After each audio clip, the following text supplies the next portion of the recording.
conclusion unless you really just are cutting me off and not letting me get to the point. Because you're not going to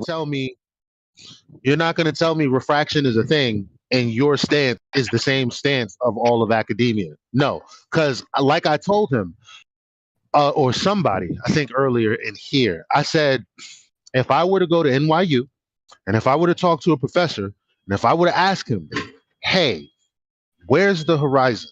He's going to give me that formula and tell me it's right there 3 miles away. That's what he's going to say. Thank you. He might say, maybe with a little. Try again. Say again.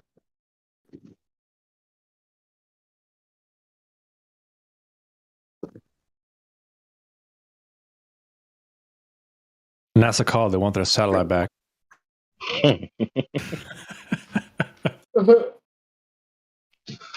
Hey, Gregory. That point you made about them getting the modus tollens wrong is a sneaky way to insert this switching of the burden of proof. It's very sly in the way he did that. So if we don't catch them with the presupposed bias they have, they're presupposed trying to switch this burden of proof because they probably know, or they might not understand, or be conscious of that that's what they're doing.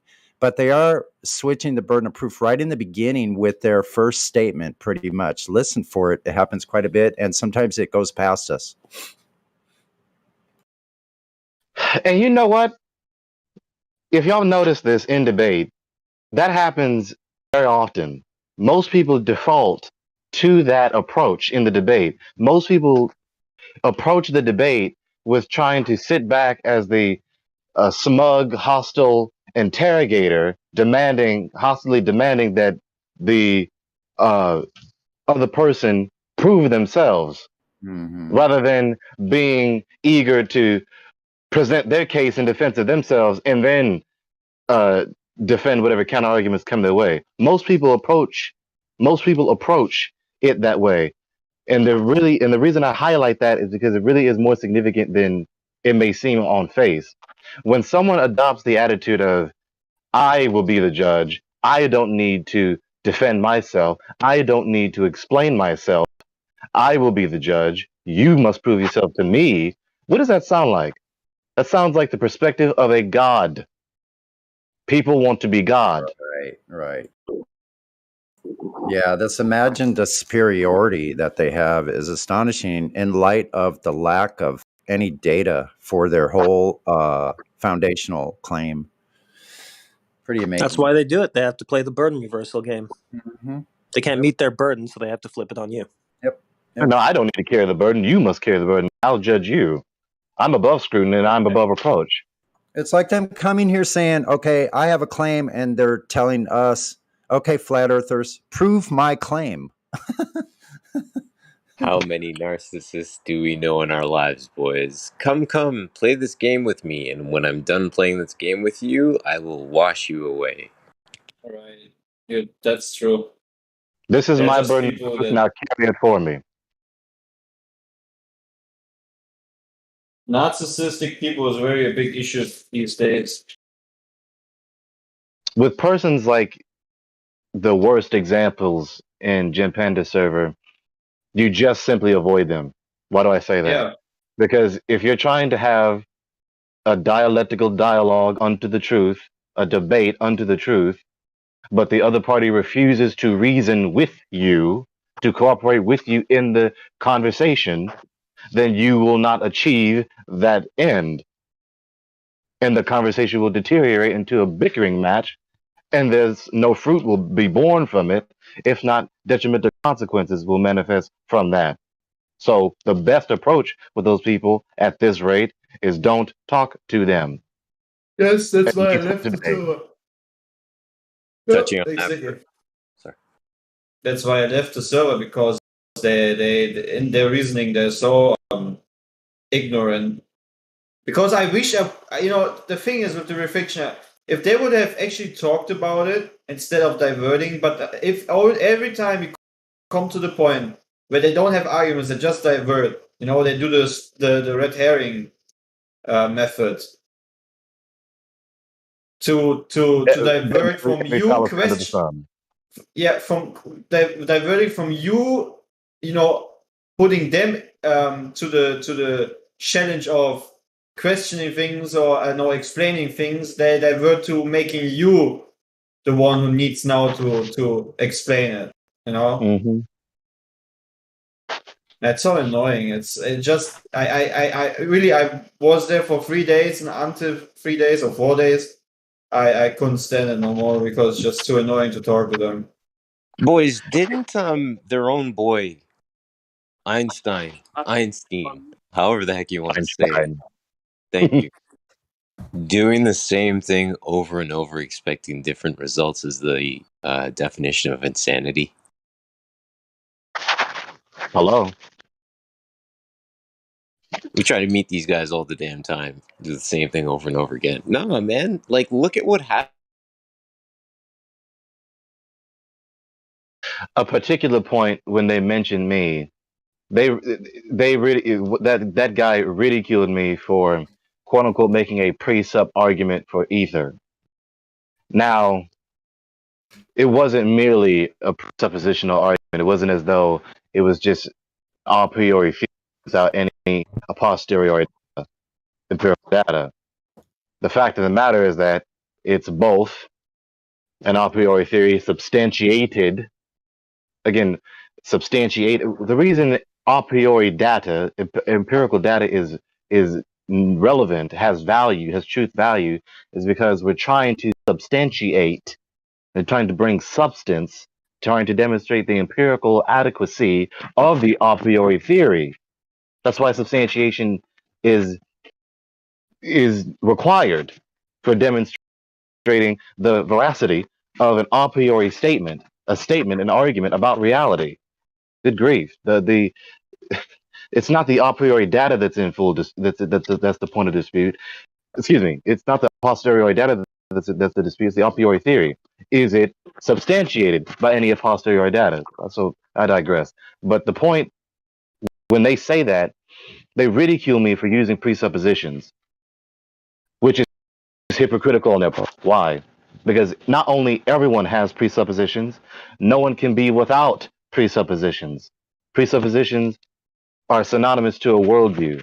They're synonymous terms. Everyone is presupposing not just one thing. No one can presuppose just one thing. Is unable to not suppose a vast quantity of presuppositions about the world, the theory of reality, the theory of knowledge, the theory of ethics, the theory of value, the theory of how to think, metaphysics, epistemology, axiology, ethics, logic, and so on and so forth. So that's point number one with that. And secondly, which would be like point 1B, is that he also has presuppositions. Atheism, materialistic atomism, to name really the essence of his presuppositions. Atheistic, materialistic atomism. Ridiculing me for having presuppositions regarding ether, while he presupposes atheism and his materialistic atomism. And in particularly concerning the cosmos, this academic cosmic paradigm, the globe model. Hypocrisy. It's not a matter of whether you do or don't have presuppositions, it's a matter of whether they are true, and can you demonstrate how you know them to be true.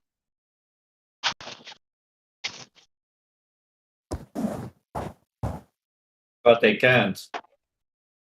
No, they can't.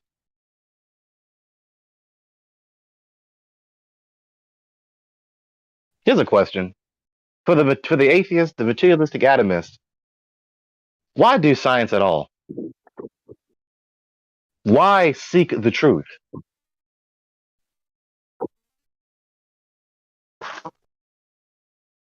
I can make sense of why it's worthwhile, why it's beneficial, why it's worthwhile, why it's justified, why it's necessary, why it's even obligatory. I can make sense of that in my worldview. How do you make sense of that in your worldview, materialistic atomist, atheist, where all of reality is just matter in motion, moving material? Why seek the truth? Exactly.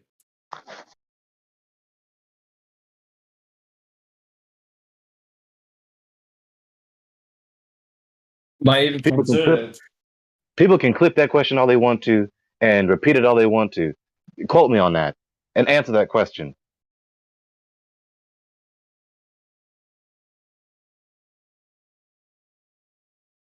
Because, and the reason I ask that is why? Because they bark and bicker and shout, they run their mouth as though it does matter. All that bickering and shouting, complaining, and all this insults and ad homs and all their gum bumping, the bumping of their gums, all demonstrates that they at least think that the truth is worthwhile seeking and discussing, or even worst case scenario, staunchly defending like a ravenous beast. Their behavior demonstrates that they presuppose that truth is real and that truth is worthwhile seeking. Why? It's not even obligatory to be sought and adhered to. Why? Given your worldview.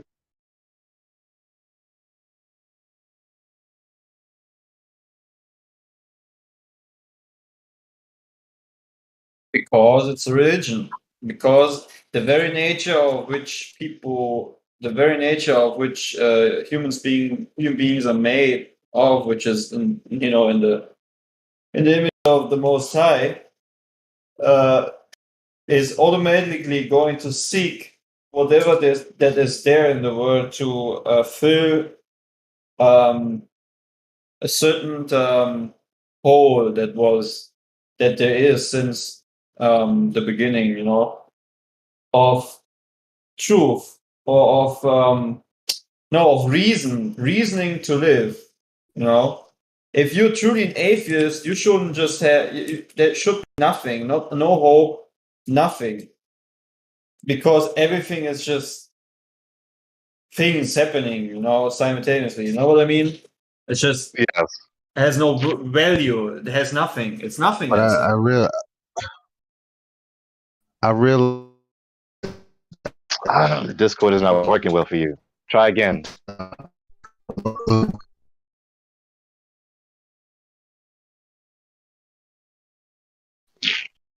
Try again. Fix your mic.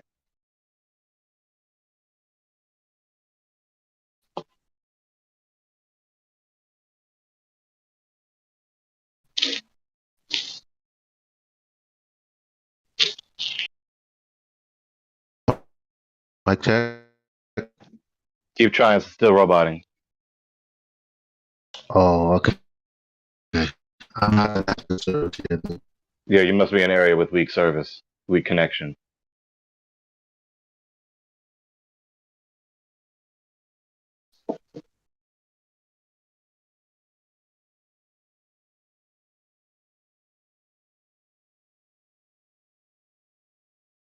Yeah, well, thank you again, Kiwi. It's on record. Oh, no, there you are. Yeah, thank you again, Kiwi. Well, he can't hear me because he's deafened, but again, it's on record. Thank you, Kiwi, for playing that for us.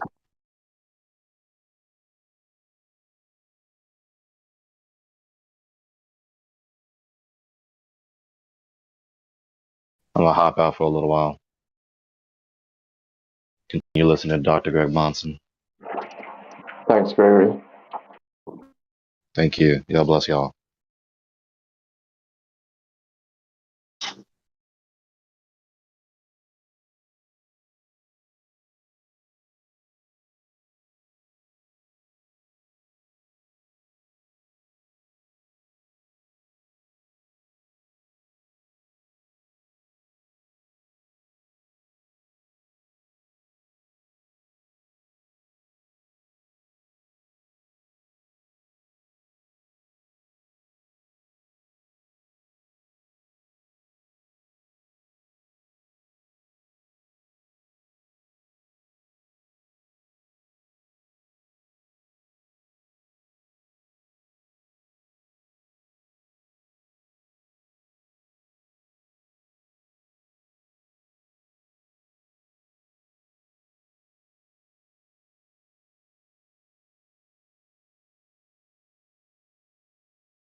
Hi, Jan.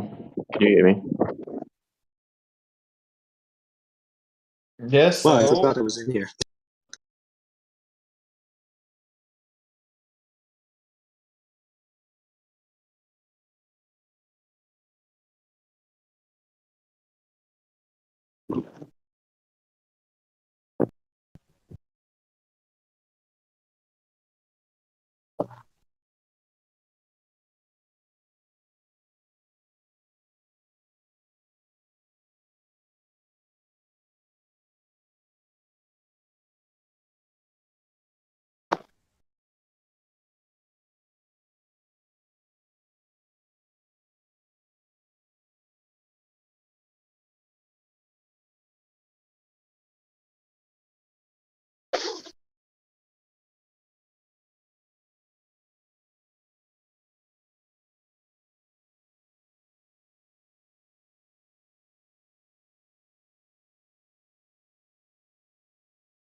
Making you pretend to believe something you don't, that's the point. Because if they can make you pretend to believe something you know is untrue, they've won.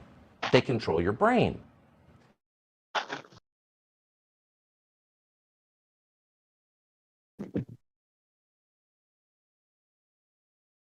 It is photoshopped, but it's has to be.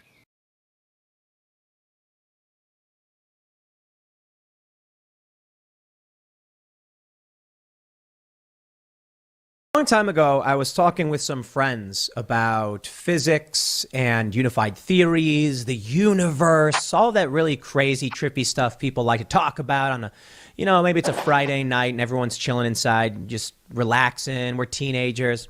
And I was told that what we know about M theory and string theory may all be wrong.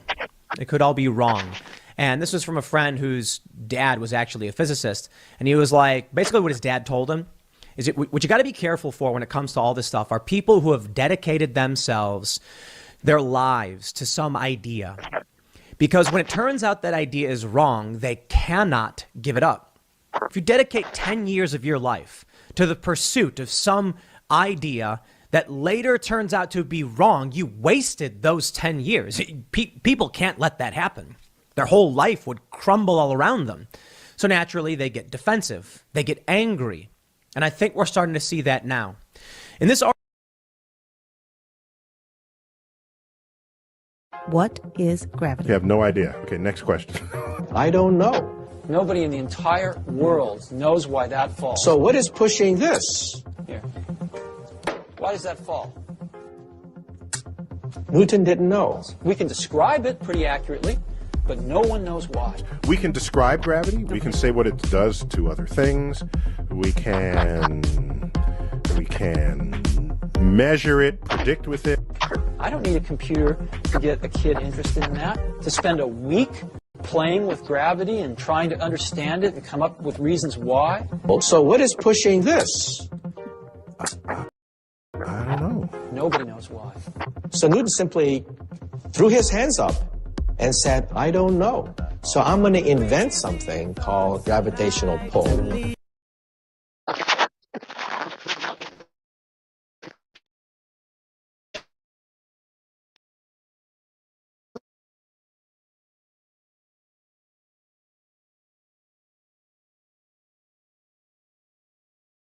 Yes, that's right. Water forms into a mountain. Yes, that's right. Water forms into a mountain. The Earth is flat. We don't have time for a meeting of the Flat Earth Society. Ooh.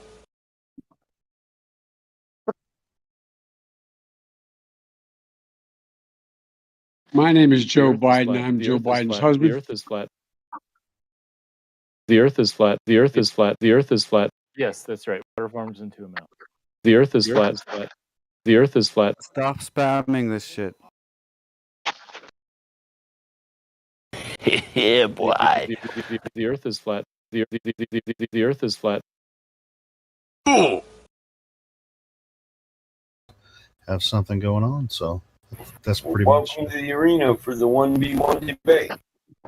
I can make mine. Well, in thank a you. remix. Welcome to the arena for 1v1. The principles are Cyrus the Great versus Zanuck.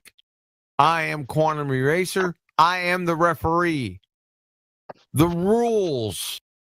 Real quick. Number one, everyone in the room, please mute yourselves now till the end of the debate. Number two, all direction for control of this debate will come from this chair. When I say stop, I mean both parties shut up. If you don't, I'll mute you. If you continue when unmuted, I'll server deafen and your dumbass will forfeit the debate. Number three, one topic and any related. Yeah, that was my bad. One time. There is no gish galloping, incoherent, bebopping, red herring, incoherent fallacies. I will catch on to that shit quick and stop it in its tracks. Number four, color commentaries about the discussion or your plight will be met with severe contempt and a mute. If there's a second violation, I'll server deafen your dumb ass and you'll forfeit the debate. Number five, no interruptions from the audience. They will be not tolerated whatsoever. If I hear a peep from anyone other than the two principals, that's Cyrus the Great and Zanuck, I'll mute your dumb ass immediately. Any questions? From the two principals, topic of the debate. All right, let's see. I would like gravity, however, with a twist, like the origins of gravity and your universe, your spherical, spinning, heliocentric universe. I want to take it to, where all begins. Thought you wanted to go Coriolis. No. I just call you. You're the Coriolis master because you always debate Coriolis.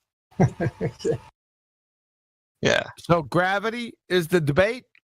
Yeah, gravity, black holes and gravity. So it's like the origins, in the bigger scheme of things. Is that agreeable? Zanuck, is that agreeable? Sure. Yeah. Who will lead off? Sure, man. Yeah. All right. Cool. Who? You? Yeah.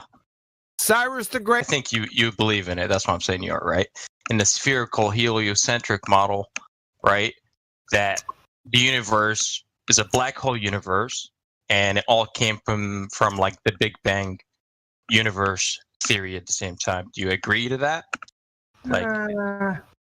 Loosely, Yeah. I don't think there's a black hole universe. I think black holes in the Big Bang universe. Yeah. Big Bang. Yeah, I think I believe in that theory.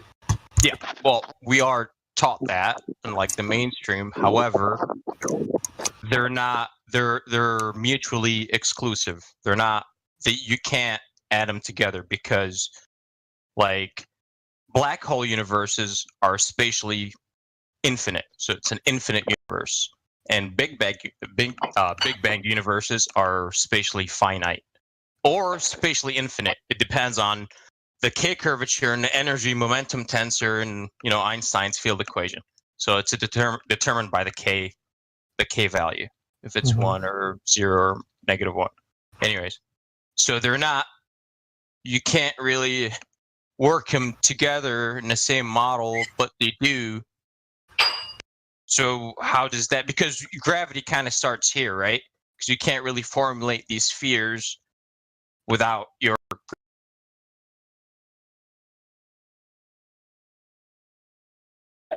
We all hear you, Jan.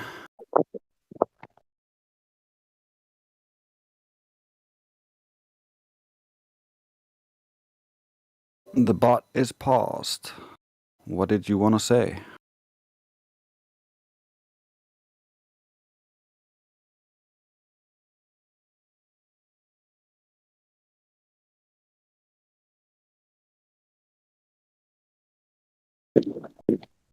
Jen, a conversation can only work when you start using your mouth to vocalize yourself. Marcia, Marcia, Marcia.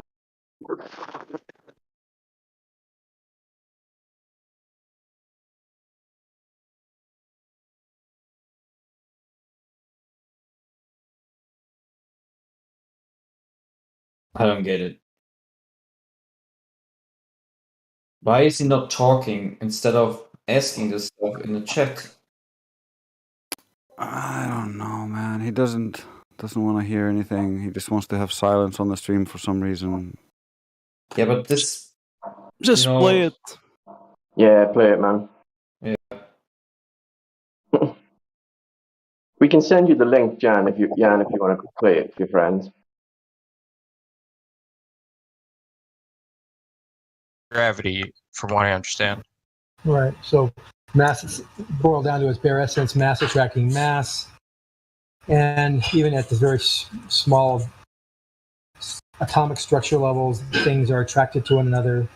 They're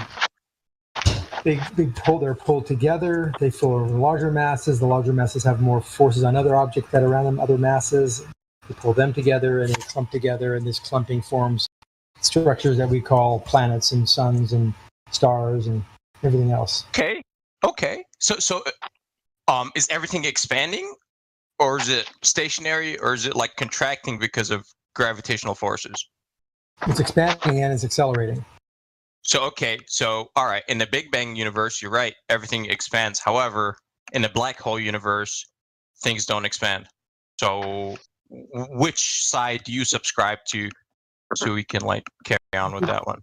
Are you saying that when there was that moment of singularity, the Big Bang, that was a black hole? No.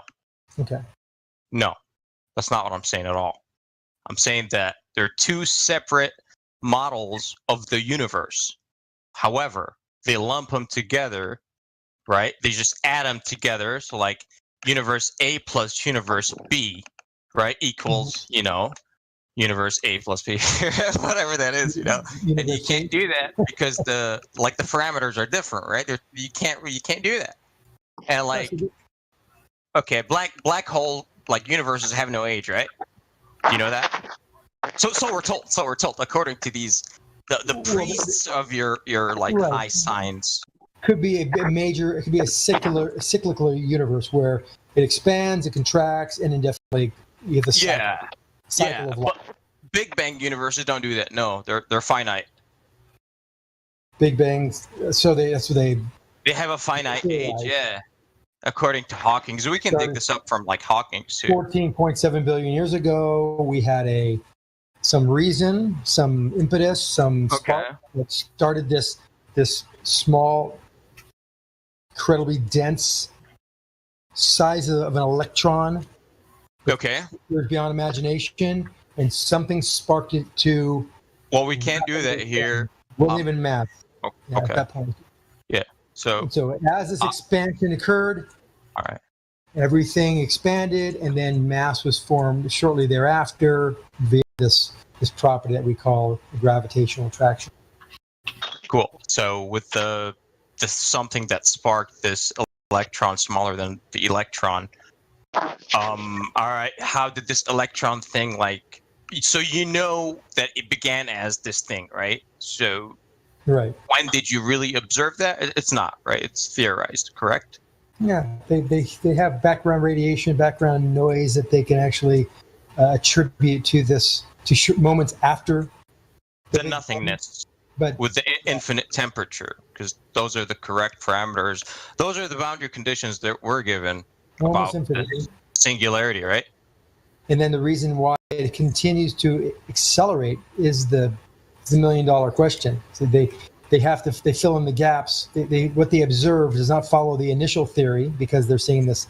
So all this mass, was all this mass condensed? Like, was it compressed into this particle? Compressed. Or this? It was all compressed. By what exactly caused this compression? Was there a force, external force acting upon it? Because we're so deep in imagination land now, so we really have to dissect, because you are breaking the first law of thermodynamics. We're not second law. We're first law. Like we're breaking the beginning. You know what I mean? Like, no, not really. I mean, if you go with the part of the theory does clearly state that everything in the universe came from this one point called singularity, and nothing was created. The first law of thermo? No, that's the conservation of what? Conservation of energy. Cool. All right. So we're talking about compression, and yeah, look, man. Hey, man. If you got a volume of gas and you want me to compress it, I'd be like, okay, sure. I have to spend energy. Period. That's it. So it's it's harder to compress gas because gas is a problem. So solids and liquids are incompressible. Relatively so. Relatively. Yeah, relatively to I know what you mean, but yes, okay, we both agree the same thing, dude. They're relatively incompressible, okay. However, we have all this solid material, man, like in the so-called universe, just spinning around, and that's incompressible according to the physics we know today. So how was it compressed into that electron? That's one. That's not like the first law violation, right? But okay, there's that too. It's like, okay, dude, like double speak, I'm down. Like, just tell me, listen, here you gotta swallow some mathematics, and we're kosher, and I'll tell you, hey, cool. Here, swallow mathematics. Okay, no. So I'm not gonna make anything up or have any mathematics, other than I do believe a little bit of this is somewhat religious. I mean, imagining the entire universe in something the size of an electron. That's kind of, I wouldn't be betting my life on that theory, right? But that's the theory. So we're talking about the theory. No, it's not mass compressed into this point of singularity. It's not liquids. It's not gases. They're not even atoms. They're plasma. It's things that could be theoretically compressed to this point. Plasma, according to my knowledge of plasma, I like plasma. I'm no expert, man. I like sputtering and stuff like that, like just kooky stuff. Too. So plasma's like, it's super excited gas. So plasma, we're really talking about gas. Yeah, okay, you can have a plasma of a metal, copper, sure, man. Okay, but that's still, again, gaseous, super excited gas. These are still atoms. They're stripped off, just have an electron missing or no electrons, right? These are gases. These are still have atomic structure. Super jittery. Super jitter. There's no protons. There's no neutrons. There's nothing. This is the substance that they theorize to be compressible, and to use your vernacular, to the point where everything in the universe is in there, and it's not even mass yet. As it expands, whatever sparks it starts expanding. We all agree, or to the theory that this happens. It starts to expand, and all these particles start to coalesce. Hold on. So it expanded from the initial blast, and then it started contracting. So it started doing work upon itself. No. No. There's something that sparked it to expand. It's expanding. It's going to continue to accelerate. And while it's expanding, these elements are now attracted to one another, these particles. And of course, mass begets mass, because that's how it works. There's more stages in how these particles become mass. Let's skip over that. Just become particles. They attach to other. They coalesce. There's gas clouds now that are formed. These gas clouds now there's so much mass that they compress and form these. And there was the most simplest element. I know the hoax books. Oh, just hydrogen. But, hydrogen. Listen, and now we have these basic vectors, man. I know you know some basic stuff. Basic vectors. Okay, so it coalesces, it condenses. We have hydrogen, and it's now we have high temperatures and high pressure that fuses into helium, and that creates a lot of energy, and that creates a star. Beautiful story. Beautiful story. Beautiful. None of these other things It's an awesome story. The reason I'm saying this is because you mentioned earlier about how it all the rocks and things. That's way later. We're getting serious because you have a force going outwards now from this blast that before that it was compressed. Stop right. Thank you. We're getting off base here. We're going in multiple different directions. I want a claim support. Thank you. Your subject, Cyrus. What claim? Okay, claimed? Sure, that black hole universes and Big Bang universes are exclusive and they cannot coexist. And your science for gravity takes bits and pieces from whatever you want. That's the claim. Gravity, the law of gravity being just that object's mass attracts mass. And that is shown by what we can actually experiment scientifically. We can actually take mass, large bodies of mass, and not only witness these attractive characteristics, but we can actually measure it. We can do simple tests, as in dropping something. That's the most simple thing I can think of. Objection. I'll use it. Objection. Objection. Stop. Everyone shut up. Objection. I was talking about the black hole. Yeah. I was saying the claim was black hole universes and Big Bang universes cannot coexist. And like the mathematical part of the space-time continuum stuff, not the Cavendish stuff, which you brought this up. Cavendish does not exist here, right? This is Einstein, Hawking's. So I said you can't lump them together, and you went off like on a tangent to Cavendish. So yes. Hold on 1 second. His objection is black holes and Big Bang universes are mutually exclusive based on the K value. Is that correct? The K value would be, for the Big Bang universes, you have to specify which one. Yep. And for the black hole universes, you would also have to specify which one because there are 4 types, Big Bangs, 3 types, and no one ever specifies. You bet your sweet ass, and I'm shocked. I am shocked you know that. I like my Einstein, man. I like my Einstein, man. I am here in shock. Zanuck, he said that you can either have a black hole universe or Big Bang. He is absolutely correct. So, do you have a Big Bang universe or a black hole universe right now? We have a Big Bang universe. That's the theory I subscribe to. Okay, there's a Big Bang universe. So like a white hole, the time reverse version of a black hole. Yeah, we're not going to no white fucking holes. All right. No. We are going with Cyrus the Great. Yeah. He is going with a Big Bang universe. All right. Okay. Finite, infinite, or which one? What? Yeah. There's 3 of them. I want to go with because this. Okay, so look, I'm not trying to sound like a dickhead. All right, so in the Einstein field equations, the one on the right with the K value, there's like a minus K something something. Anyways, so that's the energy momentum tensor, and you do have to pick which Big Bang universe you're talking about here. Like you really have to choose to solve, the equations. So you gotta pick your K. Stop. What he's saying, Zanuck, there is a K-1, K0, and a K+1 Big Bang universe. Which one are you choosing? Well, I don't know enough about the choose one that I think best fits the more likely scenario. Why don't you, since we're talking... Yeah. You know what? I have it in my notes. Show how that plays a role in each. Shut up.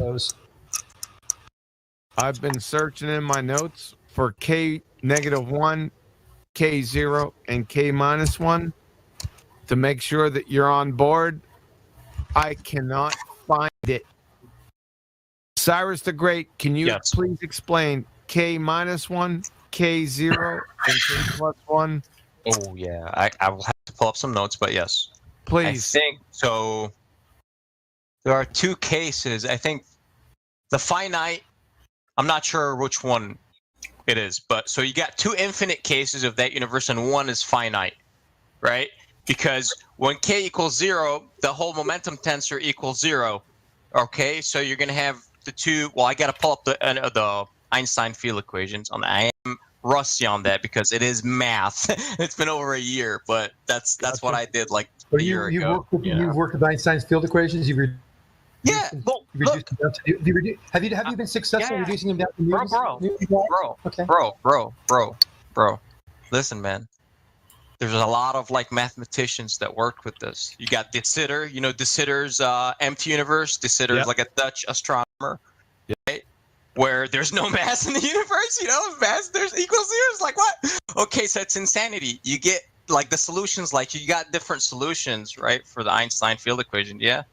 So I just go and see what they did. Those guys, the heavy hitters from the ball, you know, and it's just nothing adds up. So what do you mean you got an empty universe? How does that work? But yeah, you can solve it that way. But does the solution make sense? Like, can you have an empty universe? Well, yeah, that's De Sitter's. If you look it up, DI. He's correct. It's Dutch astronomer, like 1913, something like that, man. But the Big Bang doesn't really fully explain the origin of the universe, does it? Doesn't the Big Bang? No, this is the origins. You know, it doesn't explain. Does not explain how energy, time, and space were caused. It just describes the emergence of the present universe from this really dense, high-temperature initial state, right? What got it to this high-temperature initial state? Okay, cool, man. God, like, God put it there. Okay, so you want a miracle? I'll give you a miracle here. If all right, then God created the flat Earth. Boom, done. Like if you want to bring in miracles, cool. One for you, one for me. We see nothing what do you about want? flat Earth that you can see, touch, or measure. Really? Yeah. You can't see too far, but that's not the subject. Anyways, you can't see too far. Anyway, Bobby, let's reverse. You know, reverse. Yeah. Reverse, bro, reverse. Yep. So, anyways. Special relativity doesn't even apply beyond the motion through space, right? Hubble's law. You got to talk about Hubble's law. I mean, there's a lot of Doppler shifts that all lead to this confusion. I'm going to stop. Yeah. I'm going to stop it right now. Right now. There's a lot of terms and phrases being thrown around. I have yet to hear claim support. Cyrus the Great, claim support, please. For what exactly? For Bang, the beginning. Big Bang universe. Big Bang, Big Crunch. What's going to happen, right, to us? What's our destiny? What's our destiny? The argument? My prediction. So it's clear. Hold on. So it's clear to the audience. What is the argument here? The argument. Hold on, let me pull up my notes. They call it right now. It was the origins of the universe, right? Origins of the universe. Yeah, origins. Yeah. Okay. Origins, like because the gravitational model like comes like after that, right? It has to, right? You can't precede it. So yeah, we're just talking about the origins and how you can't pick and choose from two different models of the universe, but you guys do. That's it. So when we talk about the Big Bang, we talk about the observable universe, right? We don't, not the entire universe. We don't know what else is out there. We know things we can see. We know there's things beyond what we can see because things are moving away from us even faster than the speed of light. But okay, so but how is that possible? In the Big Bang, everything is expanding. So you've witnessed the expansion? We've recorded the expansion. Is that correct? We have measured this expansion. How did you measure that? By the redshift and blue shift of objects in the distance. Ooh, dude! Did you study Halton Arp stuff he did on that? I'm rusty on. I'm really rusty on that, but that's from your wall scientist. That's full of holes. But anyways, yeah. Well, you don't think redshift is a No, thing? it's no, I understand it. Yeah. I get it, but no, from what I like, the material I reviewed back then, there were other alternative views on it. And Halton Arp. I remember the guy. Like, the material exists on YouTube, but I would seriously have to go review it. It's a real long time. There's nothing in the head. But okay, so you're saying that. All right, cool. Let's see. I mean, Hubble's constant and all these other. What about Hubble's? What's that? Well, it's how fast things are. The expansion of the universe based on what they measure. Hubble's law. I mean, I spent a long time for me too. So okay, all right. So do you have black holes in your? Since you went with the Big Bang, right? Yeah. Okay. Yeah. So my claim is there are no black holes in the Big Bang universe. There are no black hole. We have a black hole at the center of our galaxy. That doesn't exist? It can't, according to the math.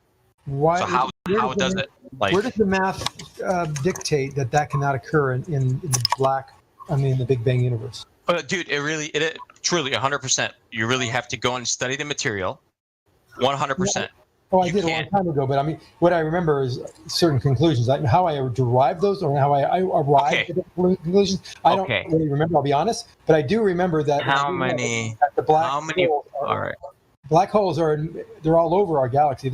Exactly. I was about to ask you that. How many black holes can you have in a black hole universe? How about that? According to like Einstein, dude, like how many? Like, go ahead. I'm not. I don't know how many. I know there's more than one. You're supposed to only have one. Yeah. So how come now we got all these? Wait. Are you conflating the origins of the universe as a black hole? No. We're saying black hole universes. Immortal atom? Are you talking about a black hole we see today? They're not. You cannot add them together. These are two different models of the universe. They're not linear. You can't add them together because the parameters, their properties. All right, you can't take a piece from here and piece from there and mix them together. Like a black hole universe, like has a set of conditions, like it has to me. All right, Big Bang universe has a different set of conditions. You see, give me they're not the same. Different. Give me the top three conditions. It's not expanding. Because I have black hole universes. Black hole universes are not expanding universes. Big Bang universes are expanding universes, and we have recorded. You're saying we recorded the expansion because we live in a Big Bang universe, and we have a black hole in the center of the galaxy. That cannot coexist according to the astrophysics that I understood, and that's the mainstream astrophysics. Nowhere have I ever heard anything or even read anything that talks about any kind of conflict between Big Bang and a black hole. No way ever. Never. I'll lead you to the books. Stop. You need to stop. Both parties stop right now.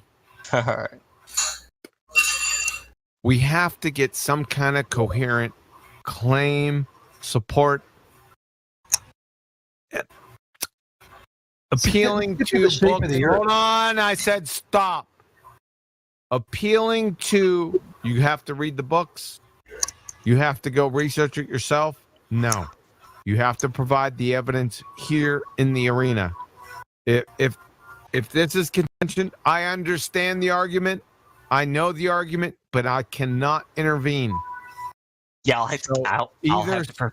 Yeah, go ahead. So either stick to this argument and support it, or change the argument. Blow it out. Shit out with it. And now Cyrus the Great. Hold on. I know. Cyrus the Great, I am directing this towards you. I'm sorry. Yep. No, I know. I gotcha. I did not have material prepared, that's for sure. I know that. You are correct in your claims. I cannot intervene. I understand. If you don't have the support at hand, then we have to move on to the next argument. Yeah, because if you haven't heard of Hubble's law, and I haven't heard of the black hole universe, we're kind of talking past each other. Yes. Okay. Whistling Dixie. So you don't have the your background information on the contrast. You're also disputing my claims that Stop. I already said that. Stop. I know. Stop. So let's. Yeah, I agree. Stop. I already said that. I don't care whether you agree or you don't. I'll just do a shower. Cyrus the Great. Yep. Yep. You'll We have can to move on, man. Yeah, we can move on. That's fine. That's fine. Go ahead. I'll have material for you, but I can't. Sure. That's fine. We can move on. Yes, please. What would you like to move on to, Zanuck? I picked the first one. Go ahead. Coriolis. Reference frames, bro. How many reference frames can you have? Let's do the Coriolis. Why not? Let's roll this. Let's roll down that path. All right, well, go ahead, man. What's your claim? Path. Go ahead. Let's roll down that apparent path. Yeah, apparent, exactly. Yeah. I'm down. Go for it. Okay. Cool. So, but are we? So, what's our goal here? I mean, we're just kind of grabbing topics. We have to. They're so wide and so diverse. We need to fight. Yeah, I know. We're How too does friendly. it apply to the overall story we're trying to tell or claim we're trying to make? I mean, if they're related to the Earth, curvature. I mean, what is your God? I mean, what are we really trying to frame this with? How are we framing our discussion for Coriolis so we know which way to go here? That it doesn't have not the shape of the Earth, right? Obviously, yeah. Shape of the Earth, yeah. The shape of the Earth. Of course, yeah. Of course. So, Right? Coriolis, That's so the idea. we agree Coriolis is an observed effect that is viewed from a rotating non-inertial reference frame. I disagree. Oh, okay, good. Then we have something to talk about. Yes. Observed, yeah. Like, show me. Okay. Okay, so I can obviously use the most simplest example. You throw a ball on a merry-go-round, and the person that throws it sees the ball. Instead of going to his buddy that's sitting directly across from him, this ball deviates over and curves and flies off the merry-go-round. That's the apparent deflection. That effect is basically called Coriolis. Okay. On a spinning apparatus, yeah, sure. Centrifuge, yeah, 100%. Let's keep rolling. Anything rotating. Or Yeah. Okay, so you were talking about the effect, not like on Earth. I thought you already took it to the ball. No, you were just talking about like that effect itself. Yeah, so we all agree with that effect. And it has to do with observing an apparent deflection while observing it in a non-inertial, aka spinning, rotating reference frame. Not on, by the way. Not in. In, rather, not on. In the frame. In the frame. The frame, Yes, the whole frame, not on the the whole frame, entire point, the whole point coordinate system is rotating. Yeah, So okay. when we see things, long range artillery, according to the Earth, have these charts developed and distributed to everybody in long range 16-inch gun type of artillery batteries, where they have to take Coriolis. And that's a huge effect, but it's they could be 70, 80, 90 feet off of their target at 2 miles. But that's enough to where they take it into consideration, just like they would a crosswind. And that is, and the deviations they talk about and are listed in their specifications. When you shoot north, the deviation is to the east. When you shoot south in the northern hemisphere, I'll just keep everything in the northern hemisphere to keep things simple. And that's really, everything I talk about will be in the northern hemisphere. Am I allowed to make an objection? No, you're not. No. I'm sorry, man. No. Who said that? Cardi. Cardi, no, you're not allowed to make an objection. Do not interrupt the discussion again. So these objects will deviate to the east when shooting north, to the south. They'll be deviated to the west. Basically right. They will always be deviating right in the northern hemisphere. And we see examples of that. The deviation is caused from what exactly? It's caused by challenging the conservation laws of momentum. So you're leaving from a position of higher tangential velocity when shooting north and going to an area on the surface of the Earth that actually has a lesser tangential velocity. So it's also observed in like airplanes, right? If you fly north with like a heli or south, we observe that. There is something that it's hard to observe it because you're steering the aircraft. Well, that's how come. Wow. Okay. Because that's my method of observation. Like on a shell, there's too much wind between like point A and point B. Like I know windage will have effect. So I can't really take that. Well, sure, yeah, okay, but to verify it. So the easiest method of verification, drones but you still got the wind. So I can't really verify your claim. I understand that it works on a small scale, but in your ball, because you already presuppose that the Earth is a ball and spinning. So no, we're just talking about observations we see. We must assume. Well, I'll get it by the way. Yeah, well, you said artillery shells, right? So yeah, I haven't become ill prepared here. I have the information that you can observe or review. Oh, I know. Okay, so we notice these objects consistently deviate to the right when shooting north. In fact, anywhere they're shot, they're deviating to the right. And in east or west, there's an effect called Yeltos, which is also a family of the Coriolis effect, which makes the object basically have less weight. So when it's shot eastward, it has less weight. It goes farther. When it's shot westward, it's less weight. Yeah, less weight. Why? Because it's going along this. It has a centripetal force, which is its weight. We all agree objects have weight. Right, so it's okay. It's got less forces. What you're saying, yeah. Since it's going on a curved path, since the plumb line of that particular object will always be vector straight down, and that vector is always changing. They're not parallel along its path. It will follow a curved path, so it'll produce a centripetal force. It'll be a centripetal force. And that's it has been verified, yes? Yes, and this is verified. You can even weigh things as you travel east and west and see this type of evidence. And that makes things appear, 0.3% lighter, some fraction of a 1% lighter going eastward. Is it within the margin of error of or is it? Device? Yeah. No, it's outside. It's fairly conclusive that it's still something that's made the object lighter. I would like to actually look at that. And always in those be directions. Nice. I mean, they have a grouping of the bullets for long range snipers that will always appear to be shooting high versus the other direction. I'm not gonna take grouping data as weighing the bullet in mid-flight, the projectile. No. Okay. That's the statistics yeah. If that's what they used, just scrap that. That just means nothing to me. All right. If I thought I actually they had a sensor, because you got to measure the forces, right? I thought you gotta right. Yeah, you can measure. So that's how you gotta do it. Travel in high, you can travel in an airplane. It keeps at a constant altitude, and you can then measure with a very sensitive scale that this object on the scale will be lighter going eastward than it is westward. Oh, yeah. Well, it wouldn't work on an airplane, but I understand you would have to really fix the device. You gotta calibrate. No, it's long enough. You can't just airplane. Look at the speedometer. How fast am I going?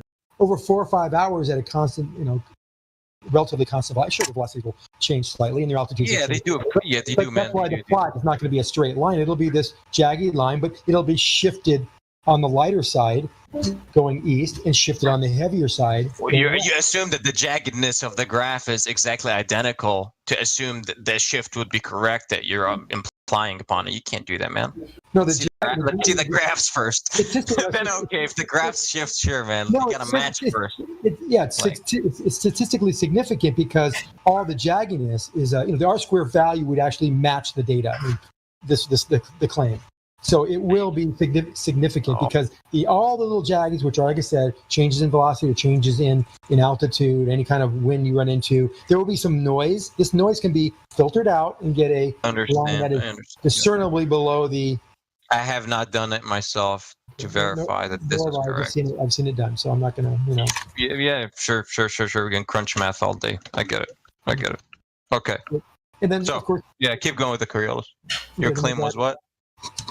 That because the Earth is rotating, we see these phenomena that can be demonstrated and point to the rotation of the Earth. See, it's like whenever they all point towards the rotation. Yeah, rotation. That we are in a rotating sphere. Yeah, that we are rotating. And rotating specifically because Okay. Hold on. Okay. Why can't we be a rotating cylinder, and we're just on the surface? I understand that sounds stupid, but if you're going in one direction, it's the same as going around the cylinder. You said a sphere, Sphere, yeah, because we have this Coriolis effect going north and south, and you wouldn't have that. Yeah, so you mapped it out I get it. Yeah. So now you have the shape of the sphere. Has to be a sphere. Because so we mapped out the sphere based on observing the Coriolis effect. No, we detected we were in a rotating reference frame by the apparent deviations we tend to detect. Apparent,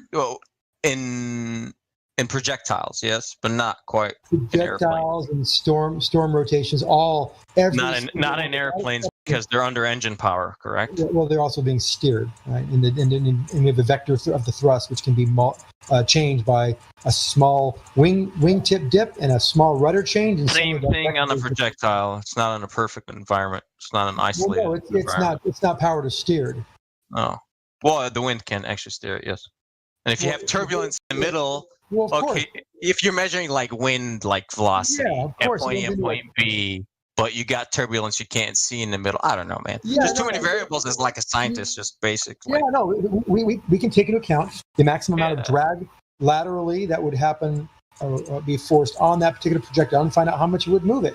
And we could say worst case scenario, what if we had a 100-mile-an-hour wind along the way? How much would it deviate? Well, we know this profile of the projectile. We know its drag coefficient laterally from the side view, and we can tell how much force would be acting on it in that direction, in either direction, all directions. Yeah, basic ballistic like calculations from like the stuff like I understand. It does not take account the Coriolis effect at all. It has the ballistic coefficient of the projectile, right? And of course, you got gravity, right? You know, well, there's a whole chart. Projectile mechanics, yeah, and you just look it up. The military not only takes into account the rotation rate, it also takes into shape, because that's going to change where this thing lands. Like the shape of the projectile, of course, yeah. No, the shape of the surface. It's falling away from you. When you shoot a projectile, if you have 8 inches per mile squared over 100 miles, let's say. If you're shooting a long range ballistic, you already we don't. You never measured that, but anyways, that's in the Navy. Presuppose that you got an 8 inches per mile squared already. But all right, anyway. stop. I'm going to stop the debate right now. There's a lot of opinion, a lot of baseless assertions without any support. This debate is about making a claim and supporting it, whether it be citation or logical consistency or scientific evidence, those three. So I like the discussion. It's a great discussion, but that's not what we're here for. Okay. So I would say make a claim, support it, shut up, be concise, and let the other have at it. Is that understood? From here on out, for the next 20 minutes or so, I want claim, support.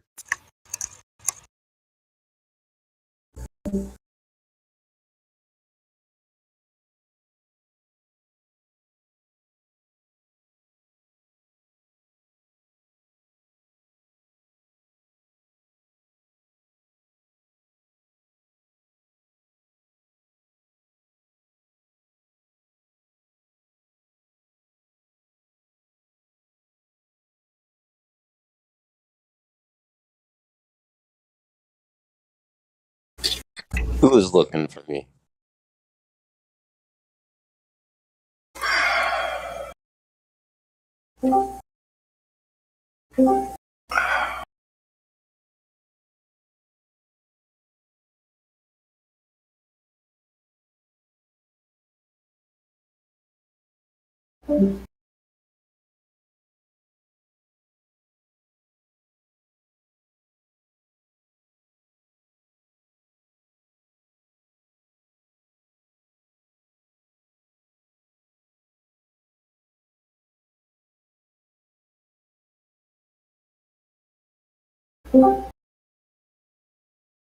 Jen calling out my name. What's up, man?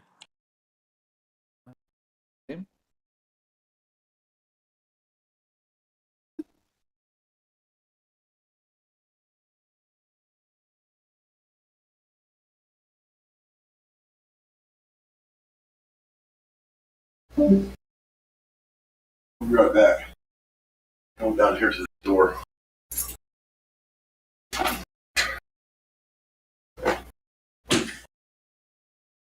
My name is Kiwi. Can you spell it for me?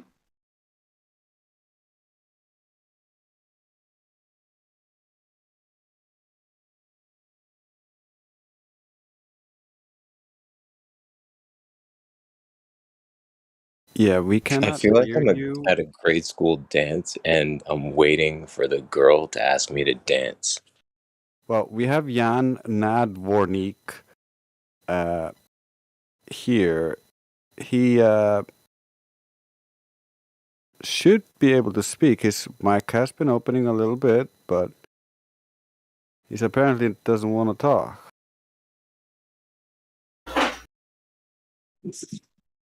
During the share of the debate we were taking in, he asked me to go into the voice chat, and I told him that he should just wait because we were taking the piece in. I was asking a question. I just moved my pawn. Jan, it's your chance. Go ahead.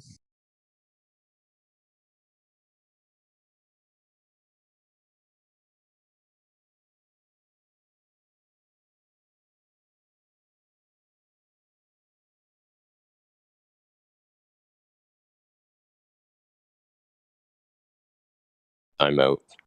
You must have pushed the talk set and you're not pushing the talk, so we won't hear you. Oh no, I think the problem is his microphone is very low, and he has the settings so it like auto cuts off if he's too low. Because I've noticed his mic has turned on a couple of times for a couple of seconds, and I've heard tiny bits like it's really far away. So I think he's trying to communicate, but it's just not working for him.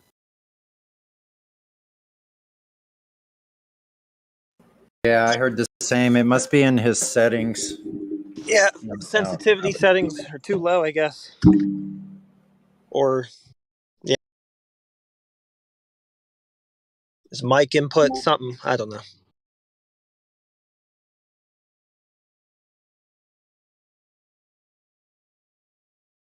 Yeah, sometimes if he's new to Discord, we all know it. Sometimes it does take a little while to figure out what devices you're using for input and output. So maybe he'll figure that out. Try a different device. Yeah. Try each one.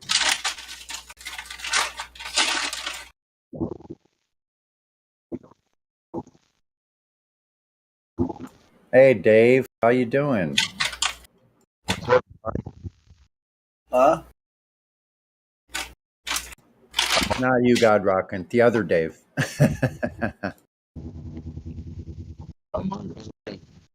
Nah, your mic's not working. I see you lighting up, but yeah, it's not coming in. I don't know why. I'm on a country road. I'll shut up. Oh, okay. Now I hear you.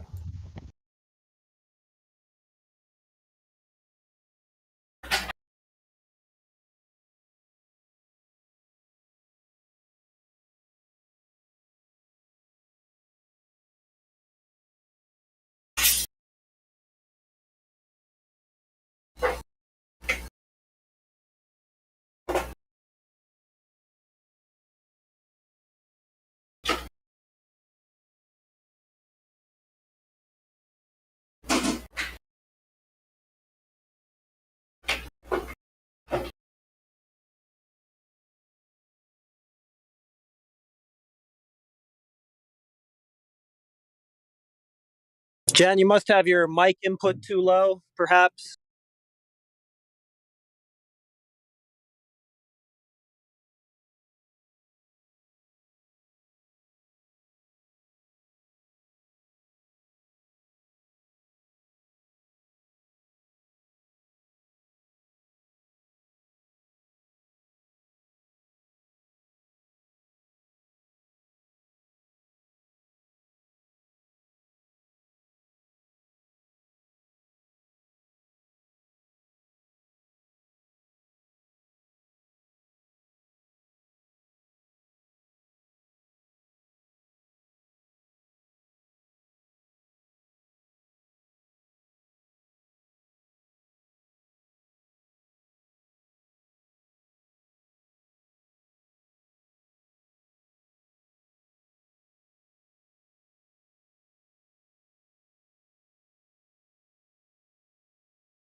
Dude, it is a 24/7 voice chat. We're waiting for you to get into the chat so you can engage with us.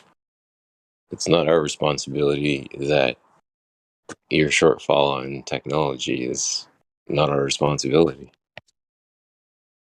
Switch to a Don't different device if the one you're on isn't working out. Try a cell phone or something, whatever you got. Yeah, look for a different mic or anything.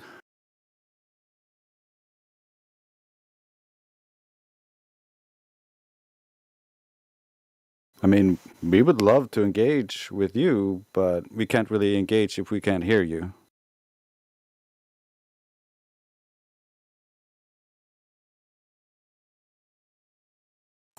Yep. So if you'd kindly let us know how it went when you went to check your voice settings, let us know how that went, please. What's the deal?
Jesus.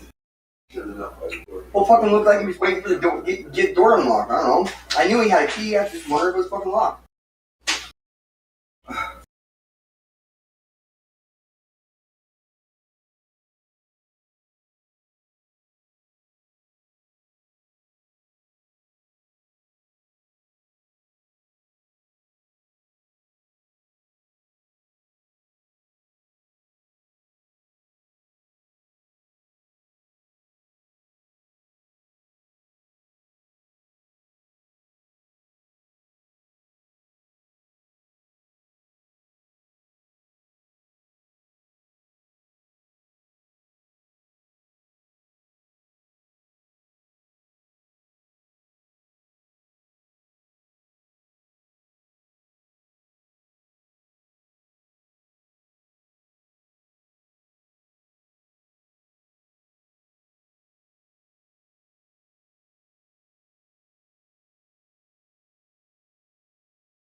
Mike ain't better now. No, Perfect, Dave. really. My mic's never perfect. Sonny's there. I wanted to hear about what happened with the meetup. Did y'all convert Matthew into a flat earther? You still there, Sonny? Yeah, say it again, Dave. Did you show Matthew how it's not a globe and he still denied it? Oh yeah, yeah, yeah. Of course. I mean, Did y'all get he's got a reasoning. Like he's got a reason behind every excuse. You know, they are excuses, but he's got some reasoning behind it. He always has an answer for why it's still a globe. So you actually met him in person yesterday? Yep, yep. He's actually a pretty nice guy. Yeah, I'm sure he is. Yep. So you got some legit observations? Was the weather Oh okay? yeah, yeah. Amazing. I mean, there's a bunch of ships out there and stuff. You know, like. Yeah. I mean, I don't know if anybody. Some of them probably. I think some of them were doing live streams. I think Flat Earth Dude Kenny. Well, and shout out to Kenny. Thank you, Kenny, for helping me get up there and allowing me to have to participate in that.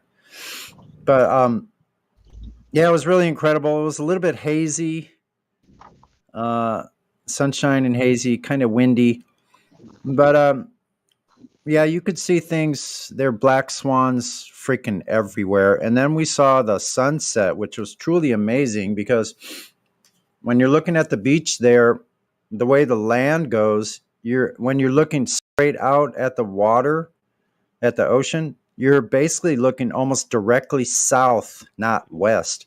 So when the sun set, it set way far north over the land to the north, and right above right behind the city of Long Beach is where the sun was setting, and that's a little bit north of west, like northwest, but it was totally behind the land that we were looking at, and not over the water. It's just because there's part of California at the bottom of California here, the south side part of it.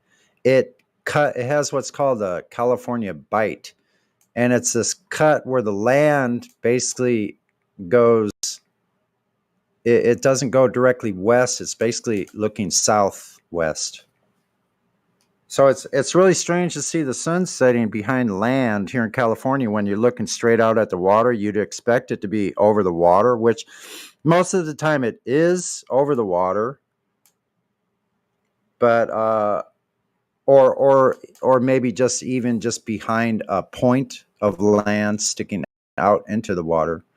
But usually I haven't witnessed that in quite a while. Probably when I lived in LA, I probably did and just didn't notice it that much because, the sun's setting. We don't really pay much attention until we're flat earthers and we start identifying all these things. It was quite astonishing. You'll probably see some pictures coming out. I'm sure Effie Dude Kenny has got a lot of pictures from that. Sounds legit. So I'm curious. Did Matthew bring a camera or anything with him? Yeah, Matthew brought a telescope. Oh, really? Yeah, and we were actually looking at the sun with his telescope, and you could actually see sunspots. He never pointed his telescope toward the horizon. No, there were lots of other people pointed at the horizon, though. There was a large set of binoculars there and several cameras. Okay. A P900. I think that was Kenny's P900. Flat Earth Dude. Well, gotta give him props for bringing a telescope, I guess. Wow. Yeah. I think they probably were looking at the horizon at one point. I mean, we were there all day, so. I missed the picture of the freaking sunset behind the land, though, behind the city. But my camera is really not great at all, so prospects of it. Mm-hmm. Hard to believe that he could sit there and look at a distant horizon however many miles away and still think, well, it's a globe, Exactly. Just can't And the see it. sun, the sun itself, like how could you, even the sun, how could you possibly see any details or features on something that was 93 million miles away? I don't care how large of a telescope you have, unless you have one of those huge ones at the observatories, like 24, 38-inch lenses or something, huge lenses 3 feet wide. So our lenses that we have on any telescope that you're going to buy here, even the more advanced telescopes that you use here, that any one of us could buy, you're never going to see features on something that far away. It's the same paradox as we have with the moon.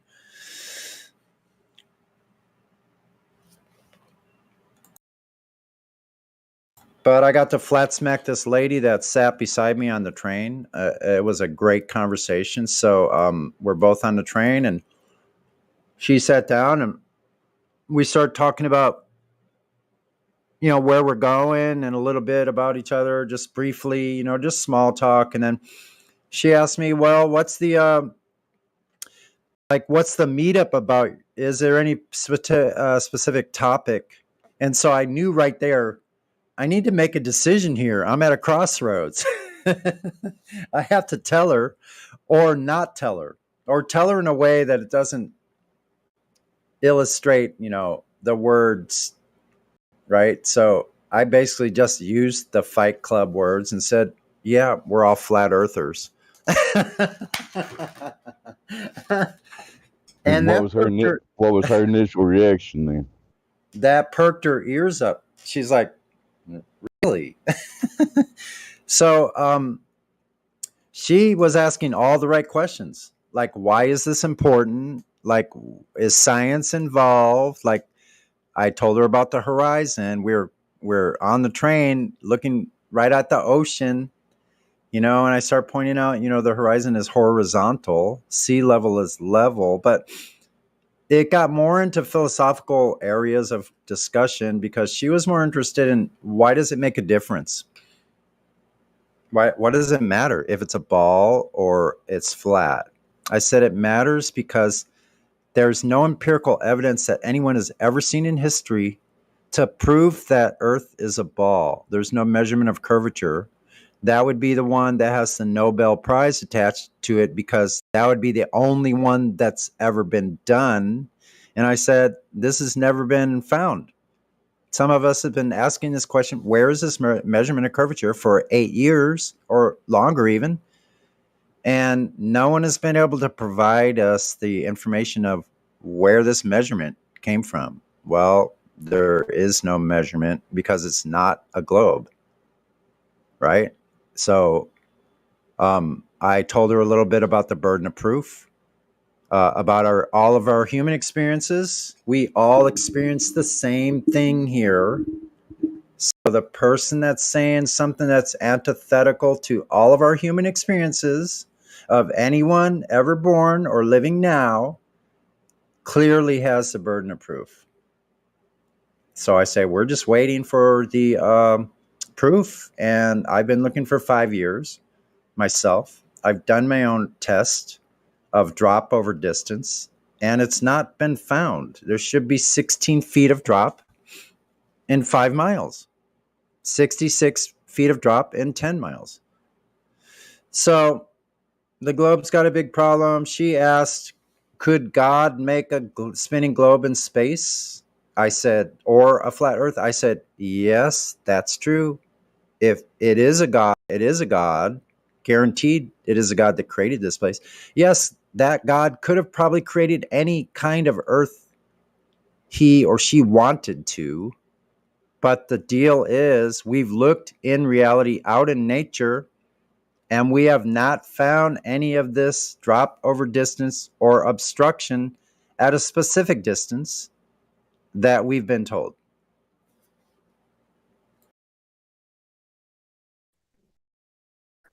So, well said summary of the position. Go ahead. Yeah, and then just the last part of that is the question she really was more interested in is, why does it matter? So I get emotional with this point because why it matters is I no longer feel hopeless. I'm confident in this creator. I know for a fact this creator exists. I have proof of this all around me here on earth. All I have to do is look. I have to start looking and look for this drop that we're supposed to have or the obstruction. And so why it's important is because I have been able to realize my value and my worth here, that I am important, that every one of us is very important. This place was created. We are at the center of it. So I think that got a little response out of her. She got quiet. And she got a little bit sad too, because, I told her how hopeless I used to feel. But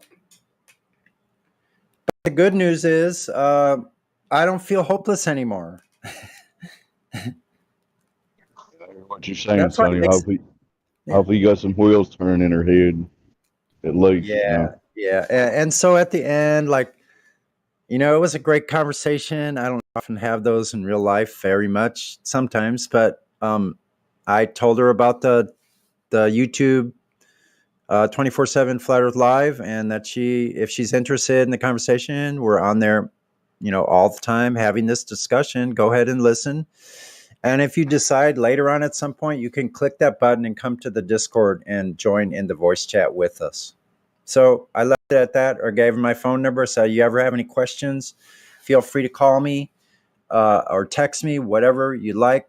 If you do listen to the YouTube conversation, like I said, if you have any questions, I just wanted to put my, information there. So if she did see it, if she did look at it, that she would have some place to call and she could ask me questions. So we'll see. It's not up to us anyway. Like at that point, it's over, because all they needed was the information to get it started. It's up to them if they want to keep looking at it.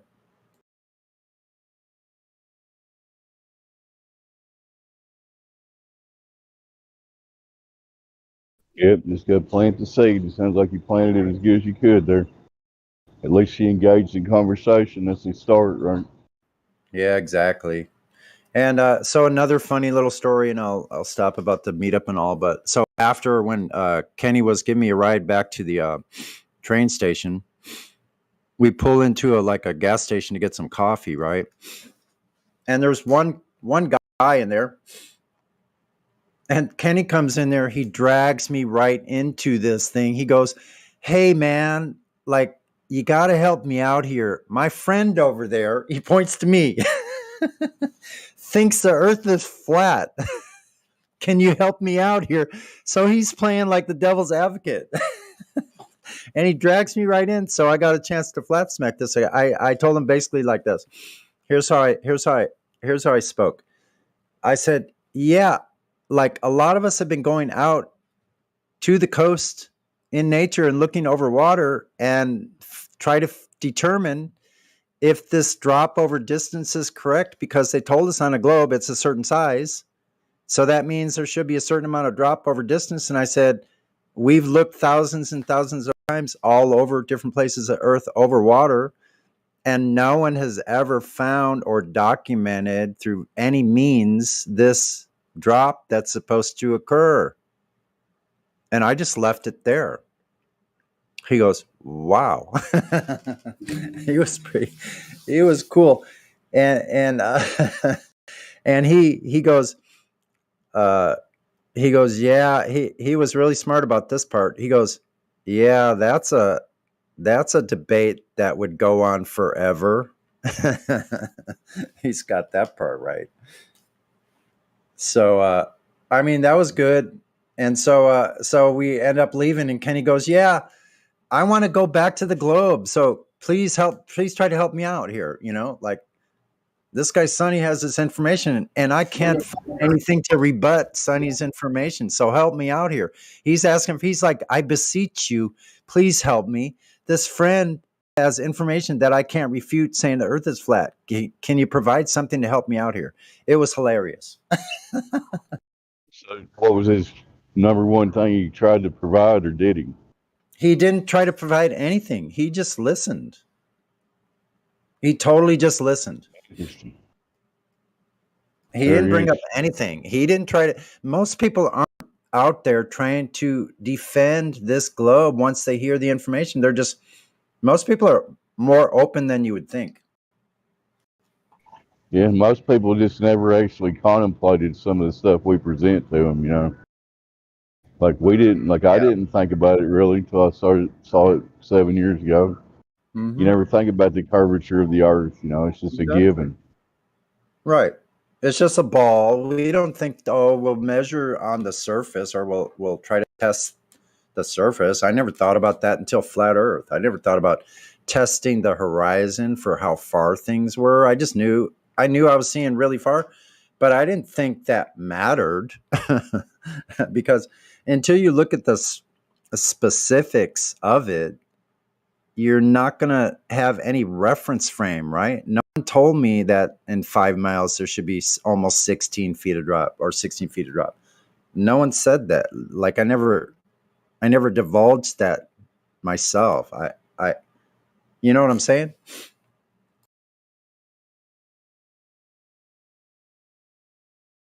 Yep. It's not information that you really look at unless somebody brings it to your attention. So that's what we're trying to do, you know. Right. And I think sometimes what might happen is because we get really jaded on here with these anti-flat earthers and the regular globers that are basically defending the globe. But in reality, people out there in real life, we can't treat them the same way as we do those others on here. It's not the same thing. So if we're coming off like, oh, this person's defending the globe, but really they're not. They're just trying to tell us what they've been taught. That's fine. And then we can just go back to what we were taught. And was it questioned? Were we skeptical about what we were taught? That's a great conversation to have in real life. Yep, that's a good point. You got to assess the situation, and especially if it's somebody that's you can tell is brand new. You got to. Mm-hmm. You can't treat like they're defending the globe. They're just telling you what they were taught. You know, like you said. Yeah. So if you kind of go up to people and just say, you know what, I just found out, start like that. You know what I found out? It's incredible.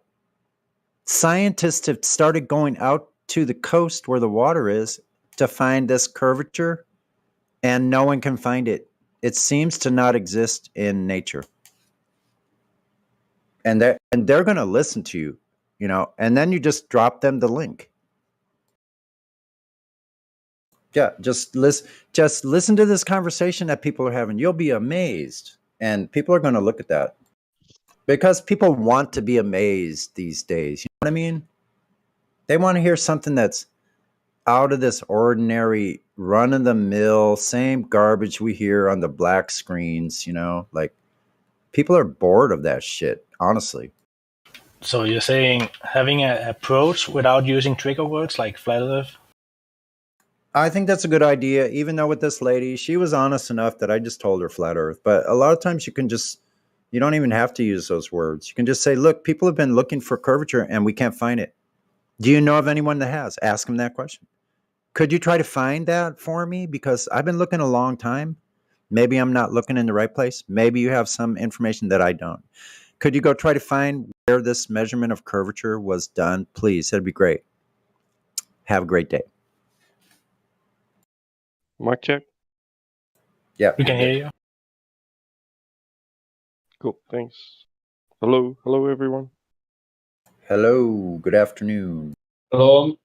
Good day. Hello, my friend. How you Welcome doing, to the mate? chat. Hey, Todd. Hey. We got Jan. Can you hear me? Yes, Jan. Can you hear me? Yes, we hear you, Jan. Yes. Can you hear me? Yes, just a little low. I'll turn you up. We can hear you fine. Yeah, he's a little low. Oh, that's No, I Glad you think you're got. right, Sonny. You're right. Yep. They can derive as much curvature as they like, you know, through calculations, but they Yeah. can't actually find it in reality. They can't measure it in reality. Yeah. It's just not there. Yep. So they don't really like us talking about what's happening in reality in nature. You know, they kind of have to stay away from that because I think they know it's the death knell to the globe. Absolutely. Yeah, a lot of people, you're right too. A lot of people do want something more. Some people they're complacent. They don't really care. Mm-hmm. Others, you would think, I guess they have this personal incredulity. Like it has to be real, what I've been told, you know. Yeah. And that's their obstacle. They need to overcome that. But it's got to be. It's got to be a globe. Right. It just has to be because it's tied to my ego and I can't let go of my ego. That's what it seems like for a lot of people that come in here. Absolutely.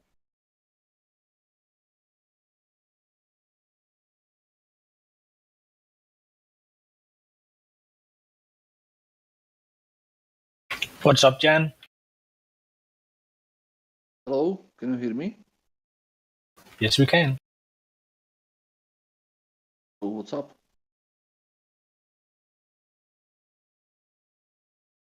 Not much. Just chilling. So Jan, is globe or flat? Is flobe. It's glatflobe. And why do you think it's a globe, my friend? Because I was brought up in globe for 25 years. They force you to believe in it. Yes? Oh, I just believed in it. Yeah. I mean, yes. You see So it you just everywhere. believe in it. Okay, well, that's very honest of you. Can I ask you a couple questions? 3 questions, Jan? I'm sorry for my behavior before. I didn't understand the last part. I'm sorry for my behavior before. Oh, no, I don't know about it. So you have a clean slate as far as I'm concerned. No worries. Yeah, I don't know what your behavior was. Not important for this discussion. So we'll just leave that alone. So let me ask you. Now, these are just basic questions to find out what you actually know about the globe itself. Okay, so I'll just go over them briefly in summary. The first question is measurement of curvature. The second question is detection of axial rotation. And the third question is gas pressure without a container. So let me ask you, do you know of any time in history when, where, and how anyone has ever directly, physically measured the curvature of Earth? Yes. Okay, can you please explain how, when, and where this was done? It was in Hungary. There was these flat earthers, and they shine a laser across the lake. They catch it in the other shore, and they measured the world that is flat. Oh, they measured it flat. Okay, so no curvature there, right? Yes. Okay, good. So what you're basically saying is you do not, let me clarify. Are you saying that you do not know of any actual curvature measurement? I'm sorry, you asked about if curvature was measured, and I didn't say so. Ooh. Okay, so you don't know of any Zero as a actual, quantity. I don't think so. so you don't know of any actual direct measurement of Earth's curvature to validate the radius claim, right? I don't know about any measurements. Okay, very good. That's honest. Okay, fine. We'll just move to the second one. Do you know of when, where, and how anyone has actually detected the rotation of Earth on its axis? Heard about some guys, but I don't think relevant. I don't know what. Right, but I don't know if they managed. Okay, I didn't quite catch that. So you just said, I heard something, you know of some guys that did something. Straight answer is no. Answer is no. Okay, very good. You don't know. That's honest. I have the same answer for that as well. Now, the last one is, do you know of how gas pressure could exist next to a vacuum without a container?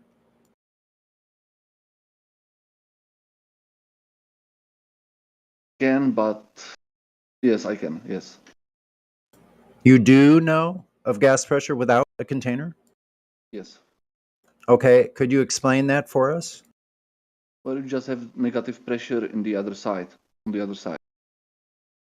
Other side of what? Container. Yeah. So the difference between the pressure inside and outside of the container, is that what you're stating? No, I can see how can there be a pressure next to a vacuum without a container. Okay, can you please describe to us how you could practically demonstrate this for us? Can't. Pardon? I can't. I only can do it mathematically. Okay, thank you for that clarification. Okay, fine. So you yourself can only do it in calculations. Do you know of anyone else that has been able to demonstrate this in reality? I don't know about anyone who can do it in reality. Okay, that you've been very honest with all three of your questions. Now let me tell you what the purpose of these three questions are, is to demonstrate to everyone listening, including me and you, that if you believe that Earth is a globe, that it is only a belief. There's no information or data or test or demonstration that can validate the claims of curvature, rotation, or gas pressure without a container. Thank you for your honesty. Maybe a moderator can give you the 3-point participant tag or role so that we don't keep going over the same questions with you. Roles. I don't want any points. I'm sorry. Okay, well, that's up to you. That's fine. Thank you. This was nice conversation. Can you talk about why you believe the world is flat? Yeah, I actually don't believe the Earth is flat. I'm happy to hear that. Yeah, I actually know for a fact Earth is flat. Boom. Yeah. Yeah. I don't believe. Yeah. Go ahead. And listen, that's 100%.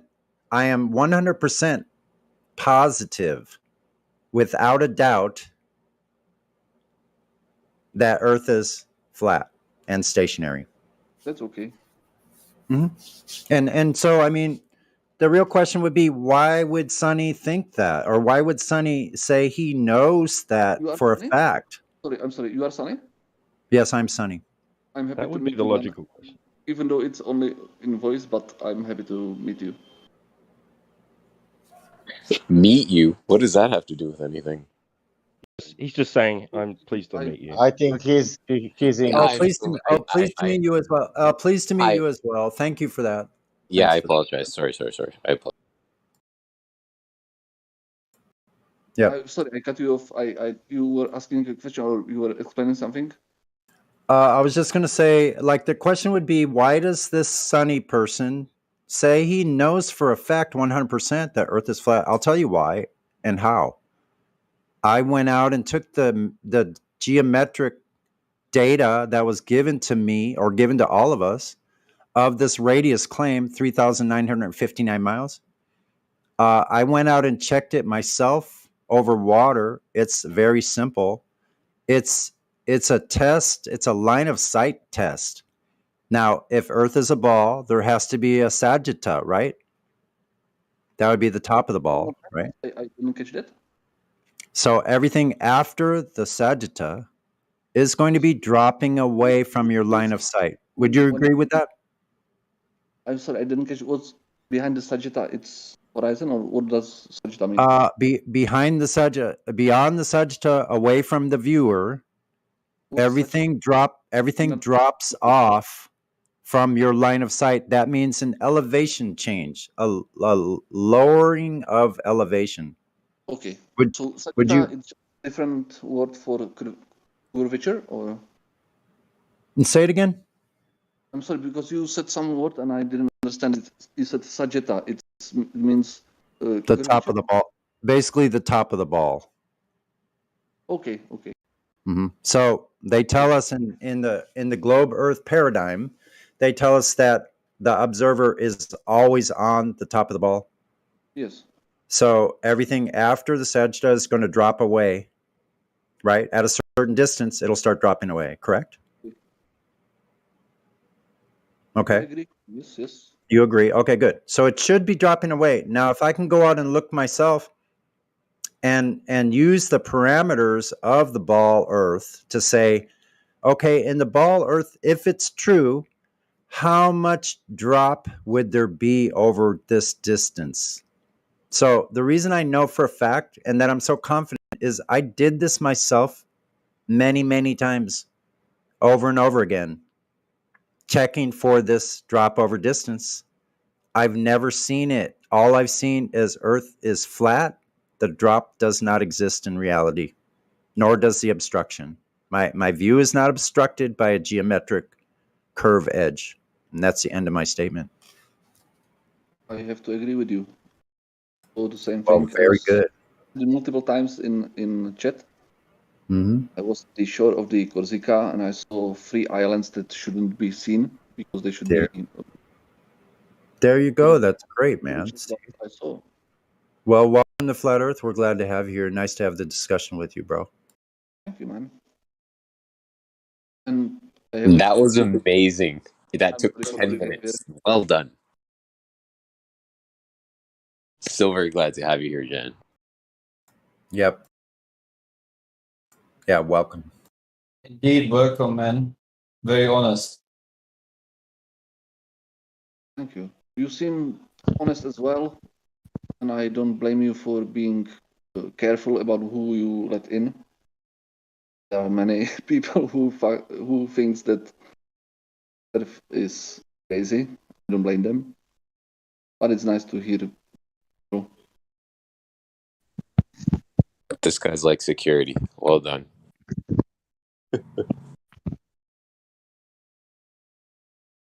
The other thing that to tag on to what Sonny was saying. Oh, sorry. Go ahead, dude. Sorry, sorry. For the 4th time, I'm sorry for my behavior before because I have to make my own security tasks or I talk to someone, so I'm happy that I can talk. It's okay, man. It's okay. No worries. Yeah.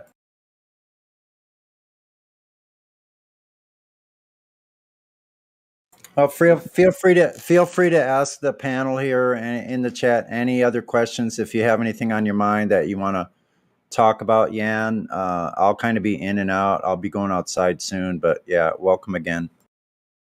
I just want to ask, it's not relevant to the flat earth question, but it's more relevant to the question. Do you have these shows every day, or do people change in these chats, or you know? Okay, let me give you a little bit of a rundown. We're just a collective of individuals from all over the world. This goes on for 24/7, all day, every day, nonstop. Different people throughout different parts of the day, because we, of course, we live all over the world, and we sleep at different times of the day, and some of us work at different times of the day. So it's all over the place. I understand it. I'm happy to be Draken. His name is in. I was listening to him about weeks ago. He was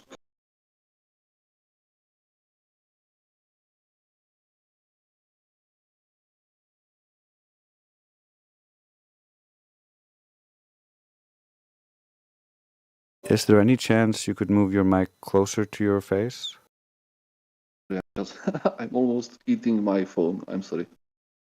Yeah. Do you guys have some microphones or something? Because I'm just talking to my phone. Yeah. Take only the cheapest headphones, and you will have better sound. Yes. You can just get a headset for the phone. It'll sound better right away. I have a studio mic, so it sounds a little bit different. A lot of people have different kind of mics. Does it really matter? Because do you hear me now good? Not Not very really? good, but a little bit low. Maybe I am low also. I'm not talking too loud because I have neighbors around me, so I don't want to hear them. I have a question for you. Are you going to Croatia? This you said. Are you from Croatia? Don't kid me. Yeah, I'm. Yeah. Are you going there Yes. on the seaside? Yeah, I'm going in September. Where? Where? Brist. Split. It's Great. It's not Split. It's below Split, about 200 kilometers. Brist. It doesn't matter. Great. There is a island across. It's called Brač. I don't know how many miles, but you can check that if you have good photo or something. If you can see that island. Have we talked about this before? Because I think I really want to do it because there's this lighthouse, and it shouldn't be visible from where I am. So I hope I will see it. But when you come there, you can find some good, how to say, places, or you will be there. Go somewhere where you can be on the how to say, to have good view Yes. and good weather, of course.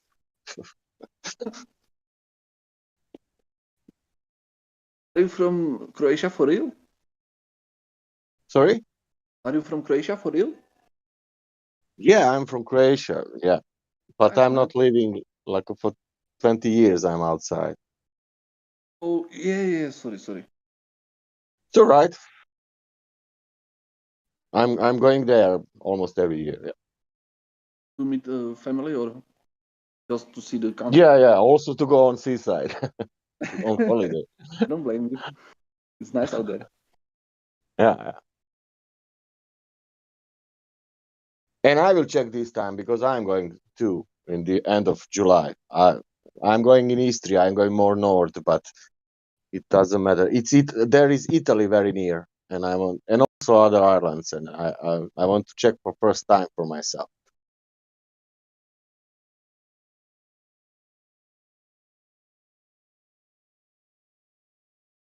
So how many people are on the panel? Can I ask? Because it seems too slow. I'm here. I was listening to the voice chat weeks ago. There was back and forth between people. There was overs in the voice chat. Ladies' night. Listening to it before it, but there was mostly flat earthers. Just this.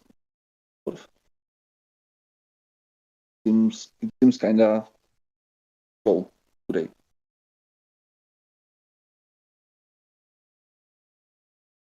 I can clarify. I just mean regular shows. This can attract many more people.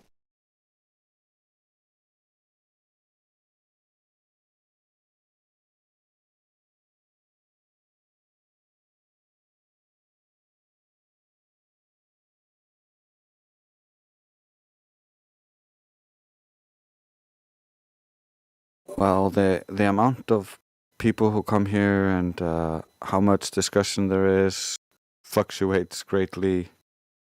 Sometimes it's really busy. Sometimes it's just a trickle. But generally, there are quite a few flat earthers in here at any point ready to take any questions. I like that about Discord, that you can jump in. that I was trying for about an hour. Seems strange because why would you replace if you can have people on, even if they are Ubers, if they are trolls? Let them say, okay, say what you say. They will say some stupid shit. You just say, okay, kick them off if they are not.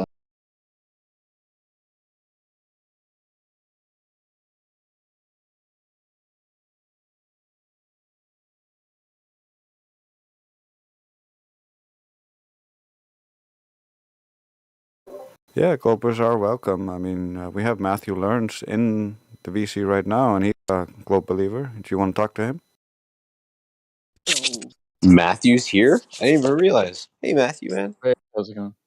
I didn't realize you showed up, guy. Good to see you, man. Thanks for being here, buddy. Hey, and thanks for going to that social event. We heard it was very well received on your part. Appreciate Yeah, you. it was fun. It was fun. Got to meet Sunny in person.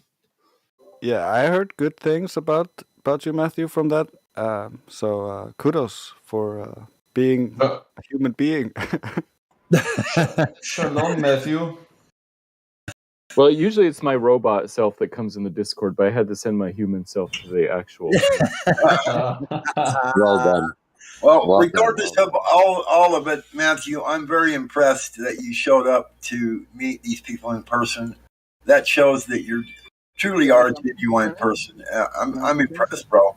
Oh, it was fun. We had a great time. It was a beautiful place right by the ocean. So yeah, it was cool.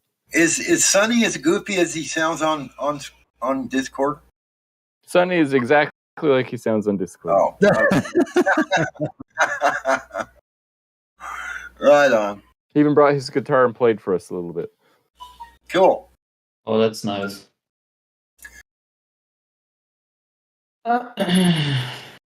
Yeah, we had a great time. Thanks, Matthew. Appreciate it. Yeah, we had an awesome time. It was so much fun. I got to sing and play my ass off. Do you guys have a picture of the place where you went? You can talk to me. No. Not you. I'm thinking Kenny. I'm thinking Flat Earth Dude probably has pictures of the place. A lot of people were. I know a couple people were filming. So we're gonna try to get that that media from the others that were there. We'll keep you updated on that. I'll try to research and find out who's got what. How many people showed up, Sonny? What would you say, Matthew? About 20? Yeah, I'd say maybe 30 total, but never more than 20. Like people were coming and going. Yeah. What was it in general? Like just a sit down at the beach event, or did you guys have like barbecue, or like? How can I imagine that in my brain? No, it's a big, huge house. It's with a row of houses right behind the beach. It's right on. The houses are built right on the beach. Can you talk to me? So it's a house. No, no, Jan. So yeah, it's a huge house. Yeah, Tracy is awesome too, man. Tracy's the bomb.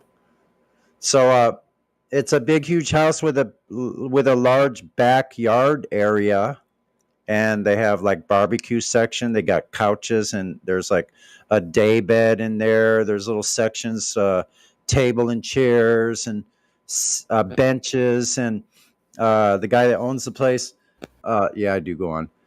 He's got all kinds of flat Earth devices like sextants and binoculars and charts and maps and drawings. And this guy's intense.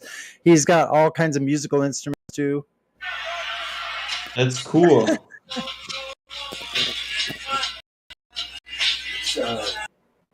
That's really, really cool.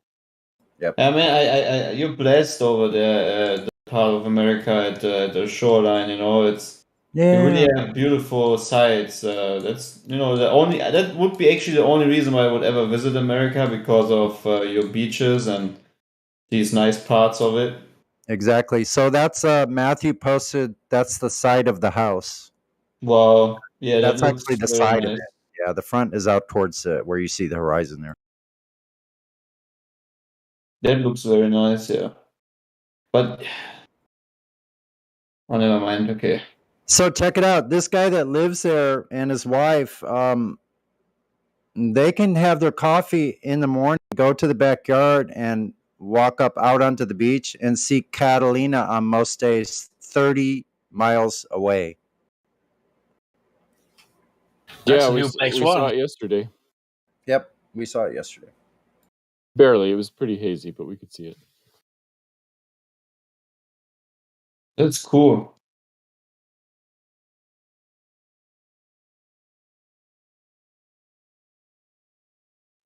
Yeah, what an awesome place, man. Awesome.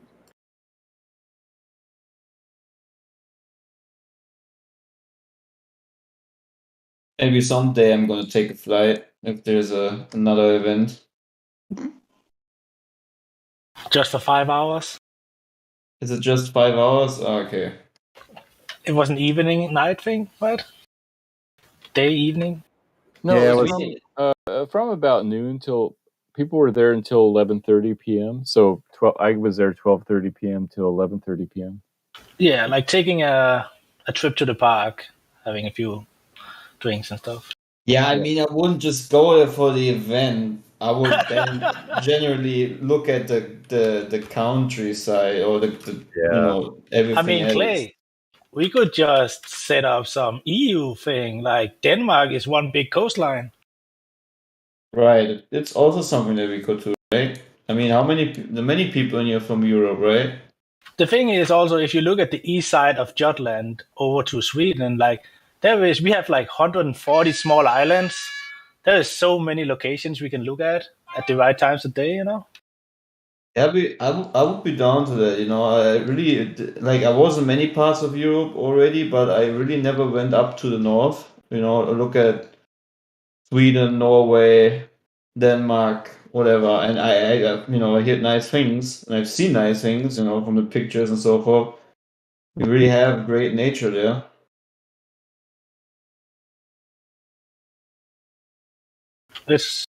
It's what it is.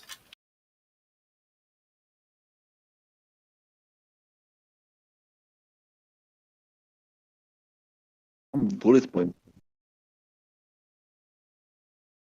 Jan, no one is ignoring you, but you're sometimes not really coming through, unfortunately. Your mic is very low. At least I'm not trying to ignore you. Talk about things You're, What are you talking you're about? breaking up. Observation. think about. You're breaking up. I think I am. Yeah. I can only hear sometimes like what about, and that's it. Should I rephrase my question? Yeah, sure. Try to speak louder, maybe. That's possible. I have neighbors around me, so I don't want to bother them. But to listen closely. Just said that you should have some bullet points for these shows. One scoring, you talk about something interesting. We have bullet points, trust me, man. Yeah. What's your next bullet Jan, point? Jan, go into your user settings and the voice and video tab. In that tab, there's input sensitivity bar, which you can drag lower, and that will mean it won't cut the beginning and end of your sentences away. Okay. Can you hear me now better? Yeah. As I've said, you should have some bullet points, and you have some. What's your next bullet point? Much to talk about that. Many So what? interesting things. Am I getting you correctly that you're saying that we should have some bullet points or talking points that we should be going over as a scheduled programming? Yes, it would be nice. I think many people will listen to this. Yeah, I agree with you. It's a great idea. It's just hard to do when the chat is on off for 24 hours and people go and come as they could do. I understand. I just question. Yeah, it's a really good idea. It's very worth looking into. We have similar ideas, or we have run different kinds of events, and for instance, with Miggy's 3 points, we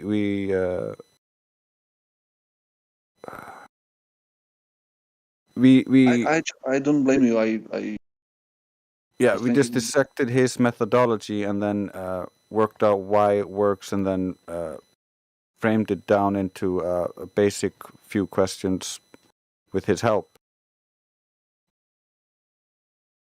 So it's a great idea, but it needs people to work on it, because it's not like we're getting paid to do this. Exactly. This is just a bunch of individuals working together, trying to make something happen and get something done. But it takes individual work. So if you could think of or write a list of bullet points, and you could share it around, and people could work on it, and it could become great. I have some good points I would make. So it was just a suggestion because I think it's interesting. The thing is also the bullet points idea, like all the content is up there, like there's tons of videos made. This is more like, I don't know how to say it. People come in and get an introduction and stuff like that. Yeah, or can have a conversation. Yeah, a conversation, that was probably the more correct word to use. But be the part of the show to ask how they feel. If obviously they are status, it can be roles. Just I mean, also if you're interested, like if you scroll down in the left side, there is tons of channels and places where you can click with specific information about many topics. Like the list is so long. Yeah, and we go over we go over a bunch of the topics as we discuss them with people in conversations, and then those conversations get clipped. And when there's low traffic and no one wants to speak, we can just replay those clips, which go over the topics individually.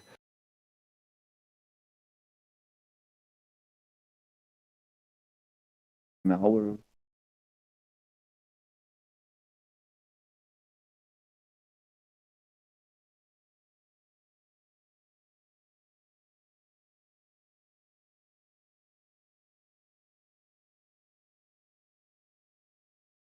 I'm so bad at communicating, because I should have ended that with some sort of question or something to get other people to talk.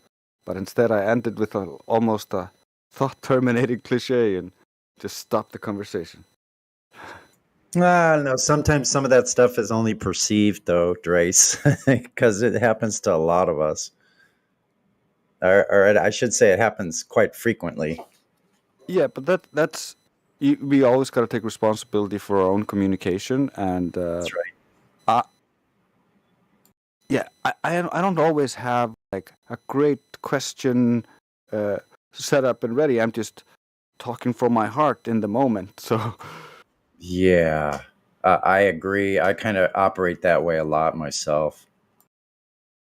And sometimes, quite honestly, I can get into a little bit of a bind sometimes, and I have to draw myself back. You probably hear me doing this a lot, because if things start getting too far out into the realm of something I don't know, or I can't verify, I'll take it back to the initial claim or the initial premise that was stated, or I try to take it back to my initial statement or whatever is going on.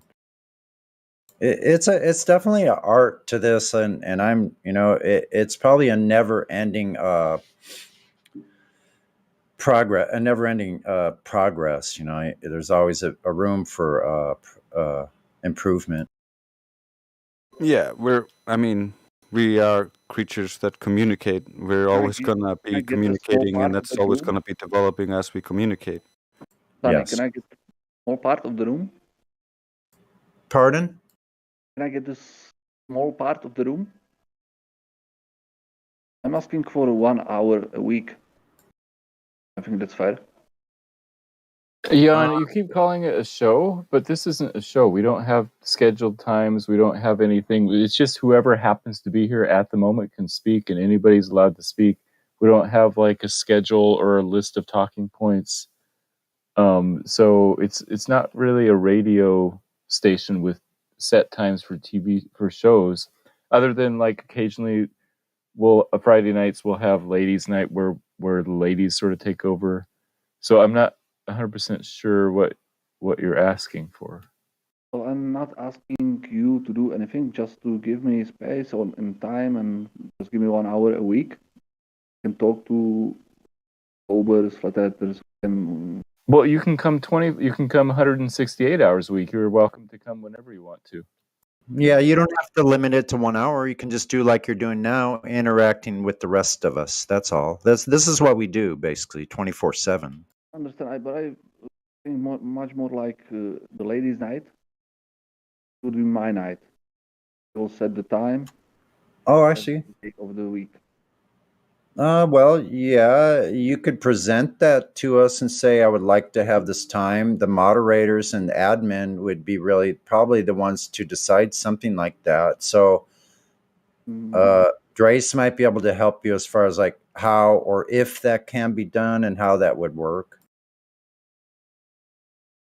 The big thing about this group, this collective, is we're here for our fellow man, even on an individual level. We're not here to put on a show and say, hey, look at us. This is what no. This is about come in. If you have questions, we'll hear, debate, chat. More than anything, make you feel welcomed and not make you scared to ask questions. Science makes you scared of asking questions. We're not here to shame anybody into anything. Just here to answer questions. Hey, that was a very great statement. That science make you scared make you scared to ask questions. I think that's 100% true. Want to do what I'm having in my head. Who should I hit up? Who has the authority to say, okay, you have 1 hour a week? Should I hit up? Listen, I think it would work more like this. It's kind of a loose knit kind of organization we have here. So what you can do is, if you have something that you want to present, like say a question, or you want to make a statement or some type of claim, we could spend an hour talking with you about that. It's basically the same thing. And then if it's something you want to clip out of the live stream and use for yourself, that's fine. That people do that all the time. I agree. So can I have a fixed time in a week? Mm, Talk to someone? you're probably not going to have a fixed time. I would just suggest you just when you're ready to bring up the topic, just bring it up. Have your amount of time available, but it's probably not going to be a fixed time. Because see, the thing is, we're already in, like a lot of times we're having conversations already. So you don't want to have a fixed time to end a conversation right at a specific time. So it's going to be more loosely organized, like I said. So I would suggest when you have some time, you have enough time to discuss what you want to talk about, just come in and discuss it with us. We'll be happy to talk with you about it. I'm not talking about ending the conversation, but I'm just talking about starting the conversation at the set time. So people know that the specific time. Like I said, it's probably not going to be a set time. That's the thing, especially if you're new here. That's probably going to be a issue. Yeah. But This is more like a coffee shop. Imagine a coffee shop or a pub where anybody who walks in can join the conversation and talk. People come and go all the time. And so if you were to ask the coffee shop, hey, can I have 1 hour from Tuesday from 8 to 9, where it's just me running the show, they would be a little bit confused, saying, well, wait a minute, this is just a coffee shop where anybody can talk. Why do you want just a show? It's not a radio station. It's not a show. It's more like a coffee shop. If I can stick to the pub analogy, I understand what you mean, but The pub is still running with or without me. I'm just in the back there. I know that people will come to the pub. They will pay for the drinks and just talk at the set time, specific time in a week. I don't think that's a problem with it. If I will start any problems with the pub, they will just throw me out. It's not my pub. Think of this place like open mic night, where the mic is always open, but we can all stand up and start talking at the same time if we're entertaining the same idea. Right? You can show up whenever you want. If you have a recording item or whatever, use OBS. You can record yourself and then maybe upload that to your own personal channel for share, education, things like that. You may already have your following developing, and that's fantastic. Don't ever think of this place as your sole place to invest your energy. This place is a supplement to whatever you're already doing if you are a creator. Yeah, think of this as a hub, information hub where you can meet a bunch of different creators and people from all over the world and connect and collaborate. I'm not denying that. I said this is your server. I any power to tell you what to do, but I'm just asking if you have set time a week you can be involved. Why not do regular shows? We don't do shows here. That's why not. You have show to present your ideas. When it's not the show time, anyone can join. Oh, Jan, no problem. You just make a show. You can even use the content from you being here and talking to us as the show, and you can publish it at your set fixed time on your YouTube channel, and everybody's happy. Yes, you are right.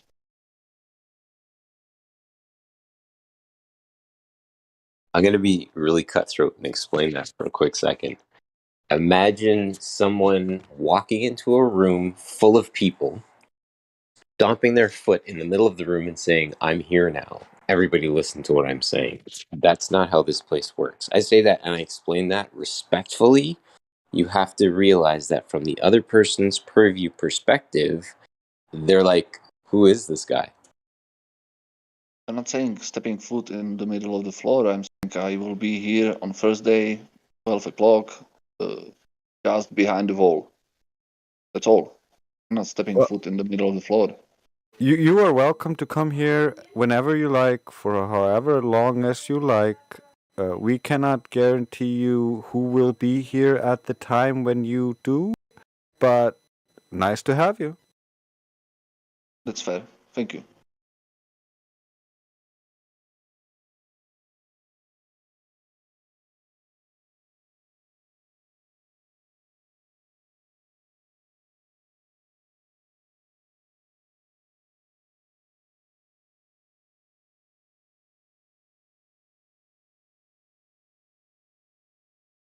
There won't be these long pauses on my show.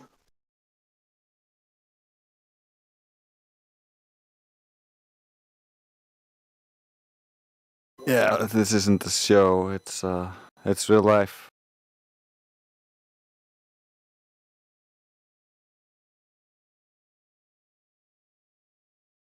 Ask what's the point otherwise of this voice chat? I've always thought that the voice chat is to people to listen. There are arguments back and forth for flat Earth against flat Earth, or globe Earth against globe Earth. YouTube is more for people to listen and to watch. This Discord is more for people to talk, I would say.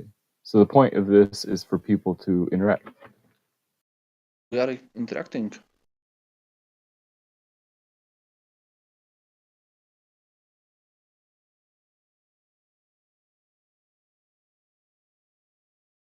Yeah, I agree. But the Discord platform is also big, so we might be listening here, but typing somewhere else. I always thought that the main point of the flat Earth was to spread the message.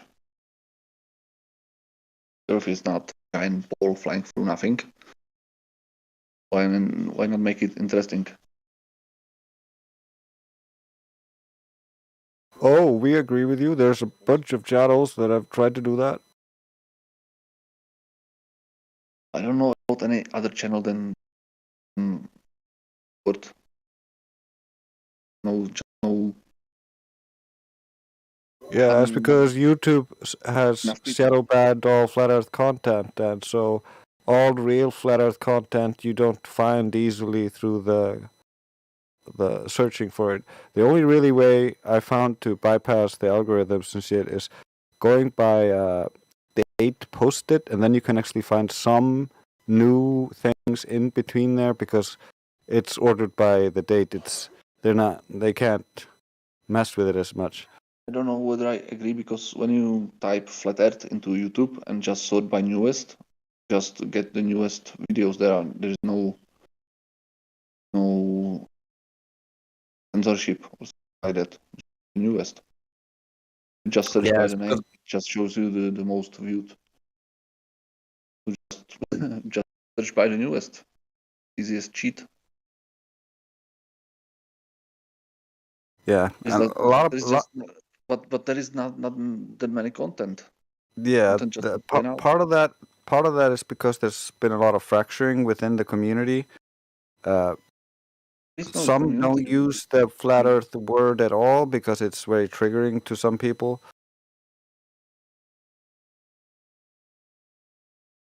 There is no community to be. People believe that the Earth is a giant ball. What did you say? That there is not really any community, flat Earth community, just people who don't believe that the Earth is a ball. Did you say there's not really any flat Earth community that believes there's a ball? No, I'm sorry, it's not that well. Saying that there isn't really no community as a community of flat Earth. Just many people who don't believe that the world is a globe. Oh, yeah, I get you. We get accused of being a cult, so we cannot use any of the classic cult modalities that the average cult uses. So we have to remain individuals and build each other up rather than try to group each other under a banner. Exactly, I agree.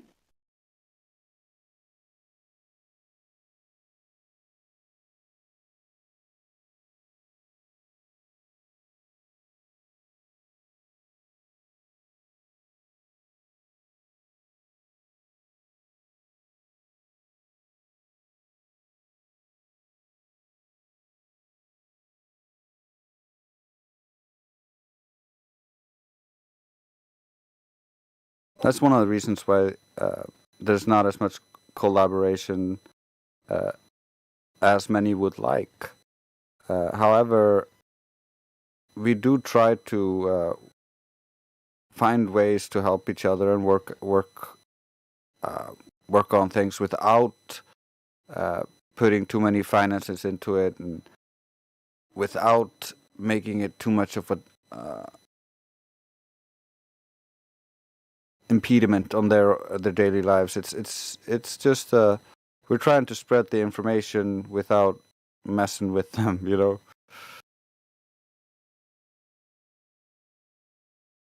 They can still do whatever they want. There's no authoritarian control. We don't force you to say something. There's no doctrine that you must have.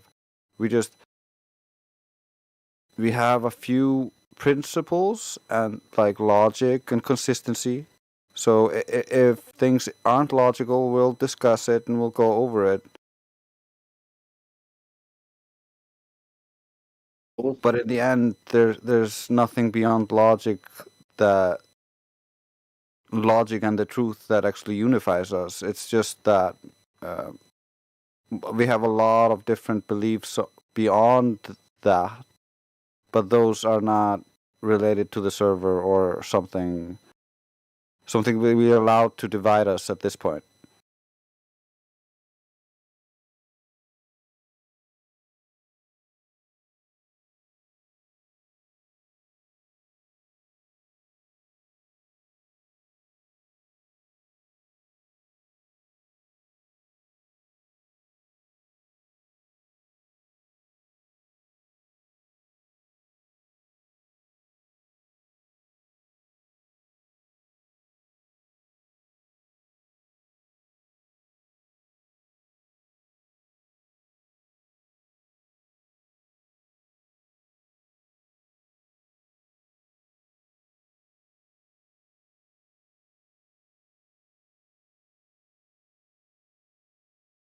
So, Jan, how did you come to this topic?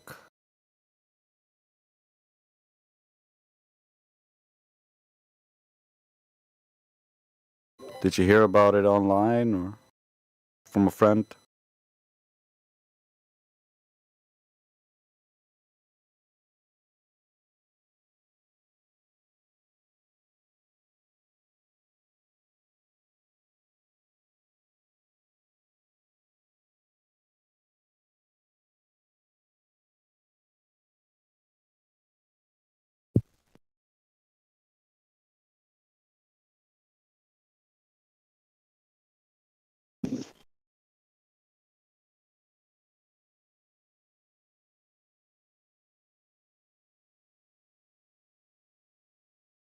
How did you come to the conclusion that the world is not flat? What's the boring idea? How did I come to the conclusion that the Earth is not a globe?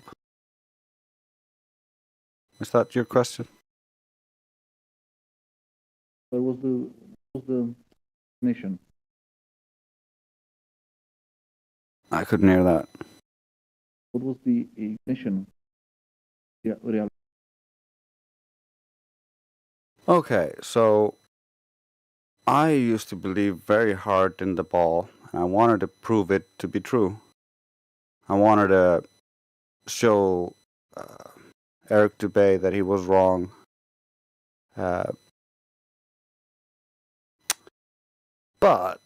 it didn't work out so well. I found out that we can apparently, at times, see far beyond the geometric horizon. So, to me, I was like, there must be an excuse for this. There's refraction and stuff. And then, even in the beginning, I actually went even crazier. And I was like, there must be gravity bending the light and stuff. But yeah, I digress. So I wanted to understand how gravity worked. To try to solve the gas holding on to this ball in the infinite vacuum. So, and of course the light, which I thought was being bent by the gravity.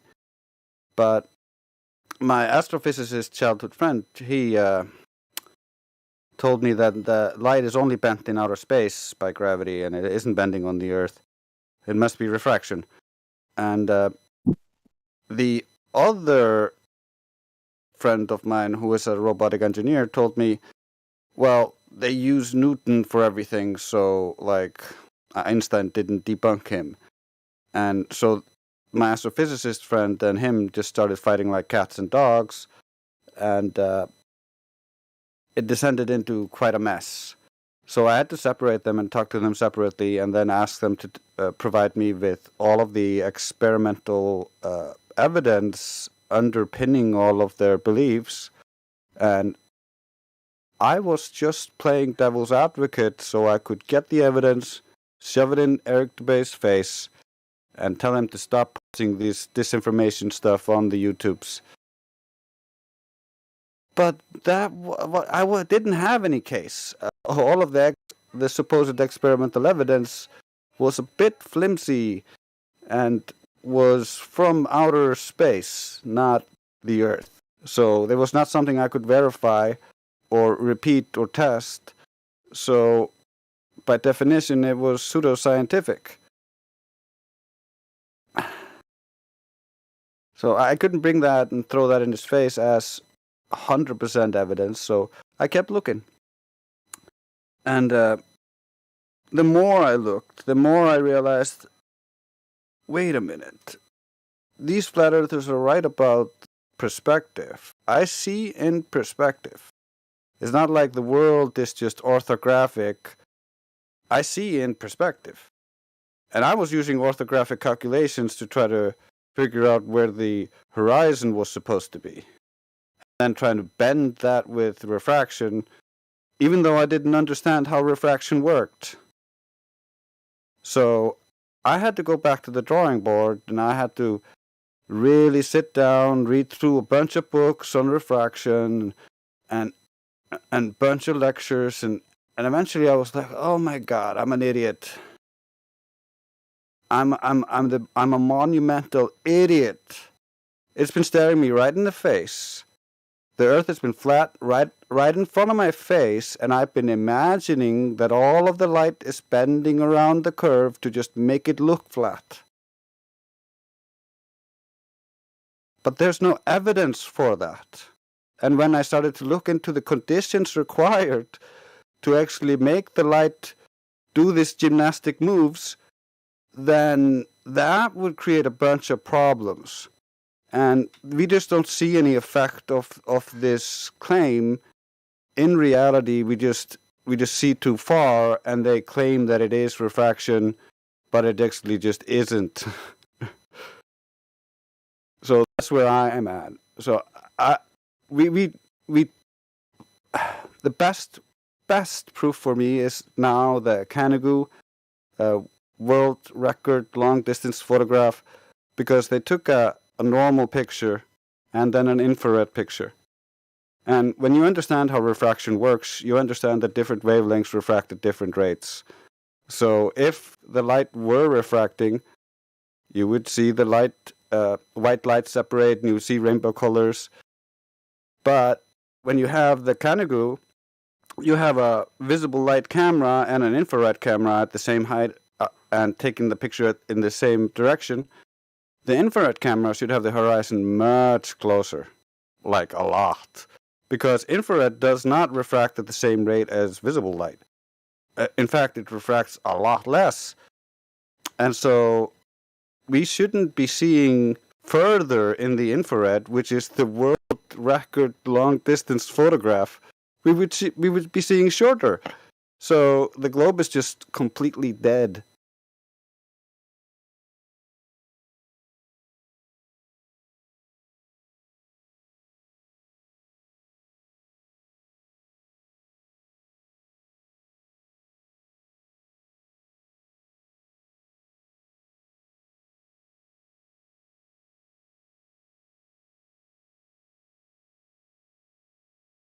I think we lost him.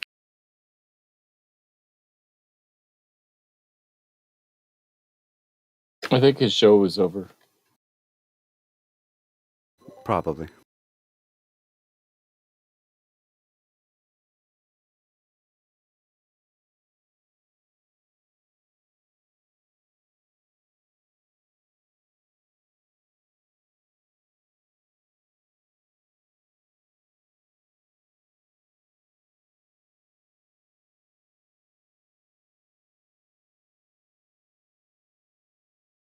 I was right there with Matthew at one point.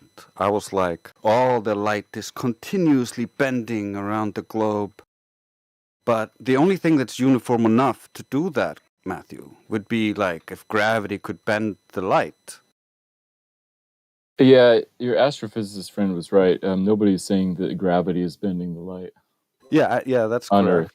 I know, but your postulation that it's constantly being bent around the globe due to the atmosphere would require some insane, consistent conditions that don't exist in reality.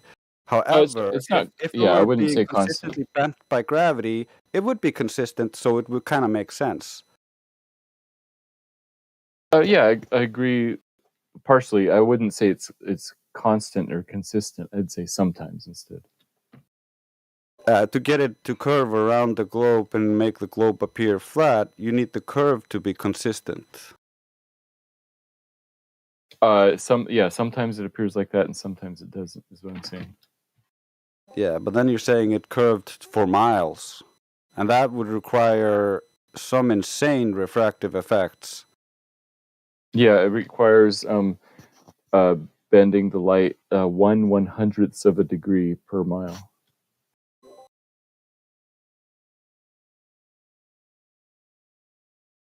Per mile, that doesn't. Oh yeah, okay. You're meaning from. How do you calculate that? Tell me how you get these values. That's 8 inches per mile squared, expressed in angles. I don't see how you get that. It's 8 inches over a mile. That's that at 8 Yeah, I inches. know that formula. Yeah, 8 inches away. I mean, sorry, a mile away, 8 inches only appears less than 1/100th of a degree. Oh, so you're conflating what you believe is the Earth curve and then to what you see in your mind's eye or optics. Oh, I thought you were trying to debunk the globe. So I was saying, using the globe math, this is how it explains what we're seeing. Explains what? It explains how light can bend, and we can see farther than we should be able to sometimes, because light only has to bend a 1/100th of a degree every mile in order to see that.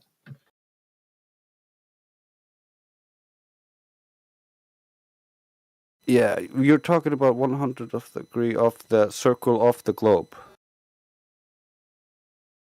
I'm talking about angular size, apparent angular size. Like if we're looking at something or taking pictures, how big of an Yeah, then angular you're size? conflating something that has nothing to do with it. I thought you were talking about the horizon or something appearing too high or too You're low, talking right? about the deviation in your eye over, which would be Yeah, that's what. over a flat Earth. However, in your imagination land, it's actually curved downwards. Yes, and by downwards, the question is how much is it curved downwards? And Yeah, the now answer is you're 1/100th accounting of a for degree. perspective, but the curve downwards and all that comes from denying perspective. No, it comes from refraction and perspective. No. Your globe Earth calculations come from denying perspective. It comes from orthographic view after having looked at the horizon in perspective. Well, okay, let me show a picture of what I mean. This is the Black Swan oil rig taken with the same camera at 2 different times. I'm aware of this. Yeah, so the difference of where the horizon is, how much we can see and how much we can't, is merely 0.01 degrees per mile. So it's the angle of. I have an issue here, though. Okay. Neither one of these pictures represents the globe. The one, the lighter one does represent what we would expect to see on a globe, and the darker one. No. The horizon is too far away still. I don't You see think how that's you can tell. 1.2 miles away? I don't know how far it is, but it's Yeah, different. exactly. So it's an assumption on your part. The It's point not is, actually derived from anything. So, okay. I see where you got your numbers from now, and they don't have any validity. so the point of this image is that you see different things on different days. So you're Right? not actually calculating how much you would require to bend the light around the globe, but rather you're looking at a picture and making assumptions. Is that correct? I'm looking at a picture and saying, hey, the light is either bent in the first picture or bent in the second picture or both. If light never bent, we would never see differences based on the atmosphere. Yeah, we never denied that there are refractive effects in the air, but Yeah, that's all I'm we're saying. not claiming that the refractive effects are bending around a curve, are we? What if refractive effects aren't bending light? What are they doing? Refractive effects can change the angle at which the light is propagating. Right, that's bending light. Yeah, but it doesn't bend the light up and down around a curve. It doesn't have the conditions to do that. Which direction is it bending it? I don't understand what you're saying. In order to change the angle of the light, Matthew, Yes. you need to have a boundary for the light to refract at. You need to have an optically more dense medium and a boundary for the light to refract at. If you do not have this boundary, and you do not have an angle to that boundary, you do not get refraction. Refraction requires the angle. Would different levels of density in the atmosphere count as a boundary or not? It can. Yeah. So now you have to prove that there are, or draw me a diagram of how you believe these optically dense mediums are ordered in order for you to get your light ray from point A to B. Try to do this, Matthew. Draw me a diagram. I think the picture speaks for itself. That No, sometimes the it looks picture does one way. not speak for itself. Draw me a diagram of how you believe the light rays are interacting with these different mediums, or stop claiming that this is the case. You don't have anything other than postulations and your beliefs about those postulations. And I mean, I understand having those beliefs. I used to have these beliefs myself. Endurkast á ljósi samt að virka á báða vegu. Right. Interesting that you guys use always this weird GIF, but Matthew, there's literally tons of photographs where you can see that you don't get a horizontal line that is distorted, you don't get the fundaments of the oil rig distorted, you only get some distortion on the crane, and that can be due to heat waves and whatnot. But if the whole picture in fact is just a mirage or a distortion in itself, so it's actually not there, but it's being, created through distortion, then the whole picture in itself should have the same pattern of distortion. Because if you look at real distortions in your everyday life, let's say you drive down a flat road in a hot summer time, you will never have a straight line or a distortion that partially distorts, if that makes sense to you. So I agree.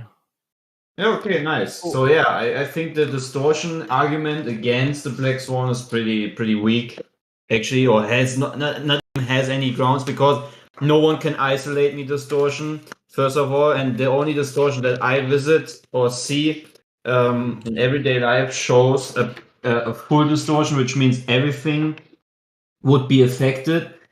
So if Craig. someone can show me, Yeah, the thing is, in the Black Swan, what you see is towering on the crane. That's where Right. the cranes and the top of the platform stretches up. Yeah. What do you say? It's towering? Okay. Towering. What does that mean? Sorry, I don't know that. That it's a refractive effect. If you look into the different refractive effects, you'll see the second image could be, if I were to act like Matthew, I could just say, "Oh, it's just sinking. It's just a refractive effect of sinking." We obviously have the effects, conditions there for refractive effects of sinking, so that's what it is. So I'm just going to believe that and claim that as the truth. That's not enough. Was Matthew able to draw what he believed the light was doing? Yeah, I'm waiting. No, I wasn't. Yeah, like what I noticed about Globers, though I love Matthew, is that they've never show you observations of 706R, which is match the globe specimen. What they do is they'll take flat Earth measurements or observations that we provide, that we've done the work, and they insert refraction to explain them away. Right. There's also another thing. If you look at the picture, Matthew, that you posted, the platform in the more lighter one, as you call it, is wider than the other one, which means it's magnified. And what happens to something that gets magnified? It looks the same width to me. I'm not sure how you're seeing it's wider. I see. Obviously, if I just put my mouse pointer over the edge of the edge of the right side of the lighter one, when it ticks away, it's not at the same location, not as far. Well, you can't see the feet. The feet are narrower, but the base, the main part of the thing, seems about the same size as me. To me. Seems to me it seems to shift to the right, and if you look at the crane, it's kind of shifting a little bit to the left. Yeah. Okay. So I admit I don't know. I can't construct some story about exactly how things are curving or what causes what. What's going on. I guess the main point I was saying is, look, sometimes it looks one way and sometimes it looks the other. and therefore I don't think it counts on either side. Well, that's great, but it rules up the Earth curve limitation to the horizon.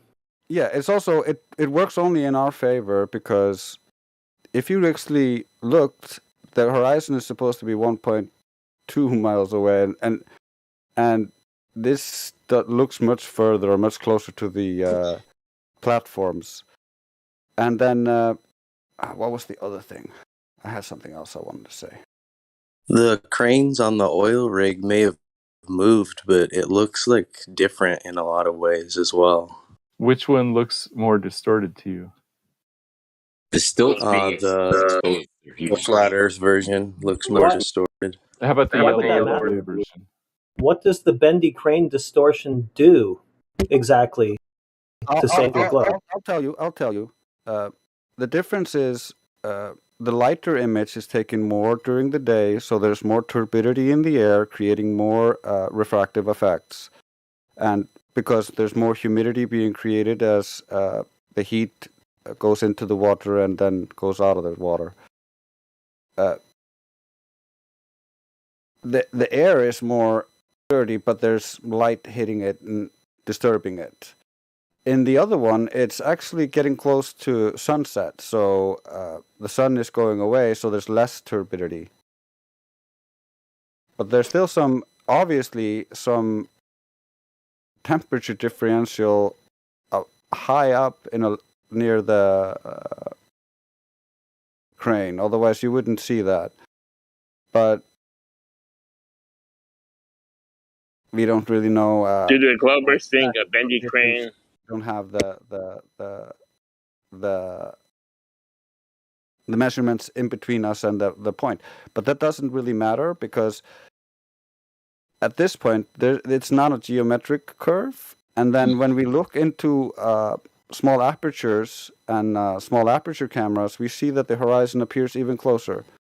So that already proves to us that the horizon isn't a geometric sphere edge and that's getting refracted around with some unverifiable imaginary refraction that can't be drawn out or modeled or anything. It just needs to be assumed with parameters that just don't account for refraction but claim it works like refraction. That's not good enough for me. I need evidence. Yeah, and to be fair, I'm not saying that this proves or disproves one way or the other. I guess I'm pointing out that, hey, one of these pictures is closer to reality, and then the other picture represents some slight distortion due to refraction. And so the question is, which one is closer to reality, and which one is due to refractive effects? Matthew, all of your vision is apparent and optical. Right. It's not actually how reality is. You see that when you get closer to it, and even then, you're only seeing through light. You're not seeing what it really is.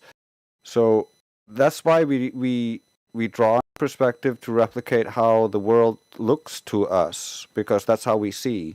And so the globe is based in this orthographic side view that ignores the way we see the world and then looks at the way we see the world, the horizon, and then assumes the horizon is the leading edge of this orthographic sphere, which doesn't exist in reality, Matthew. Well, so obviously you're assuming that the sphere doesn't exist in reality, that and I understand that. I'm You're saying assuming it does, and reifying it by pointing to bendy crane. Yeah, It's kind of the opposite. Matthew, I don't need to assume it doesn't exist. You need to prove it does exist. Okay, so would you? I just don't believe in this stuff. I don't need to believe in stuff for no reason. Yeah, I think I understand what you're saying. You're saying that we can't really tell, or what we're seeing isn't reality, and I agree. But would you say that one of these two images is Who closer said that to other than reality? you? Who said that it's not reality other than you? I think we all acknowledge that both of those pictures are reality. You want to keep saying no, only one of them actually represents reality. Earlier he was talking about the apparent, like the apparent I'm view and saying stuff like that. everything you see is optical, and so the street lamps might appear to be descending towards the horizon, but they're not actually getting smaller. Okay, so let me see if I understand what you're saying. You're saying the yellow-looking one is closer to reality, and the blue-looking one has some optical effects, so it's not doesn't look. I'm saying they are both suffering from optical effects because they are both optical, being looked at through optics. Yeah, both of those pictures are reality, and there's Earth curve in neither, because that's not a part of reality, or else we wouldn't be seeing the 10-mile horizon, that's for sure. Earth curve. Otherwise, we wouldn't be able to shoot lasers for 150 kilometers of 3 different wavelengths, and all 3 hit the same target on the other side. That wouldn't be possible on a globe. What if one was taking the yellowy looking one appears to be like sunset? The other one appears to be more of during the day. The lighting conditions are definitely different, and I would almost argue that the water conditions appear to be slightly different. Therefore, I'm thinking that maybe the moon has a slight effect on perhaps the tides changing. I don't know. But hold on. What I will say is the yellowy one appears to be more of a sunset type picture. That is correct. You are correct in everything. Oh, you're so good at this. I actually know from where both pictures were taken and who took them. And at the time of the second picture, when it was taken, he said the tide was coming in. What do you mean by? Could you say yellow picture or blue picture? Oh, What do you the mean by lighter picture, where you think it's occluded by Earth curve? the bluer one? Okay. Yeah, so the tide was pretty big and was coming in that day, according to the guy who took the picture and did all that. And you're right about the time of day. Thank you for that. And that is empath, strictly being able to look at it and be able to report subjectively on what I see. And again, Matthew, I will throw myself at your court and say, given the yellowy tinge, you have to expect that the sun is going to greatly impact the picture being presented forward. The bluey type essence of the picture that has the blue tinge to the water, that is going to be assumed when a lot of lighting conditions are constant, i.e. the sky is made of water, potentially, right? Therefore, it's going to complement the blue and the water. Therefore, the balance in the picture come through more effectively. Yeah, I would like to say real fast that I made a real short video. I would appreciate it if anybody could watch the video, critique it, tell me if I did or said anything wrong. It was about the atmospheric magnification, and I was illustrating how it would look if it were magnified. So, yeah, it's a real short video. Take a look.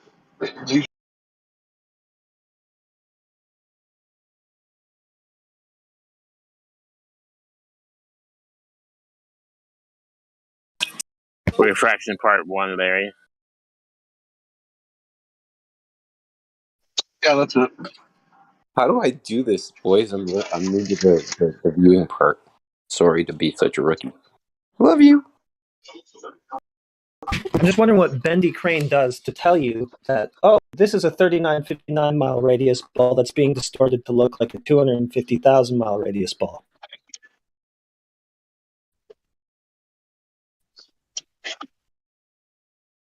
The horizon doesn't look distorted, by the way, either. It looks uniform, flat, horizontal.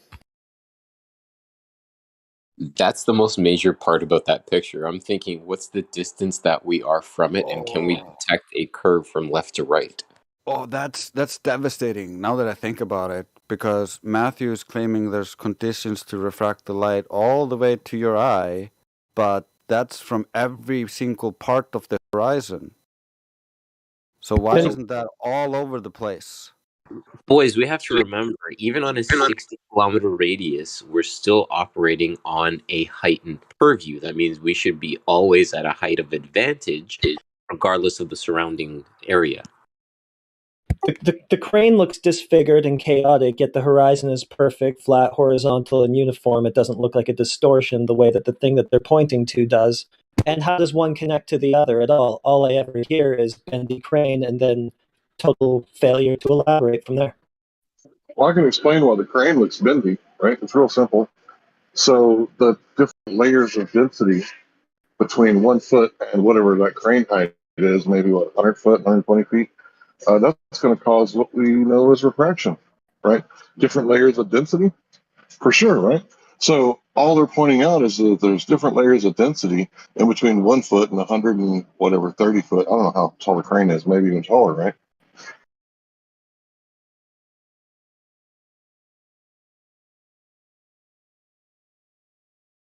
But how do they get from bendy crane to the globe as being refracted to look like it's orders of magnitude bigger than it is? Well, Mitchell basically says that they don't like scientific method very much, and they like to do stuff called leaps of logic and guesswork. So I would just, put it under that category. Don't put it under science. It's just leaps of logic, which means logical fallacy. If the 3959-mile radius ball can look like a 250,000-mile radius one on some days, how'd they ever measure it as a 3959-mile radius one to begin with? How's that possible? It's always changing like that. I would also assume that based on this being an experiment, the assumption that was made before the experiment started was that the Earth was curved.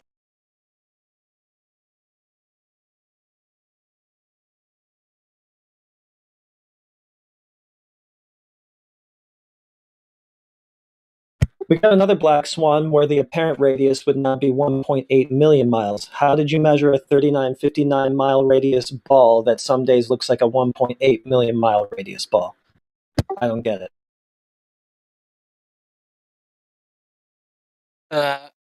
Mr. Central 2.0, can you hear me? Yeah. Could you tell me when is sunrise and sunset today and tomorrow in your area? Oh, what times? Yeah. No, I would have to dox myself. No, I'm just kidding. No, it can. It's like a very general area. Yeah, no, I was just joking. I don't know. It's like 6 a.m. to 10 p.m. 6 a.m. to 10 p.m. And Trace, can you hear me? Yeah. 5 a.m. maybe, actually. Yeah. When is sunrise and sunset for you? We basically barely have none. Because I live in Reykjavik, essentially the sun appears to dip a little bit during the middle of the night. I'm not sure on the exact hours because they keep changing over the course of the summer. Okay. Right, That's the a major discrepancy. How can that fit on flat Earth? Well, pretty simple. You know that thing that the sun sets over called the horizon? Uh-huh. It's too far for there to be Earth curve involved in that, so yeah, it's just flat. Oh, actually, in my case, it's because the land is tall and I live in a valley near the water, so I have not the diffraction limit horizon, but a geographical horizon of hills and mountains and that such, blocking my view of the sun. I still have sunlight and daylight. Yeah, but Trace, you know what I'm talking about. The midnight sun, right? Yeah. Yeah, and while you and me are experiencing that, how can Central 2.0 be experiencing very close to 50-50 night and day? I'm not experiencing 50-50 at all. I said 50 hours. It's very not close 12 or anything close to it. It's like probably closer to an 18-hour day.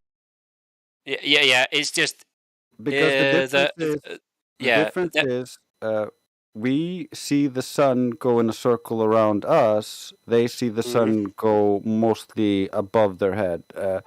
The sun doesn't go as much above us as it goes above them. We see it much closer to the horizon. Okay. So we are talking about what was that one theory? This spotlight sun, right? No, we don't have a claim on the composition of the sun or how it generates its light. We just know that we see it in generally this direction, but the sun is apparent. It cannot be triangulated.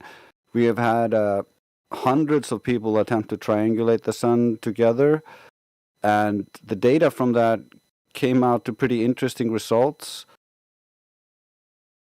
It could be explained with lenses and other such things, but we don't like going into speculation land.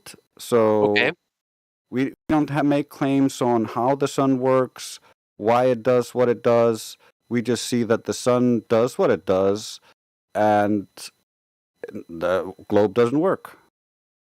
Okay, so what I get from that is that there is this thing that you have in common with Bob and Jeranism, which is to ignore experiments and evidence that counter your claims. No, don't lie. Where did I am not give you lying. evidence? I'm just throwing this out. You No, know? you're saying things that as if it's the truth. Where did I throw out evidence? I was not saying that, but that I was asking questions about the period of the sun and the length of day and night. Yeah. And then you end up saying that observations about the day and the sun is not relevant to the claim of flat Earth. Yeah. So we don't mind talking about these observations and going into them, but we don't. yeah, I know. Claims about them. Yeah, I know. And so, like, you remember, what's it called? That super famous clip with Chernism at the end of that Netflix documentary. You remember that? No. Of course, you know what I'm talking about. You know, No. where he You has gotta be that. more specific. But this is only known within anti-flat earther circles. I don't know what you're talking about. He's talking about behind the curve, at the very end of behind the curve, where he says raise it higher, and then he sees it. I know what he's talking about, the very on the end of behind the curve, but I just don't know the specific quote he's talking about because it's not that important to me. Okay. In any case, don't listen anymore to me. I'm gonna mute myself and continue to listen. Wait. I got a question. I got a question for you before you go. Yeah. You asked us, how does the sun work on a flat Earth? How does the globe Earth work with no curvature?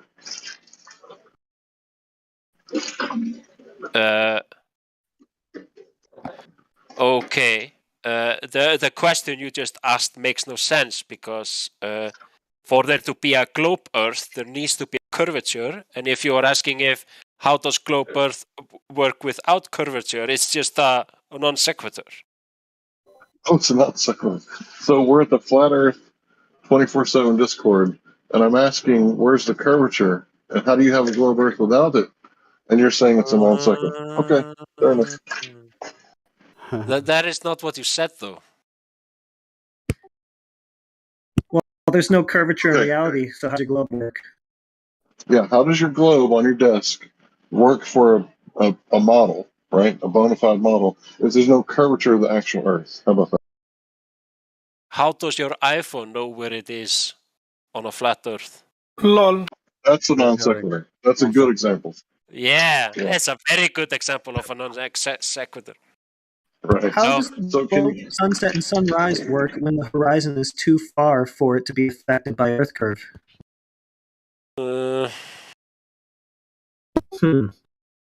I choose not to define my belief according to those measurements. Oh, did you just say belief? Okay, I think that pretty much, that sums it up. Okay, thanks. I also love that he just denied the existence of the globe model and the globe sizes as they claimed, so that's just hilarious. Yeah, he will also probably tell you that Neil deGrasse Tyson is wrong with everything he says about the globe. But the globe exists. Okay, Sindri. Yeah. Look in Livestream voice text chat. I just posted a picture. This is the world record photograph of long distance photography. One is in visible light. The other one is in infrared.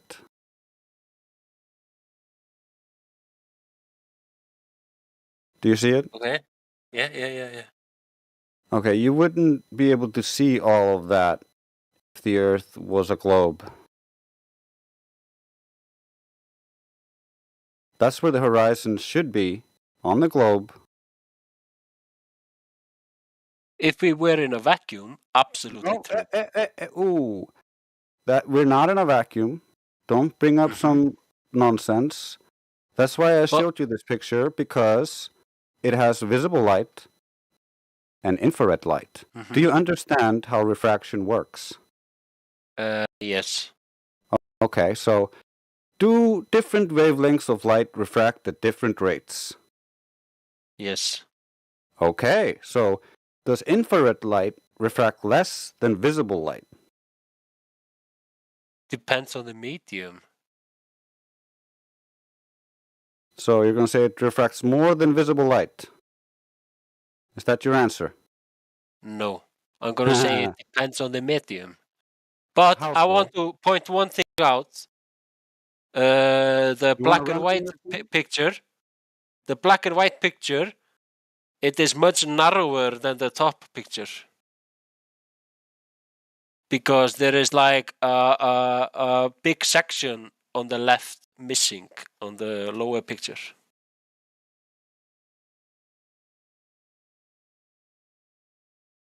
Big section on the left missing on the... You're talking about the bottom of the picture? There's a better zoom quality on the picture that won him the long distance record? No. I'm talking about like... Is that your objection? No, I'm talking about on the top picture, the orange one. Yeah, the visible There is light. there is like a big portion of the left missing on the lower black and white picture. My guy, is the horizon going left to right, bending down? There should be a node. The node is the crown, right? There should be a node in the middle of that picture, and then the I guess you'd call it the apex. It would fall off from left to right if the Earth was curved. Because again, think about the distance that you're taking this picture over. You should see a drop from left to right. You should see a geometric horizon at 116 miles too. Where's that at, Sindri? Dude, I think his actual problem is he can't see the mountains that he can see in the infrared, in the visible light spectrum, which he should be able to see more in the visible light spectrum if his postulations were correct and light were refracting around the globe. Instead, where we have much less refraction, we actually see much further. So his postulations are just proven incorrect, and yeah, that's right. Good luck. Yeah, I just want to make a note to all the flat earthers out there. Please don't argue that we should see curves left to right. The easiest way to detect curvature, as if you're at a pool hall table, is to look down the z-axis. I just want to point out that as a person, the curve is not visible to you. Okay, then how would you ever know it was there? How would you ever have measured it? It was supposed to be visible in the form of a geometric horizon at 1 foot observer height at 1.2 miles. Why isn't it there? I just trust in the knowledge that Just I have have a been blind given. faith, a blind belief, a religion. Got it.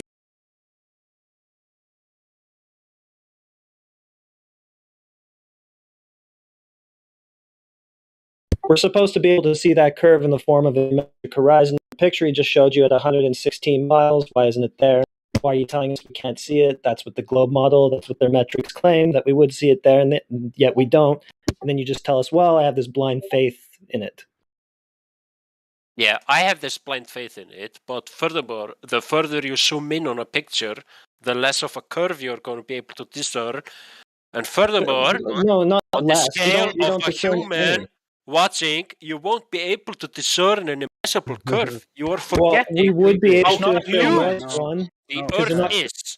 We are talking about a bacteria living on a No, beach we're ball. not. They And gave would us that the bacteria metrics. be able You're to not say listening. that the beach ball is curving? Small little You're not Sindri. listening. You're not an insect. Actually, I know.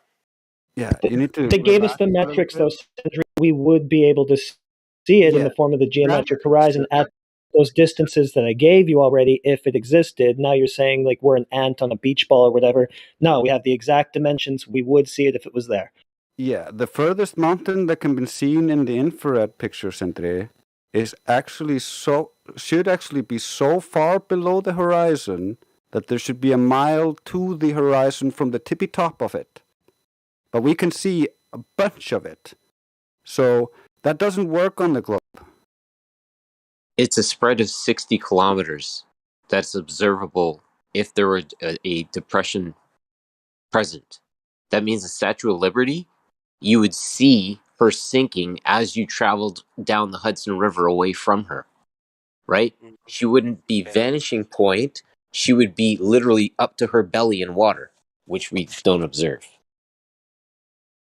Guys, we really need to start bringing, and sorry, this isn't it when I say guys, I'm speaking to both guys, because this explanation that we're a bacteria, this is what they've done to us. They have rationalized us to the smallest little piece. We're the smallest that we've ever been, and we know the least. We're literally arguing about this, right? And this is what they've done.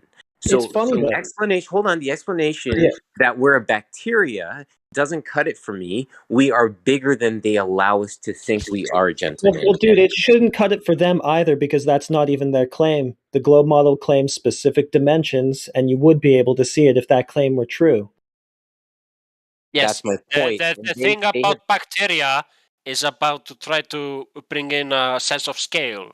I realize that. I'm not an You're not idiot. doing I that. work with numbers all day long, my friend. I understand what you're doing, but I'm also my counter argument to that. My knee-jerk reaction is, at a distance of 60 kilometers of a distance, I should see an observable depression. There is no ifs, ands about it. That is burden of proof. I rest my case. Very nice. Yeah, we're using the exact dimensions that they gave us to find out exactly what rate of drop there should be, where there should be an obstruction. You're just giving us a vague sort of analogy of an ant on a ball, a bacteria on a beach ball or whatever it is. Like, let me just talk in a little piece. Absolutely not. The only thing I do is listen to what you're talking about, and I give counter arguments. so why are the globe metrics wrong? Why are you still defending them if they're wrong? Yeah, why are you haven't I claiming heard- things? Yeah, go ahead. Why haven't I heard a single coherent counter argument yet? Because, Trace, you know me. We have had this thing many times. And you still can't be coherent? No, never. Okay. All right, let's try this one, guys. My friend, how about this? I go to the hot air balloon center. I go up in the sky in the hot air balloon. I look down, and I still cannot observe a distance that is the Earth moving beneath my feet or beneath the hot air balloon. At what distance does that observable leash release me, and I can actually, as the hot air balloon, observe the surface beneath me moving? I can answer that, and it is not a distance in any numerical value. It is the distance when the hot air balloon leaves the atmosphere. But furthermore, the hot air balloon does not have the capability to leave the atmosphere. So we're talking open system then. No. Are we in an open system? Well, he just said that his claim isn't falsifiable. He said that they would have to go to a place that he can't go to in order to prove what he's talking about. Yeah. Okay, so based on the definition of the 59 Encyclopedia of the Firmament, where there's an established roof, and Hillary Clinton has witnessed that by stating that there's a glass ceiling with a whole bunch of cracks in it that they can't break through, You are talking about Hillary Clinton, the lizard woman. My guy. No. Calm down, No. guys. My question to you is, you're stating stating that we can go to a place that we can't go to because there's a ceiling. That's what you're presenting. No. You can't go there in a hot air balloon. Why? Because a hot air balloon, how it works in raising you up in the air is that the how can I say this in Hot air. Yeah, the Hot hot air. air has less density than the air around it, and the further higher you rise, the density and pressure of the air around you decreases until it reaches an equilibrium where the hot air balloon cannot rise any further. Okay, so to summarize, you have to go to this place to prove that the Earth's a globe that you can't go to.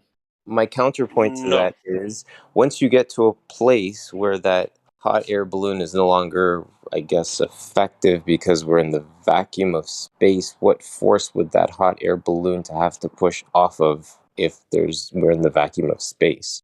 Which completely flies in the face of scripture and what God created on the second day being the firmament, by the way, which is the cap to the closed system that we live in. Okay. Just to start with, any religious stuff against me is just. I didn't say religion, my friend. You said religion. I'm not here to start a No, war. you were talking about God. He created the second. God, I believe in God and the Creator has nothing to do with religion, man. And you really need to look in the definitions of where religion begins and whatnot. And You're the one who keeps talking beliefs here, Sindri. The globe is your belief. You've said that already. That's why you still go with it, even though we falsified it using the geometry that we claimed. Okay, let's just say one thing. When the gradient of pressure of the atmosphere has reached an equilibrium with the pressure inside the hot air balloon will not rise any further. And it is far from being in space. What space? You still have to show that to us. All you're giving us is excuses for why you can't get there. You can get to space, but it's pretty expensive. Okay, you need to escape the gravity well of planet Earth. You're doing it again. You're giving us excuses for why you can't get to this place, this magical outer space vacuum that you claim. Okay. So What do you think about instead of excuses for why you can't give us that positive proof? My positive proof is very easy. Curiosity rover on Mars. What do you think about that? Lol. Yeah, exactly. Taken on Earth. That you take on faith alone like you do the rest of the globe. You live on Narnia. Yeah. Narnia. Yeah. Don't you? 1 second. 1 quick second. Sindri, don't you realize how they made your imagination or your whole personality and brought it out of like it elevated from the ground into things that are just things that you need to believe in, like. Your whole mind is not set to a foundation. It's set to something that is within, a reality that no one can prove, no one has seen, and so forth. Like everything is about up there for you, Globies. The burden is on you to prove that those alleged Mars pics are actually that. You realize that, right? Like you don't get to just show us a cartoon and then say, "Ha, checkmate." Right. And one weak question. Well, 1 second, Sindri, one weak question. Yeah. Regarding your Mars thingy, can you show me a video where they test the Mars rover without thick cables as thick as my head connected to it? Because if that thing is allegedly being moved on the Mars without any cables, why are they testing in every video that NASA has published these thick ass cables like an RC toy that is made in the 80s? Can you explain that to me? Show me a video where they control it without huge cables attached to it, like they would test it as if it would be really somewhere else where you need to have a remote control, because it's all rubbish what they show you.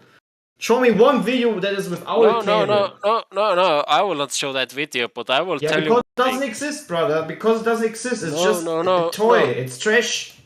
Do you have any experience in prototyping? A very high technology prototype. Man, I don't have to have any experience in that if I can see the obvious fraud that they're testing something that was... Listen, they're testing something here on Earth that was meant to be remotely controlled on Mars with huge cables attached to it. Not one video is out there showing this rover without a cable attached to it. Why do you would test something that sends data that's being remotely controlled on another planet, so-called, with cables here on Earth, like a remote 80s LC car that has a cable to it? That makes no sense. Yeah, I understand your concern. Okay. You need to realize that this testing were undergoing under accelerated time frame. So what you would think was 1 minute while they were testing, in that frame of reference, time was very accelerated. I'm talking about the obvious reasons that why would you test in the first place something that will be remotely controlled on another planet very far away with huge big ass cables in every video that you show? Why not at least show one video where you remotely control the supposed RC car that will be remotely controlled on that other planet? It makes no sense. So if all data at the end of the day will be transmitted remotely, why is it not possible on Earth to show it on Earth? How they remotely show a live feed of the camera, or how they remotely can let it drive around some sand. They never showed you these videos. It's always with huge cables and little fragments of videos. This is very unsatisfying. If I would be a Glober, if I would be a Glober, that would be very unsatisfying to me, you know. But because I'm not a Glober, because I can obviously see the frauds and the non-intelligence when it comes to making these fake videos, is that they obviously can't show you this thing being remotely controlled because it was never intended to be remotely controlled. It's just a toy, man. It's just a bunch of bullcrap.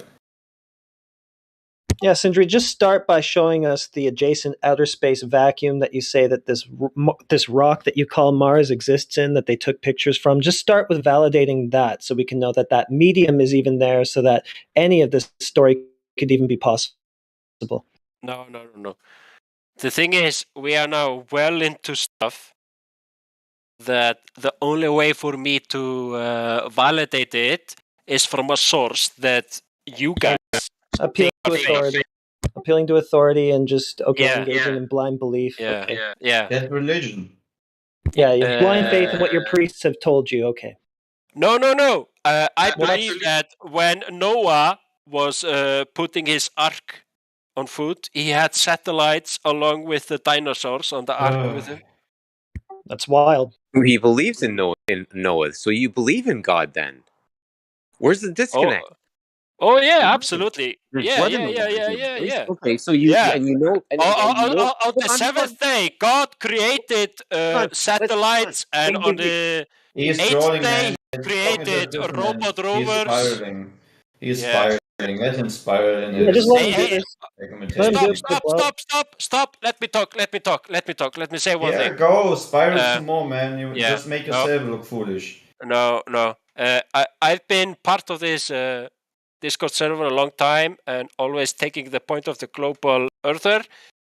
And I'm getting too drunk to do it now without being disrespectful. So I think I should back out and come back another day.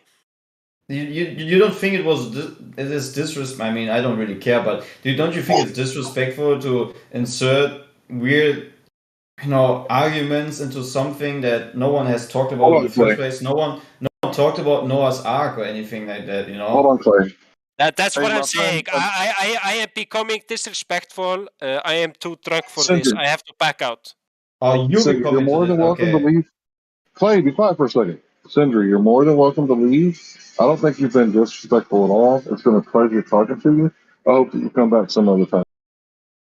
Yeah, I feel like I'm too drunk to be respectful. I've been here many times before. Trace knows it. Other guys know it. I've always been careful to be respectful, and I feel like I'm going over the line now. So I'm gonna leave. Okay, man. Have a great day. Nice chat. Yeah. Have a wonderful night, everyone, and I hope everything will be nice for you. Have a blessed night. It was a pleasure meeting you, my friend. Be well. Good night, man. I believe your lie. Nobody likes meeting me. You are the liar. Yeah, I am the liar. Okay, bye-bye. Bye. I actually like meeting you for the first 15 seconds, and then it starts going downhill from there. Yeah, anyways, again, I think he got upset because I pointed out the obvious fraud that it is with the mass rover, that you can't find any material showing you how they remotely control it. Nothing. If someone can find that for me, a video showing that thing being remotely controlled here on Earth, I'm gladly to, step back and excuse myself for my argument. Fine. I was just trying to get a word in before he left. Because we want this place to be welcoming. And he was trying to leave, and you were nipping at his heels on the way out. So no problem, Clay. You're more welcome here too, sir.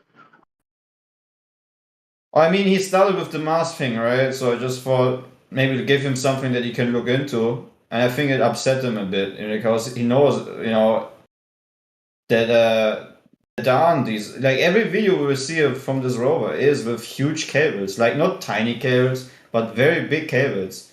And some guy with a remote control that is also attached with a cable. Like, how much more silly does it need to be, or obvious, that this thing will never be able to remotely controlled? I mean, can someone show me, apart from maybe a drone? Yeah, okay, maybe no. I'm not gonna go in that. Never mind. I mean, we finished the conversation.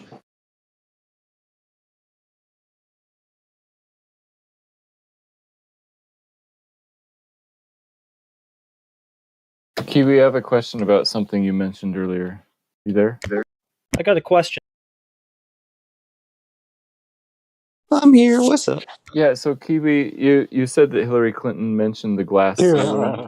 Yeah. Do you suspect that she meant that physically, or do you say that it Dude, might be listen. metaphorical? She made some crazy statement, and I don't want to turn this political, but she made this crazy statement about this glass ceiling that has like 18 million cracks in it or something like that, and everybody cheered, and they had no idea what they were talking about. And I honestly say, like, with everything that's transpired with like Operation Fishbowl, the Tower of Babylon, or Tower of Babel, whatever, and then you have this situation now where we're attempting to paint that the what was created on the second day was space.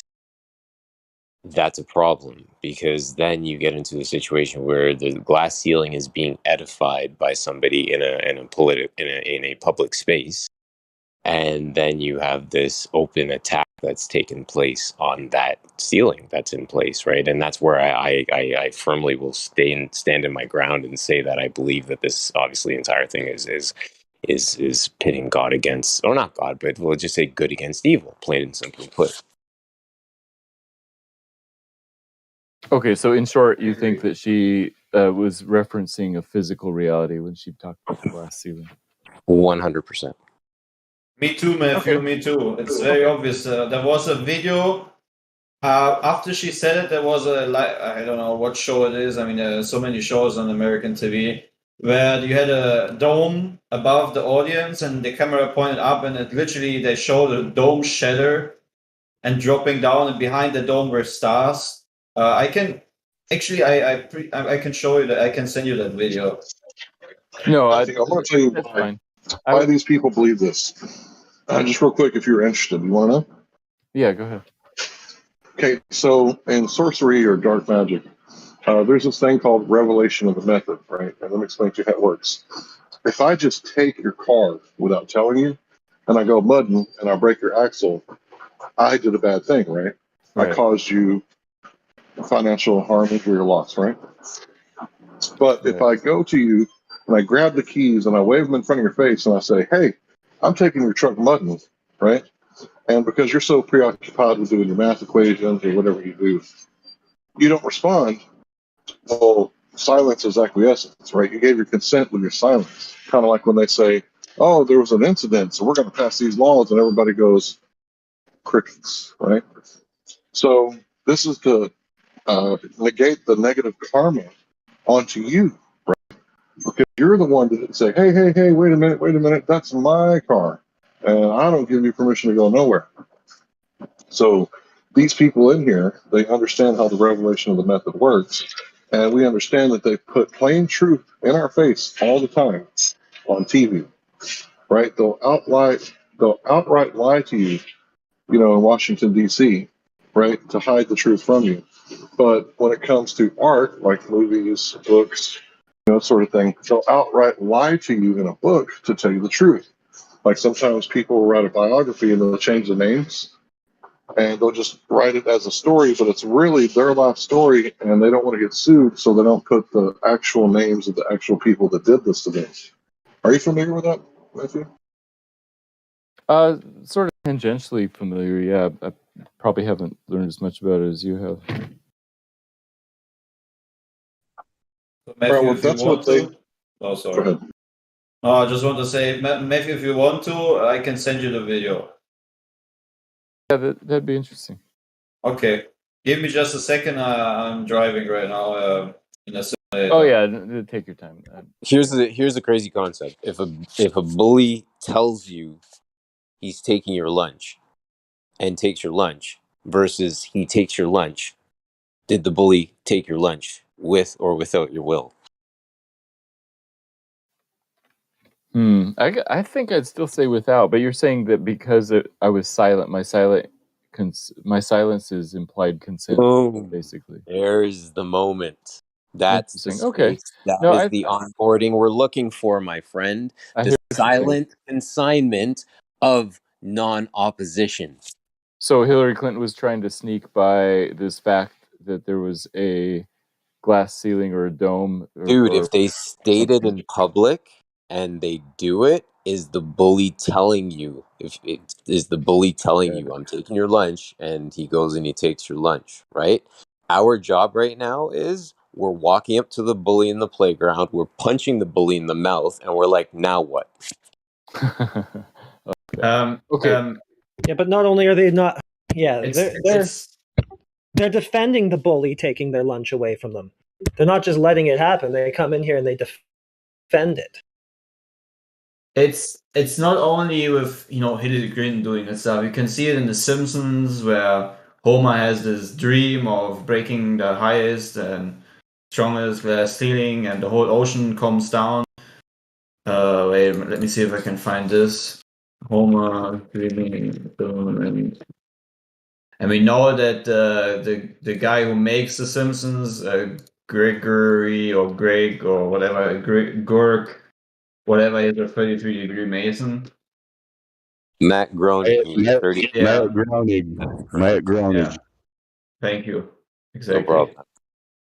So to be clear, I think that Hillary Clinton was using a metaphor to describe the difficulty women typically have in achieving power or positions of high place, and she was saying, "Hey, that's starting to crack the fact that she was running for president." Matthew, Of course she was. But the thing with the occult is there's different layers of understanding, right? Like someone might say the word 69, right? And you're a math guy, so you know that that's the number before 7.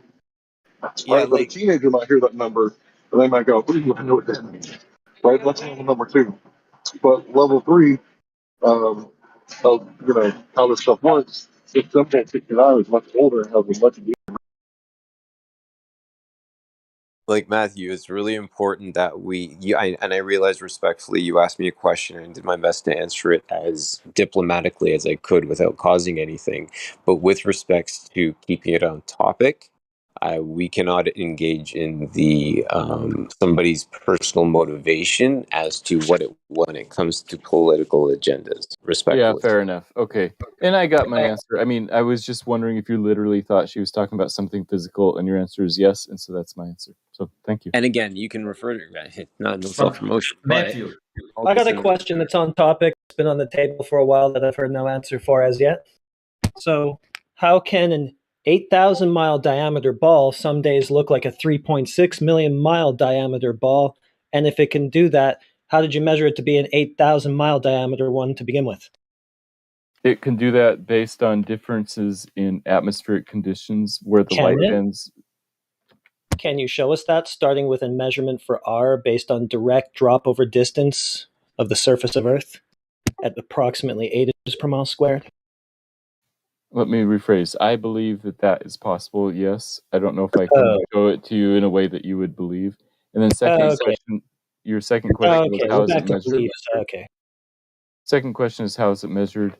And that is a separate question about whether it is a ball or not. So if it is a ball, then we can measure it even all the way back to Eratosthenes, and since then using certain making about shadow angles and stuff like that. No, I'm looking for a direct measurement of drop over distance on the surface of Earth to make sure it actually is curving so that we can know that it's that 3959 mile radius ball. Before we move on to how is that 3959 mile radius ball looking like a 1.8 million mile radius ball today?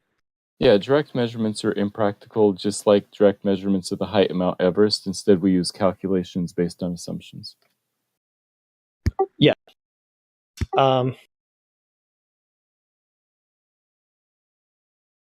Sorry, I was just distracted by the chat. But the thing is, we can see the mountain. You don't have to like beg the question. Like, do you guys believe in Mount Everest? Who's Yes. ever said that?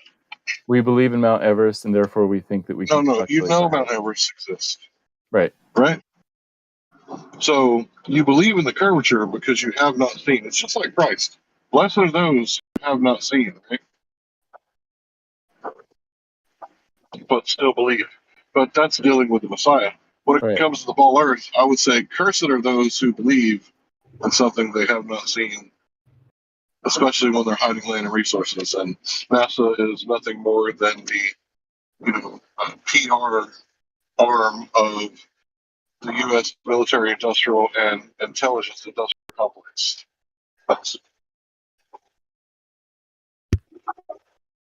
Yeah, so we can see Mount Everest. We know it's there. The first step, which is observing it, has been fulfilled. So how about that with the Earth curve? Where's that being observed? So in order to so I admit, yes, in order to measure the radius, you would have to have a pretty strong belief that the Earth actually has a radius. Otherwise, you wouldn't even bother, right? So you're saying you just have to operate on the belief that it's a ball? In order to measure the radius, you would have to operate on the belief that it's a ball. Yes. Why wouldn't you just be able to observe the radius in the form of Earth curvature? Why would you have to start with the belief that it is that? Because otherwise you would attribute it to something else. So, I mean, you bring your preconceived notions to the observations.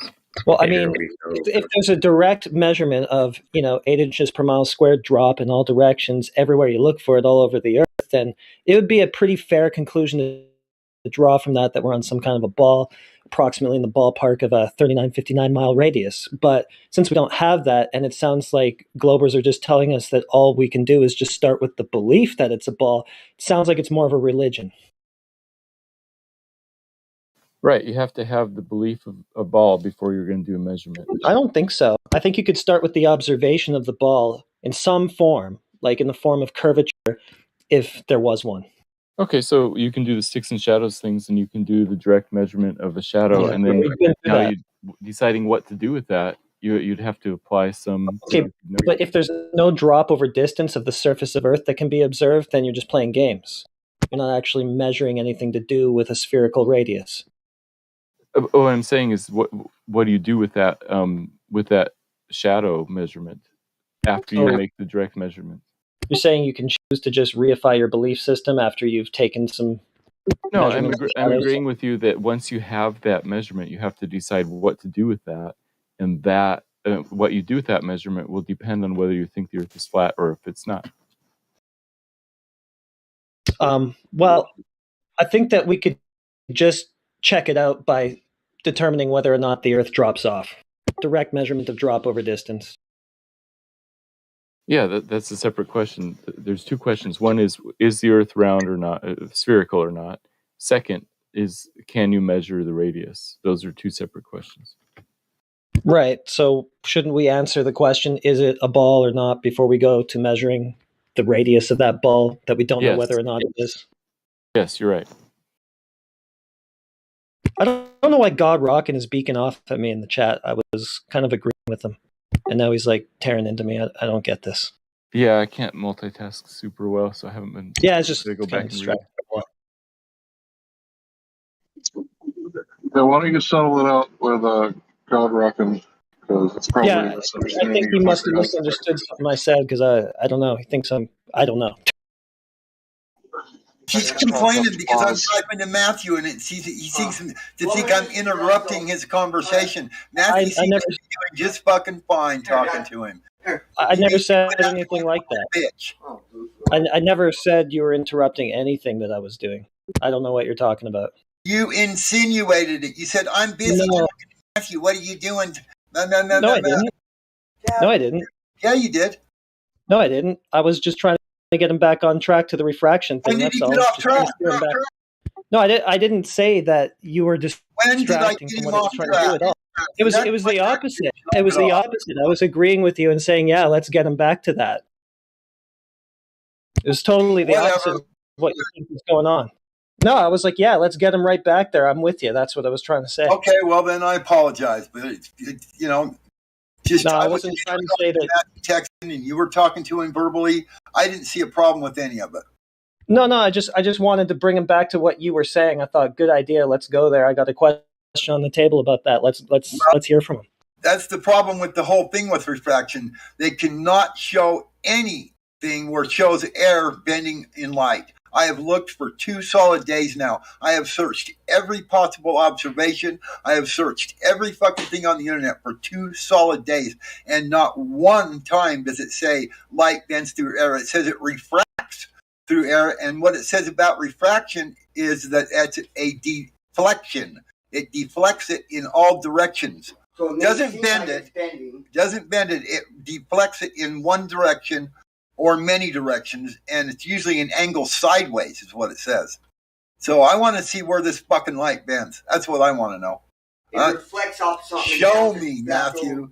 Show me where light bends through air. Don't just run your mouth about it. Show me, because all these other observations have got light shining through plastic and through glass and through fucking, all these other different things, but they don't show one time light going through air bending. They don't even mention it. Dude, I've seen. Well, he said basically already, he cleared it up for us and said that it just comes down to it being his belief that it's a ball in the first place, and that's about all he seems to be able to base any of it on. Let me respond, Godrek. That's interesting. I think you're right that it would be hard to find any mention of light refracting through air. And you bring up an interesting point about deflection versus bending. I might say that they could be used interchangeably, but maybe not. I'd have to think about that some more. But in reference to whether light bends in air, I guess I would say either it does bend in air or it does not. And in order to decide between the two, I think looking at light bending in another medium could give us some clues about whether it might bend in air. That's all. I throw in a desert oasis, a mirage, light bends in air. Go. Yeah, I would call that a false equivalence, or sorry, what? It's false dichotomy. That's the one. Wait, what, a mirage? Well, Matthew, you got to start with a measurement of drop over distance that substantiates the idea that the Earth is a ball in the first place, because that's what your refraction verifications are based upon, is the radius of that ball that hasn't been measured, because it obviously doesn't exist, because you can't get us primary measurement. Let's back up. We were talking about a basic question: can air bend light? And it isn't a false equivalency to say that the answer is either yes, air can bend light, or no. I corrected that. So false dichotomy. It needs to be bent in the specific way that you're claiming, though, and that claim rests on the radius, so you need that radius measurement up front before you can start saying that my apparent radius is being refracted from 3959 to 1.8 million or whatever. I think you're jumping ahead. The first question is, can it bend it at all? Yes or no? And then, second would be, can it bend it the right amount or not?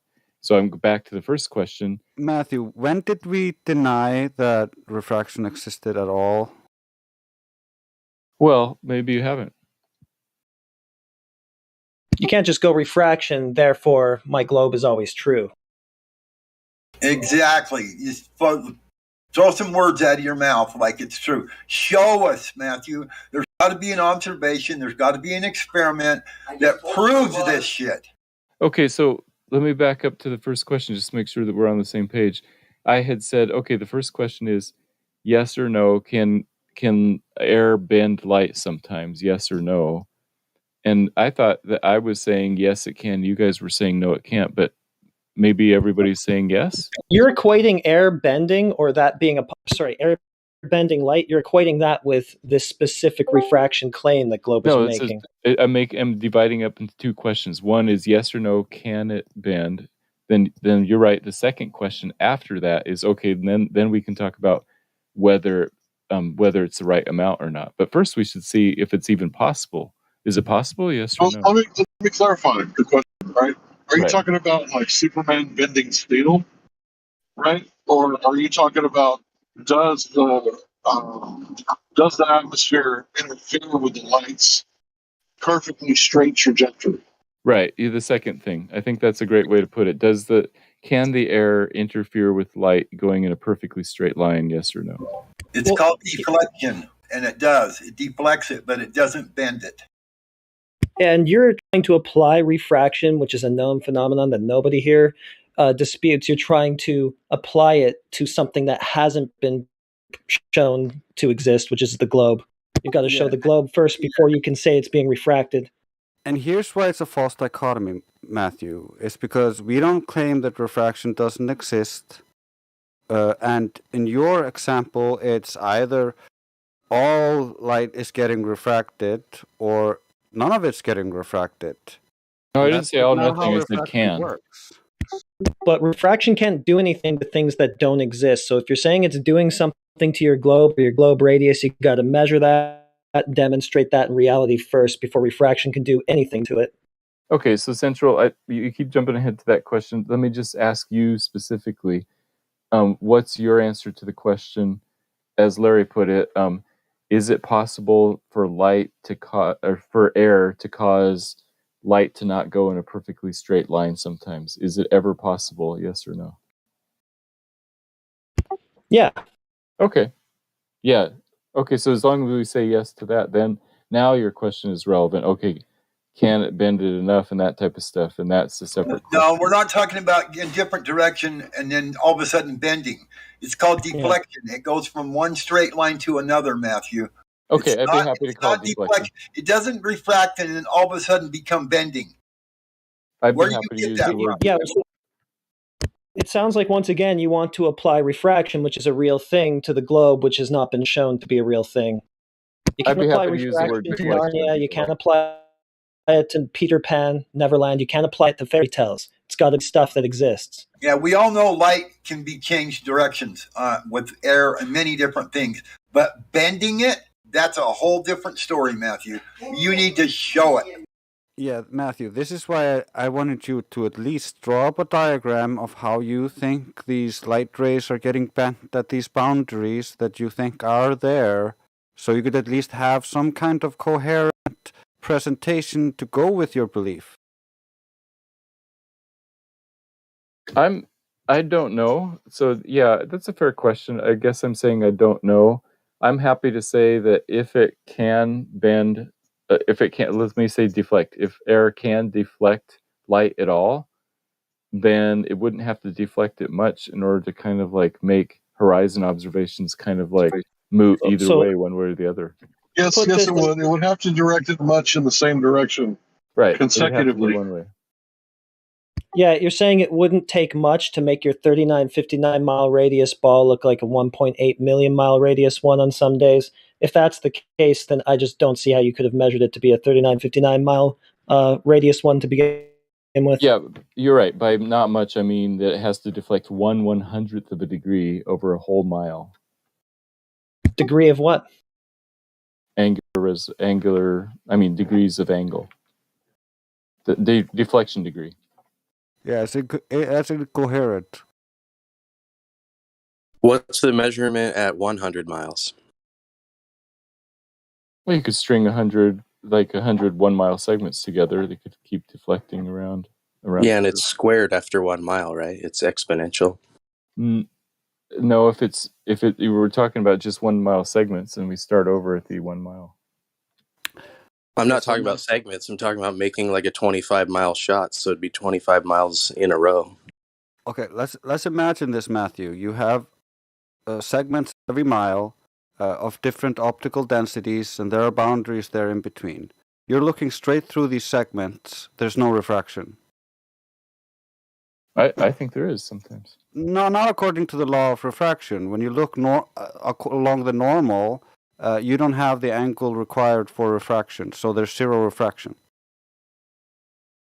So you're back to saying that air can never change. No, I didn't say that. I'm saying sometimes that's why I wanted you to draw the diagram, because refraction is not just a magic word that can bend things around the globe. It's an actual principle that works along very specific set of rules.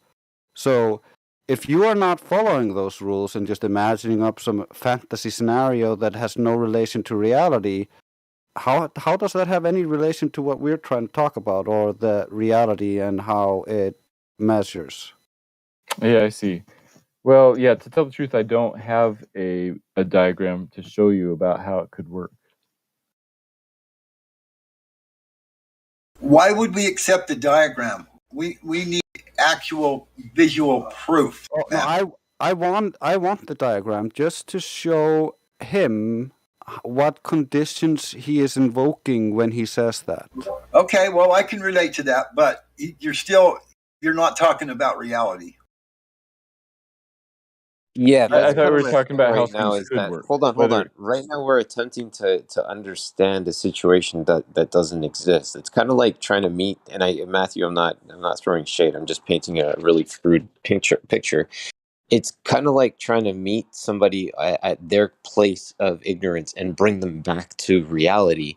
We are presenting a completely different principle, that light doesn't bend. Light is activated. That's the essence of illumination. So, Kiwi, would you say, back to the very beginning question, yes or no? Is there conditions where light is sometimes deviated or deflected from a perfect Yeah, I explained this concept to my neighbor last night. I was sitting in a room. I turned on a light bulb in my ceiling, and I looked at the rays that came out, and I looked at it from your perspective, where it's projecting light. And I realized that the room, the hallway beyond that wall, so there was a wall that cut off that light, the main room wall. So that secondary hallway that bled off that room was still being illuminated. So that effective, the rays of that light, that principle no longer applies, because that solid object is blocking the quote rays, as you would put it, in an essence where the light is being projected onto a surface, which is not the case. So then I countered that argument by stating that if we go with the principle, and again I explain this respectfully, that the lid we're in a gaseous environment, and the lid is the firmament. Again, I hate to relate to it, but it is what it is. We're in a closed system. The gases that are present in that hallway, offshoot of that main room, are just being activated, but in a different characteristic. The main characteristic providing main light in the main room, the hallway bleeding off that main room, the gases in that room are being illuminated in different characteristic of that gas, if you will. I hope that makes sense. I'm having trouble picturing exactly what you're talking about, but I think I get the general idea about the hallway kind of being illuminated by the. My counter to that is, why can you read in the shade on a sunny day versus being in direct sunlight? Because the air is lit up. Because the So light's Matthew, reflecting off of everything. It's reflecting in all sorts of different directions, and because of the reflection, there is not a direct source of light on the paper, but impartial, direct, reflected light on the paper. So, Matthew, are there ways in which light can deflect that might make the invisible pink unicorns in my backyard that might be there appear invisible? No, because there aren't So- any pink unicorns there. Yes, so it goes back to my point where, in order to invoke refraction to explain anything, you have to first demonstrate the thing that you say it's doing something to. Right. I don't think refraction is a way to prove that the globe exists. Right. You can't apply it to something that you haven't demonstrated in the first place. Yeah. You would have So to I do can't some apply it to other the pink unicorns that might be being refracted to invisibility in my backyard, because I haven't demonstrated them. So Yeah, I don't think trying to use the horizon of refraction to prove that the globe exists is a good strategy. It's a reification. But that's your claim, though. Like, Yeah, I do claim that. That's if it's your claim and you can't prove it. Oh, I use other ways of claiming that the Earth is a globe, not refraction. I'm just saying if it is a globe, then refraction could explain what's going on. So it doesn't. In other words, I'm denying that looking at the horizon disproves the globe. I'm not saying it does prove the globe. It doesn't disprove. That's all. Well, we need to see this globe to start with before refraction can do nada to it. But I thought you now accept that we're on a plane. Now we're back to what, like 2 days ago, right? A Because I plane? thought the whole point of this, and I realize that you're throwing things in for consumption's sake, but in order to make progress in this journey, we have to accept the things that we know that are stables, which are we're on a stable plane. If we're entertaining a globe, then what are we doing? With you specifically, Matthew. I say that respectfully, of course. Again. But what I don't remember saying we're on a stable plane.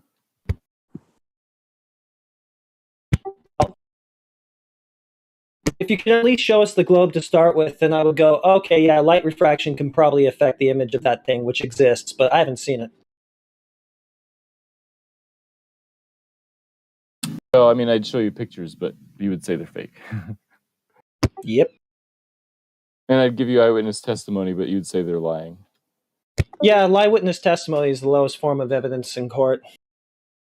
And I would point to technological impossibilities like GPS, but you would say that there's other ways to get GPS signals. Yeah, LoRaN was way before GPS and just worked on towers, and it's the same thing. And then I'd point to a satellite TV from the 80s, but you would say that they're not pointing at the sky. And I'd point to my brain. I didn't say that, so don't put words in my mouth. I would say that we found out that the air actually reflects down waves, and we've been using that to communicate and send information for a long time now. And the GPS I would counter with my brain and head are the greatest navigational device and the best part is positioning system ever created. Really? Which way is north? Can you point straight north always? Well, my head doesn't detect movement, does it? Unless I'm moving in a car, right? No, human beings can only detect acceleration, not movement.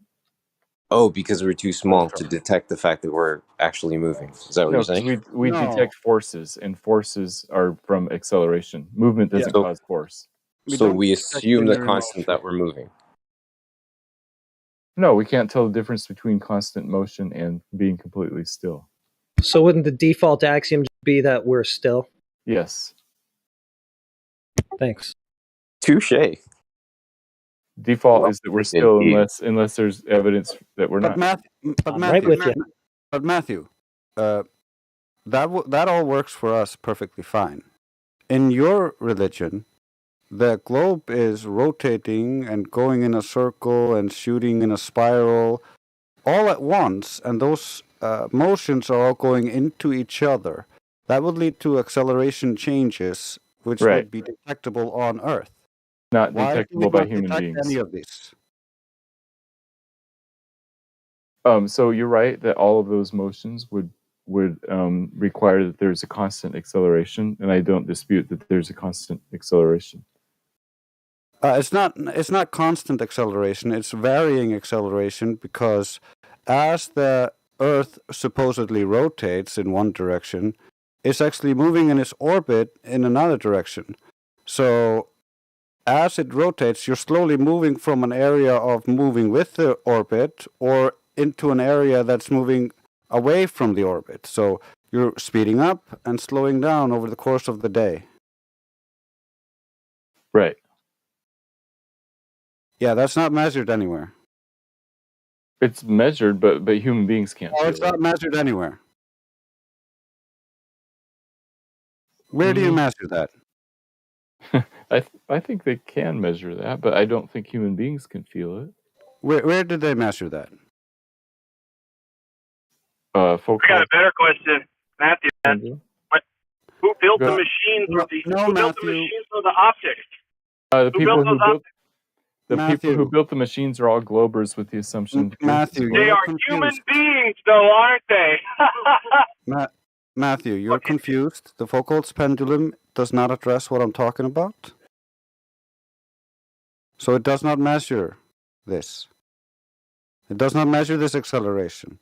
And we have very, very sensitive accelerometers. And they do not measure this. Not even your optical gyroscope measures this. Yet So this optical would be an gyroscopes read zero? Yet this would be an inherent aspect of the globe orbiting and rotating. Yeah, so you're saying the optical gyroscopes read 0 degrees per hour? No, I didn't say that. Did you hear me say that? No, they don't. No. They don't read what I was describing to you, which would be the acceleration changes required if the Earth were a sphere orbiting and rotating. Okay, well, respectfully, I disagree. Which is not just the claimed rotation. It's more than that. Its acceleration changes up to about 1,000 miles per hour at the equator. So, or 2,000 actually, because you're going the opposite direction. It's not measured anywhere. There's no evidence for the globe. Face it, Matthew. Not to exclude the elliptical path the Earth is taking around the sun, which would be a constant change. Yeah. Constant change in velocity. I agree with all that, yeah. Then why don't we detect it with anything? I think we do. I think those ring lasers do detect that kind of stuff. They detect both rotation and elliptical movement around the sun? An orbit? No, change in acceleration due to spinning into and out of the orbit? I've never heard this anywhere except from Ute, who discovered this. Ring lasers detect rotation, and rotation can only happen if there's acceleration. So no, incorrect. Actually, ring laser gyros don't actually detect rotation. they detect like some magical ether. No. They operate on the Sagnac effect, and scientists don't actually have a coherent or scientific cause to the Sagnac effect. So they built this ring gyroscope with no coherent explanation of how it works. They just built it and got it right. They built it based on the effect. The effect can create similar results to a artificial gyroscope, so they can orient themselves in space using it. Yeah, that's true. It is a pretty cool thing, and to be fair, I've never seen one myself. I've just seen videos of it, so it would be interesting to play with one sometime, though. The thing is that when we're dealing with science, right, when we're dealing with knowledge, you have to show a cause and effect relationship. You can't just be like, my toes are painted, blue today, therefore the toe fairy came and did it. Can't be anything else. There's no other possibility. But it has to be because of the toe fairy. Get him to clarify or accept that it doesn't measure acceleration that he was asking for? Why move on until he accepts that or gives some proof that it does? I'm sorry, you were cutting in and out. Could you Just- try to say that again? Yeah, just one elliptical path, like the Earth, not even rotating, but going around the sun, would be an acceleration and deceleration. If you're going to say that the gyroscope, the electronic gyroscope, does that, then you need to provide proof of that because that's not what it does. Yeah, you're right. It measures the change in orientation, so that it gets rotated. No, that. So, are you conceding that it doesn't? Well, it doesn't. No, the mechanical gyro changes That's also- or detects the change in Even if it orientation. does- That's a gyroscope. doesn't Sorry. do that. That's a mechanical gyroscope. Optical gyroscopes, they actually just detect the changes in the light, or as they ring laser gyros, for instance, it's just deviations within the light. So there's not an apparatus that is being Right. rotated. But either way, it's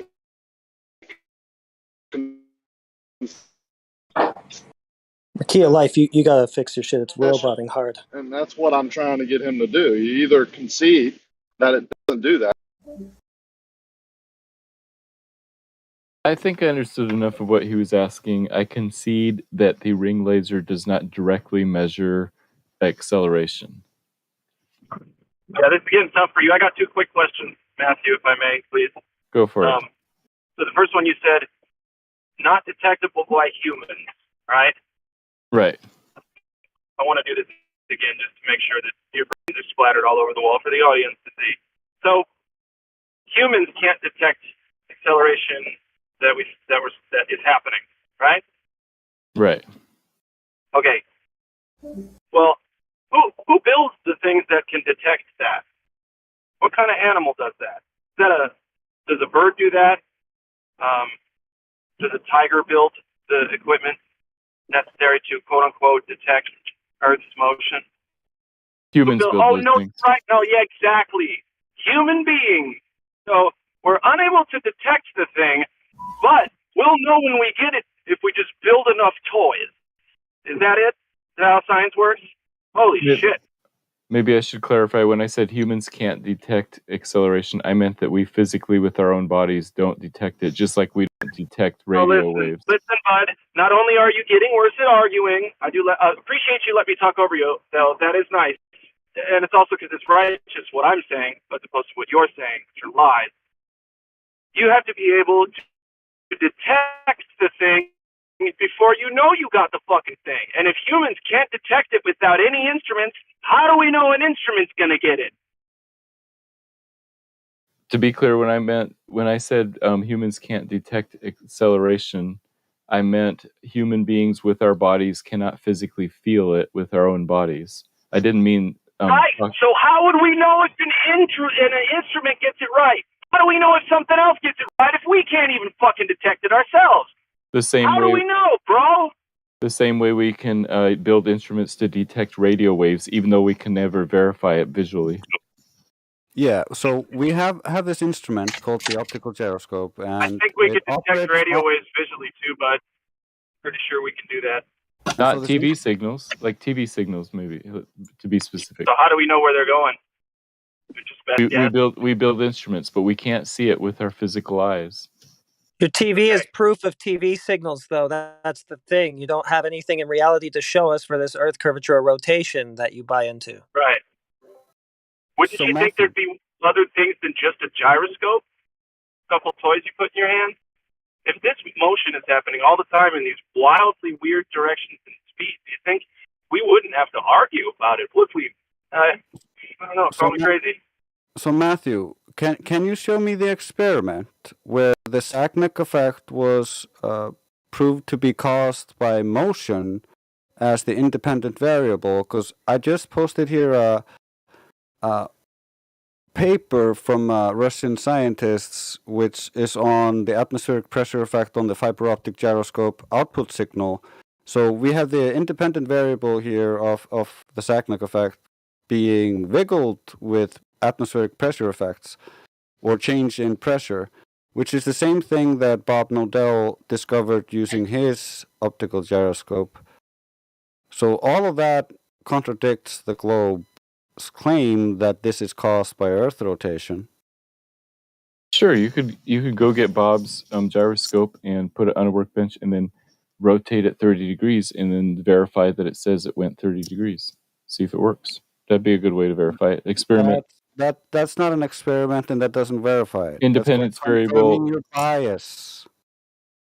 I'm saying you let it sit there for 20 seconds and see if it shows any rotation. Then you say, okay, let's try another independent variable. Next 20 seconds, I'm going to turn it 30 degrees and see what it prints out. And if it says 30 degrees, then that dependent variable will verify that, hey, it's measuring rotation well. No, it didn't show any rotation. It didn't measure any rotation. All you showed that was when you rotate the device, you get a different reading. Yeah, you rotate the device 30 degrees, it says 30 degrees. No connection to your assumed cause. However, the scientists that I'm citing have tested it and found that if they control the pressure, they can affect the outcome. So is the Earth speeding up or slowing down when you change the pressure around the optical gyroscope? When you change the pressure, no, it's not. Yeah, okay, so your assumed cause is then invalidated and you're debunked. So ring lasers don't measure rotation. We don't know what they measure. Okay. I mean, if you don't think they measure rotation, then there's nothing we can do with it, I guess. Well, you don't think they measure rotation, because I do. I think they do measure rotation. But how is pressure changing the rotation of the Earth then? I don't know if it would change it that much. I don't know. That's a good question. So here's the readings from the tests. So it changes it. Sorry, just for a second. Just for a second, if you don't mind.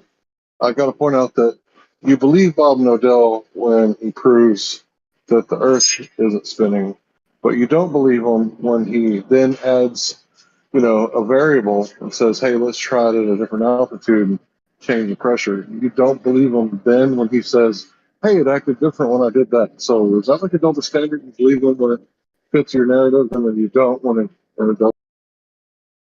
Yeah, because I believe that the Earth is rotating in a certain amount, and so if I see something that confirms it, I say, "Look, it's getting the right answer." And if it gets some other answer, I say it's the wrong answer. You start with a belief and then you look for confirmation bias of it? Yes, that's how it works. Okay. I don't think I've seen this, Trace. This thing that with this chart. What am I looking at here? It's from their paper. It's the readings they got.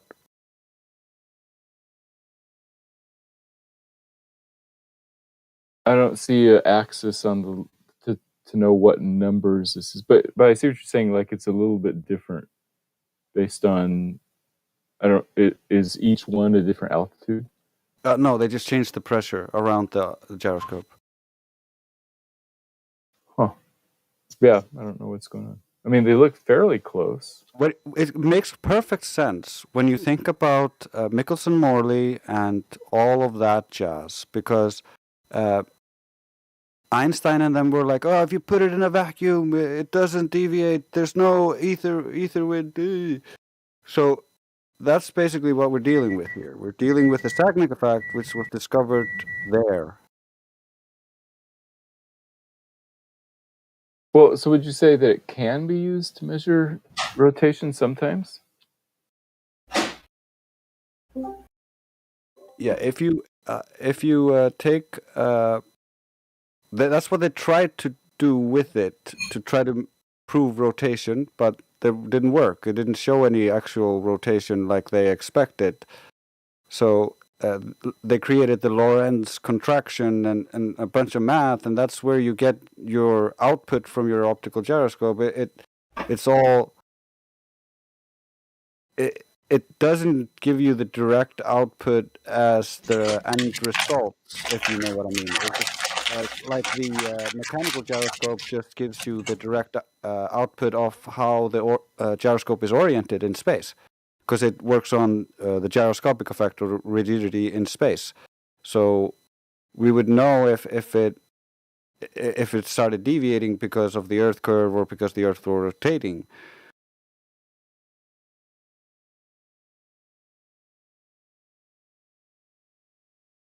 Yeah, I don't know much about how these gyroscopes work. I just had the assumption that they measured rotation, but this is an interesting chart. It's normal. I thought the same thing.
Another pretty funny aspect of this is LIGO is a laser in a vacuum tube.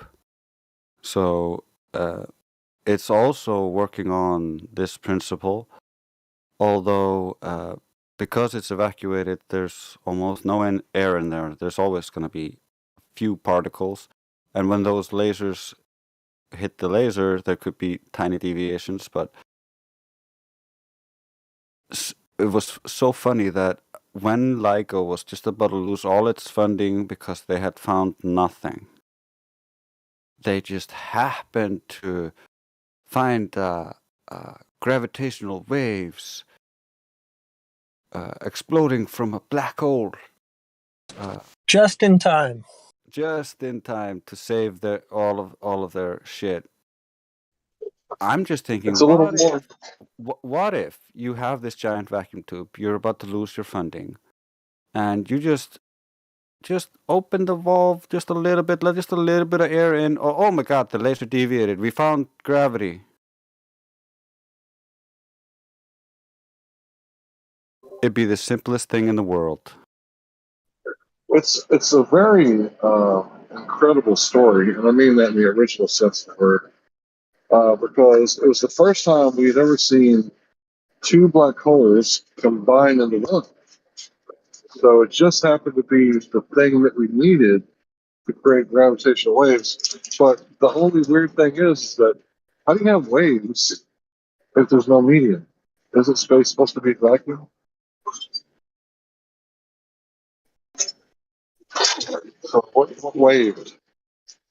What was it that actually waved? Was it the space-time continuum? Which also means nothing, right? Because it's not a thing. Right? It's not a thing that I can hold in my hand and paint yellow. Right? I can't put it in a jar. Right? So nothing waved when black holes that we can't see, but somehow we saw them because we saw nothing wave. Is that the original story? Correct. Nothing is a concept only.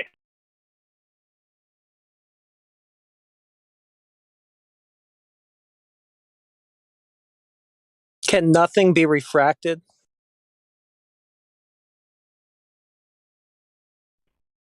Like space-time. Refraction and light. Yeah, nothing can be refracted if you have a mathematical equation telling you so, and a priest that is preaching it. So nothing would be zero, so the refraction would always be zero. Yeah, but Well, since we can't, hey, that actually gets me somewhere.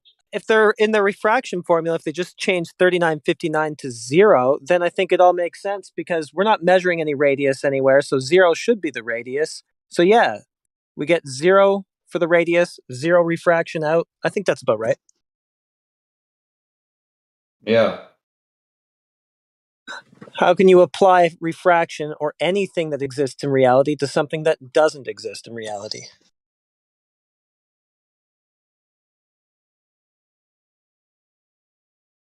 Yeah, I want to apologize for interrupting you, Drace. I saw something there that I couldn't hang on to, and I knew that if I lost the moment, that it would be gone. So I apologize. I hope you got your point. Don't worry about it, brother. Let your flow state flow. I'm into it. That's what I like to hear, man. I went to Pandas last night, and all they were trying to do was disrupt the flow state. So I'm screaming at the top of my lungs, telling them to quit being cowards and let me finish my point and don't be such a yellow belly, don't be a chicken shit. At the top of my lungs, trying to get over on these people. I think we need to start group trolling them again. I think we need to start going in waves. It'd be fun. I think we should do it. They call us intelligence terrorists. So we're terrorizing the intelligence, of the world's governments, because we have questions.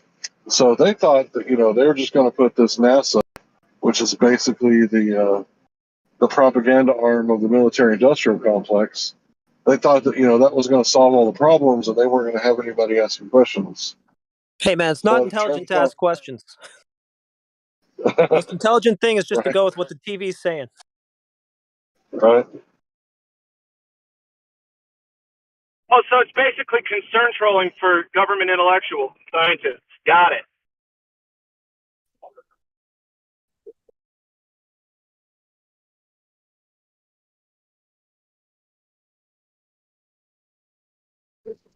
I hope my mic is better, but that guy basically gave up when he said, I just use the things that confirm my bias and throw out the rest. Yeah, he always says stuff like that. He just concedes nonstop.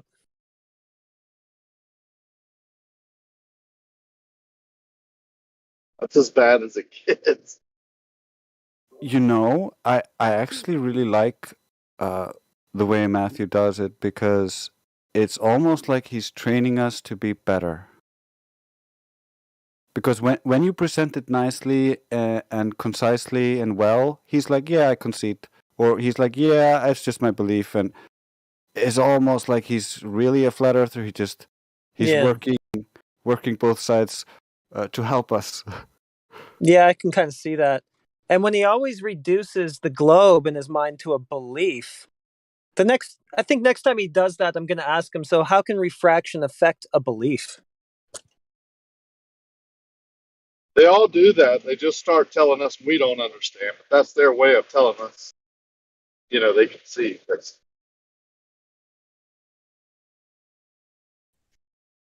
Well, it's a legal term, understand? You're right. We don't stand under your authority and your interpretation and your just so and your so saith the king and your baseless assertion. No, we don't stand under any of that.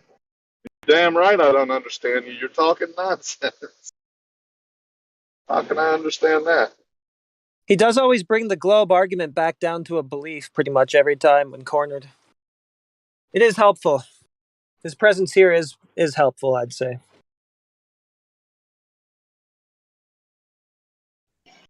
I've been trying to tell people for years, we should be nice to our globies, right? We should be kind to them because they're not the enemy, really, because without them, we can't have a debate for the audience. And it's not really about you and winning and, getting a gotcha in, right? Catching them double speaking. It's really about the audience so they can make up their own mind because we can't make up their minds for them. So I think you should be kind to your globies, especially in real life. You should, afford them, a little bit of luxury, right? Of, being a little dishonest and, making those mistakes because people can tell when people are being dishonest. And I'm not saying that you shouldn't call them out and correct them, but I don't think that we should over brutalize them and ban them. Yeah, I agree. I think even if you're selfish, you should still understand that treating them nicely only makes you look better. It's basic customer service.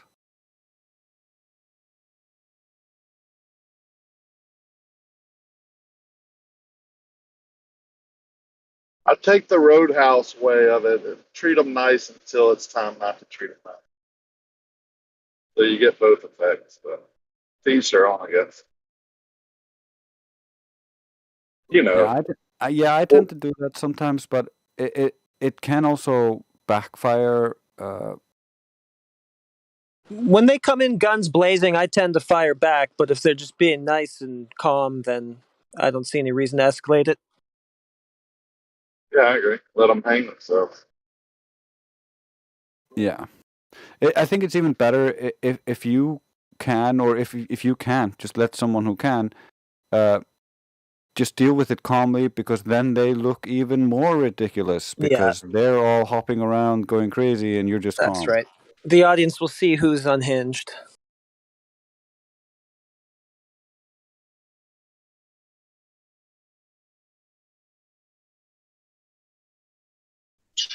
Yeah, it's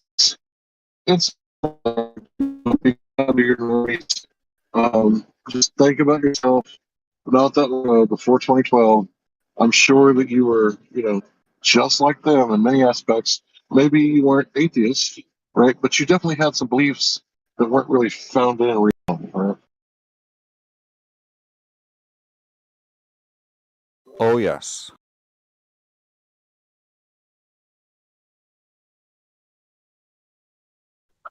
In 2012, I was reading Zechariah Sitchin, just a load of bullshit. I know that now, but think about it. Who else was reading that stuff? The I 12th had fun with Planet that for a Jiu-Jitsu while. guy. Okay, so you were there too. You went down the ancient aliens path, right? Okay. So what about the guy on Joe Rogan? What's his name?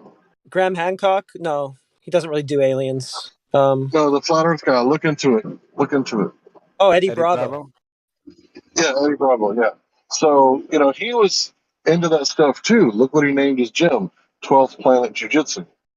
So he's like, hats off to Zechariah Sitchin. Now I bet he hates the shit that he named his gym that, but he can't take it back. And this doesn't really matter. But one of my favorite fighters just happens to be going to his gym, and I'm sure that he's looked into it and made up his own decision. And he's already El Kukui, so he's already the the boogeyman. So I would like to think that he's looked into the flat Earth and made his own decision. But yeah, I don't think he's going to fight much more. Ferguson, I think he's done. With the Sitchin stuff, it never felt completely right to me. It always felt like it was just sort of like a fun diversion or a story that I kind of wanted to buy into. I never really had anything like completely concrete with it, I felt like. Because there isn't. Yeah, I was so stuck in the evolutionary nonsense that to me it was like, oh, yeah, we're superior. It played into my ego and all that shit.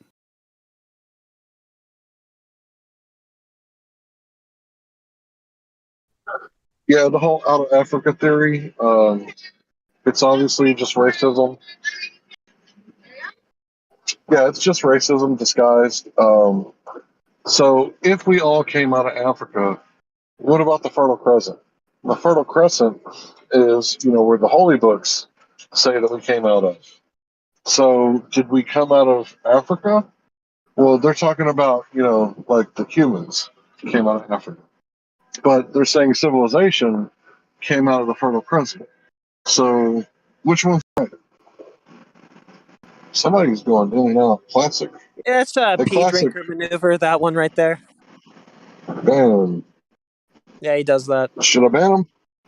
It's probably pea drinker. I've seen him do that before.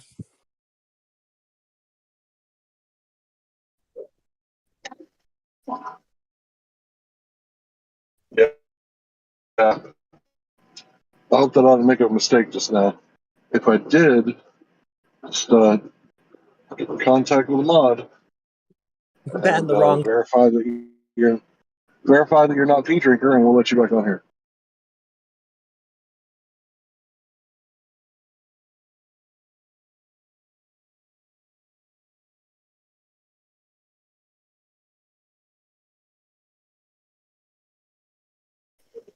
Yeah, maybe I pulled the trigger too fast on that one. I've seen him do that, but yeah, I don't know. At this point, that's all we have to go on.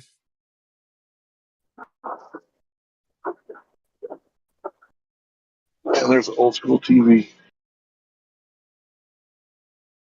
I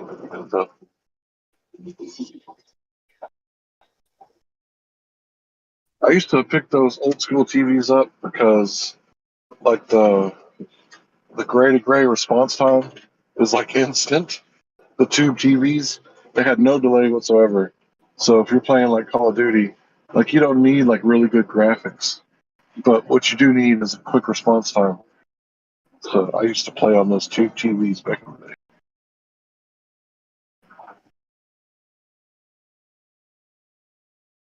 Until I started building my own PCs. And now I got that 1 millisecond. Anyway, yeah, there's so many people that are out there looking into this, and they say that like the Brazilian population is really looking into it, the whole flat Earth thing, and when people come in here and they start spouting statistics, it's like, how do you know that there's more of us than them? Because I think people are really questioning their government right now, and I'm not saying that the flu, the Kung flu I'm not saying that it woke up everybody, but it's probably got a great portion asking questions right now because they go back and they look at the statistics, and it's like more people, croaked like a frog. Yeah, there's more people Then looking into it, more people realizing now they have been fooled. So right, so it's kind of like the flat Earth thing. What else have I been fooled about? A lot of people come into the flat Earth thing and they start looking at the Bible like maybe the Bible's real, and then yeah. some people go maybe the Bible's fake. So it's like we start questioning everything, which I think it's a good thing to question the Bible. The Bible says test all things and keep that which is good. So I mean, if you're not testing the Bible, then you're not being a very good scientist. Yeah, and you can Test it keep all. everything that's good in it. I mean, Right. oh, I forgot what I was going to say. Good point, though. Well, shouldn't heliocentrist so-called Christians test the Bible where it says that the earth was made before the luminaries?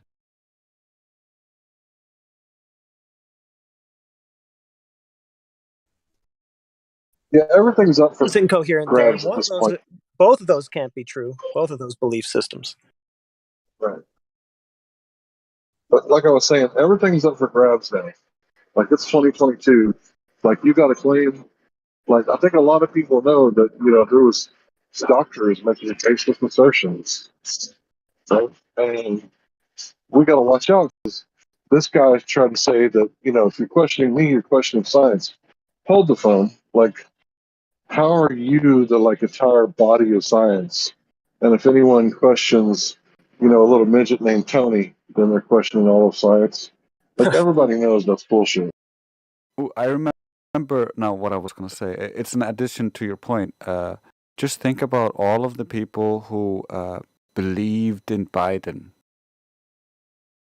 How much do they trust the government now? Yeah, you got people on the left like Jimmy Dore going on Tucker Carlson, and they're like agreeing with each other like word for word, like they're not arguing at all. And Dore is a leftist, like he is a progressive leftist. But now I think he's starting to realize that he's kind of coming out of the left and going back to liberal. I think there is like a Y. There's like a Y in the right, where you can go to the right, and then you can go to the alt right, and then to the left, you can go to liberalism, or you can go to leftist. Like if you take a left there, that's bad. So I kind of think that a lot of leftists are coming out of the left extremists and going towards the liberalism because can anybody define what that W word is? Nobody. Yeah, and the funny thing about that is the far left considers the liberals to be right. Yeah, So, that's right. So they're kind of isolating themselves completely in the corner as they push everyone to the other side. Normal people now look extreme to the extreme people. Projection at its finest. I have a meme I would post for that, but better not. I've never tried to hide it before. Like you guys know that I'm not a Republican. Never have been. Never subscribed to it. Obviously, I've never been a Democrat either. I've always said I'm not affiliated with like either party. So like politically, I'm like all the way down at the bottom of the spectrum, libertarian, and kind of in the middle. I guess my pro-cannabis, I like to see it as pro-capitalism, but for some reason the chart likes to see it as a reason to put me a little further to the left. But the way I see it, like everybody should be in the center of every decision until they do the research. You're just a moderate down the middle libertarian, you fascist.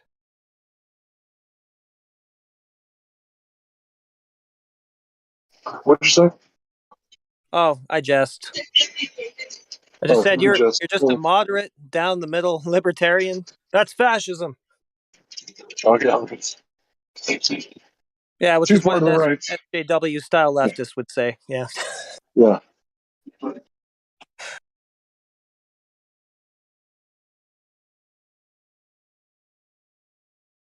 Yeah, when you go far extreme enough, then normal just starts looking extreme to you.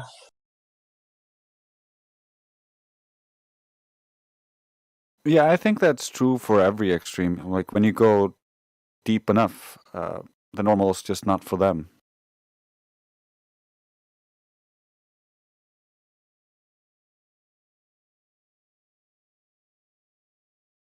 It has to be said, though, that it's not necessarily the fact that therefore the center is the correct position.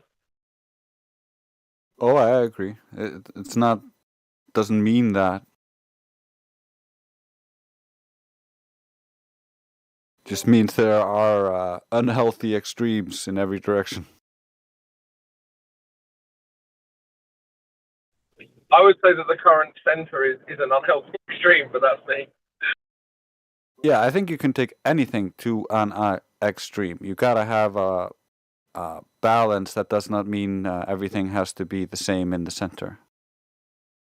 Yeah, I mean, I guess I need to flesh it out a little bit. Like, if you take the center as being the mainstream, right, then what the mainstream currently pushes is very unhealthy. So, I don't know, it makes me a nasty extremist, but I don't agree with what the mainstream does with regards to pushing LGBTQ stuff or a number of other kind of social, political causes. Oh, I agree with that.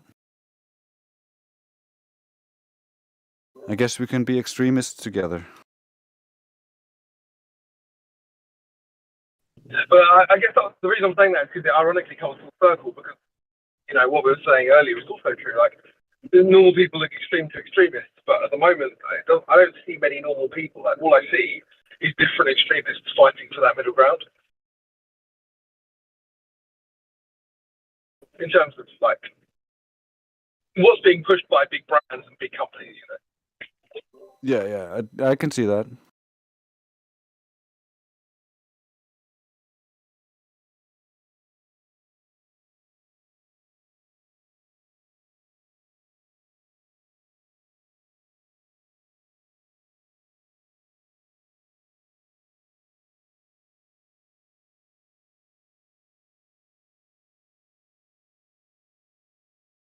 Actually, I'll tell you what.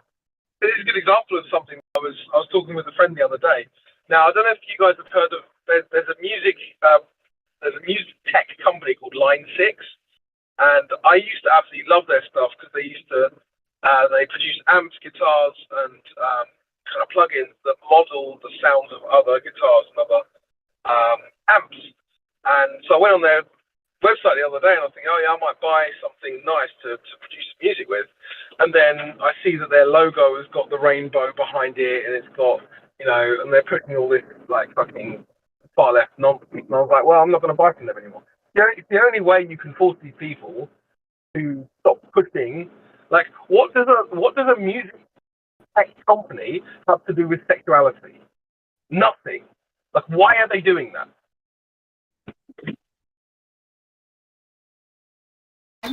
Because they care more about their ideological possession than they do about making money. Well, yeah, exactly. Well, they didn't. You know, I mean, I'm in the market for an amp for a few $100, and they've lost that from me. And I'm not even, I would say, that extreme. You know, there's a lot of people who have got much more stringent or rigid views that would definitely not buy from them. You know. How is old-fashioned views extreme?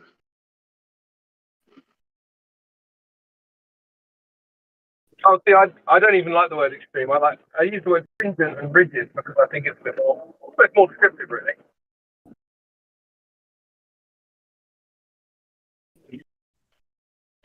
I didn't understand that. Say that again? You're like, what word's better?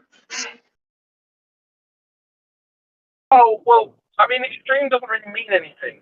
Well, if you think about it, like, I don't like these words that are kind of like They're labels, they're emotive labels that don't describe anything, right? So extreme, what does that mean? Like, the only way you can define extreme is against something that isn't extreme. But you can define rigid on its own terms, right? So rigid is not non-moving, it stays in place, right? And so if you want to say, like, people have rigid views on, say, sexuality, that actually means if someone has extreme views on sexuality, that doesn't mean anything until you know what the non-extreme views have been, defined as. Yeah, I would say extremes are relative to the scale, like hot and cold. So it depends on where you are on the scale. What is extreme?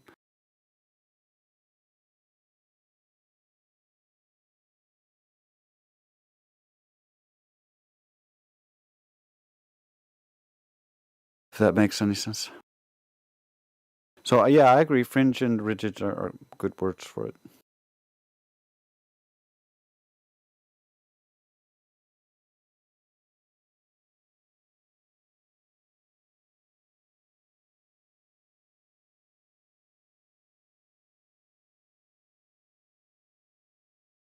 And it's easy to use extreme for when you're talking about hot and cold, because it's a physical variable. Whereas when we're talking about political worldviews or things like that, you're talking about such complex systems or modalities that calling it extreme is just opinion. So it really doesn't say much. So yeah, I agree on that point.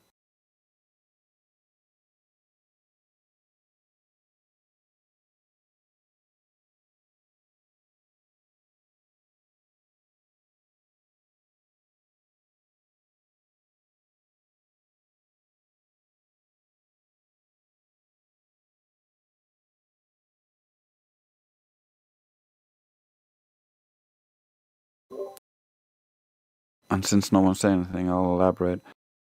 And I like fringe and rigid because fringe kind of speaks to it being outside of the norm or the common, and rigid is like it's not changing much. So I like that.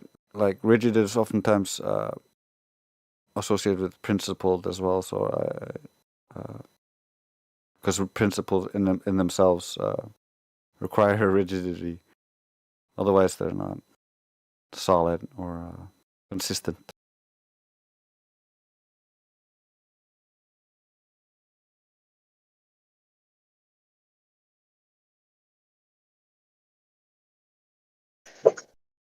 All right, I'm back. Welcome back.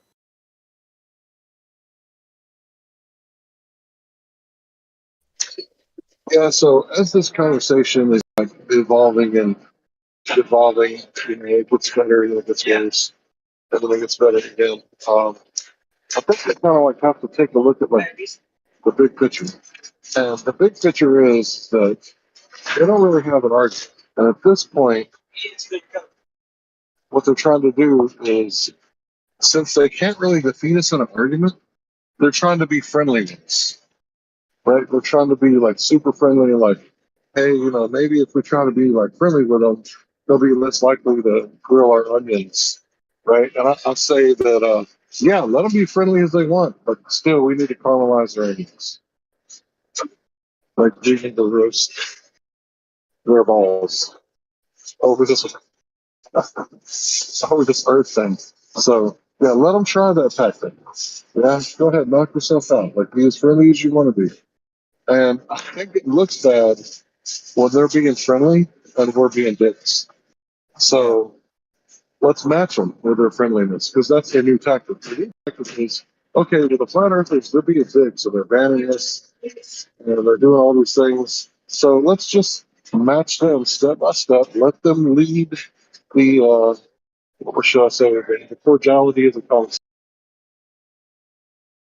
Yeah, we should definitely match their cordiality or try to match their tone, and if they're calm and collected, we should try to be calm and collected. And if they start using fallacies and stuff, we should try to dismantle those calmly and collected. I agree.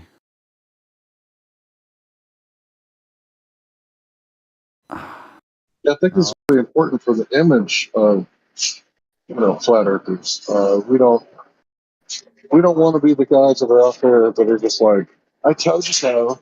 We want to be the guys that are out there like, I told you, look. That's so much better than I told you so. Like, just, we're just asking you to look. We're not asking you to believe. Just go take a look.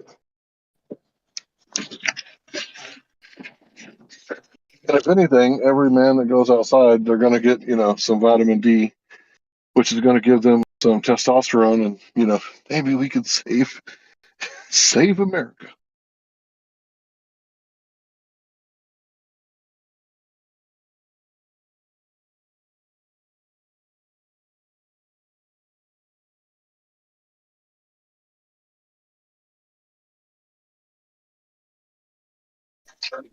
Yeah, people like, my age, they're like searching on the internet, like how to get more vitamin D in your diet. It's like in your diet. Like it's out there every day. Almost. Well, it doesn't rain very often here where I live. Like barely at all. But it's humid all the time.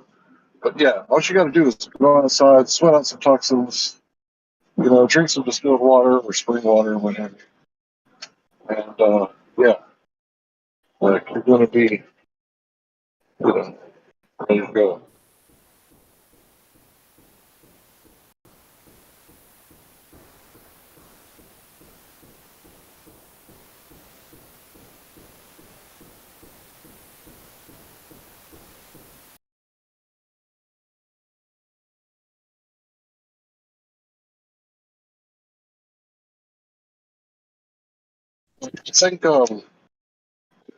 I think a lot of people just like to argue, and they like to get in the in the trenches and just argue.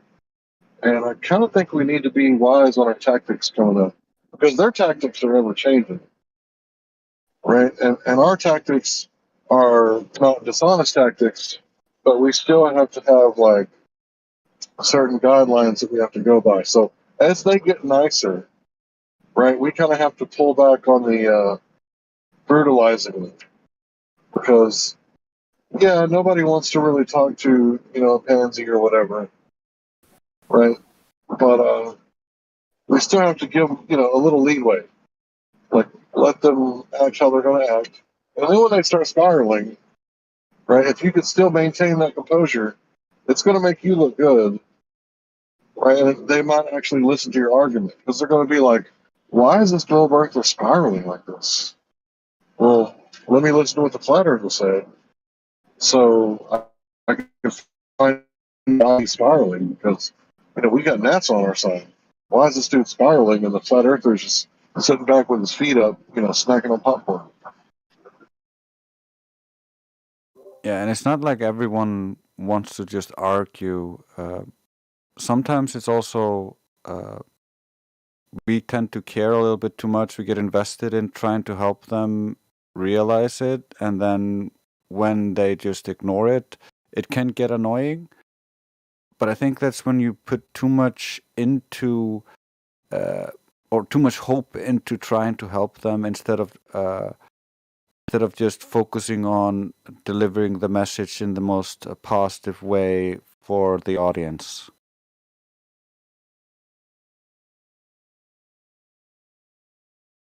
No, you're wrong. I love to argue. Yeah, I included you, which means you're wrong. That's a straw man. How so? How am I wrong? Because you said I was wrong when I already included you in my description. Yeah. Nice try.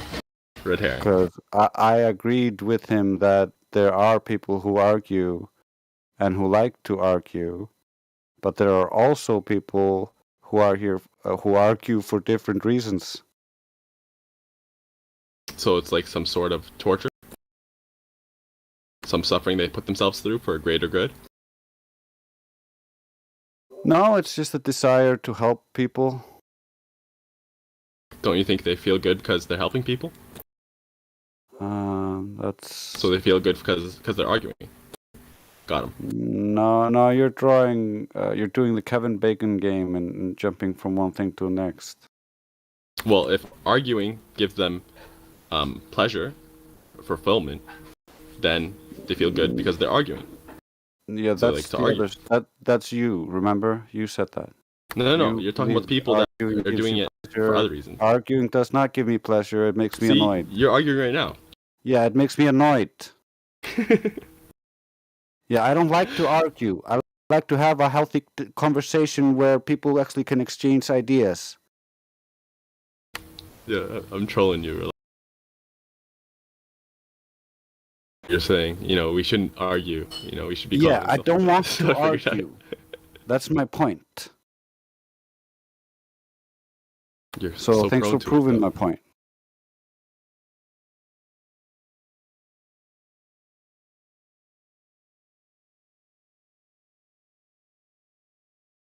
I won the argument, by the way. It's hard for us to take you serious, percent. We can't always be serious. Like we need to break monotony with some comedic relief. I like being married to one woman. I don't have to worry about Do you? tasting another man's kiss in her mouth. What the hell? What brought that up? Yeah, if you're not, you said monotony. Oh, I didn't say I got those monogamy. words. I got the words mixed up. I'm sorry. No worries. Break up the monogamy. Yeah, percentage that is called a joke. That's actually funny. You think so? Yeah, I did. Karma did. You don't seem like you even smiled. Oh, you're a mind reader now, and you can see what I look like. What? Like how would I are be you a mind detecting my reader? smiles? Yeah, it wouldn't be mind reading.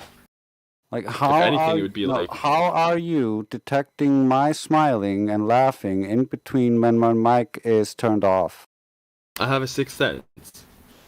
Exactly. Not mind reading. Yeah, it's called a faulty mind reading fallacy. No, it's not telepathy. I'm telling you right now, it's not telepathy. That's crazy. Everyone in here is facing east, so your microphone actually picks up your voice. Because if we're spinning at the speed of sound or faster, your mic wouldn't even hear your voice, would it? If you were facing west.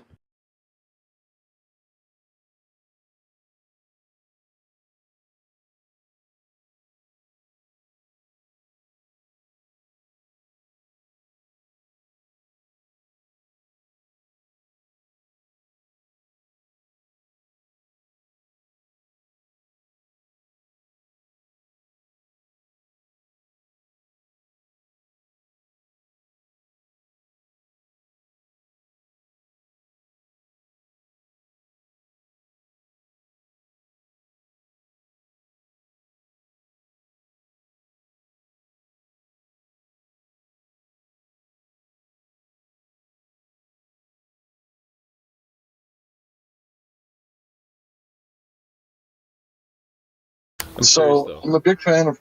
No, hold on. I'm a big fan of Cat Williams. I have been for a long time. I watched his newest stand-up comedy, and the first half was, very intelligent conversation like you'd expect from Cat Williams. But the second half was just, low chakra, low vibrations. And if you watch it, you'll know what I'm talking about. But I don't recommend you watch the second half, or parental advisory at least. But the first half of his newest stand-up, it's funny as hell. I gotta say, if you're a fan of Cat Williams, which I'm sure you are, because he tells it like it is. He doesn't really pull any punches. And it's funny because back in the day, like he was almost like semi-political for Obama because he fell for the trick. He's not that much older than me, so I could see someone his age falling for that trick. And then the next stand-up comedy, he was like, hey, we're just waiting. Can you send us some like black smoke signals or something? Let us know that, because he's like his evolution of like how he accepted it and then rejected it, and now he's like completely unpolitical because he realized he got tricked. It's really fun to watch. I gotta And the watch guy, I'm talking about maybe Larry, his career. Maybe he just paced himself with the audience as they were getting drunk, and that's why like the second half it kind of gets more bass. Like, yeah, not bass in a good way. I know, but maybe he's kind of just like matching the audience's expectations as they get more and more drunk. Maybe so, because somewhere in the middle he just flipped it over to females. And he wouldn't shut up about females. I'll just leave it at that. I'm sure you can figure out, what a pimp would say about females. But yeah, the first half is good. If you haven't seen, the mayor of Boonville hair, when he showed up with that haircut, I was like, oh my god.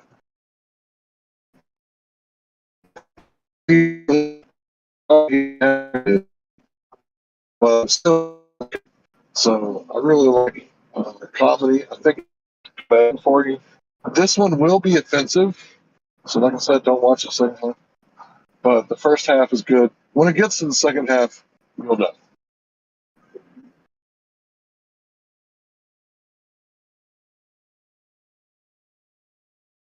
To the other dude that was talking earlier, you mentioned like the faulty mind reading fallacy or something like that.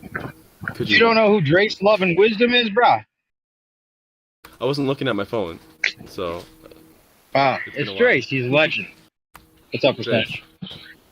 What's up, man? New perspective. Can you, Drace, elaborate you and Percentage will get along, sure. Just don't be seriously arguing about what's funny and what's not funny, or who thought it was funny and not funny. Please, it's not really funny. It's not even appropriate. It's not even a little funny. No, I was about to ban you. No, he's cool. Percentage is cool. I vouch for him. I know, that's why I refrained, but I really wanted to. He's just trying to have a good sense of humor. He just trying to poke the bear a little bit. In the whatever you called it, the faulty mind reading fallacy or whatever it was. Yeah, when you basically try to you imagine someone's either mental state or what they're doing that you cannot possibly know that they're doing because you have no information actually on that. That's a faulty mind reading fallacy. Okay, and you proceed to strawman them based off of that like viewpoint. You can continue to do that. That would be a strawman fallacy. What would be like the positive of that? Like if what's the opposite of faulty mind reading? Oh, like positive mind it's reading. basically when you have a justified excuse, if in No, the I get it. conversation nothing has ever come up about this, but then all of a sudden he says, There's no way you I'm could not a know. thief, Yeah. I'm not a thief, and then you go like, oh, so you start thinking that maybe he might be a thief because he's bringing it up. So you have a reason to base that on, and then you can try to ask about it. But if you assume that is the case, then you are using the faulty mind reading. Right. I would love to see the minds of Percentage and Drace work towards some strategies that you're both capable of combining forces to do. That would be great. Because both of you are people I'd look to for answers to things that I wouldn't know. There's an interesting thing, actually, Percentages brought. Dude, it's all good. I have no problem with Percentage. So I don't hold hard I love you, feelings man. easily. So like I understand he was just goofing off and having fun and test. He was arguing. He was doing what he does. You're usually the first to do so yourself, Trace. That's why I was surprised at your reaction a little bit. I was like, wait a minute, these guys should be getting along. Oh, I Anyway. can argue, but I don't like to argue. I hate it. Especially arguing about arguing. That's the worst. That was the joke. But there's an interesting point that's been brought up recently, and a couple of things I've heard that would be a big, huge deal if it could just be shown that this is the case. It's something Percentage has brought up before, and I've brought up again since. And I'm sure it's been brought up even by you, Drace, or other people, that if there's evaporation at the water level, no matter what, we're always going to have evaporation there. We're going to have a less dense area right at the water, which should cause a total different reaction than the light bending down to lift up the image rather than the light bending up to, do the opposite. Yeah. Seems like that's what's happening, and they're just in total denial because of the barometric readers saying that it always gets less dense or more dense as it goes downward, right? And that's just not true at the water level, and they don't have the proof that it's not, but they just use those barometric readers to work in their favor, right? Yeah, it's because they assume the barometric readings are all caused by gravity pulling on the gas and holding it in place in this gradient, which then flows around as gas equalizes. But what they don't account for is that Charles's law tells us that hot gas expands and creates more pressure, and cold gas contracts and makes less pressure. So as the gas rises from the ground, it contracts and you would get less pressure. So there's no reason for there not to be a gradient. Otherwise, we wouldn't be able to have clouds and condensation and rain, because that's literally the water that was previously gas has now condensed out of the air and fallen back down. I was following except for one part. You said that the hot air gets more pressure? Yeah. Why would it do that when it's not like it's out in the open? Why does hot air create more pressure? Out in the open, you expect that it would expand, it would evacuate, it would be within less a container pressure. and outside. Sorry, I didn't hear you. What do you think is different between a container and outside? Well, container, it's contained. So if you keep on heating it up, or you keep on increasing the energy of this rigid container without changing the volume, you're going to be increasing the density, right? Or the pressure, I should say. But if it's not contained, it's out in the open, it can freely move, then it's not limited to a certain volume, and the pressure will be decreasing. No, it moves, it expands and then moves, hits all the other air as well as moving. It constantly hits everything. That's what gives everything pressure. Yeah, but the hotter it is, the more energy it has, and the more it kind of separates. More it pushes on the walls of the container, and more pressure you have. Okay.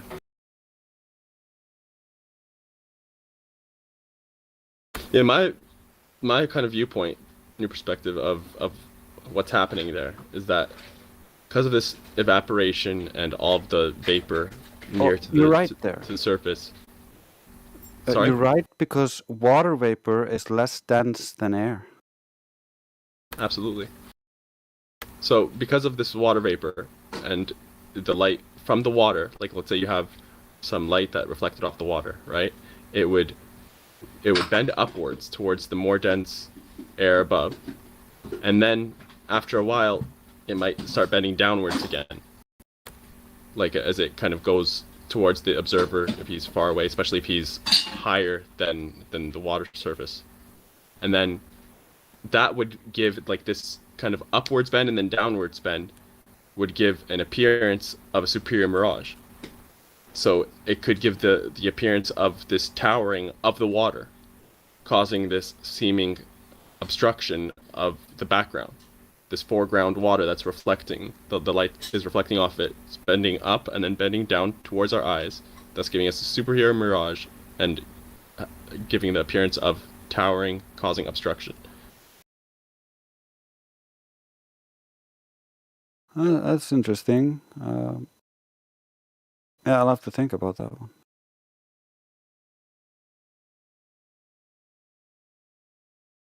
I mean, it's just they'd have to argue that water doesn't evaporate constantly to really counteract that. You know. Yeah, the thing about the water vapor, it's constantly it's vapor pressure. Where I should have it somewhere here. Yeah, it's under pressure, not this. I'm in refraction.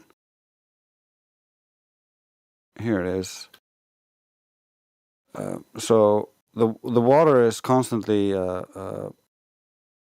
evaporating, like you say, and likewise the gas itself is constantly pushing itself into the water. So there's a gas gradient in the water that is most amount of gas at the surface, and then the deeper you go, the less gas is in the water. So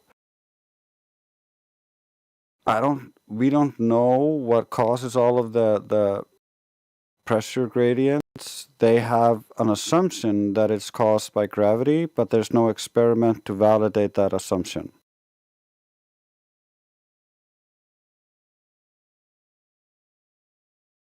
And one of the things I really like for that one is these kinds of where they look at it.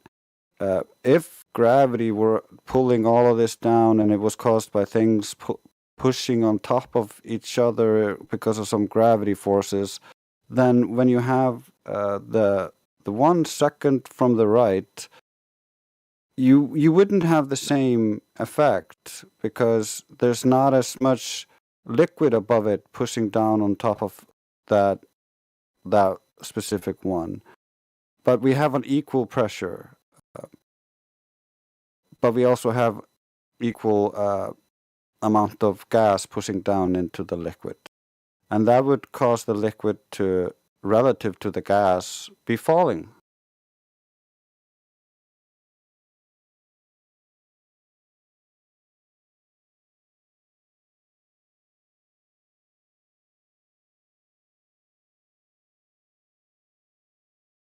Yeah.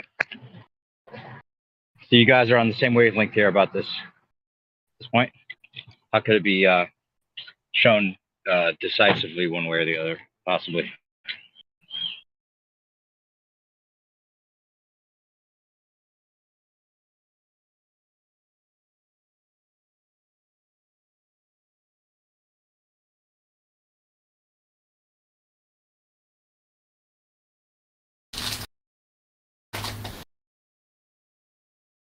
Well, it's just so funny that so much of the conversation is them just talking about why their ball seems to be invisible.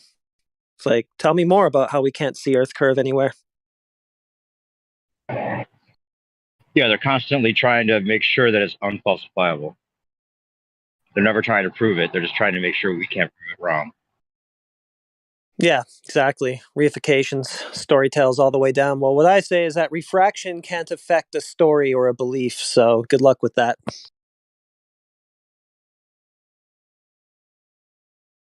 Yeah, but if we're talking about water vapor at the surface, at the water level where a lot of these observations are being taken, actually having the opposite effect of what they're claiming, and that could be shown through some kind of demonstration that this is what's happening. I don't know how it would be done necessarily, but that would bring a lot for them. I wouldn't doubt it because of the infrared observations. They also show the opposite effect of what they're claiming. Everything seems to. Yeah, just look at when you heat water, you see refractive effects, which could be caused to something like what you're talking about. I've seen this done over short distances with like a long piece of a, I think it's a drain or something, and then he had a little toy boat and had cold water he poured into the drain, looked at the drain along the water, and then switched out the water and poured in hot water, and you could see a clear difference in mirroring effects. So you could really have something there, because the hotter the water, the more it's actually releasing water vapor into the air, and the air itself requires a certain amount of time for the water vapor to diffuse into it, and so we have a humidity gradient in the air as well that goes up. So it's the most humid down here on the ground, and the more humid it is, the less far you can see, and that just destroys the globe as well, because under low humidity conditions we can see way, way, way, way, way too far, and the sun itself, instead of just appearing to just cut in half and disappear, you can just see it disappear into a tiny dot, and it starts to accelerate at how small it gets at a certain point, where it just starts getting really, really, really small until it just disappears in the air. And that's, you can only see that until in really low humidity conditions, which kind of suggests that the humidity is causing some kind of lensing effect, which is causing things that are above the horizon to, and especially that are beyond your diffraction limit or the horizon, to appear to get magnified. And in so doing, you start losing the bottom of the image. And so that's where you get those sun images from. That's where you get those boat digital zooms from, because you can really only see this with either a digital zoom or some way to magnify it beyond the so that you can see it either not beyond the diffraction limit, because otherwise it would be too small to actually discern. So back in the day, they thought mirages and boats disappearing into mirages were going over curve, because they had such horrible telescopes. So we are much more nuanced in our understanding of how the world works, the principles upon optics, and how light works. We don't need to go with this archaic globe model that's mostly from some occultists from the and the early 1900s. We don't need that. We actually got technology they don't have. We can test their assumptions to see if any of them pan out, and they just don't. Yeah, that's the irony, is how the globe model is actually the obsolete fairy tale based on archaic technology.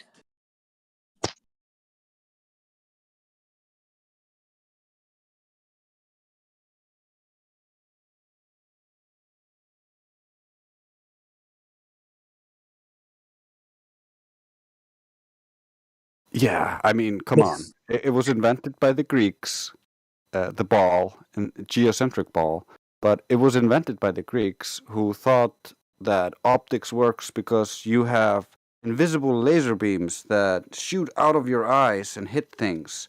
And so you should be able to see when other people are looking at things. You can see the difference. They were a little bit retarded, so they didn't understand optics. So when they looked at the horizon, they were like, "Oh, something's disappeared there. What could that mean?" The stars, we look at the stars. The stars appear to be going in an almost circular pattern here, and it could be a globe, couldn't it? And they thought it was a globe. It has nothing to do with the Earth being globular. It's just a fancy idea. Cosmology, philosophy, religion. Yeah. They say that we have an archaic ideology, and then the next thing they do is appeal to sticks and mud from 2,300 years ago. Okay.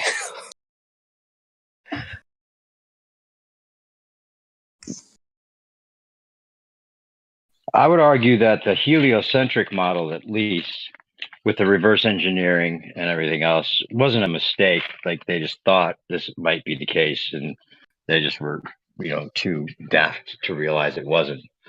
Now It's deliberately.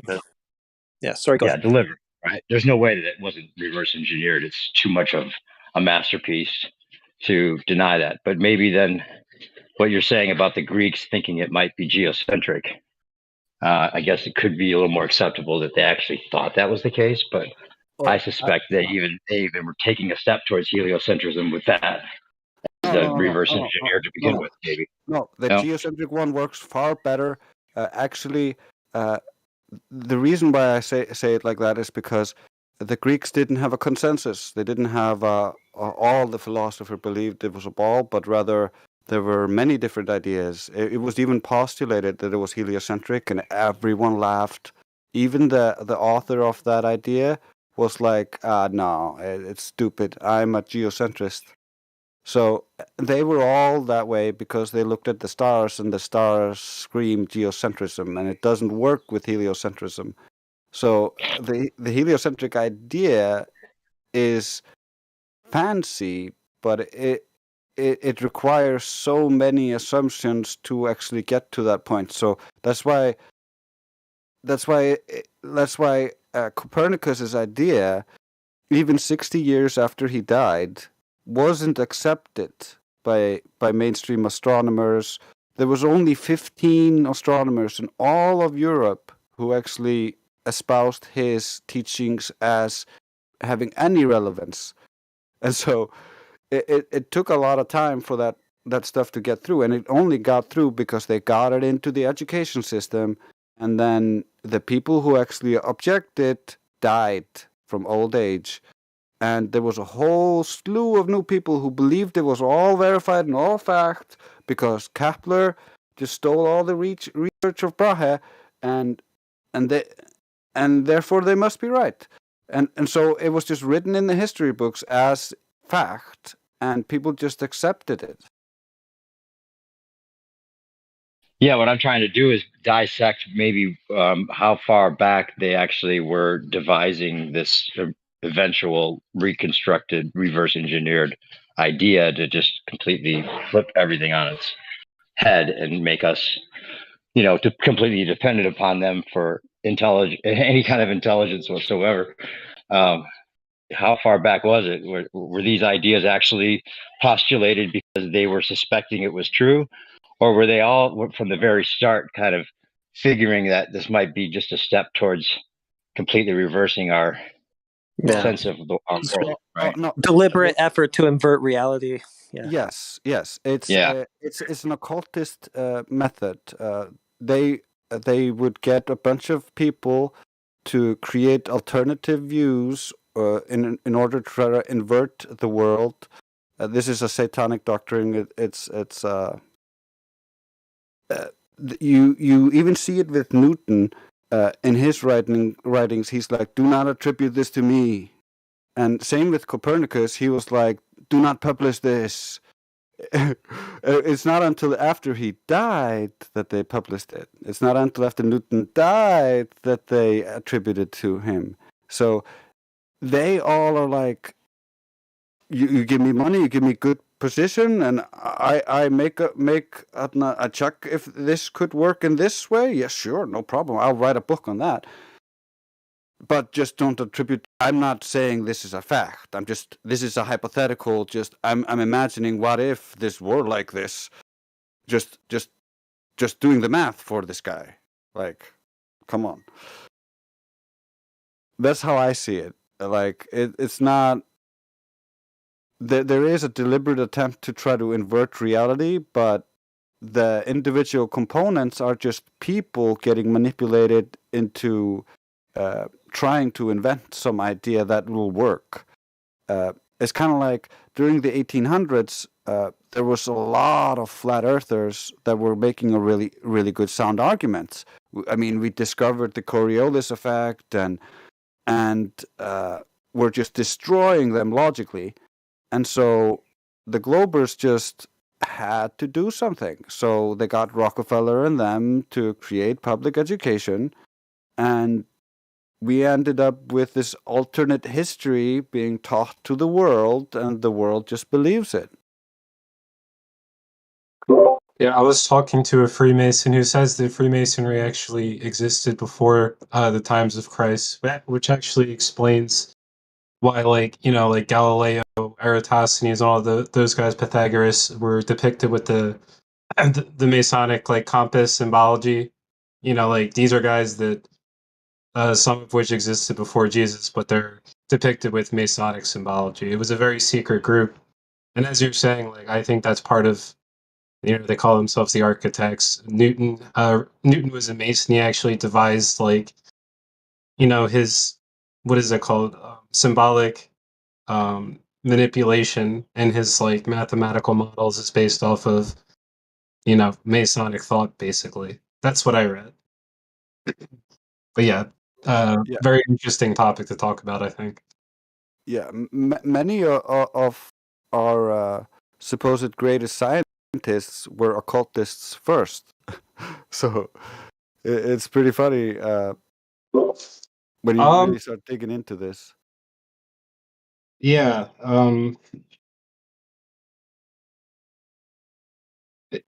A lot of I think a lot of high level math is basically like some some kind of occult, like I don't know, some occult practice. I guess what the symbols are representing, like as opposed to what, you know, is reality. We know that the models don't represent reality. So like, what are they really doing?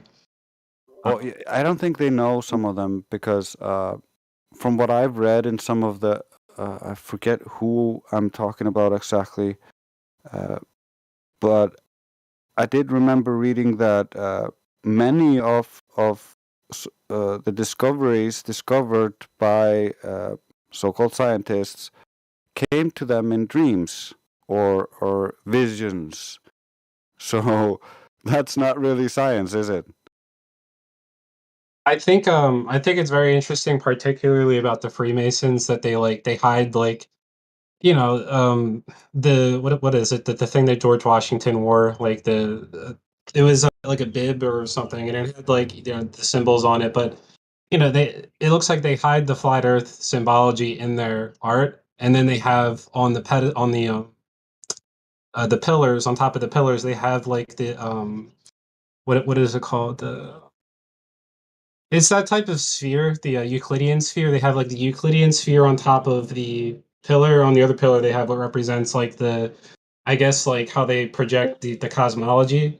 And it seems like it's like in plain sight, like holy shit, right in the symbology. They have the flat Earth, they have the eye, they have the dome in the picture, they have the sun and the moon underneath the dome, and then they have the pillars with the you know, like they're constructed like heliocentric, like you know, framework, the Euclidean sphere. That's like, you know, how they base, you know, the globe off of Euclidean geometry, or I guess I think that's what it's called. But yeah, I just understand that it's something like if you take a straight line and you map it to like you know, Euclidean sphere, you can make a spherical triangle, which is you know, you're presupposing that a spherical triangle is number one a triangle. It's not, triangles have straight lines; they don't have curved lines, right? You can't say like, you can't measure like a spherical triangle on its own. You're basing it off of a real triangle. So you're taking something flat, and you're making it curved, like using the, you know, the models that they use to represent perfect spheres. Which, like, if you talk to a glibber, they're going to say, well, no, we know it's a oblate spheroid. Well, you're doing math like based off of a perfect sphere. You know what I mean? So it's like it's already contradicting itself. Yeah, they'll go from it's a perfect sphere to it's an oblate spheroid, and then you go okay, and then they go like, oh no, but it's a sphere again because it's the oblateness is so tiny that it's practically not oblate. It's interesting the way that the models, like how they just seem to, you know, like capture people, because it seems to make sense when you think about it. But like, you know, even when you see like you know, evidence that the whole thing's wrong, like just seeing light, like, you know, bend or not bend. I'm not saying that light bends, but seeing like light from 50 miles away, you know, from like a lighthouse or something, which, you know, I read in, you know, whatever book does it, it's called like zetetic cosmogony, if you ever seen that. They said in the late 1800s, that's when like there are these new not new lighthouses, but they just like upgraded the amount of candles, and there's like a shitload, like 50,000 candles. So now people are seeing stuff that you didn't used to see at certain distances, and they're like, oh well, holy shit, that's it seems like in the 1800s, the late 1800s in particular, there was a lot of like conflict with the flat Earth. Like people were really questioning things, and I didn't know that until recently because there's that book. Then there's the story of the Iron Republic, which is very interesting. Have you ever seen that? Yeah. What I think actually is part of the thing is we had a different culture back then in the 1800s. It was more book based, so people could publish books and they controlled the information through the publishing houses. It was kind of newspapers and that kind of stuff was more rigid and not as prominent. Right.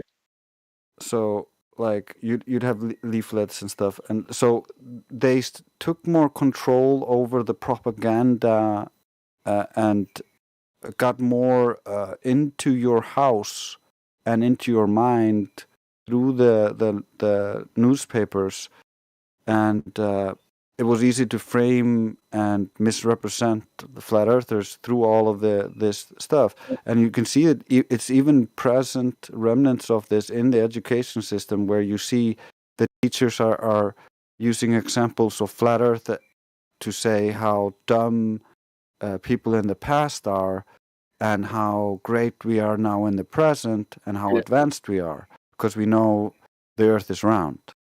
That's literally what my teacher told me. Yeah, I think that really like whenever I thought about the idea of separating, to me it's like separating the attributing flat Earth to religion, but keeping that used to be like be. I feel like religion and flat Earth used to be kind of conflated, back when people really believed it because they were kind of synonymous with like I guess the teachings of like Catholicism or just being Christian or whatever. But now it's different. But the Freemasons and the Jesuits are anti-clerical organizations. So they've like, in the late or the early 1900s in particular is when they really started becoming like public facing about it. So I attribute the idea of like separating religion from schools and church and state and all that shit to them. And I think it's like for that specific reason, it's like, easier to control people and control society if they don't believe like in God. And then, they're giving you all the science, all the, plausible deniability and this alternative model. The inverse thing you're saying, it's complete inverse. Now you're worshiping the sun. Now everything's about the sun. You're like, it's completely opposite. Yeah, I think that's completely intentional. I think it's like, spiritual too. I think like, it's not a coincidence that all the planets are named after pagan gods. It's like Elon Musk is promising you're going to live on Mars. Like, can't go to Mars. I don't think he could ever go to Mars or stand foot on it, let alone like what he's promising. So I just think it's really odd. And, all the diversion to planets and not to Earth, I think is very interesting. Like you're putting a lot of it, your intention into like planets, not even stars. Well, not besides the sun, but I think when you look into the sky, you see stars. You don't really see planets unless you really look for them.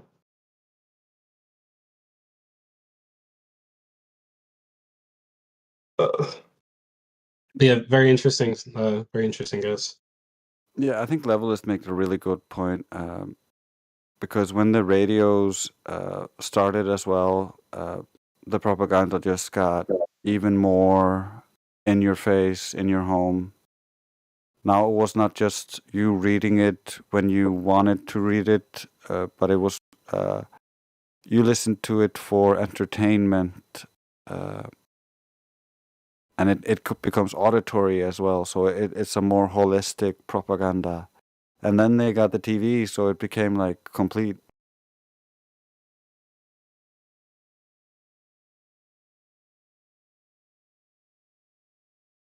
I think it's much harder for them to resist it now than it was when it was just you had objective experience, you lived your life, and then you read maybe the papers, and the papers had something dumb. But you would read books primarily because you knew that's where you got all the good information. Right. Yeah, so the newspapers are basically like, the front page of the internet now, or different websites. Everything's kind of like the front newspaper now, like every kind of social media or whatever. Most, I guess, most news outlets are kind of the same old school newspaper propagandized machine. Just like every angle is kind of propagandized now. So it's like it's like they have every group under the same kind of control, I feel. It's just like, decentralized now. It's like not just a newspaper everybody's reading their own kind of like newspaper from a specific kind of source.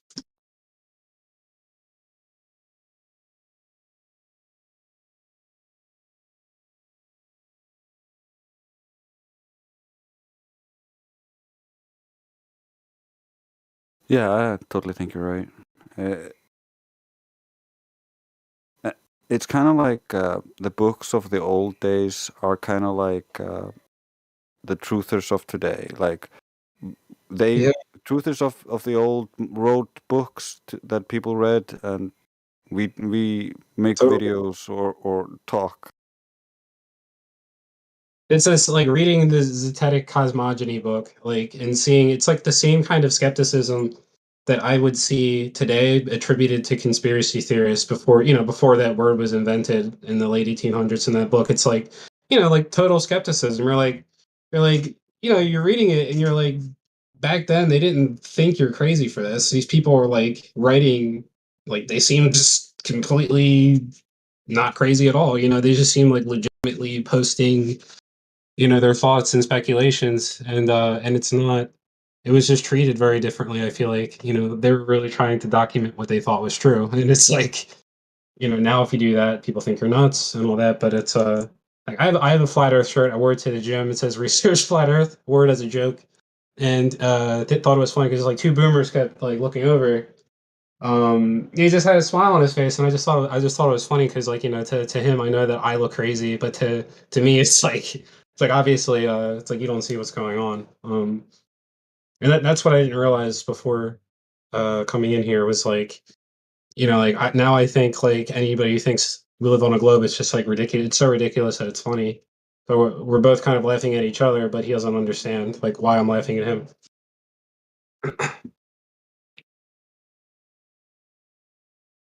So I just wanted to tell you that story. The other thing about the, hearing it and then seeing it, like you can convince people of a lot of things. Like I've experimented in, how susceptible people are to just, impressioning them to do this or do that, right? And I thought, maybe it was because of my size, right? That maybe I intimidate people a little bit. So when I ask them to do something or tell them to do something, they'll go do it for me. Or not even tell them, just like insinuate that they can go do that. And then they go do it. And every job I go to, like the boss always asks me to be like a manager. And I'm like, no, I'm good. I don't want to be manager. Okay. And I've been offered GM before, and it's like, hell no. And it's like they see that, I could be a leader because I can persuade people to do stuff. But it's like, do you really want to do that? Like you want people to express their free will. Like, why should I tell you to go do your job when you could just automatically go do your job? But I digress. But people like they're so persuadable. Like you can really get people to do stuff that they normally wouldn't want to do, but you just offer them something that's not even like worth anything, and then because you're negotiating with them, and they'll just take it, right? So it's like with the whole globe thing, like you just offer them like a little bit of cartoons, and then you can tax us to oblivion and pay for all these wars. We love your cartoons, and we're going to Mars, so that's like saying, you get to go to heaven one day. Elon's going to take us to heaven. He's our savior. Yeah, when's it all gonna come crashing down on Elon because he's lying about like 5 things really big things. I feel like even the promise of Neuralink, working in the time frame he's promising. Pretty sure all the fucking monkeys died or whatever, a couple or most of them. Yeah, I think everything is essentially the old system is coming to an end, and they have an idea of what they want to put into place, and they're not telling us about it. I think they have the Klaus Schwab idea is all just smoke and mirrors to get you to react, because the further we let them take it down that road, the more people are going to react. Yeah. And they're going to have a solution ready for you that's going to sound so great that you're going to be like, oh, it sounds much better than Klaus Schwab. I'll tell you that. Right. Yeah, well, they want us to have nothing, and they say we're going to be happy. That's that's the future they want. I mean, the markets are going down, but who knows what's going to happen? I think there's other outcomes that aren't specifically there. What they want it to be. Because they have it all fucking mapped out, all the different scenarios. Because I've seen those like documents. They have like all these crazy scenarios, like of like, oh, we're projecting technology is going to advance and get to this point, and at that time, these are our different potential options for like what we can do and how to influence with our like they're a bunch of philanthropists that claim to be doing good things when they're not. They're just trying to control fucking the world. And one of the things that is true is that I read was that they're going to have more fMRI technology. fMRI, I'm sorry. It's like MRI technology in hospitals, but more small and efficient, basically. And that's literally like what they're putting around, like like in the telephone, new streetlights, smart streetlights, dielectric lens, phased array antennas, like literally fMRI technology.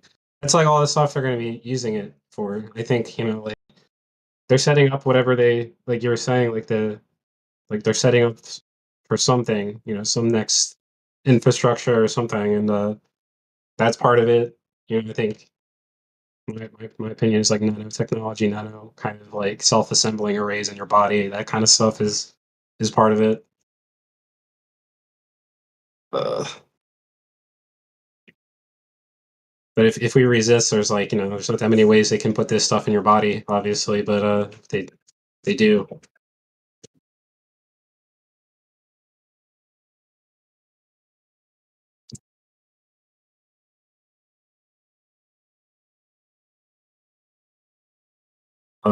Shit. Yeah, that's one of the things that I often warn about or ask people to think about, because if they wanted to use flat Earth as a reveal to sell us more lies, the opportunities are endless. Especially if we're talking about a reset, and they could really reset it with the flat Earth truth, but just the truth they want to make it. Yeah. And Yeah. it sucks that we could be helping them to get to that point, but I mean, you can only speak the truth, right?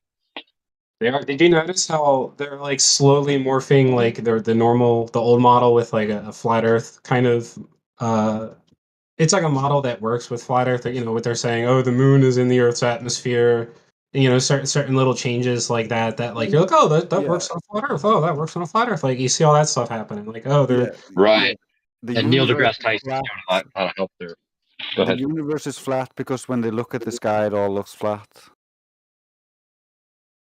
Exactly that, and then just so many things like the commercials that are dropping flat Earth ideas, like that one that's Matthew McConaughey, and he's in a spacesuit, and it's been on like mainstream stuff through basketball games and stuff. But he's in a spacesuit, and he's saying it's Earth, the final space, the final frontier, and he goes nah, and then they zoom out, and he takes his suit off, and he's in a hot air balloon.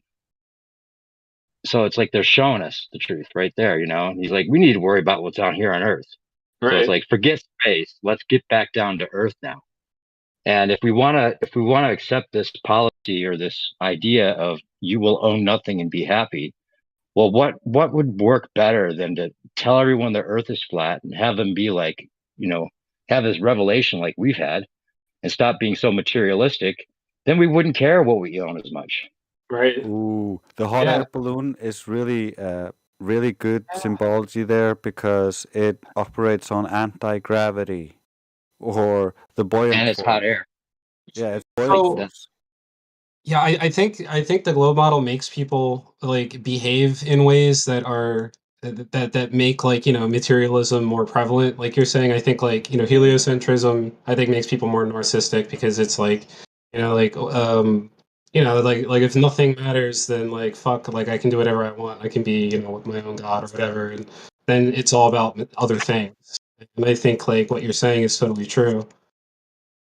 Being on a stable plane grounds you, Right. right? Yeah. More ways than one, definitely. Yeah, we could all own nothing and be happy because we're not materialistic.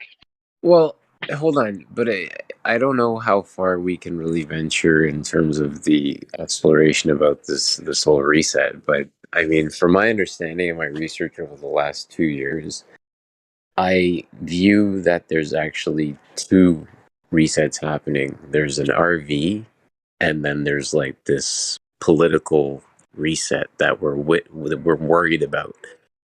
I believe that we will own nothing and we will be happy. That's a threat from the WEF.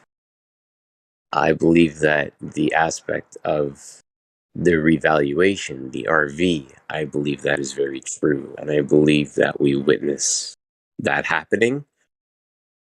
Yeah, I'll just leave it there for now.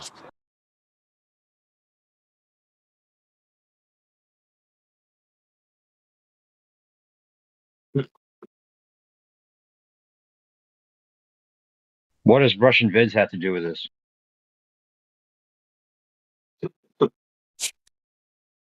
Russian what, sorry?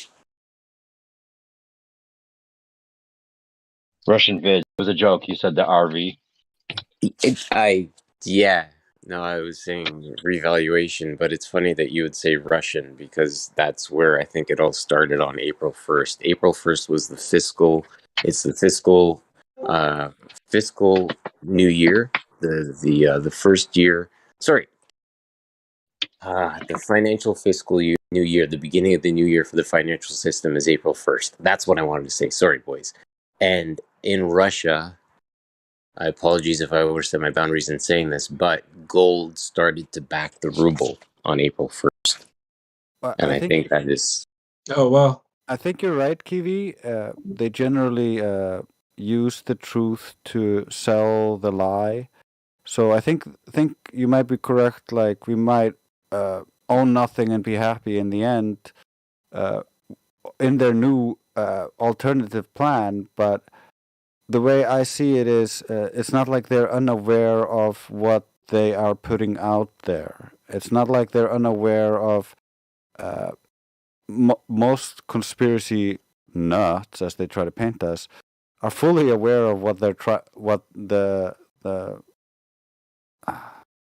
Klaus Schwab and them are trying to do, and what they plan to do, because they told us. If you're really planning to do all that, you're not telling everyone.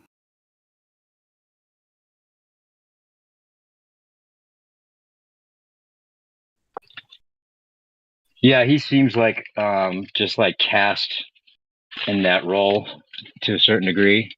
He even supposedly writes in his book that he's proud of the idea that he's going to depopulate America and stuff like that. Supposedly, I haven't read a book, but it's pretty blatant from what I hear. Yeah, the way I see And it, they've actually done some of that already, so that's kind of ringing true. Yeah. But the way I see it, he looks like a Disney villain, and we have this generation raised on this cartoon nonsense, and this villain is not gonna be easily accepted. So it's more likely that he is a problem for the reaction. Yeah, and I think did you're you right in that show his there's a dick out on the bunch of beach? He's there's a a bunch of weirdo. resets and cycles. Like the housing bubble is gonna get reset. There's a bunch of little resets and big resets.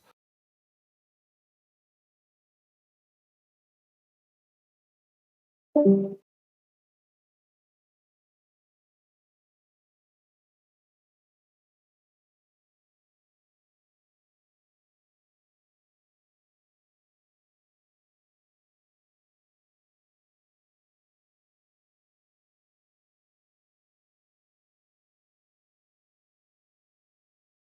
can even think of it like this. There's not that I like subscribe to all ideas of mud floods or anything like that, but when you have cataclysmic events that are local to an area, like tsunamis or earthquakes, and you can have small local resets as well. Like, so it's really hard to say what they will use for the great reset or the thing they are pushing. I really doubt that the plan they push with the right hand that they shove in your face is the plan. Okay, so let's just let me I gotta throw some stuff out, just some Easter eggs, and try to paint a picture for you guys if I can. We have the Maternities Act of 1921, which began the birth certificate system, which began taxation through social insurance numbers and social security numbers. That began usurping funds from the everyday man into something known as the Federal Reserve capital bank system. If you can step back from the tax collection aspect of things, whereas you literally get a 20%, an average of 20% bonus to your paycheck every year, or every paycheck for that matter, that could be potentially something that will greatly help mankind. So I'm suggesting that this may be an opportunity that this Maternities Act and the birth certificate system gets finally found out about, so to speak. Because taxation is not right. We all know this. But from an aspect of it being found out and then ultimately the taxation system being revised, these are all things that are going to help mankind cope with what they're about to happen or what they're about to deal with, because ultimately we're witnessing the veil lifting. Yeah, I think you're right in that, like, you're not gonna get a legitimate new government that everybody believes in unless you make it appear like, oh, these were the bad apples, we got rid of the bad apples. Oh, these were the bad things, oh, we got rid of some of those bad things. And then it's easy to accept. If Klaus Schwab's idea goes all the way, that's a dystopian future, and they have been programming into the public through movies and television shows over the last decade that dystopian futures are bad. Right. So it's like, why would they do that? And I mean, it's almost like they are programming people to resist, because maybe they want people to for some reason. Does that give them more power to make people? I think it's a long game. Instead of playing the short game, you want people to legitimately follow you, because then you don't need robots. You just have infinite numbers of people doing your bidding. Right.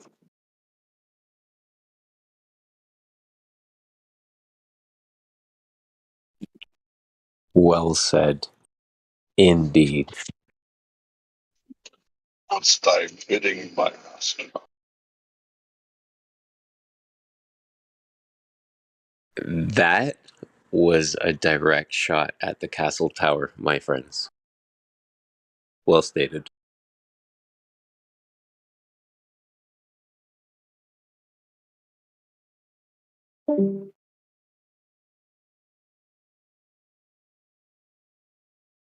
I always identified as Luigi. I just didn't know that my Mario was going to be like a Norseman.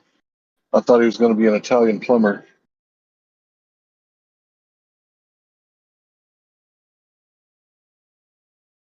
We have an interesting name in the chat.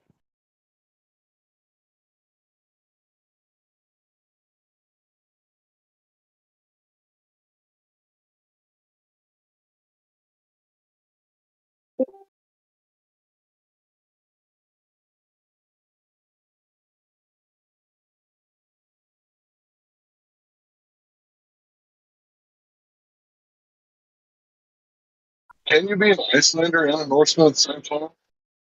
Those are like direct descendants, right? So it makes sense. Yeah, yeah. We're Norse. Okay,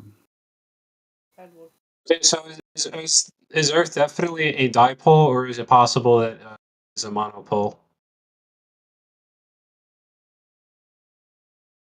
I did not hear that. Is since we don't know like the whatever you want to call it, like the magnetic source in the north, like, you know, is it completely ruled out that the Earth isn't a monopole, or is it possible? Do you think, like, that there's no South Pole and there's just North, and we infer South from North, and that there's no South Pole? Just generally curious if that's What attracts you to north? What always happens when you have a compass in your hand? it points north. Okay, so by default, what is south? I would say it's inferred from north, but I don't know how to. That's what I'm saying to you. No, you're not erred in your thinking. This is why I say you need to feel the answer versus jump to a conclusion drafted by another man. So we have a compass. We face north. By default, what is behind you? South. No matter which way I turn, what is behind me? South. Therefore, I am surrounded by South. I rest my case. So think about it like this. You're giving directions, right? If you say take a left on Broadway, are you going north and taking a left or going south and taking a left? So whenever you give directions, you're always given objective directions relative to the north, right? Right. So thinking about it that way, we do only have one pole, right? And that would be where all the compasses point. But Right. to everything, there's like an opposite of that thing, right? So what is the opposite of north? South. Well, that would be south. But what is south? That's the That's the question. opposite of north. South is the opposite of north. So it's confusing the way I said it. But if you think about it, that's how I would look at it if I wanted to think about it like a monopole. Everything's relative to north. I was thinking of how to describe, like, you know, what is south as, like, what is like the magnetic south? You know what I mean? And my question is, like, is there a point of, like, you know, a magnetic south pole? Or could there, you know, could south just be every direction away from north, and we're just, you know, attracted to whatever the magnetic source is at the North Pole? But I'm just wondering, like, does it have to imply that there is like a South Pole, like a magnetic South Pole?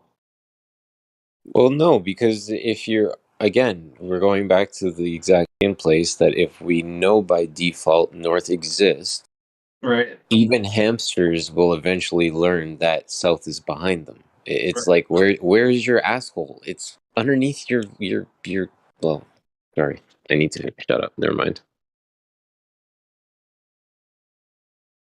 Like, let's please not. I beg of the court. Let's not overthink the concept that north is always in front of us if we're facing north, and south, therefore, by default, is always behind us. Period. Right. Yeah, south is real. I mean, obviously, it's away, being every direction away from north is south. So it's true. I mean, south is south is real as a concept. It's kind of like if there was an open field, right? And right in the middle of this open field is a flagpole that everybody could see. It's like, well, I'll meet you at the flagpole. And then eventually the flagpole gets crowded, so it's like, okay, well, I'll meet you on this side of the flagpole. It's like, how do you determine what this side is? Well, then you have to start giving like other directions. So I'll meet you on the east side of the flagpole. Well, what is that? Well, it's a concept you have to understand. So once you understand east is, traveling the pole to your left, and then west is traveling with the pole on your right side. So you can like circumnavigate the field with the pole staying in the same relative position, to your right or to your left. And that's how I think of it. And I say relative. I don't want you to think like, oh, it's all relative like Einstein. It's relative to an objective position. Right? Yeah. Question about magnets. That was sick. Great statement. Sorry, I had to applaud that.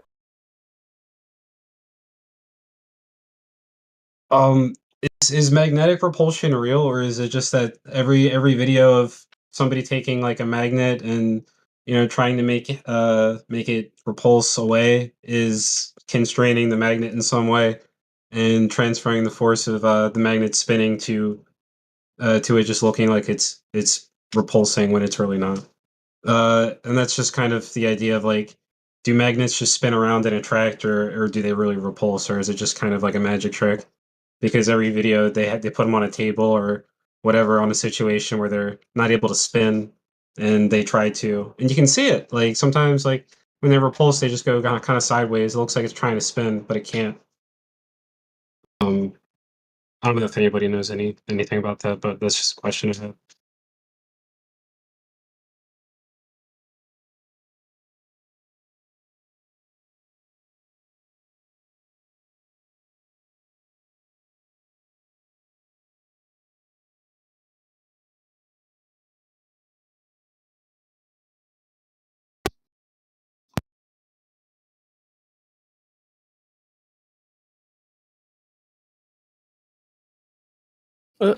There are some trains that they work with that to lift. Oh,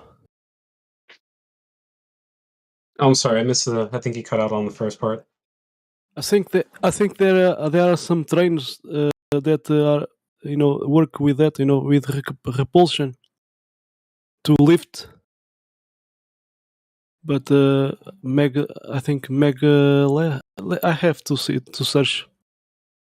Yeah, I can show you a video. I mean, obviously when the magnets aren't like very heavy, I guess you can see the effect more easily if they're on a table. If they're like really heavy magnets, it's kind of harder to see it, but it's kind of like, take two batteries that are parallel to each other, and the closer you put the one to the butt of the other one, it looks like it repels a little bit, but it goes a little sideways, like it's on a trajectory that's not parallel with the other battery. That's kind of like how you can visualize it. And I just think that's evidence. Oh, the magnet's trying to spin, can't spin because it's on a table, and the forces are trying to make it spin, and that's just what happens. It looks like it just jumps up a little bit. I did post the maglev. Yeah, let me try to find the video.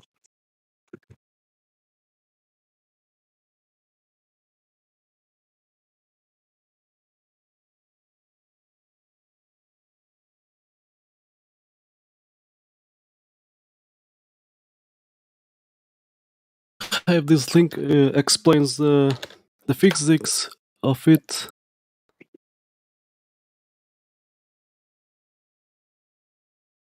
See.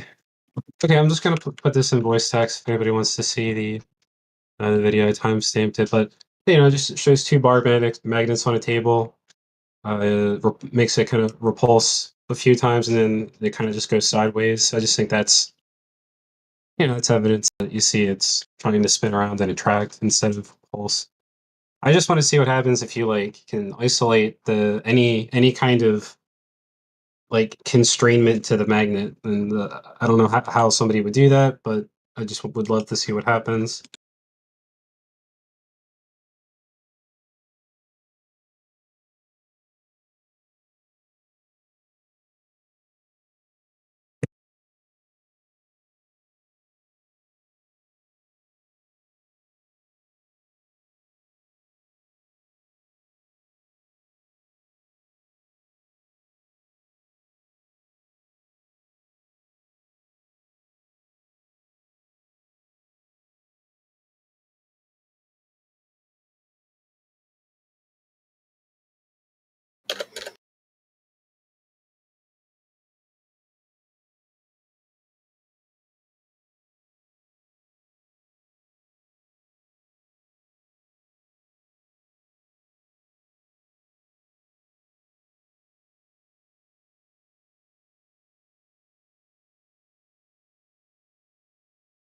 You know, the right guy, it will be get Bigot. He knows a lot of this.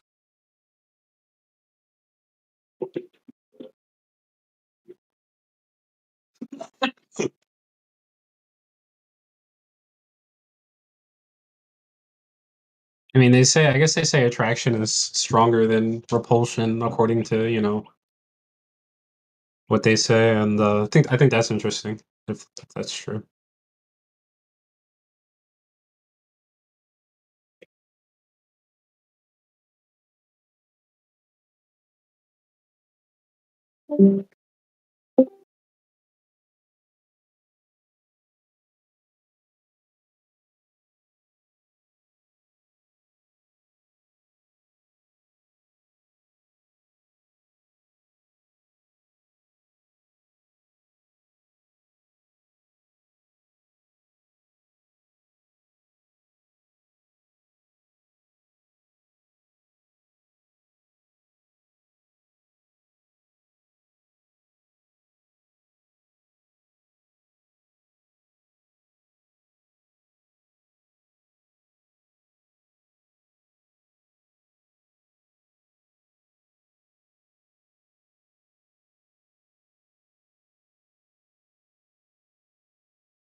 Serious question. Does anybody know what the Falcon 9 rocket's really doing, or do have any idea of what it could be doing?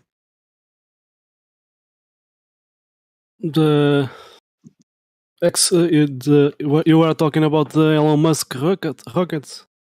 Yeah, he has like the SpaceX Falcon 9 rocket that looks nothing like any other rocket that I've ever seen, or seen NASA shoot or anything like that. So I thought it was interesting that Elon's like space agency just shoots a rocket that like looks visually nothing like we've ever seen before, and I feel like if NASA all of a sudden did that and didn't tell anybody, we would think it's crazy. Like, what are we seeing? But Those who who land vertically, they did the manipulation. They cut, when it lands, and it has been done too much manipulation on those.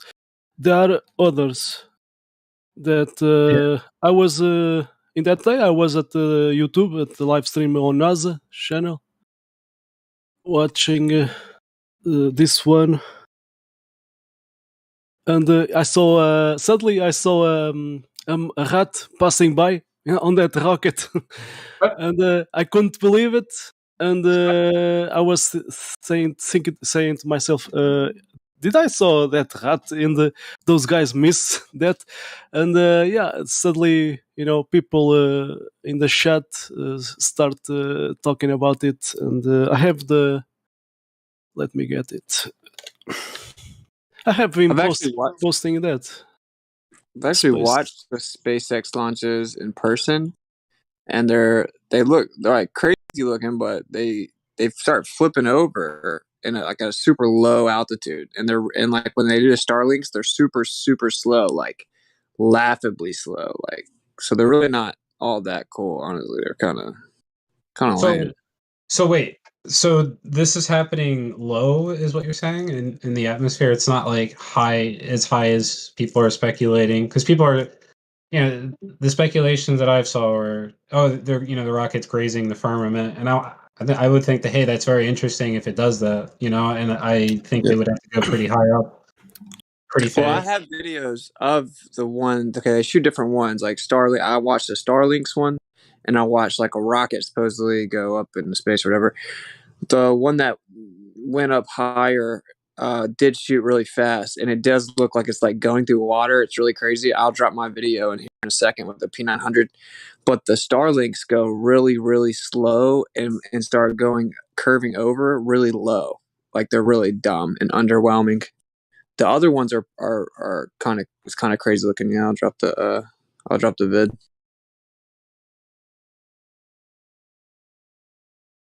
Yeah, and there's this CIA.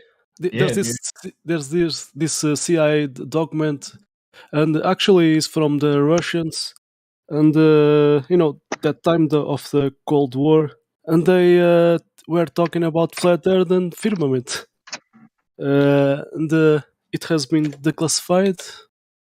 Let me post it. So they at that time they were studying. This was 1977. 1957. And yeah, they already were studying the firmament there. I have the lucky to know Spanish, and there are some videos from some people that even one that is interesting. So Yeah. they're saying that they located it, right? What?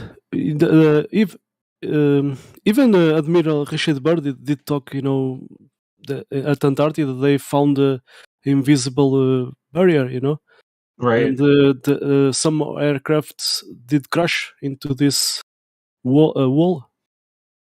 And I crossed a lot of information. There were some guys from Brazil. They had access next to Antarctica through the Brazil Navy, and they did release high altitude balloons, and they start to see. Sometimes they just stop. They shouldn't stop at that high, but they start stopping. Going. Going. Balloons have enough helium to go higher. They just stop on something. Yeah, but stop like curving inside, some and There's P90 videos that look like balloon fleets that go by the moon, and you can kind of tell that they're actually balloons. It's not like there's videos that might try to say it's a UFO or something, but you see some of them like speed up and slow down. It's obviously it's like you see like these fleet of like 15 it looks like balloon satellites, and I just wonder how many are really up there, and is it really as undetectable as it looks like to see them from standing on the ground? yes, NASA has been. I have this link from NASA. So NASA is the one who has more alien stock.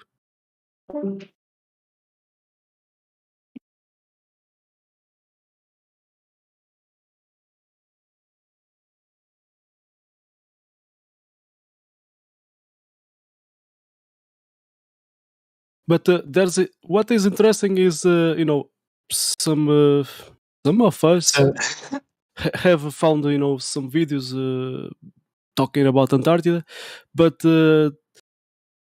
because I know Spanish, I can go through other sources, and there was a helicopter pilot that he did work there, and sometimes he talk interesting things, and one of them, actually, last year he did a live stream at YouTube talking about flat Earth with another 3 flat Earth guys, experts. Did you notice? Remember we were talking about earlier how it seems like they're trying to morph like the model that they have now with the flat Earth model, like over time, like the atmosphere is inside, or the moon's inside the atmosphere now, and like other things that are similar to flat Earth. Now they're talking more about like balloons taking you to space. I mean, now that's becoming more of a common thing. It's just being able to take balloons to space. That's that's like the method now that I see all the time. Yeah, they're also talking about how space has a lot of water. Like they can't explain why space has so much water now, and how the sun puts out tons of water and the space has tons of water. Right. So yeah, so if it's if it's like the water's above kind of thing, that's what they're getting at, and that's what it looks like when I see the fucking Falcon 9 rocket. It looks like water. Yeah. Yeah, I'm about to drop my video of it. It's loading. Have you heard? Mic check. Mike, you all right? Right, Miguel. So Miguel was talking about because he knows 2 different languages, he was able to glean some of the stuff from Spanish, and that's why I'm always talking about the 7 liberal arts, the trivium, the ancient way of educating children, to where we like set them down at a young age and teach them like 4 or 5 different languages, right? Because in order to learn in this world, You have to be able to learn from different cultures, I think. And the more cultures you learn from, the better off you are, because there's truth in every culture. You just have to find bits and pieces here and there and go to the next culture, and there's truth and bits and pieces here and there to put the puzzle together. That is the question of, what are we here for? What are we doing? The question of life, why, what, everything. And I think that our educational system is the key thing that we have to fix, like, immediately. Like, we got to go back to, like, learning as many different languages as possible. Yeah, we're gonna teach our children multiple languages for sure.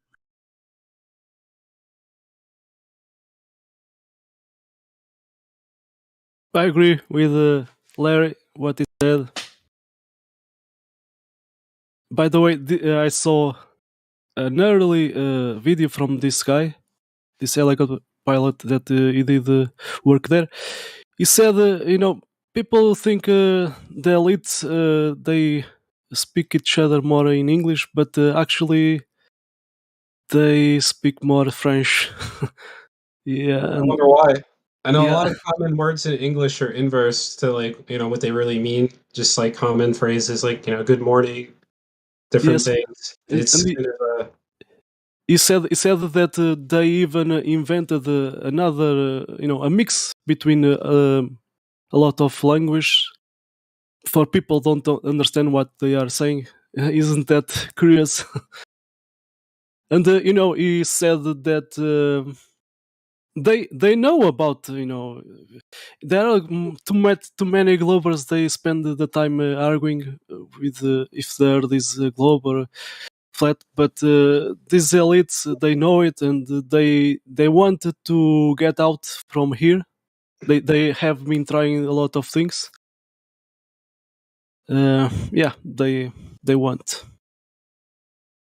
probably, they stay out of the public eye. Like nobody knows. I feel like Exactly. who the real zealots are, and all the people who are being propped up are probably being blackmailed or something. Yeah, I honestly have that feeling. what NASA gives to NASA and other companies, what they show to us is just bullshit.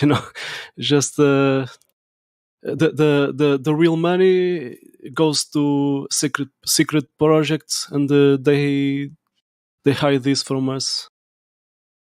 What they are discovering. They do, and then I feel like with the Falcon 9 rocket, I feel like they're doing something crazy right in front of us, and that's like the first time I feel like they've done something like that.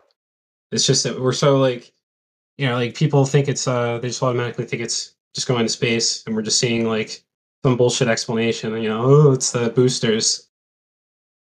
That's why it looks like it's going through water. It's the boosters or whatever.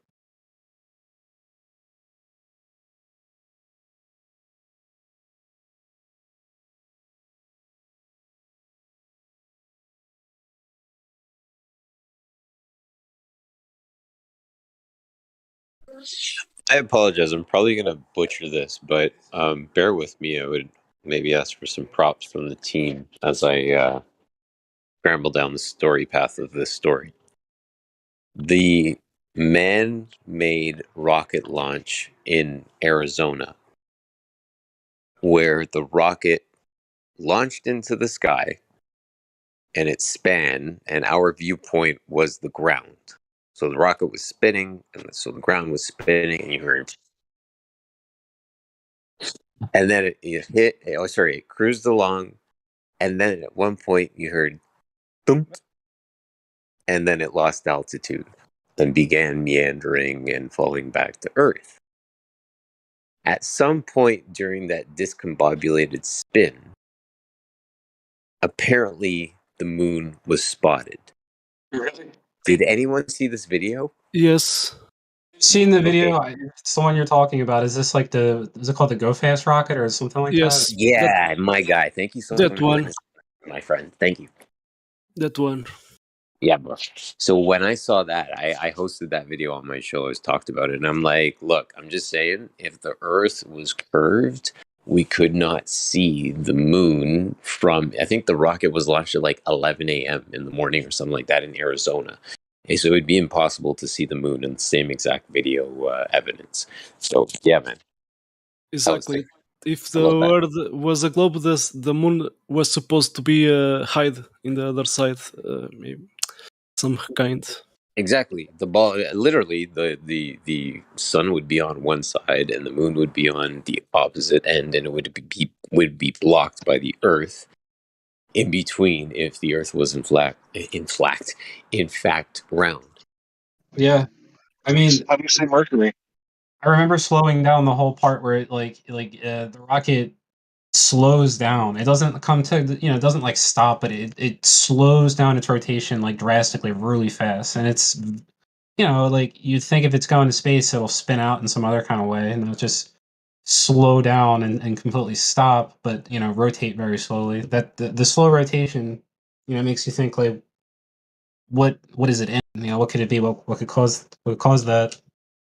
Um, don't have answers to that, but it's possible that it might be something else that we've never had to study before. Maybe that's what the rocket's doing. That's what I feel like it's doing. Okay, I'm about to share something with you for consideration. Give me 2 seconds. Shoots out that booster that looks like it shoots Wi-Fi signals into the atmosphere. It's like boop, boop, boop. It's like what is it? What is it doing? Like why is it doing that? It's like testing.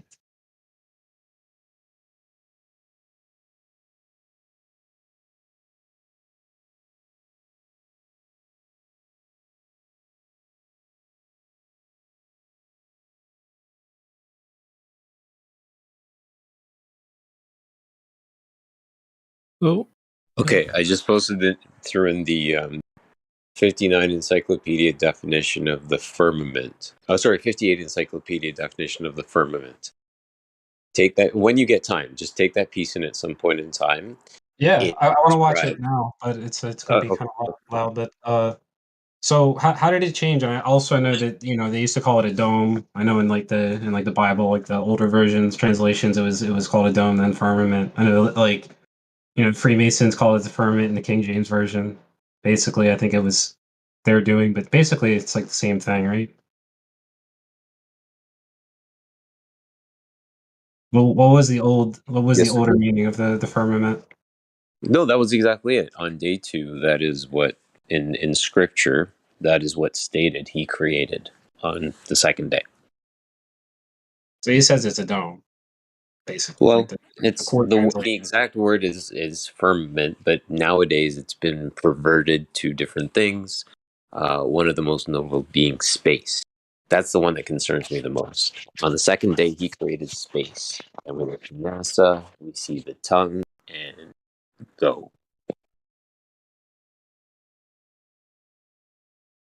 So a lot of people are thinking nowadays that the reason that people depict a dome is that's because that's how our vision works. But it would make a lot more sense in an electrodynamic Earth like we have that the upper part, known as the firmament or the vault of the sky or the hammer down shield, would most likely be level with the Earth, right? And the reason for this is if you think about how we navigate, right? When the sun is right over our head, like we can assume it's about 6,000 miles away when it sets, right? And when a star is over our head, it's about the same. And we think that we don't know if they're inside or out, the stars and heavenly bodies. Right? We think they may be outside. So it's almost like there's little holes poked through the top, so that light can come through. And I'm not saying that like physically there's holes poked, but it's very apparent to me like this is like it's like a habitat for all these different life forms. Like, okay, let's go down here and see how everything works out. And I kind of think that it's like an ant house for humans, as the ant house is to the ants, right? And I'm speculating, of course. These aren't any knowledge claims, but I think they're fun to think about. How electricity works, and anode, cathode, diode.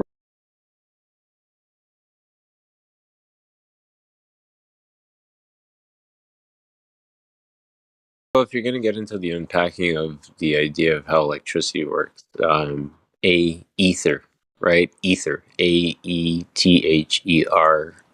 individual, you have land, water, fire, all the different elements, each being an ether, ether, the combination of what is underneath the dome, the lid, right? Because everything holds a space within the lid. Everything is just trying to find its rest spot. Rest point, sorry.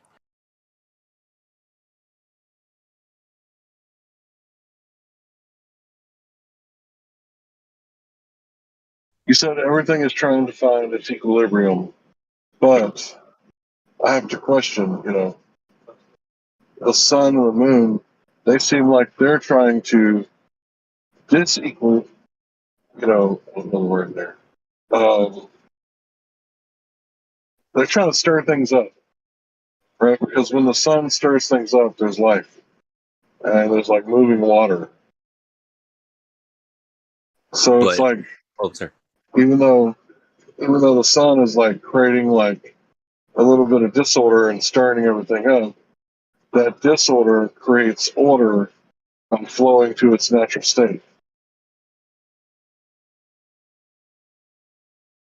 Now, what if there was only one source, one principal light source, but because we are in a dome, the dome is able to create two individual luminaries?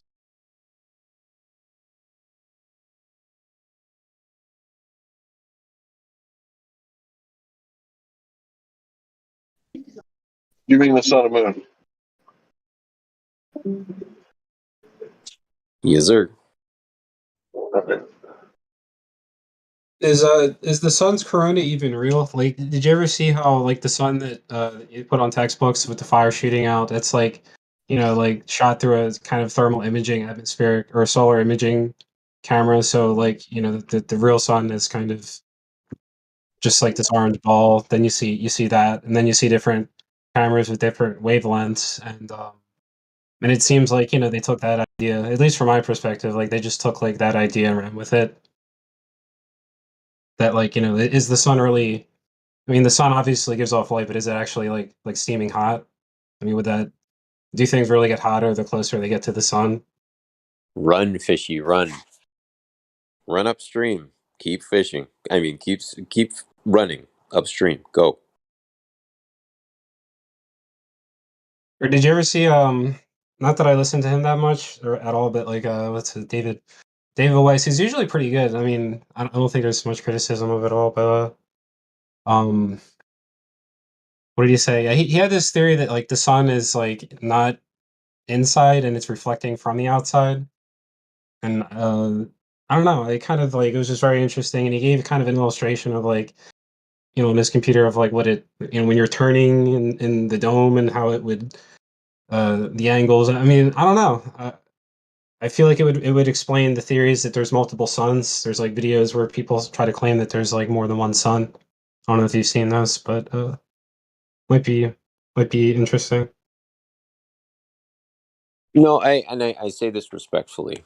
I don't want to take it to the place where we're entertaining the idea of multiple suns, because that literally becomes just Yeah, kind of. That's a that's pretty raging, much out there. I know that's like the craziest part I've ever. hold on. Just hear me out on this, okay? It becomes a raging bull when you start to entertain the idea of multiple suns. I'm just presenting the idea that we are under a godly designed dome. Yeah. I am of the opinion that there is one source, one principal light source, and I believe that through the design of this dome is able to create the sun and the moon through, again, I hate to bring up the word, but now I'm going to bring up the word and really mean it. Through, I believe it would be refraction. It is capable to create the two luminaries, being the sun and the moon, in the prisms. Is prism? Yeah, the prism of the dome itself. And that's why sun and moon appear to be so close, it yet so far at times, because you're required to spot the sun and the moon in 3 dimensions, right? And that's why people have so many problems trying to measure it, is because it's where I'm seeing it, but where you're seeing it is way different, because you're seeing it from a different viewpoint. Your perspective is different, and perspective is the major thing that we seem to totally disregard when we enter into science experiments and things of that nature. Yeah, refraction is that's something I see a lot, and it seems like it supports the flat Earth more than it does the globe. It seems like it doesn't make sense on the globe. I don't know if that's true, but that's what it seems like.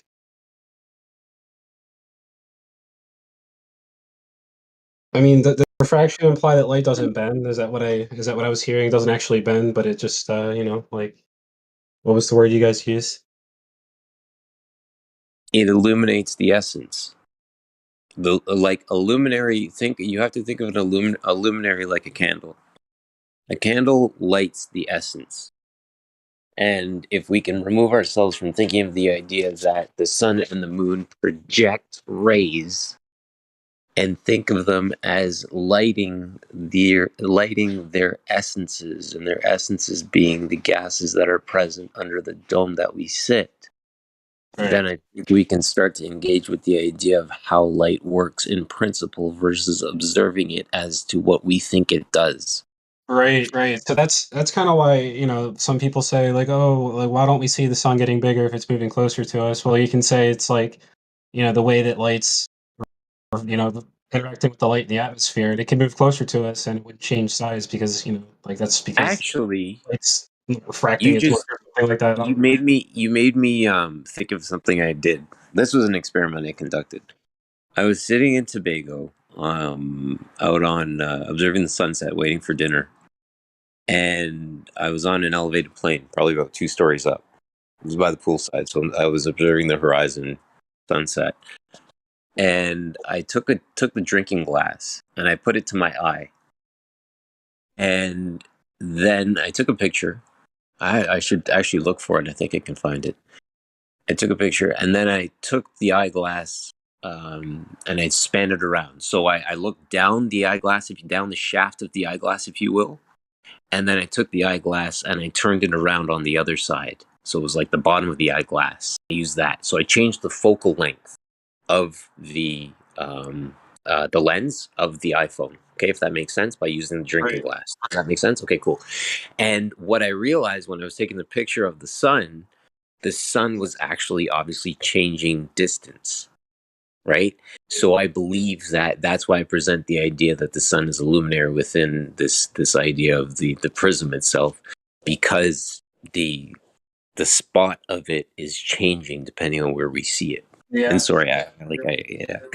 Yeah, do you think it's do you kind of see the rotation? Like, do you think the sun's kind of on this kind of like on the flat plane? It's like on a spiral kind of magnetic that goes up and down and around. And at some point, do you think, there's videos of the sun that look like it's sitting in clouds? And like I think it's possible, but the sun obviously is very low in those pictures. But at some point, the sun goes higher and it goes lower. I mean, is it possible that that's when the sun's low? People are taking pictures of it.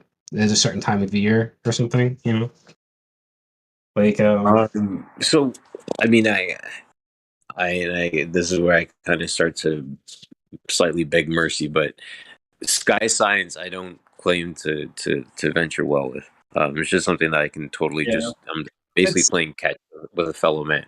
Well, we don't know a lot about it, but it just looks like it's it's inside. It's not it's not millions of miles away. It's obviously it's inside. You see it.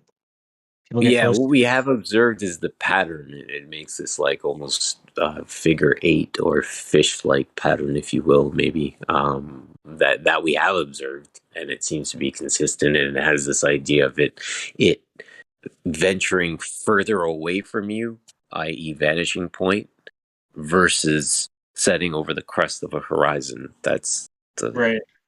Kind of where we're at. Perspective, it seems like there are like laws, and I do see how like everything converges. So if the sun is like traveling away from you in the sky, that's why it looks like it's going downward over unquote the horizon. It doesn't go obviously over, it just keeps going. You know, there is no real horizon, right? There's no physical like thing that is the horizon, but When we look up, right, and we see this phenomena, the sun, the moon, specifically those two, I will say the moon, you know, the layers above, we probably don't know how many layers are above and what's going on exactly, how many layers the light, let's say the source of these effects, because I will say the sun and the moon are effects that we're observing from down here, from the ground. And then the moon, we kind of looking at an image. So it's we because when you look at the moon, you kind of see some type of surface or some type of image, but this image is being for a better term, kind of like we see a projection or maybe an image of whatever layers the one of the layers that the light is going through.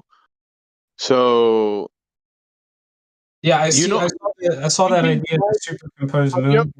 driving in a vehicle and you look through the the you know, you're driving and you look that middle mirror and you can see if you put it at an angle, you can see your seats and you can also see the vehicles that are coming behind you, but on two different reflections. I don't know if anybody have noticed this, but you can have the mirror at an angle and you can see the seats behind you. You can see yourself in the mirror and you can see the vehicles that are coming behind you. You can kind of see three things that are out of the angle that you're looking at, but you can still see them in the mirror. Yes, guy. Yeah, you guys are so on point. I'm so happy right now. I'm jumping for joy. Kemsy, keep going, my guy. Yeah, so when you see the image of the moon, you're basically looking at an image of one of the layers or a reflection of the image, and you're looking at a mirror basically, or of some sort. It's just that since we don't have all the variables in place, we cannot kind of pinpoint it completely, but we can kind of demonstrate a similar effect down here, but not 100% the way it's actually working above. That's my 2 cents over there. Go ahead, guys.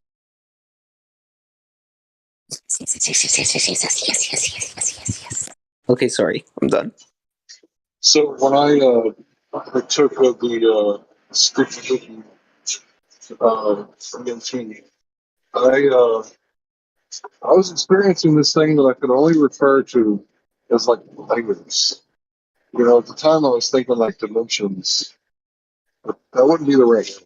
Just like layers to consciousness, existence, and like understanding and like reality. There's like all these different layers of everything. And I hate to be like Shrek, like Onion Boy or whatever, but like that was the first word that I could utter when I finally gained the ability to speak. And I haven't really forgot that. So like I think about the depth of heaven as like layers. And I've always thought about it since I was a child. I used to have dreams about the windows of heaven opening. I think maybe that was because my grandmother was very religious, so maybe I overheard some things. But it's like now there's a rainbow, right? And you can't make them unless you're outside, right? So you can't go inside and make a rainbow without adding like another piece of glass. So where's the piece of glass outside that we make rainbows with? Because you can frack the light, but you can't bow it. Right. And it bows in the shape of the prism too, right? So just it being in a curve just implies that the prism should be a curve. Should be, I guess. Well, you do know the rainbow is actually a circle, but you only get to see half of it. I've seen perspective. I've seen that, yeah. What is so does Yeah. that kind of does that refute the idea that it's coming from like a dome shaped prism? Or if anyone asks you how thing, like, because it isn't the flat Earth also like a? You could say it's not like a little bit. It's in a spherical.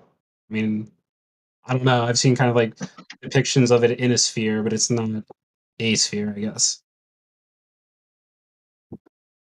When someone asks you, you know, how does the sun set? All you got to do is show them a rainbow, and a rainbow from a heavenly point of view looks like a circle. And the only reason it looks like a bow, you know, like a bow and arrow, is because of perspective. The part that's close to us is going to be highest in the sky. That's the part of the circle that's at the top of the rainbow. And then the two parts on the left and right side of the rainbow are actually going off away from you in those two directions, semicircular directions. And the further they get away from you, the closer they get to the horizon. So that's weird, right? So yeah, that's how a sun would set, right? If it came in like this, like the rainbow did, it would follow the same path of perspective.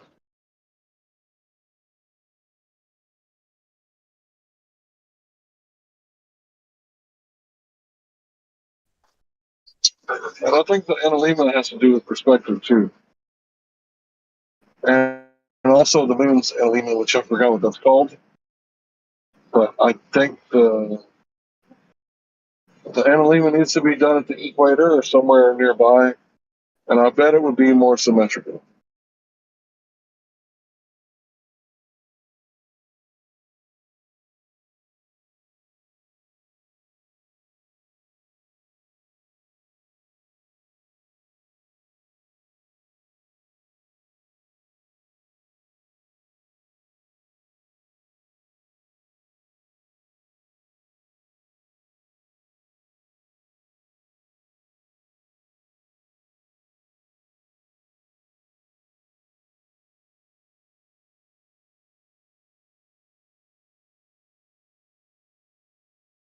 So have we jumped into the realm of throwing the ball around where we can entertain stuff, or are we staying grounded?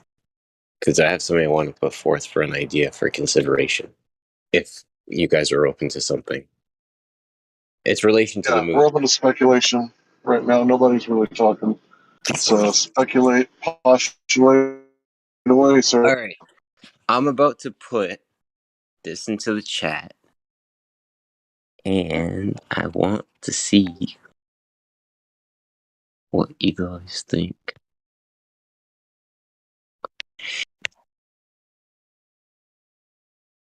Is it stupid? Can I make fun of you? There. Okay.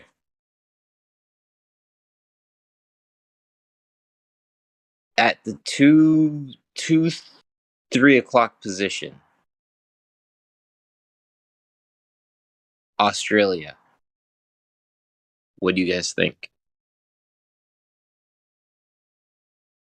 I prefer to stay one step back about that theory. You prefer to wait to stay one step back? About the map, the reflection of map Earth in the moon. Why would? Can I ask? May I ask why? I respectfully, of course. If you don't engage, and again, well, you said sorry. I should leave it alone. I'm sorry. That's the Scorpio in me. I always want to know why. I'm sorry. Because I think the moon is not a reflective object. Okay, so you've identified the fact that it's not an object. Is it an object? Yes or no? Can we get that far? No, when I say imagine a reflective ball. You see some reflex when you point the flashlight, but I don't think I think the moon is different. Okay, no, I'm asking you. The first question I'm going to ask you for going to engage on this is the moon an object? Yes or no? Don't know. You don't know. Okay. Do you believe in the moon missions? Of course not. Okay, great. Impossible. Perfect. No, this is great. Sorry, go ahead. Is it moon object? Pardon me? The moon is an apparent object. Thank you.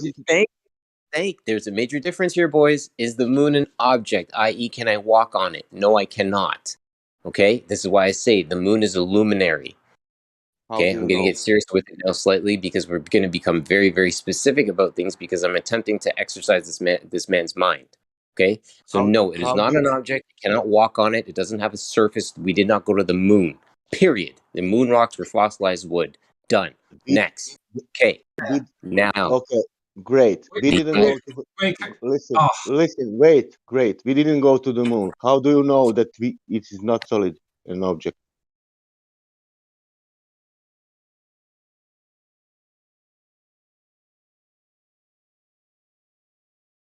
How do you know that it's not solid object? We didn't go to the moon. That's all right. I don't think we're in the right room maybe to be talking about this because he's not making knowledge claims. He's just speculating and postulating, which is something Globers do all the time, but we don't charge people tax dollars for it. To get the funding going. We're just doing it for free and for fun. Listen this, So Sasha. Listen this. This is not the science conversation, Sasha. Okay. This Thank is you. speculation. Yes, yes. Can you see, when I look through my photograph, can you see Croatia in the sun? I can see. No Croatia in the sun because Croatia is in the ground. Sun is in the sky. But I can see projection of Croatia in the sun. What? What? The same thing what we see on the moon. If you can see Croatia in the sun, you can see yourself in the sun. Can you see the Australia? Because you're standing in Croatia. Are we being real and asking you can see something in the sun right now, gentlemen? Because we're just wasting time at this point. I was Listen this. No, I want to. When I look the moon now, I see projection of Antarctica. Yeah, I can see the ring. No. This is- Hey, hello. Hold on. There's no way to prove what the stuff we see on the moon, what it is, what it shows, what it's not showing. There is no way. Don't kid yourself. You want to speculate? Go ahead. It's going to be forever that you do so, because you're never going to know what the fuck that thing is. Thanks. Yeah, but this is Sasha speaking, so you cannot question him. Did I start like that? I don't know who you think you're talking to, but I'd wise up, partner. Come on, Sasha. Keep going with your speculative point about seeing Croatia and your face in the sun.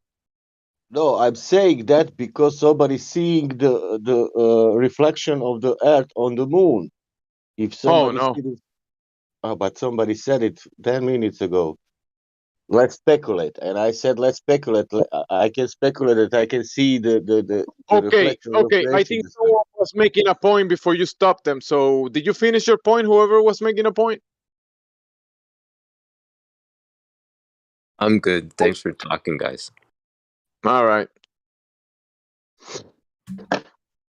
So, in reference to what someone said about the multiple suns, it's not necessarily that there are multiple suns. From where we see is that the light is going through layers, and when you guys also spoke about the rainbow, right?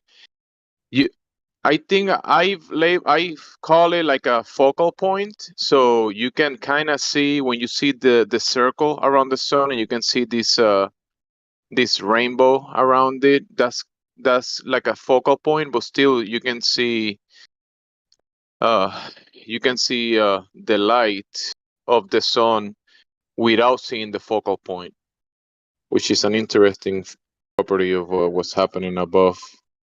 So you can see the light move multiple angles. That doesn't mean that there are multiple suns, but since there are layers above, it's having an effect that you can see the light. That's a really good point that I didn't consider. Yeah, I feel like that's a great one. Yeah. So wait, so there's someone out there talking about multiple suns? I was just questioning it because I saw David Weiss post something. He talked about it in one of his videos, but the way he demonstrated it. I just thought it was interesting. I was like, not that I believe it, but I just thought, what if? Yeah, it is interesting, but I'll tell you, try proving that for real. Yeah. Couldn't.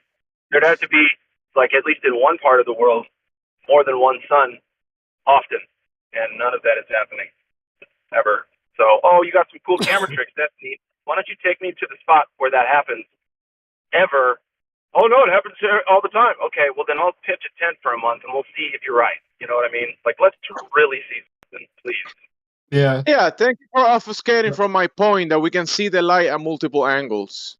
Because That's the explanation that you think they would consider, because you would think, okay, if the sun yeah, is my like, point wasn't that there's multiple songs. That's not my point. So thank you for obfuscating to I that didn't point. say you were, but someone just said, I think it was you, multiple suns. To the point that someone commented about multiple suns, I was referring to that, and I'm saying that the light can be seen from multiple angles. That's why someone will think that there are multiple suns or whatever. But I know, I got you. that's I what I'm got you. saying. You are talking about sundogs? Well, sundogs are part of that phenomena. You can observe that. But when you see this phenomena that you see like a circle around the sun and you see the sundogs and all that phenomena that you see even a circle that goes all around the sky above your head, almost like a halo in the sky. I think you're looking kind of like at a focal point. Like when let's say you have a magnifier and you are pinpointing the magnifying point to a specific spot, right? And but you can still see the light going through the magnifier at multiple angles, but there is a spot, a specific point where the light is being focused on. It's like a focal point. But if you go away from the focal point and you don't see the rainbow, you don't see the circle around the sun, you don't see any of that. You can still see the sun, you can still see the light, but you don't see the focal point, which is why I think people say, oh, there's multiple suns because you can see this phenomenon or whatever, but I don't think that's the case. The sun is an effect being caused by the design, all the variables that are. You are even a variable, right? Your eyes, doing the observation and the layers above, and the light. I agree. There was a day. I agree. There was a day, there was a fog zone, but above was a clean blue sky, sun, and just a little below the fog, I could see, like a sundog, and the picture I posted, I saw this not looking to the horizon, but looking above, and it did, it was a clear blue sky day, but at 4 p.m., because of the chemtrails, there are some zones I could see, almost this geometric effect lens, but where the zones that hadn't had no chemtrails, I see nothing. So for me, just some kind of lens effect that happens.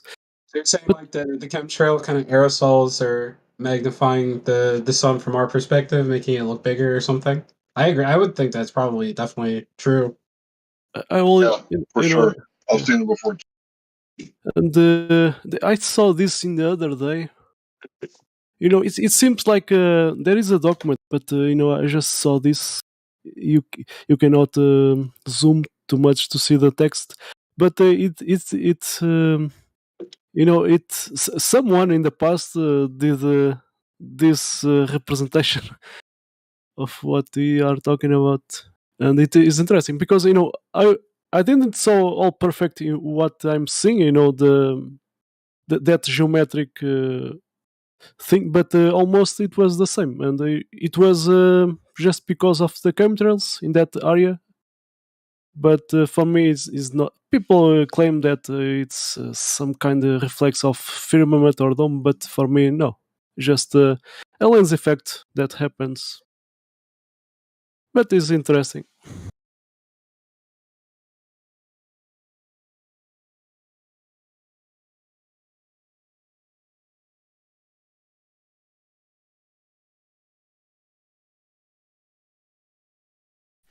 So you're saying this doesn't have anything to do with sky vault or firmament or anything like that. It's just a natural phenomenon. Well, I would say natural, but chemtrails Or highlighting fog, phenomenon. yeah, or fog or something in the air that makes this.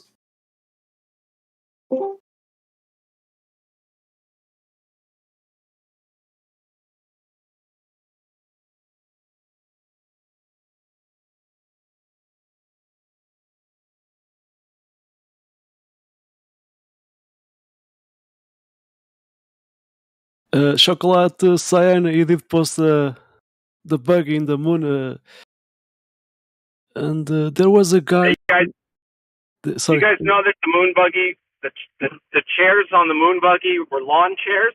Look it up. Lawn Yeah. chairs, guys. Not Yeah, even kidding. and I saw this a long time ago, and some guy did fast forward 2 times the speed what they give to us, and you see the arm never moves. It's they put a mannequin there with a telecommand buggy.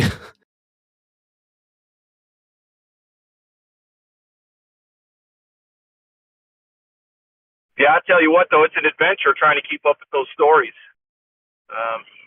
You know, because when I'm a child, they're telling me, "Oh, it's all infinite and immeasurable, and don't worry about it. We got it. We understand it, and so you don't need to."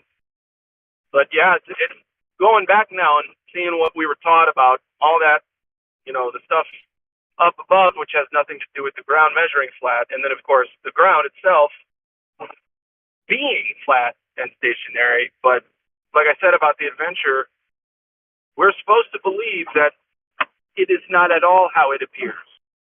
Everything you see is a magic trick. Okay? Curvature is refracting everywhere to make it uniform, horizontal, and flat. Okay?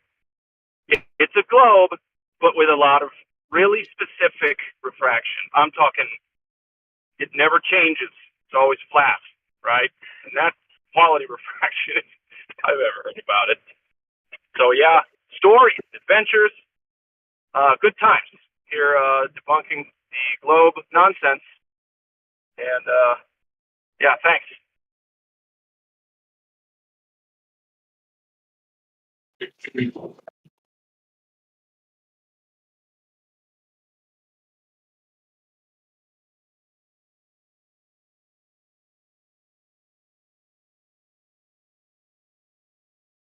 Let's see.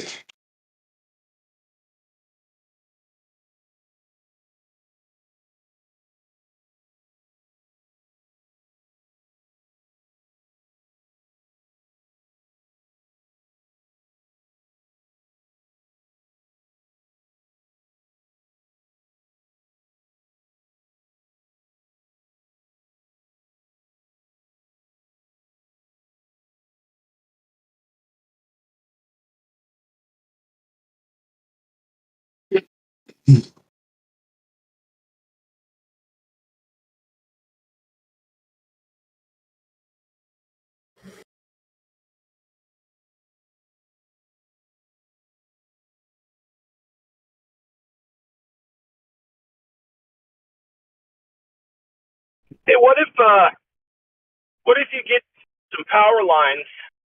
You got a picture of the power lines disappearing into perspective land, and what if they start getting taller? What are they gonna fucking say then? Yes. Let me get that. Well, they would have to be going uphill then, right?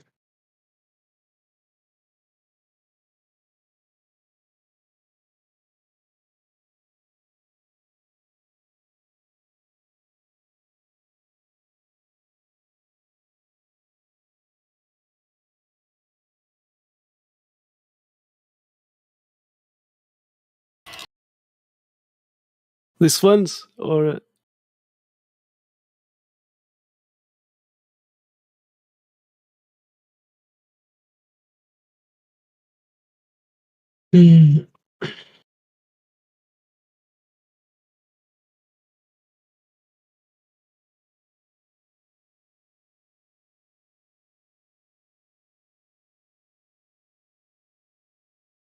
I think you have to become addicted to being wrong about stuff to truly understand the truth that we're talking about in here. You got to be like addicted to it. Like, yes, I was wrong about that and lied to, and I bought it. Yep, and you got to do that countless times. So if your ego can't handle it, if you can't choose to be the better person in the scenario, think that you might actually be able to learn something that most people don't even believe. Yeah, man, that's worth getting rid of the whole damn ego. Yep.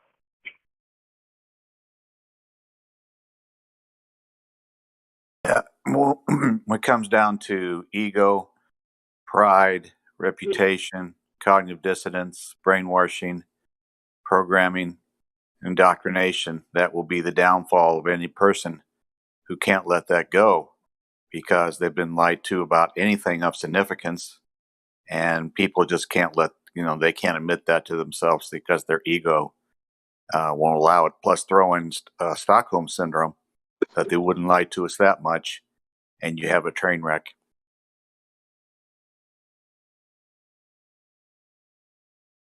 I just posted the Masonic bib that George Washington wore, so you can see the flat checkerboard ground representing duality. You see Polaris at the top as the eye, the sun and moon underneath the dome. And I love you truthers, I really do, but that's just Freemason nonsense to lead us off into the weeds. That literally is a cartoon someone drew in an afternoon, and they're like, "Yep, this is Freemasonry. This is all of our secrets." You know what I mean? It's just too on the nose. It's I don't care about it, whether or not it's true. That's just me, though. Could very well be true.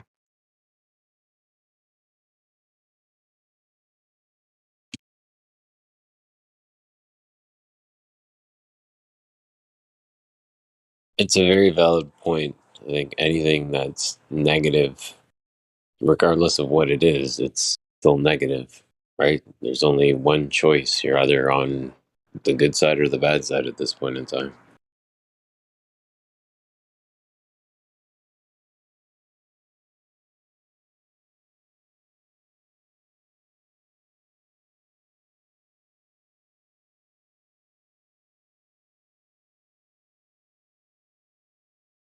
You're either with us or you're with the terrorists.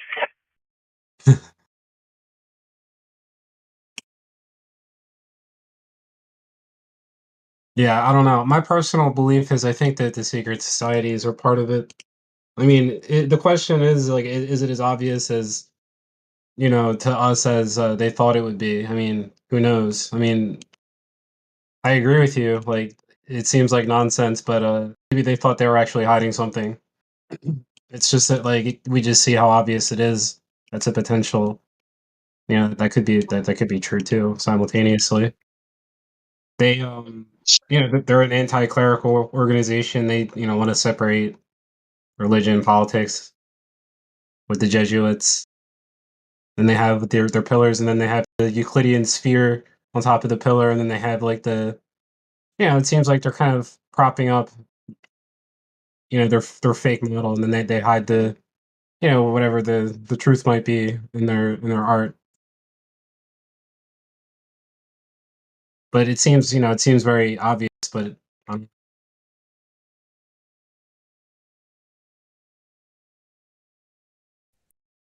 So it's in the Smith already today, so I'll say it again. I was at Jim Pennis last night. And the new word that they're calling us, not flat earthers, but intelligence terrorists.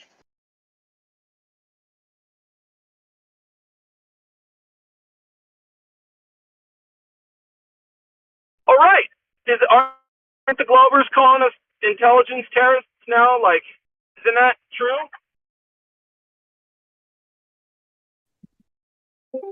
See, all the things they do, and then we point out, they say, oh, but no, but you're that. Whatever, I'm rubber and you're glue, bitch. What's that? What's up? That's what they say. That's all they got. It's weird. It's like we come up with their arguments for them because we're badass, and then they steal it, and they fucking ruin it, and then they throw it back on our face. Really disrespectful.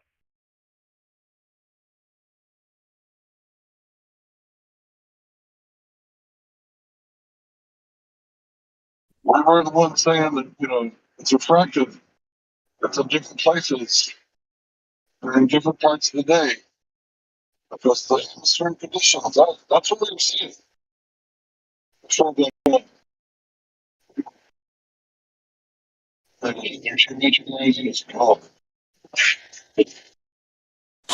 Wait a second, something just hit me.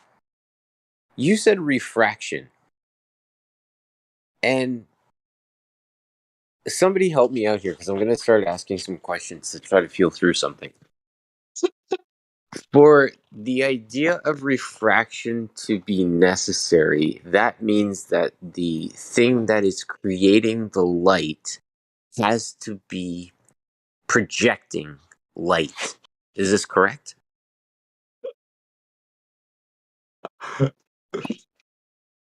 No, define refraction.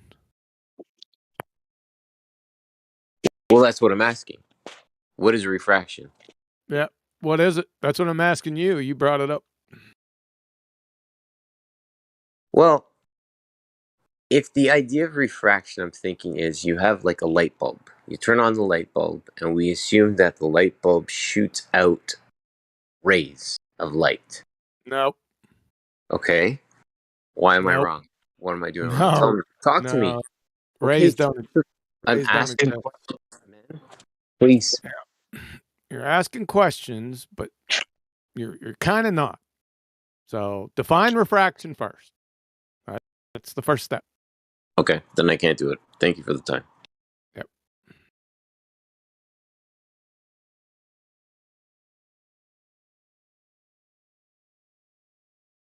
What's up, QE? How you doing, bro? Good. Hanging Good, out. good. Just dropping some bombs real quick. No, not just hanging out. That's cool.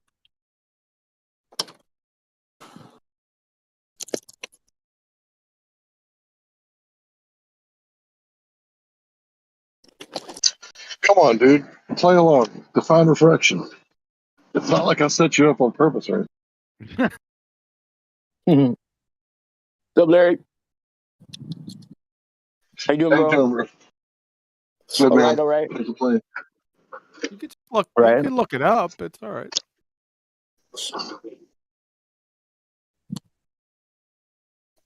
Yeah, you're a flat earther. You're safe to look it up.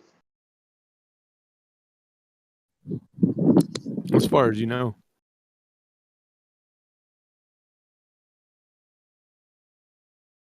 I don't think he's been a pretender clown or an empty dipshit, but I've been around before.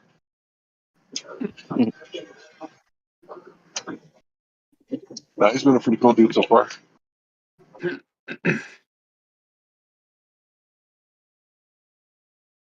I'll go ahead and be a nice guy, and I'll post it for him. Who was it?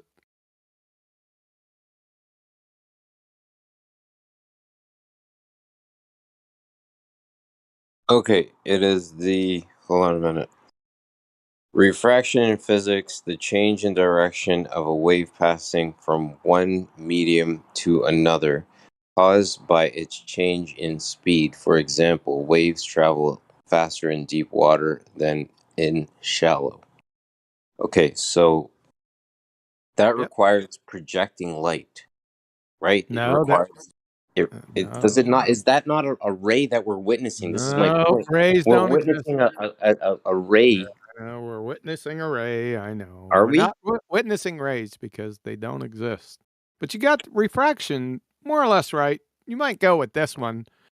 Refraction is a bending of the path of the light wave. Light's not a wave, by the way, but I digress. As it passes from one material to another. Like you were saying, I don't know if you said that exactly, but it was really close.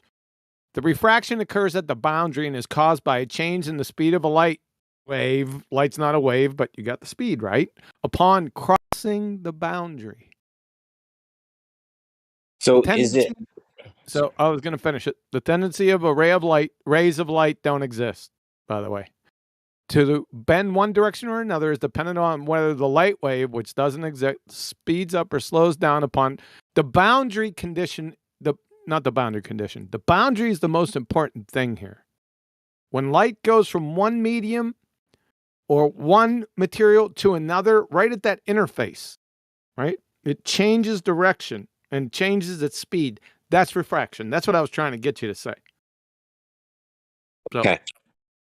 Good. Thank you for the explanation. Now, my question being, within the dome, because we're in a closed environment and we believe light to be the illumination of the gases within the dome, then technically refraction wouldn't exist within the dome, would it not? Illumination of the gases? I don't know about that. I don't believe that. I don't believe too much. I don't know where you're going with What that. do you believe light? How do you believe light is created? I don't. Are you a flat earther? Yes, 100%. I don't discuss light with flat earthers. That's my policy for the Okay. last year. No, hey, I appreciate you. Thanks for the exploratory chat. Thank you for your time. Yeah. Now you can ask somebody else in here. That's fine.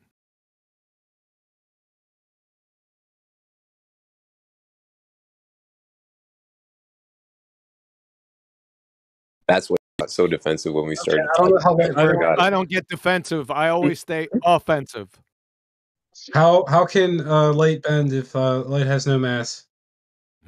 Yeah, there you go. You're gonna get going now, boy. Shouldn't that not happen, right? You're not asking me. Unless you get a baller in here talking about light, then that's the only way you'll get me to talk about it. So, well, what I'm getting is this: it's that refraction doesn't actually bend light, and light doesn't actually bend, right? Is that what you guys are in agreement with? That is 100% truth. All right, that's the nuance I didn't Light does understand. not bend. Like, it didn't Light seem like light really and bend. light is not a physical item. I would say that a light is an illuminated essence.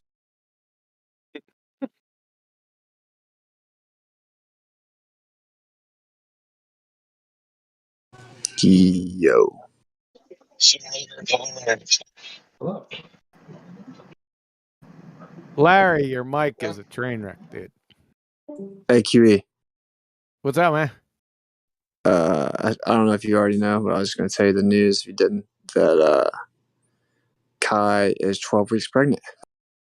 Oh, sweet deal, man. Yes, sir. I knew you had it in you. That's awesome. Congrats. I didn't know. Thank you. Sweet. Congratulations, man. Appreciate it. And tell her I said so, man. Thank you. Oh, there she is. Cool, man. Yeah. Every time I think of you two guys, I just smile. I don't know why it is. I just get a smile on my face. Can't get it off. Aww. Yeah. Yeah. Yes, sir. We'll have to hit you up for some lessons, some school lessons. Lessons on what? I've never been pregnant, man. You sure? Because Google says it's possible, man. You're gonna have to talk to somebody else about that, man. We'll get you lessons on the second law. We'll make sure we hit you up. We'll pull you in. Sweet deal. What? So are you gonna find out the sex of the baby, or are you guys gonna chill and just be a surprise?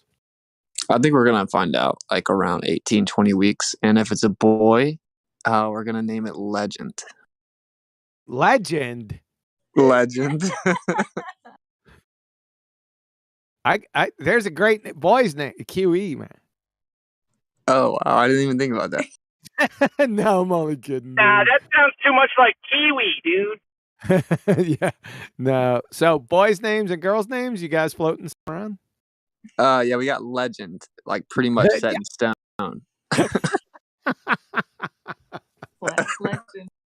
He's gonna be a First flat name earth. Acura. Acura Legend.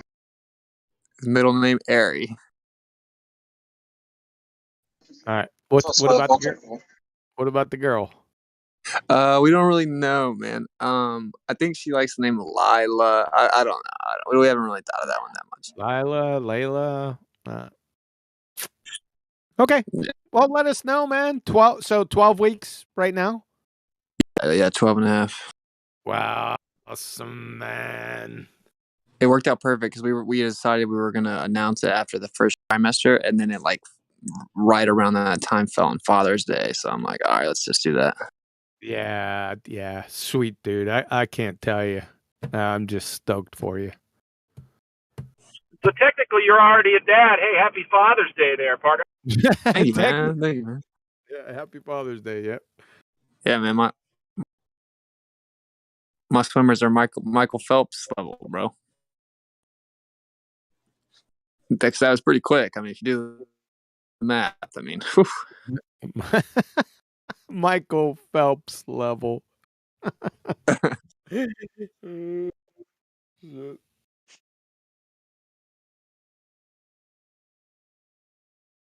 we just Just wanted to awesome, come share with the Discord familia, you know. Congratulations, guys. Outstanding, man. I'll pass it around. Congrats, dude. Chocolate didn't hear because he just popped in. Unless he heard on the live. Is there a live stream going on this? Yeah, there's a couple. I didn't hear that. I All right, wasn't there's listening for the chocolate. past 10 Sorry, minutes. I'm gonna rumpus you, Chocolate. Did you hear the news from what's it? No. All What's right, good what's with it? Go ahead and tell him. I'm not telling him. What's good? What's it? He Hello? left. so he. Now what do Kai we do? I'm gonna tell him. Kai is pregnant, 12 weeks. Oh shit! Yeah.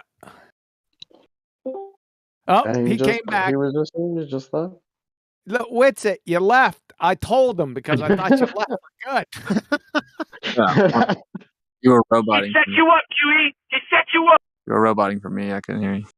Am I good now? Yeah. Yeah, that means it was you.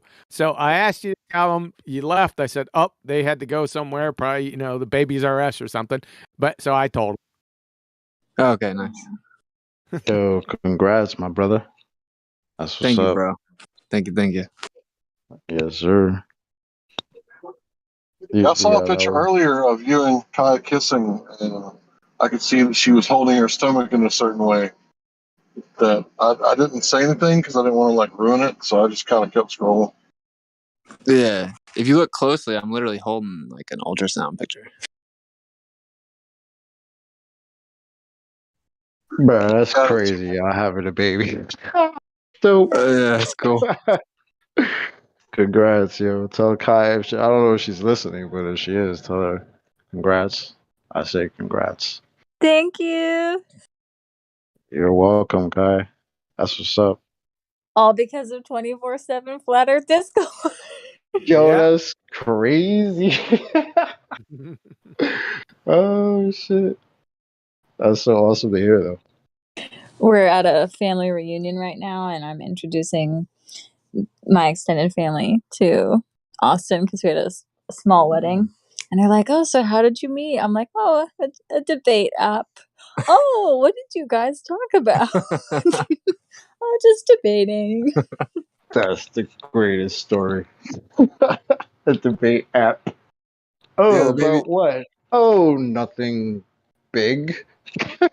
Just your whole life's a lie. just just your entire world paradigm is not what you've been told, but yeah.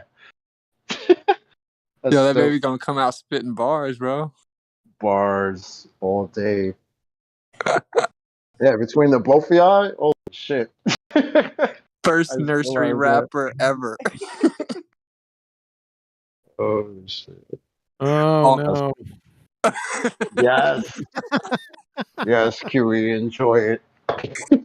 Every nursery rhyme is gonna be a rap, bro. That child is going to be able to use the scientific method better than its teachers its whole life. Yeah, too funny. All right, we've had a long day. We got a long day tomorrow, so I think we're gonna get out of here. But I wanted to share with the familiar. I saw QE in here. We had to come tell you. Sweet, man. Appreciate that. Thank you. Yeah. I'll catch up with you guys later. Love you guys. Peace. Peace, man. Love you both. Congrats.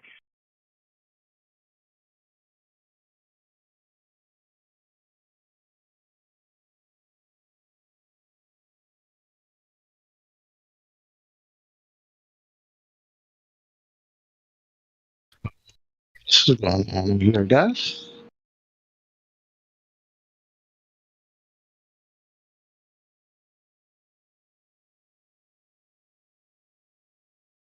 What'd you say, bro? I just said what's good, what's going on. Well, we're in here talking a little bit, speculating, and QE popped in, and the match has happened. But yeah, we were speculating on the live stream.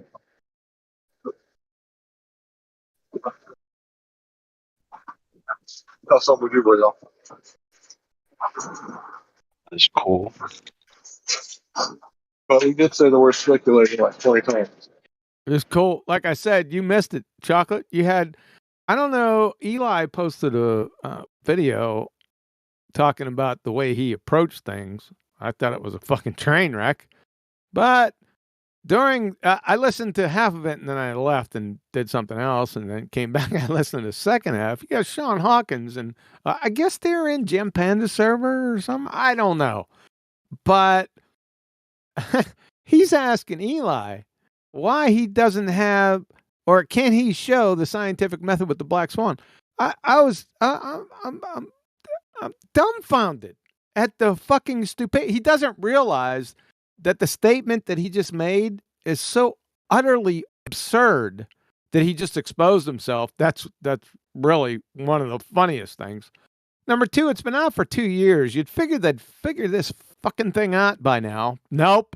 I said 9 months. It's been past 2 years. They don't. I don't know how many slobber. I said something like 14 months. Like I was Yeah, way off. you Like- stretched it out to 14. How many slobber nurses do these guys have for each of them? I gotta go listen to that. Yeah, you need to pull Eli over in the corner too and ask him, what he's been smoking. But other than that, we'll deal with that off to the side. I'm not worried about Eli. I want to know why this clown is asking about the scientific method in regards to the black swan. And then he thinks he got a What are gotcha. you guys smoking? Ooh. Hey, Idiot. what was up with Eli? What was the issue with Eli? Nah, I ain't gonna go into it here, man. Okay. I keep those sort of things in house, if you know what I mean. No worries, my guy.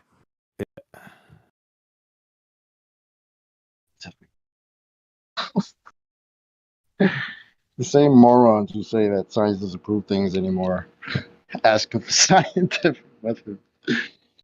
But yeah, for the black swan, where's scientific method? Well, Eli asked him, "Well, what do you do for that?" And he goes, "Well, you make a hypothesis." They didn't even know how to pronounce hypothesis before I got out here. You make a hypothesis. It's getting worse and worse, man. Worse and worse. They don't. The funny thing is, they don't fucking realize that the questions that they ask or the statements that they make, even though they may be benign in their feeble fucking minds, exposes them. Right? It's like I try to explain it to people. Like you're in class and you're daydreaming about Susie for a week. And the professor says on Friday or on Thursday, test tomorrow. And any questions? Well, because you've been daydreaming about Susie all fucking week, you know you gotta ask fucking questions because you're clueless. But it's sort of a catch-22 because you have to ask questions. But if you do ask any questions, then everyone and their sister is going to know right where you're at. But these guys, it's not they're not aware of this thing happening, right? So they'll just spout shit and expose themselves without knowing it and think they got a gotcha. Meanwhile, they just imploded themselves without any remark by me or anyone.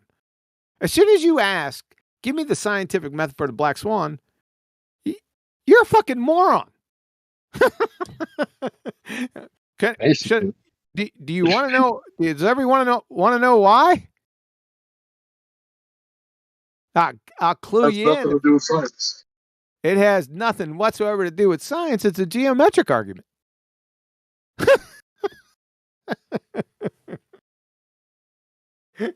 You would have thought they would have figured that out, being that we were asking them this whole time for their geometric horizon, not a hypothesis or an experiment. Like, are you guys feeling okay out there?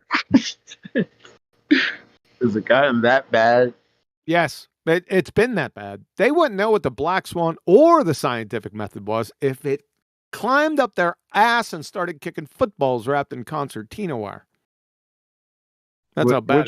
The scientific method that doesn't exist, the one that you created, or the infinite amount of scientific methods? Because we've heard all of that. We'll go with either. Just to confirm, with relation to the black swan, are we discussing the bluey looking oil rig picture where the water is bluey, and then the alternate comparison picture of the golden apparent looking rig on the water? Both are black swans. Bluey? I'll post what he's saying. Yeah, that was interesting. Bluey. What do you mean by bluey? That's pretty cool. I like that. Well, I know that the sky is appears to be blue on the clear days, and I know that the water is blue, and I would take an object that is sitting on something that is blue with a background that is blue. Livestream voice text. A blue composition or a blue influence picture, would it not? Hey, that's the picture right there. So we do have some bluey right there. That's the water, yeah. That's the black swan. So my next question to ask you is, would the composition of the picture lead you to believe that they were taken at two different times of the day? No, it's one picture. Ooh, I like that GIF. Who made that GIF? I like that. That's pretty cool. It's the same. Look at your Earth curve. La la la la la la. Here I am. Here I'm not. Are you saying Here that's I the same am. picture? There I'm not. Are you saying that's the same picture? Is that the same picture?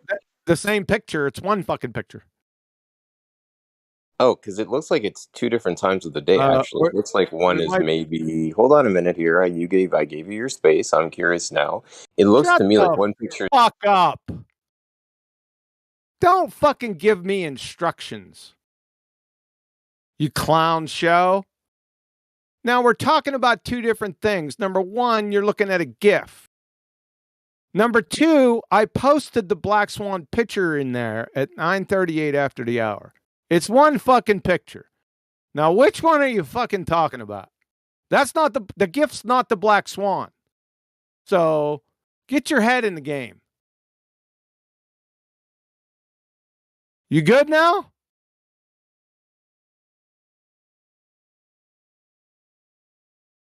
100%. Thank you for your time. Yeah, you already said that 3 times. You're not welcome. You're wasting my fucking time.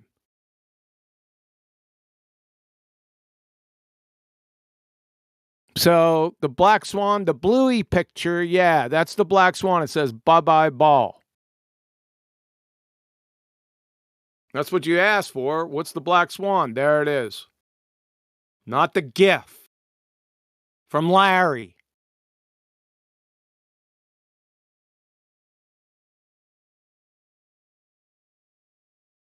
I still like the GIF though. It's like Peekaboo, Earth curve. Here I am. Here I'm not. Yeah. You give this to Baltards, they think they won. Well, which one's the Earth curve?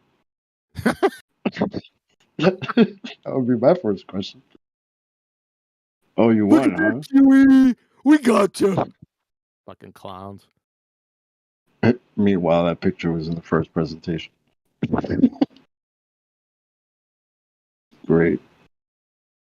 They're still talking about. They're still doing that same shit. I'll give you the one. This is still blowing their minds. The bee picture. Yeah, I listened to your video, Eli. Dogged you out a little bit. You'll be all right, though. You'll recover. I haven't listened to it yet. So, yeah, the bee picture, they think the bee picture is, oh, we got you, QE. They're so fucking stupid. The bee picture is also a black swan. They got other problems besides that, by the way. They're They got listed many there for problems. you. Say again? I said they got many problems.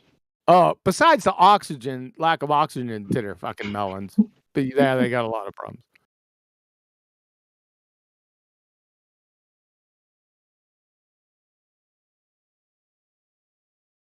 But thank you for your time. Just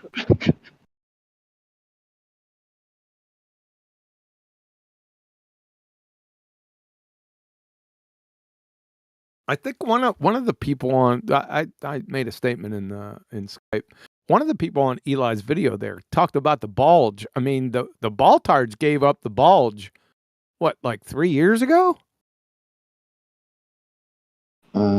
yeah, something like that. That's right. Yeah, you can't have a bulge on a fairy tale globe. Because you'd have to have multiple bulges. Right? The Earth would be like a fucking mogul course. Fucking dweebs. Did you ever sit back and wonder what your observable depression would be on a 60-kilometer distance? Like, if I was standing at the node of a circle and I was 60 kilometers out, what would the depression actually be at the ground beyond 60 kilometers from me? Well, there are charts and stuff. I'd have to go back. I can't remember how far, how much drop is in 60 kilometers. I'm sure somebody can. It's approximately 800 feet, which brings into my point the Statue of Liberty. Yep. Go down the Hudson Bay. She seems to stand on the water last time I checked. That bitch ain't sticking down by her feet, is she? Well, that's easy. Nope. That's just a one-word response. Guess what it is? Fraction. I like you, my guy. I like you. I was going to say the right stuff to you. Yep.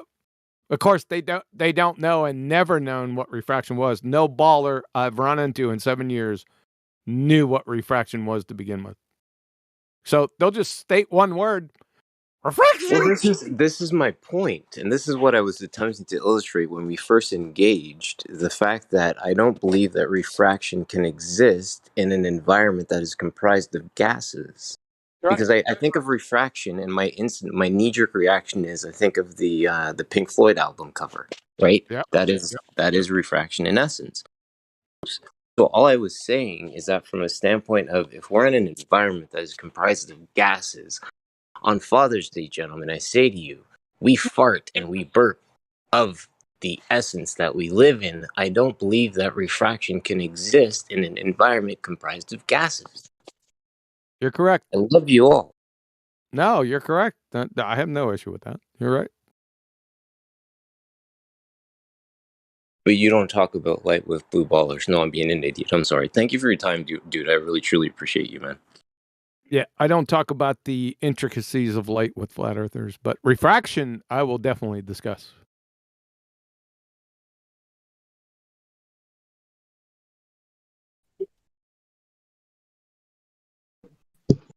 You. Yo. What up, son? Chilling, man. I had a headache for like a good 3 hours, knocked me out, but I'm back in the game. Is that because you were asked for the scientific method for the black swan? Yo, That'll fam. probably giving me a headache too. Yeah, I was like, I'm out, fam. Y'all are wilding. Well, I honestly, I never went in there for a debate, which is actually why I refused to debate them, because they were trying to drag me into a debate, and all I was trying to point out with this one video that basically shows that they're all lying about what the claim is, and they just couldn't, just accept that. Know what the argument is, for fuck's sake? After 2 years. Yeah, and that's very annoying. That's crazy as hell. Yep. You mean the basic horizon claim, or what claims do you mean? Yo, no, isn't like the scientific method the holy grail? And I'm like, damn, hey, you're like, I'm watching the Yankees game, and you're like, it's I don't know, fucking Red Sox home, and they're over here in New York or some shit. I didn't know what was going on there.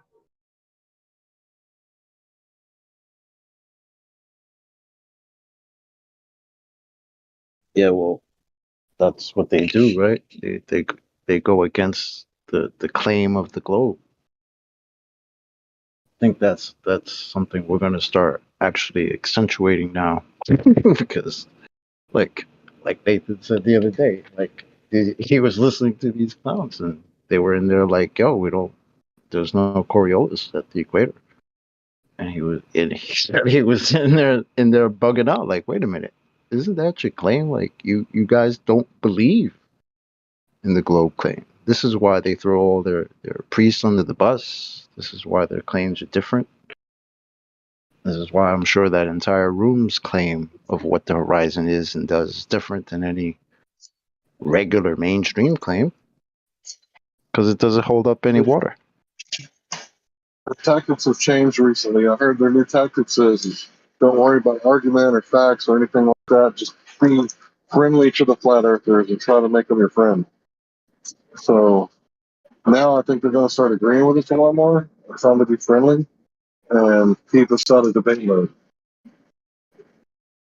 Look, watch that But that's just it video that I lately, just though. posted. I'll watch it. Yeah. As a But matter of that's fact, I'm it, looking at isn't the it? second one too, because the guy tries to school. Well, he does school homegirl on the scientific method. I don't know why, but again, it's like, wow, okay, so you understand this, but what's your affliction? Why are you still a globe head? Like, it's yeah, man, these people blow my mind. But it's crazy how you can just sit there and say that the horizon is a specific distance and it's never actually checked.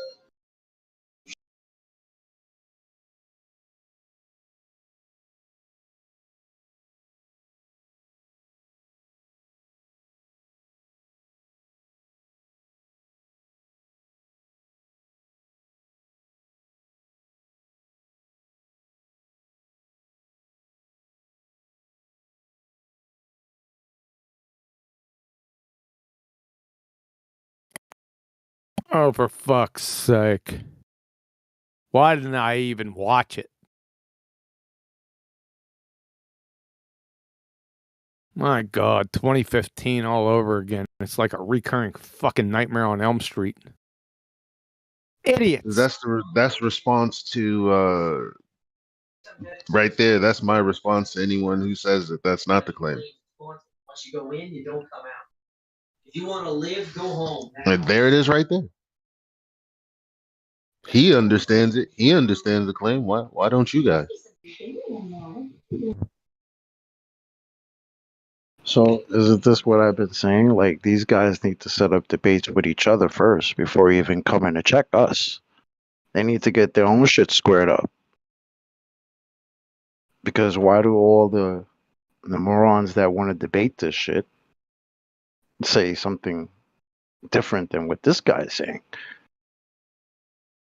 Why is that? Should it, if the Earth was a globe, wouldn't it just work the way it works? Why are there different stories to this? Why would all those people in gems tell you this guy's wrong? They just know they're united against a common foe, a flat Earth foe. The rest is just them debating. Yeah, but that's what I'm saying. They should have globe versus globe debates. What's wrong with them? They unite against the flat earthers, whatever their claims, implicit or explicit, are. Well, no, they're denying the point that Chuck was trying to make is they're denying the globe claims. Now, the globe doesn't make claims, but they're denying their own pseudoscientists, they think are scientists. They deny that. We got a bunch of them in here. Watch, they'll claim the universal law of gravitation just right off the cuff. Well, they're denying the globe claims. They're what I used to call many back in the day. See, Nathan called them globe deniers. See, I called them the leftwit fuckwit faction. Just make shit up.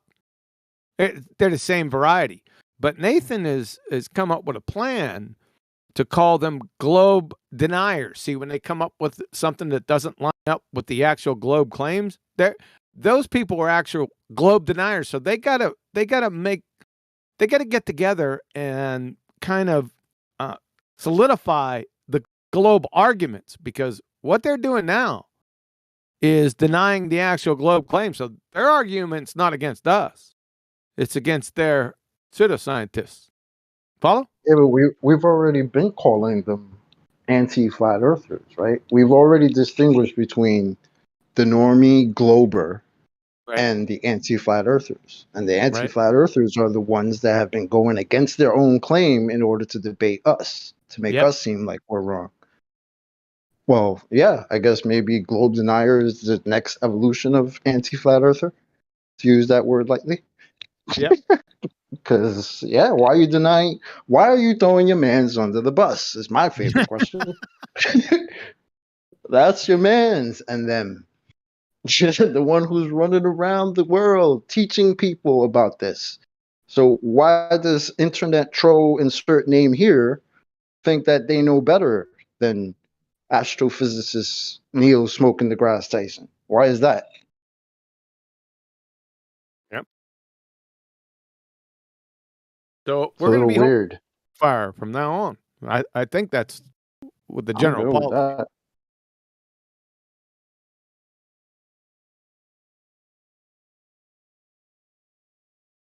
Because if anything, that makes them more on our side than the globe side.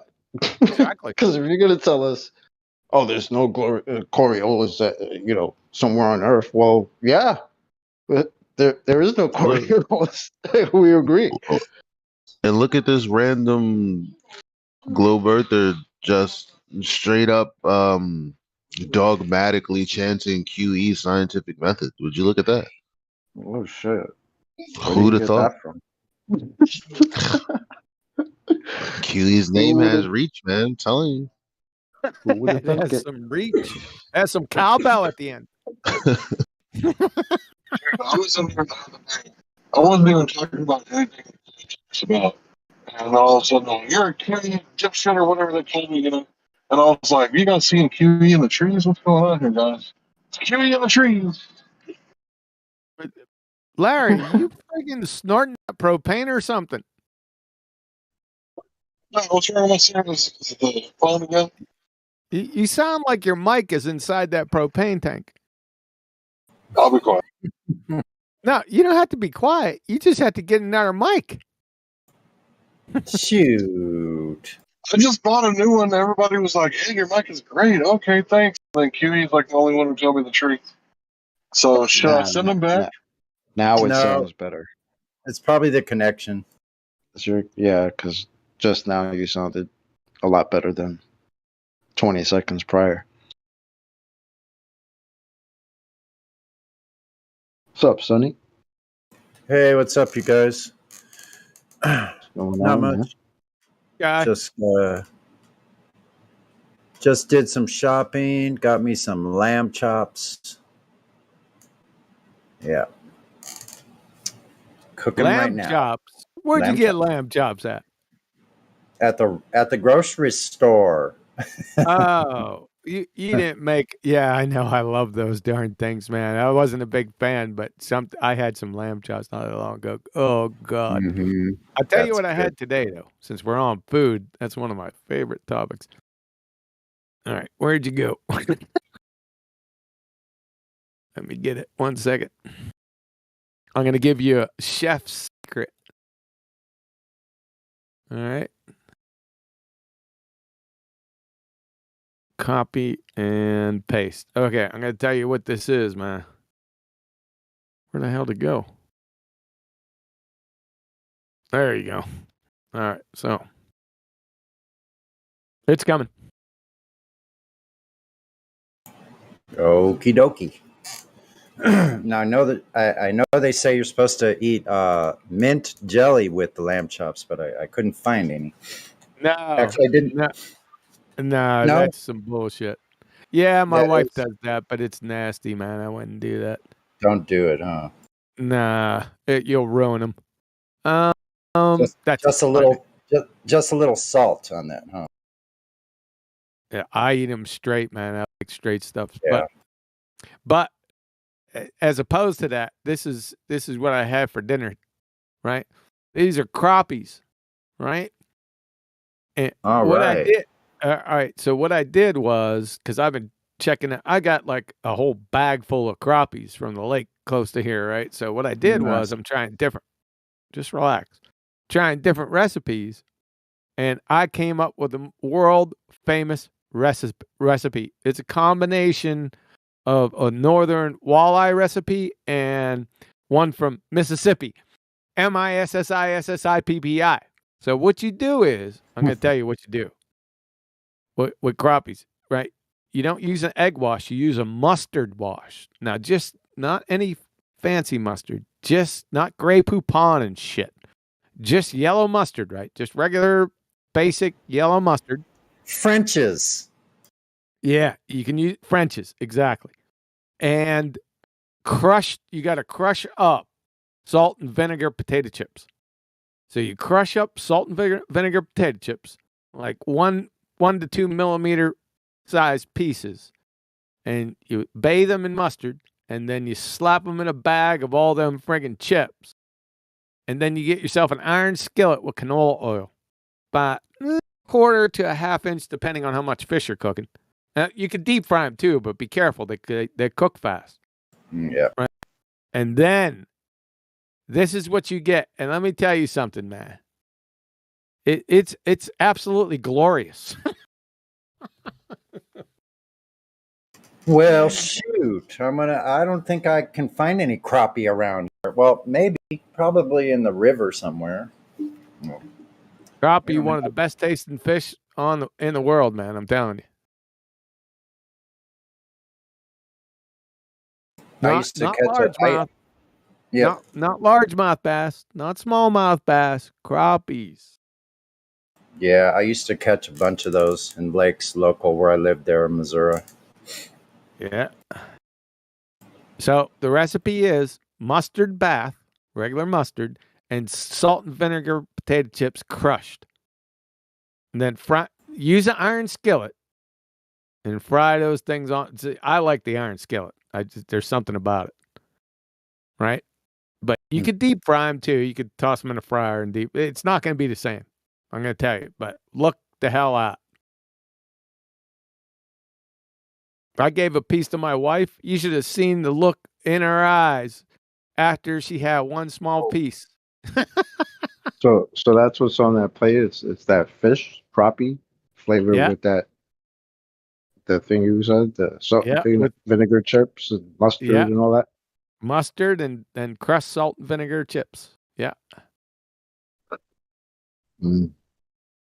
Sounds Love good. Interesting. I never heard of a crappie fish though. I'm not a big crappie. fisherman, so I don't know. I've never heard of crappie. Well, just that Levelist, just look in live stream. He posted one right here. Yeah, there's crappie, sunfish, bluegill. What are the other ones? I bet you know about them. That There's is a a lot of bass. fish out there, dude. I know a lot of fish, but focus now. Start the Adderall drip. We're talking about crappies. No Adderall drip. No, we don't have that around here. So that's a crappie for you, chocolate. All right. That's enough. There's plenty of them in Georgia. I'll tell you that. Yeah. You know, one of my boys was talking about going fishing sometime during the summer, so I might actually do that. I haven't been fishing since I was like a teenager, so I don't know what that's about. Oh my lord. That's one of your It's not a problems. whole lot of fishing in New York, man. Yeah, all right. I agree. You know, like Not in the city. Exactly. Not in the city, no. Yeah, not in the city. Now, New York State, that's a different story. Yeah, but 99% of my time is in the city. Yeah, I got you. So that's your tip of the day. Mustard bath. That's from Mississippi. Mississippi. Is that a thing? I just gotta spell it out. Yeah, Betty's gonna friggin' wring my neck the next time she hears it. I bet you could use that recipe with other fish as well. I'm sure you could, but it'd have to be, I would say, a mild type of fish. I'm not the biggest mustard fan, though. To be You don't have to be a completely honest. mustard fan to like this. Okay. Because, like, I take my mustard very slight, if at all. So, covering the entire fish with mustard flavored salt and vinegar chips, that might be a little much for me, but we'll see what's Nah, up. you'll be fine. You'll be all right. We'll try it out. I take He was my like- mustard. I take my mustard the way I take my women, straight and saucy. Yeah. Kiwi's like, whether or not you like it, you're eating it. Makes sense.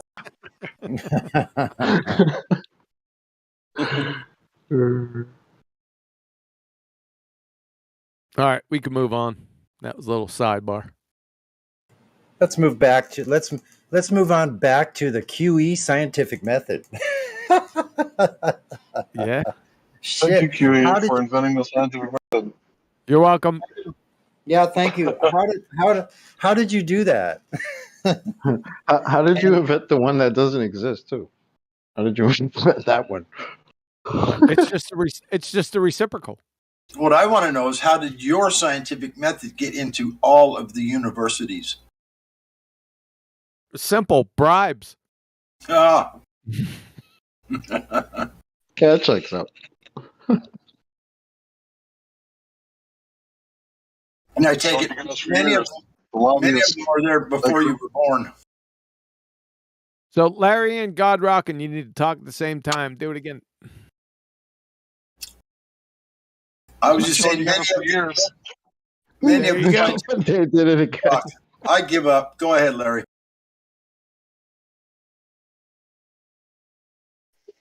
I've been telling you for years that the lobbyists, they don't only corrupt the government, but they also corrupt the colleges too. So just got to bribe them. Like, here's $3 million.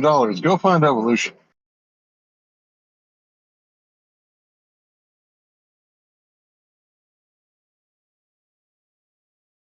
They found that it was sitting right beside Alice in Wonderland. Yeah, just go find it. It's out there somewhere.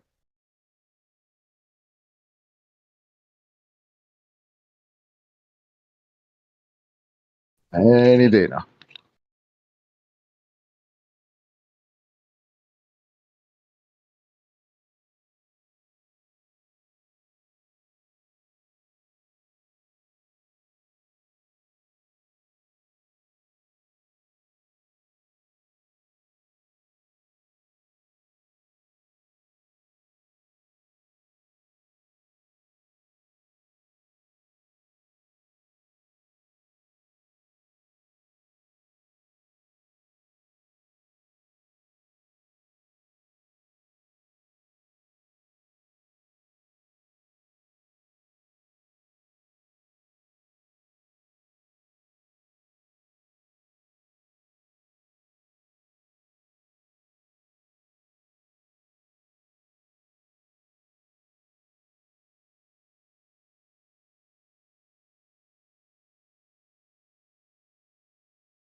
So I was on a 3-hour train ride. Well, actually, that's one way, but from San Diego to Huntington Beach and then back later on last night. Citation?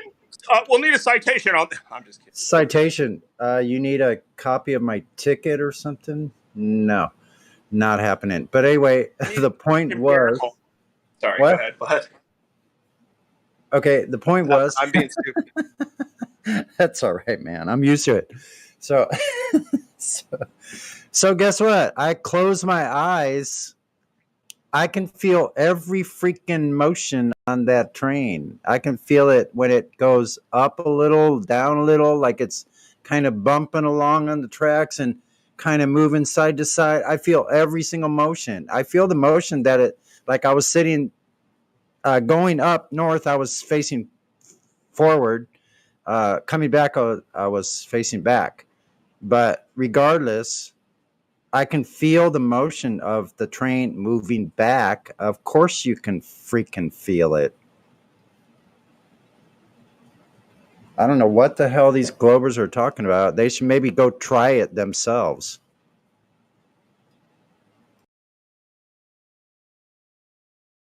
Anyway, just a short aside.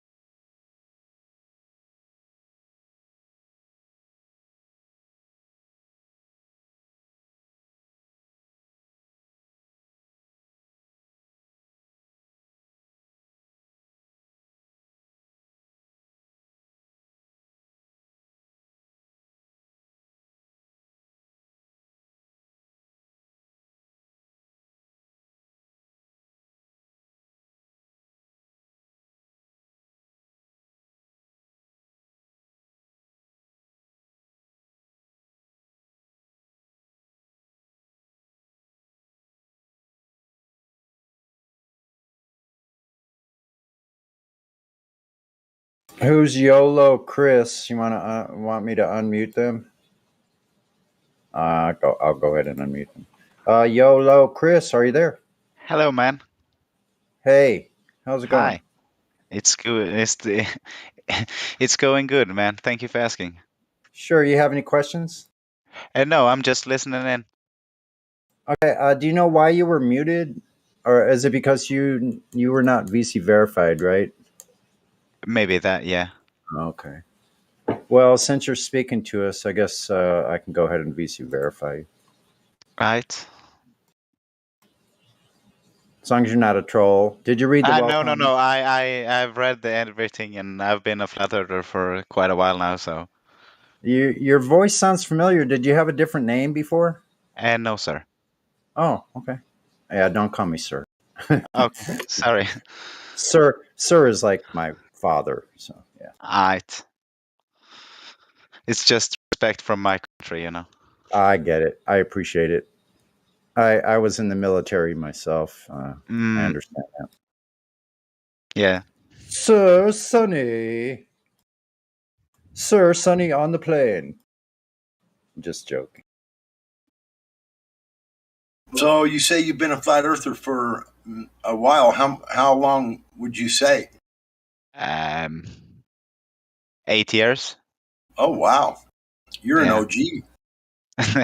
I've been, yeah, it was quite funny because when I started searching on YouTube, there was like 10, maybe 15,000 searches. But in quite a year, it grew to millions of searches and millions of videos. But in between 2 years, YouTube removed almost everything I watched. So when I was trying to convince my friends, or not convince, but try to show my friends and family what the hell was going on, everything was moved or removed or hide away or private. So it's nice to see that it's a community growing so big with this kind of information that is getting hide. It's getting yeah every second, and for me the most special thing about it is how hard I try to hide it. with everything that's going on, with everything with pedophiles, with everything, this is the thing they want to hide most. Why? That's what flat Earth means to me. If that makes any sense for you guys. Well, if they don't hide it, then just think of how many school teachers and university professors and everybody else, they're going to have to admit they've been telling people lies. That's. But most of them, I don't believe they actually know they're telling lies, Right, they don't. But if you inform them of the information and then they realize it, then they realize they've been lying. Does that mean they continue with the lies at that point? Or many of them do. Yeah, but I'm just saying. I think that's why they hide it so bad, is because they would have to change the entire curriculum, and the people would have to admit they were wrong. So much more than being wrong. For me, it's they're hiding so much more than just people being wrong. Oh, well, for sure. Yeah, it just goes into every aspect of our lives, really. I mean, of they're course. hiding so much that, they're hiding the reason.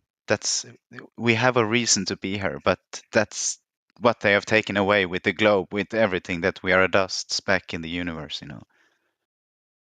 that you are a really good reason.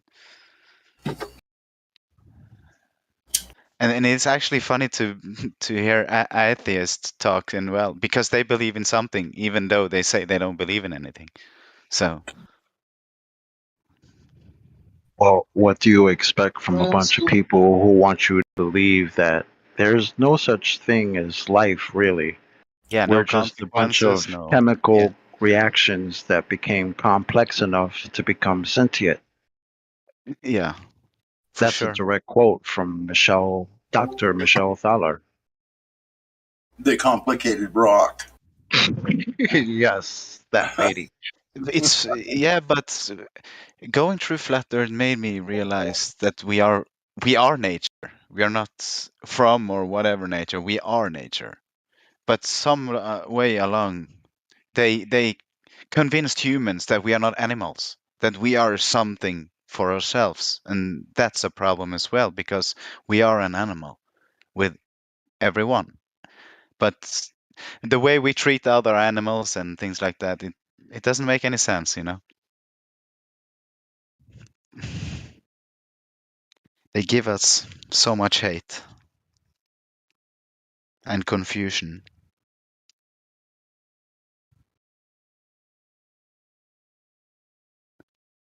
It's remarkable. Just makes you wonder what the end game is. That's what I start pondering about. Like, what is the end game? Where do they plan on taking this? Because I think they must have a contingency for us figuring these things out. So I don't know. Just conjecture. Is there an end game though, or is this just a joke that just went too far? Yeah. They went too far in and they can't pull it back. Sometimes I think that's what it is. Yeah. I don't think they even have an end game.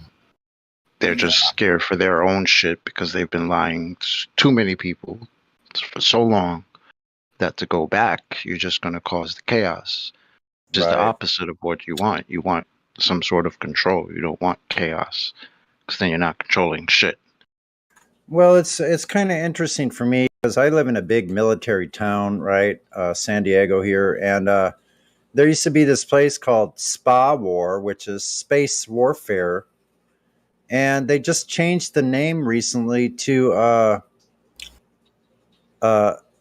space information warfare. Literally, space information warfare. So I'm like, this is Navy. Wait. What's considered warfare? Information warfare about space? No, I'm sorry. It was called the Naval Space Information Warfare Center, basically, is what it's called. So information warfare, which means what to the audience listening?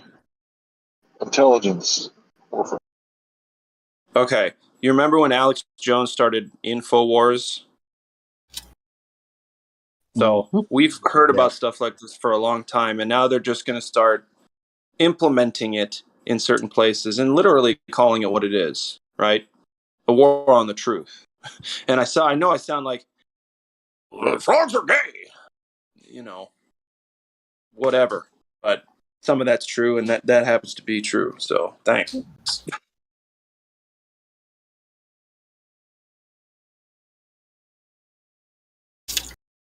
Well, it sounds like they're in a roundabout way trying to say space misinformation warfare. Yeah, it's basically cyberspace information warfare. That's what I believe it is. And it's a clever way to furthermore sell space, I guess. No, I think they're outright telling you, because today they called me, or it was yesterday actually, really this morning, an information terrorist.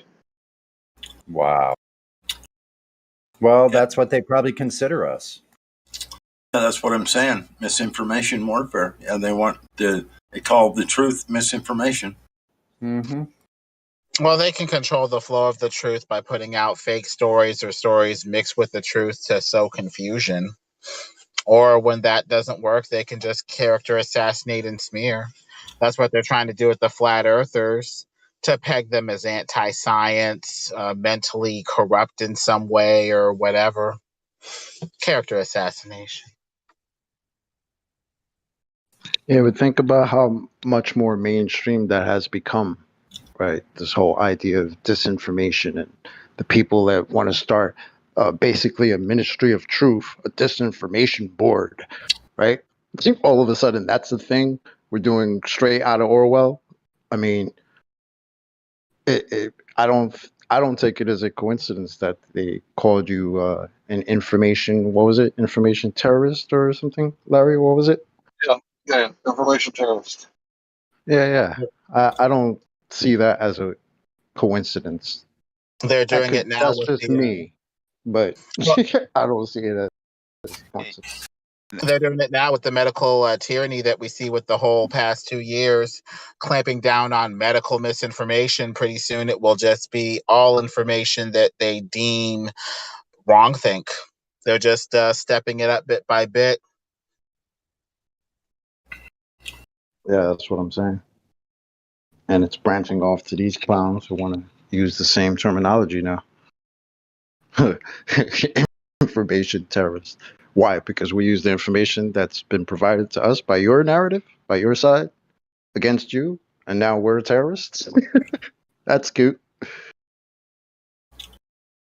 That's a dangerous place to be in when your government, even, or the parts of the government that are part of the YouTube, kleptocracy, corporatocracy, keeping all your information and stuff like that, deem you some sort of problematic threat. Pretty soon they'll probably be bursting down people's doors and taking them away in handcuffs.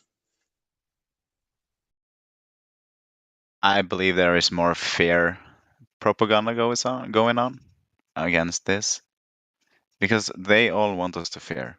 That's, for me, that's I see that's the end game, fear, because there is no one easier to control than the one who has fear in him. Well, And that's wouldn't what they try to do with with the vaccines, with COVID, with everything, Well, wouldn't Scare that for your scare the life. shit out of you if they started like he just said, knocking down the doors and arresting people that were putting Yeah, out to a so-called certain misinformation to a about certain, because who is all the people who will come knocking on the door? Yeah, there is a kind of people who would do that, but they can't take everyone, There can't be everyone. No, but all they got to do is take a big handful of them, and the rest of them realize why they were taken, and now they're scared. They're next. And the thing that gets rid of fear is more information, not less. And the very thing that they're clamping down on is the free flow of information. You can digest this information, but you can't digest this information. We'll choose which information you get exposed to or what information gets a platform, and it has to agree with the WHO or the CDC's dictates. And next up, the Ministry of Truth dictates. Yeah, I mean, haven't you heard they put our esteemed vice president of the United States in charge of disinformation, cyber disinformation?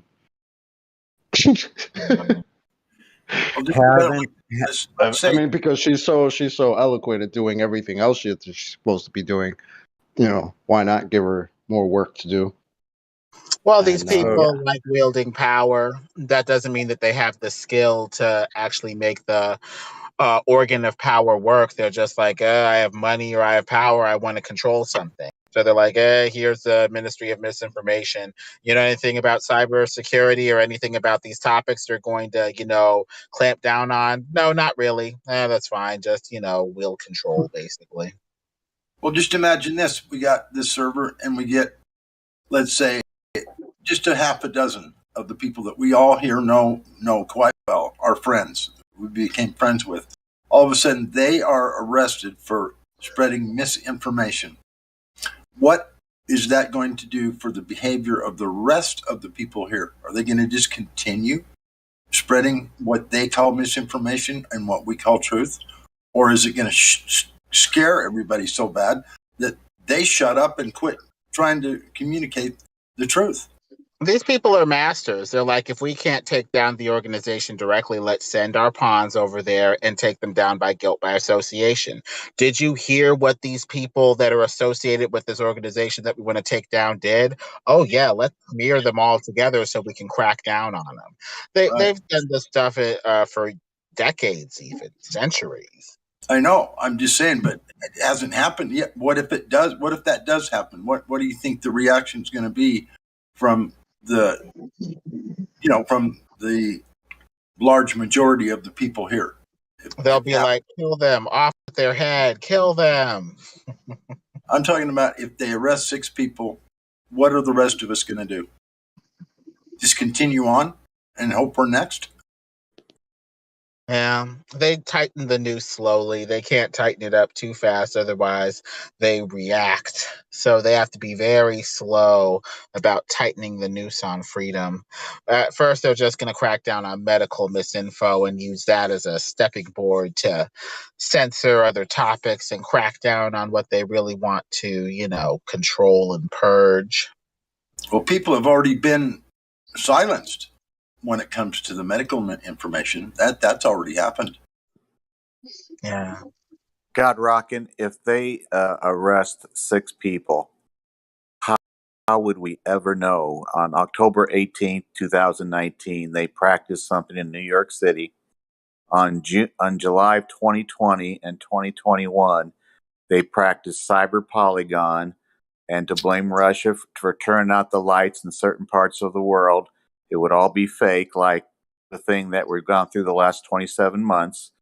They turned the lights out on us. Blaž Schwab and his lieutenant are on video saying that the cyber polygon, the cyber pandemic, will make what we've gone through the last 27 months look like a walk in the park. So if they turn the lights out on us, we will have no idea if our neighbor has been arrested or not. We will have no idea.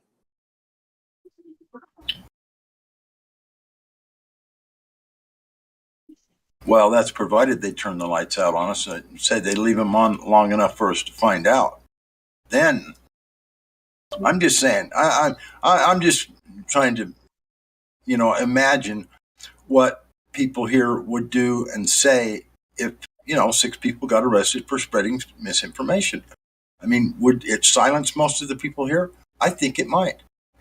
It would have a chilling effect. Yeah. But, if you can't say the truth itself, you can do plan B, which is get people enough discernment so that they can get to the truthful conclusion on their own without having to outright state it. You don't have to say that, we're being run by, Luciferians that are just, putting signs and symbols everywhere. You just need to point out, hey, notice how the number 666 or 36 or all of this numerology that appears to pop up in some of these news events as if, something crazy is going on or something like Oh, that. you're just Point them in the right paranoid. direction, yeah. Oh, you're just paranoid. Yeah. They're basically saying when they say you're paranoid or you're a conspiracy theorist, like, I don't even want to go there. I just want to keep my head down and have my nice normie life. I don't even want to go there because it would demand action that I'm not ready to take. Well, I don't think by any means you're keeping your head down. None of us are. Our heads are straight up in the air and we're spouting out the truth and highly visible. Hello, are you open? Sure. I think one thing that somebody said, and this is not mine, this is what somebody else said people crave conformity and certainty. And anything outside of Can I get conformity a and certainty people caramel don't want to frosted deal with. Can I have some fries?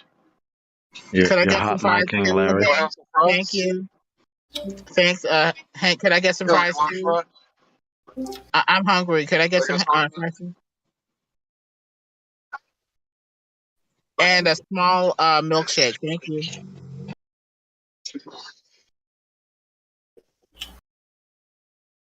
If you're getting a milkshake, can you get me chocolate, please? I think he's in the room. I'll take a frosty. Yeah, I mean, don't hog all the goodies for yourself. I want a chocolate milkshake. I'll settle for medium. I don't need anything bigger than that.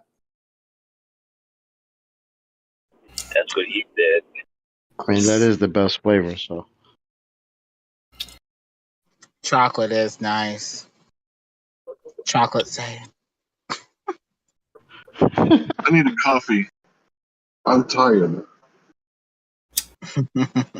Hey, could I have a chocolate milkshake with a side of refraction, please? God Rockin'. That's God Rockin's favorite milkshake.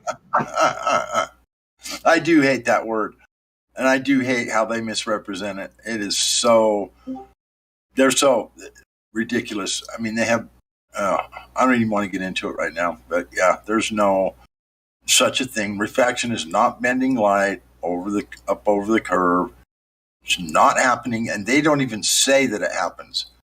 They say, I look for, like I said, several days now, I've been looking for everything and anything I could through all definitions of refraction, all experiments run. Every single one that shows light bending always has two mediums or two media. And they say that, and when they talk about light, they say it's deflected. Refraction caused deflection. It doesn't say bending, it says deflection. Now, deflection is when something hits something and it deflects off into another direction, into another straight line. It doesn't mean bending. Deflection is not bending. And that's Bending what they... like a curve in Midwest sugar water experiment versus like ping in a straight angled line or something like that. I'm not sure I follow you. All I'm saying is Midwest light bends like a curve. So are you saying it curves like a circle, or it goes like ping like straight bent line? Ping in the straight lines. Yeah, that's what it says. That's what all the definitions say when you look them up. That it deflects it into another straight line. Doesn't deflect it into a bending light. It's never mentioned, not once. Think of the Pink Floyd album cover. That is refraction. Pink Floyd album cover, boys. And they're straight lines. Exactly. Interesting. But are we, and again, guys, like I'm going to keep coming back to it because I feel like we need to harp on it for a minute, but are we discussing refraction within the essence of like the environment that we live in? within the ether? Because You have to, because that's okay, what we're dealing with. and that's But what I'm saying is I don't think that we can entertain refraction existing in this environment because of the fact that light does not travel in beams, right? I believe that, or not I believe, I'm saying now finitely that light is illuminated gases. So refraction can't exist if you're illuminating gases. Does that make sense? It depends on your theory of how light is traveling, but Well, the that's Globers invoke refraction to essentially say that the light is on some level curving over the ball and allowing us to see it over the hump of the ball. Now, no, if it's not curving, if it's going like ping ping, well, then we need to see a marked discontinuity. We need to no, no, see no. the layers that it's pinging off of. We're among family here, and we have brought ourselves down to the point that we are discussing this from an essence of this is a closed environment with the lid on top, right? So I'm saying from a standpoint of can refraction exist in a gas-based environment? It can, but we'd see marked discontinuity. It depends on how you interpret refraction. That's what I'm saying. The way that they interpret refraction is the light's essentially curving or pinging in progressive curves over the ball. I don't know if that's valid. That seems a little wild. I would need to see the discontinuous air layers. What were you saying? Well, it can't be valid because the ping is contingent upon the angle of incidence. That means that when the light hits whatever it's hitting in the air, the particle of water, steam, whatever, the angle of incidence is like you take a ball and you hit it with a light. If you hit it on the top, it bends it down. If you hit it on the bottom, it bends it up. That means the angle of incidence would have to be just slightly above center every single time throughout the entire distance for it to be bent, look like it's a bent light. It would still be straight lines, but they would be minutely distanced apart from one another and indistinguishable from a bending light. But nonetheless, that angle of incidence to happen that frequently, that perfectly, for the entire light to have that angle of incidence when it hits what's deflecting it in that exact same spot every single fucking time is literally impossible. They also That say I that we see a finitely wavy. agree with. Well, they say wavy crane and the black swan, therefore refraction's occurring, therefore I can invoke this theory that it's basically curving over a ball. I don't even know if that follows. You could have hazy air layers with refraction over a flat plane if you think about refraction in a different way, where it doesn't just bend and lift the image over a ball. So we need to think about how, if any way, this stuff is refracting over a flat plane as opposed to refracting over a ball, essentially. Well, it is refracting over a flat plane. It Light just does sounds to me refract. like they're Light saying does the more refract. shittier the atmosphere, the more crap happening, the further you can see. That's No, batshit crazy insane. that's batshit crazy. You're right. It would just make it more blurry, and pretty soon it would just be non-visible. You You're can see for right. miles and miles when the environment and is that's still. and that's the opposite of what they say when they say, well, we wouldn't expect to see the geometric horizon. As a matter of fact, the only reason that we don't see the geometric horizon ever is because we have an atmosphere. So what they're telling you is if we had no atmosphere, then at 1 foot observation height, you would see the geometric horizon at 1.2 miles away. That's the only way you would see that at that point, is if we didn't have an atmosphere. Does that make any damn sense? Well, what you're saying is that's the only way you would see reality 100%. But the geometric horizon is not reality, but you're not going to see it because of that. Yeah, but that's what they're saying. If you had no air or atmosphere, I hate that word now, but if you had no air, then that horizon that we see behind those rigs would be at 1.2 miles away. Ask yourself if that makes sense.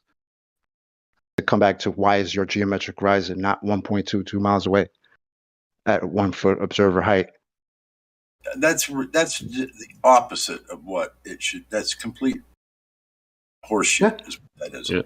Yeah, they've given up their geometric horizon, man. The moment they said, "Oh, we would expect to see that." Oh, you wouldn't expect to see the thing that's supposed to be blocking boats and buildings that I was told since I was a kid that people are still being taught now? You guys who debate it, all of a sudden come out and say, "Oh, we would expect to see that." Oh, we wouldn't. So why are boats being cut off at the horizon? You say? Oh, the same reason. Oh, okay. Yeah, that checks out. Do you see how has them sounding now? They sound Yeah. It's retarded. incredible.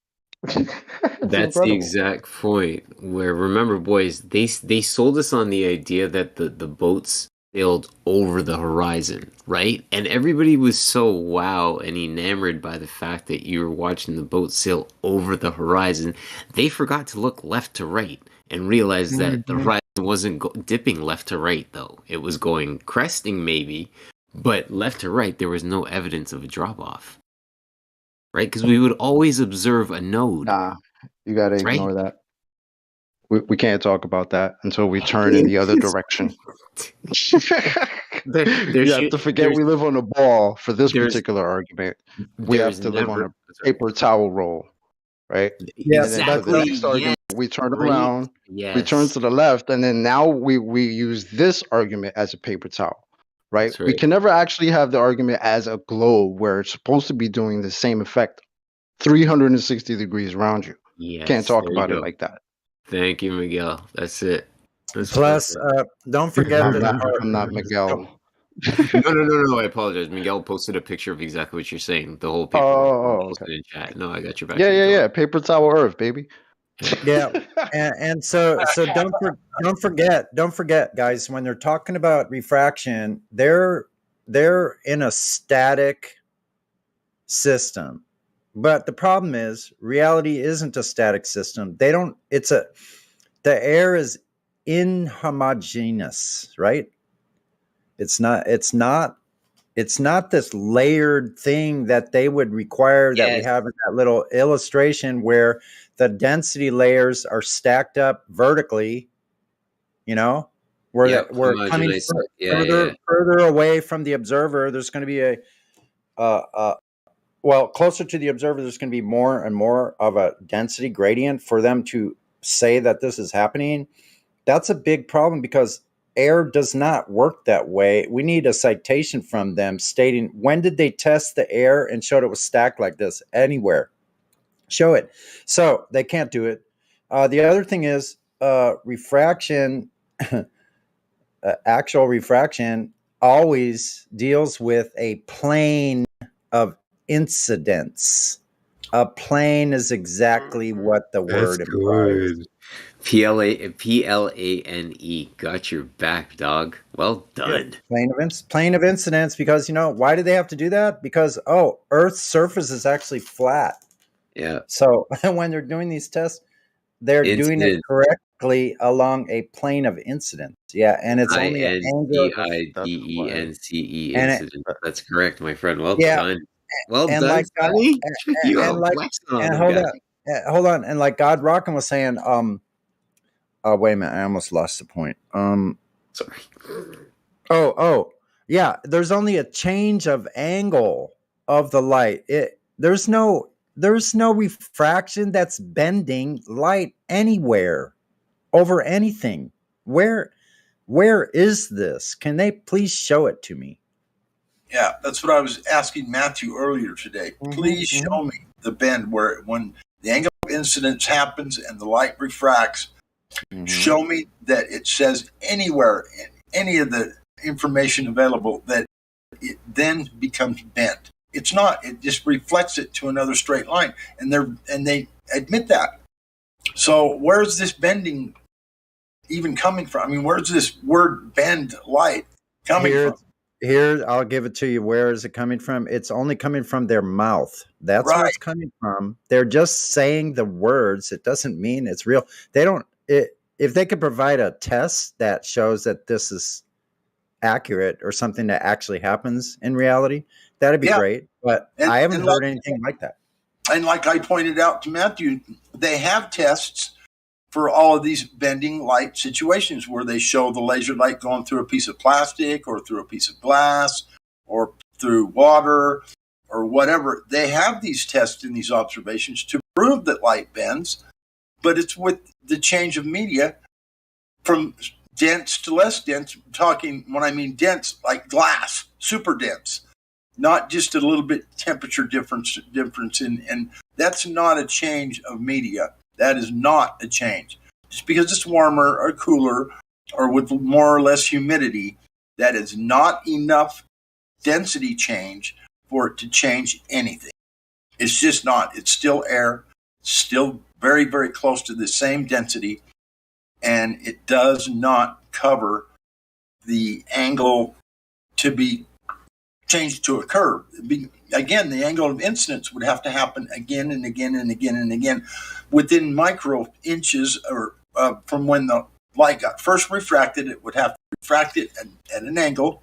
Then it would have to hit the next piece of whatever it's hitting and refract it in the exact same angle. So the particle would have to be waiting right there for it to hit it in exactly the same spot so that it makes a perfect uniform curve. Now that there, to think that would even remotely be possible for it to happen 2 times in a row is almost impossible. It's just absurd. Completely. It falls right straight on its face. That could never happen, period. Couldn't. It's impossible. What would you guys think? I just posted 2 images of a mirage and how mirages work. And if we look at the idea of sightlines, I know this may be a stretch, but I'm almost wondering if like refraction, reflection, these 2 things work hand in hand, or am I just throwing a ball for the hell of refraction? Is reflection. It says it. Look it up. Look at everything you can find. It says it's reflected or deflected. It's okay, those, but that's the confusion part for me. I wasn't sure if it was a process of strictly reflection, redirection. It's right? deflected or reflected, either one, and I think they mean the same thing. To be honest with you. Why is it so hard to understand? This is kind of a hard subject, dude. This is if you have a pen laser light, go get a fucking pen laser light or get a fucking flashlight. Is the fucking and shine it in your room? Is it bending? Okay, light doesn't start bending because of distance. It's gonna bend. If it's gonna bend, it's gonna bend wherever the fuck it is. It doesn't. What it does is it diffuses. So over space, you shine a light off because it's an atmosphere and there's shit in it. It's gonna start to diffuse. Okay, that's all. It's gonna spread out. That's what diffusion means. Spreading out because it's coming into contact with molecules and particles and all kinds of shit. But and at that point, your image would be blurred. The more focus you make the light, the further it travels. So that's all it is. So if you have a powerful flashlight, you know, it goes a little further than my pocket one. That's because it's more fucking powerful and there's more energy being applied. So it's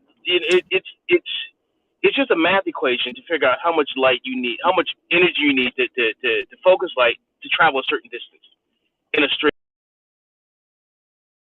Yeah, but when it gets reflected and deflected, it gets diminished and diminished. Yeah, but that has to come into contact with solids in order for that to happen. Something that's like molecules that are big enough, like water droplets or some shit like that. That would cause it to deflect or do whatever the fuck it is. Because it'll pass through it, yes, but some of it's gonna curve a little bit around it, whatever the fuck it is. But it's not gonna do what the fuck they're saying. Just ridiculous. Yeah, it never deflects or reflects and then becomes curved. It just goes to another straight line. So if it gets deflected if it's headed straight to your eye and then it gets deflected, then it's no longer hitting your eye. And then enough of that throughout the entire light, pretty soon it's going to become blurry and then become non-visible at some point. It's going to just disperse and just spread out and disappear, period. It doesn't stay condensed in one straight line and then just go and hit molecule after molecule and bend down that specific amount. That is so impossible of a situation. I mean, here's a good example. Your regular lights, like that's why some cars have fog lights, okay, because they penetrate. Okay, that's why. Yeah, and they put them awfully low to the ground too. Their fog lights are always mounted. It's a different bulb, and it's got a different focal point on it. You know, it's made differently. Yeah, they focus it on the road. Be a beam, right? It's supposed to be a more straight beam. It's not supposed to branch out. It's supposed to, just straight ahead is what you're supposed to. Yeah, and they also focus it on the road down so you can see the road. Because if it's just straight up into the fog, it just becomes too bright and it's blinding. Fog lights are low and aimed down every time. They aim down toward the road so you can illuminate the road so you can see the fucking road. What little bit of it you can see. If they're up. But when it comes to lasers, there's refraction. That's why they use this and they don't even know what the fuck it means. And that's the problem. And they confuse people thinking that somehow at a certain distance, now light all of a sudden starts to bend. So what happened to 100 feet? Why isn't it bending in 100 feet? Why all of a sudden if it gets a mile, it starts to bend? Like, how the fuck does that happen? What's going on at a mile that's not going on at 100 feet? It doesn't happen. It's just fucking ridiculous. It doesn't make any sense. If a beam of light can shine a mile, how all of a sudden it's going to start bending? Now that it's like, it doesn't make any sense. If I have a light that can only shine 20 feet, is it going to bend in that 20 feet? It's like now it's going to start to bend. After 20 feet, it's going to start to bend. It's just silly. No matter how you look at it, it's silly. You can come up with any of these scenarios that have been brought up. And it's just go back and watch a movie. Go back and watch like a good action movie where guys are coming in the window with fucking laser sighting on their fucking guns. Are they bending? No. Across the fucking. You got people in the other building shining the laser from that building to this building. So is it bending on its way over there? Like, what the fuck? Like, it's so stupid. It's just ridiculous, man. Hi, son. Hello, son. Sorry, let me mute my mic. Yep. It's like a lot of the other ridiculous statements they make. Sorry, Central.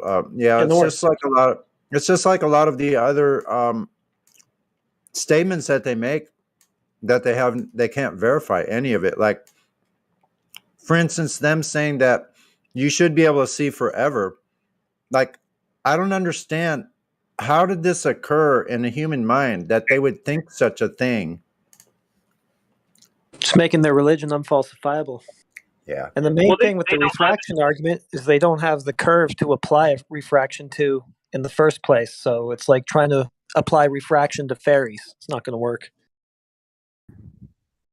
No, but that's not what refraction is. It is not the bending of light around the curve. That's not what refraction is.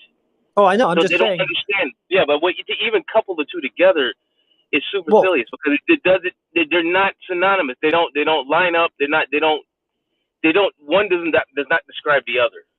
Well, of course not. But it's just what I'm saying is they don't understand the word they're using. That's the problem.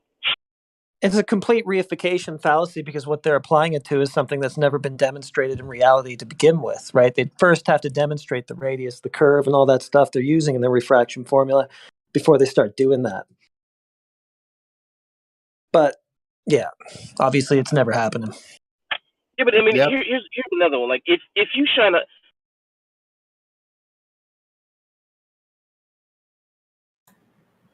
Go ahead, Froud. What happened? I would say it's not bending as I shine through the window. It reaches the grass, and it's coming into contact with a solid, okay, and it's still maintaining its straight beam. So something in the atmosphere is causing the light. If a solid won't do it, how is open air gonna bend the light now? I'm like, what the fuck is wrong with you people?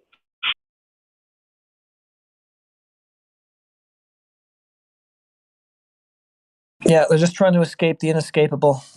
There's no curve, no radius, none of that.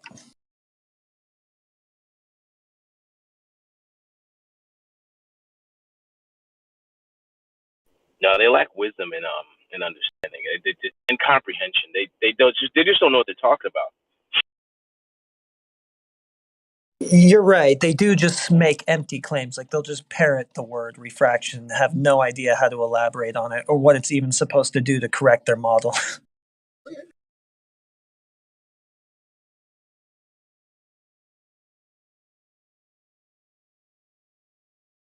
They just throw words out there and they think that those are arguments. It's pathetic. We have Mocking Crow here. Do you have any questions, Mocking Crow? No, I have plenty to add, actually. Okay, sure. Go ahead. I mean, how much do you guys know about the Black Sun?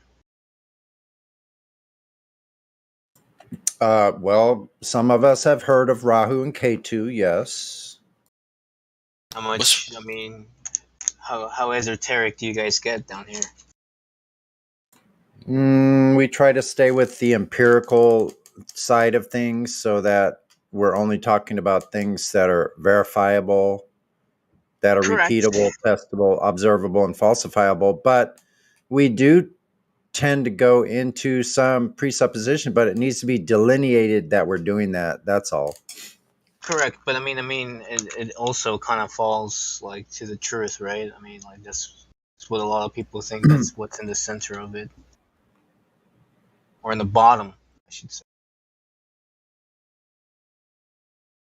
I A lot of people used the don't wrong speak. word. I used the wrong word, presupposition. I meant speculation. Okay. Yeah, because I mean, I feel like there's a lot of people here that know that the planet, or I should say, not planet, you know, the world or the it's hard the The Earth. the realm. Yes, that's a nice word. The realm is not what we think it is. I think it could be maybe protected via a spear around it all. That's how I like to explain it too, because it kind of helps people justify it being round, quote unquote. And I'm like, yeah, I mean, some of it is, you know, but most of it, or the inside, is the actual Earth, and there's a lot more land. And I don't know if you guys also talk about that. Yeah, they Potential. projected the sky because above us it appears like a dome, like it's or a half of a sphere. The sky itself appears this way. They just projected the sky down onto the ground. Is my understanding. That's kind of like how they did this. Yeah, and that's where the kind of black cube stuff kind of comes into, sort of black. So that's how the projection is basically made, and that's kind of. I don't know if you guys want to keep talking about it. I like to get more into it, but of course, being said, I'll be dabbling into, you know, an actual devil and God. So, and if you guys are definitely not comfortable with that, then I definitely understand. No, that's something that's more for like the biblical section. But we can Okay. talk about those things, you know, as they relate to flat Earth. Yeah. There's other channels that also, if we get into like highly speculative conversations, we can take it to another room if we need to. So yeah, we'll just take that case by case. Okay. But yeah, I mean, like I said, it kind of all it all kind of falls together. I mean, you know, it's all kind of the same thing at the end. I do believe in the universal law of one. So that being said, I definitely get why a lot of people don't like to speak about it. But if a lot of people are curious about it, then I definitely do suggest me going, I guess, to that biblical room and talking about it more down there. Yeah, I think it's fine. I mean, doesn't esoteric just mean like hidden knowledge? Esoteric, I guess. Or is that kind of more? deals in more like with like it's alchemy.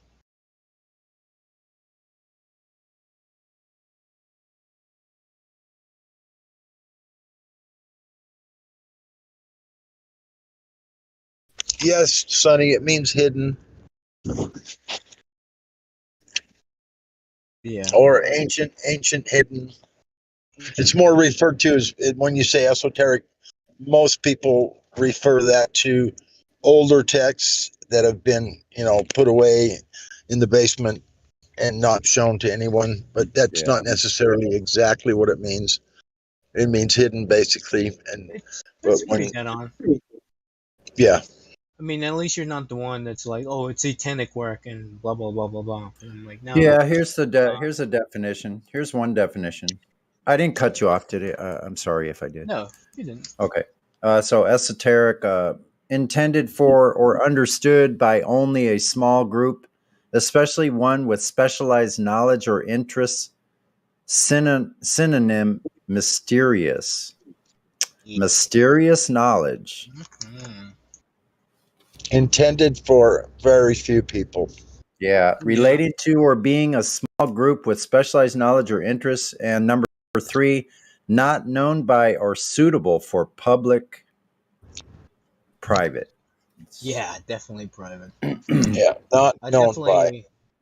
I definitely wouldn't Private. share this knowledge with just everybody, but if you do want to hear it, I mean, it's fucking crazy.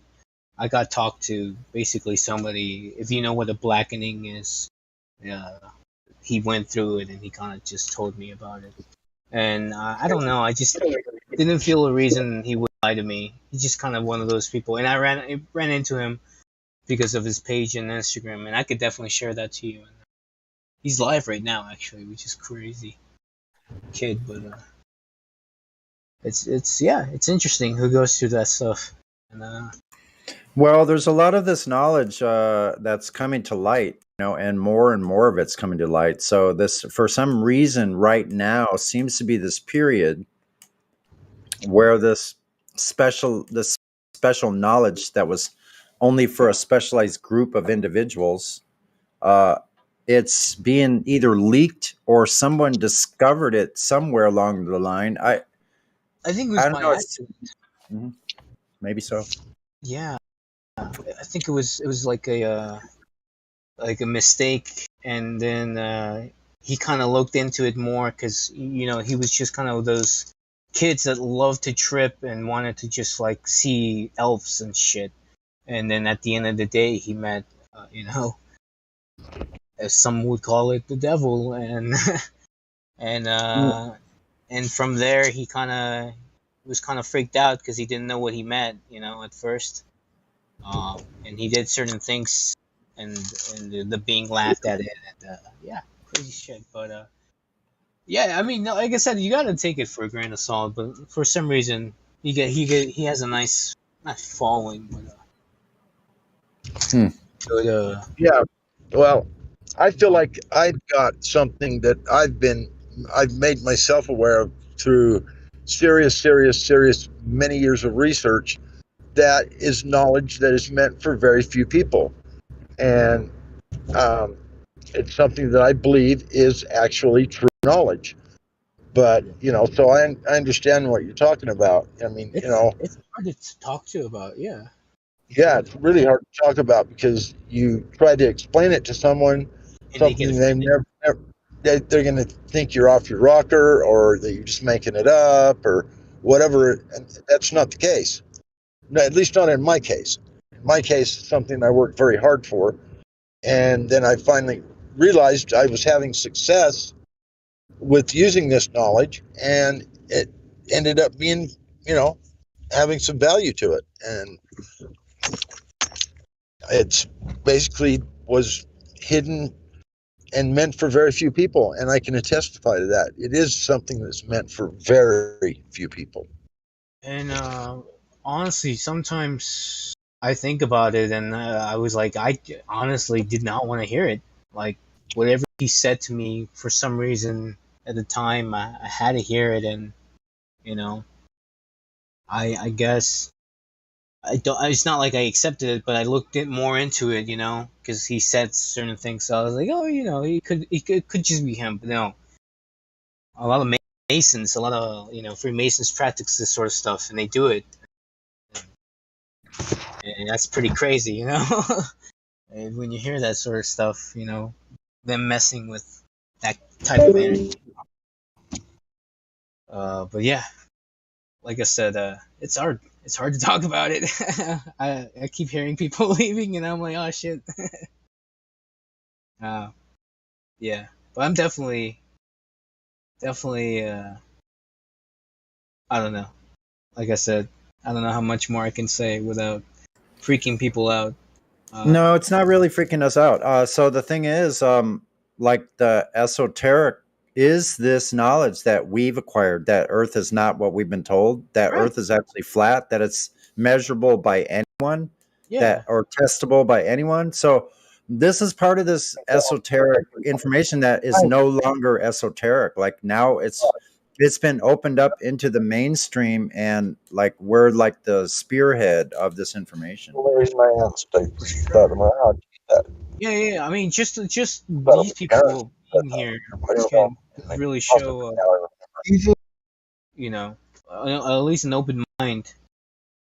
And I do like that. You guys have a nice ear, you know. Sometimes when I do a couple of lives on Instagram, I get like 12 people to listen to, you know, me and my friends speak, and it's pretty cool. And you guys got a nice crowd here, and just decided to look something on YouTube, and I found your page, and yeah, Cool. I wanted to see how much, you know, if somebody knew something I didn't know, because you know, something I like always learning, and Yeah. definitely if you guys, like I said, I definitely will step into that biblical one and talk more about it, because it gets pretty deity, you know, Titan this and Titan that, and deity that and deity that. Yeah, actually, those are good conversations. I enjoy those types of conversations, but just not in the live stream itself. So, Oh yeah, no, for we look forward to having those conversations with you, and we can definitely excellent. do that. Mhm. And I do want you to know that it's hard to restrain, honestly, some of this knowledge sometimes. Sometimes I just want to start yelling what I know, but I know it definitely comes in spoon fed, because if you just got everything at once, it's kind of overwhelming sometimes, and I don't Yeah, know. You don't want that. yeah, You want to that sleep at night. that's how the conversation went when I first found out about this. I was like a flat Earth evangelist for a while. Some of us go through this stage and have to learn to back off. Like people aren't ready to hear all of the conspiracies all at Holy once. shit. I went nuts. Yeah, I went absolutely nuts on my friends and family. So, and it wasn't, most of it was bad. Yeah. But I mean, probably most of it is true too, which is, you know, the craziest part. You know, all those crazy Yeah, conspiracy theories, the whole 9/11 thing, that's probably true. Obviously, yeah. there was probably some magic involved, some dark magic, I should say, for sure. Yeah, I think the magic was in the media. That I mean, my It's like, friend, the words we're saying right now is magic itself. That's why they do call it spelling words, after all. yeah, like the news is like they're casting a spell. That's literally what they're doing. Everything we say is definitely magic. I mean, we say something, we can make people do certain things, you know.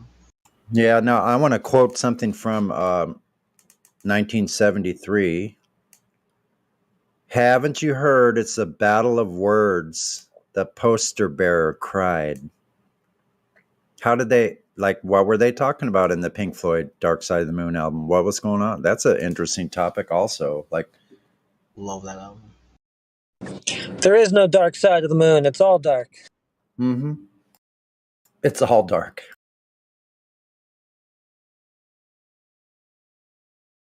Yeah. Well, yeah, I think Then you the refraction for the cover. Yeah, exactly. Like, that seems to be like a leak because now, what, 40 years later, we can look at that and go, that sure seems to apply to what's happening right now. A lot of it is about keeping the loonies on the path, the whole thing. Yeah. It gets pretty freaking deep.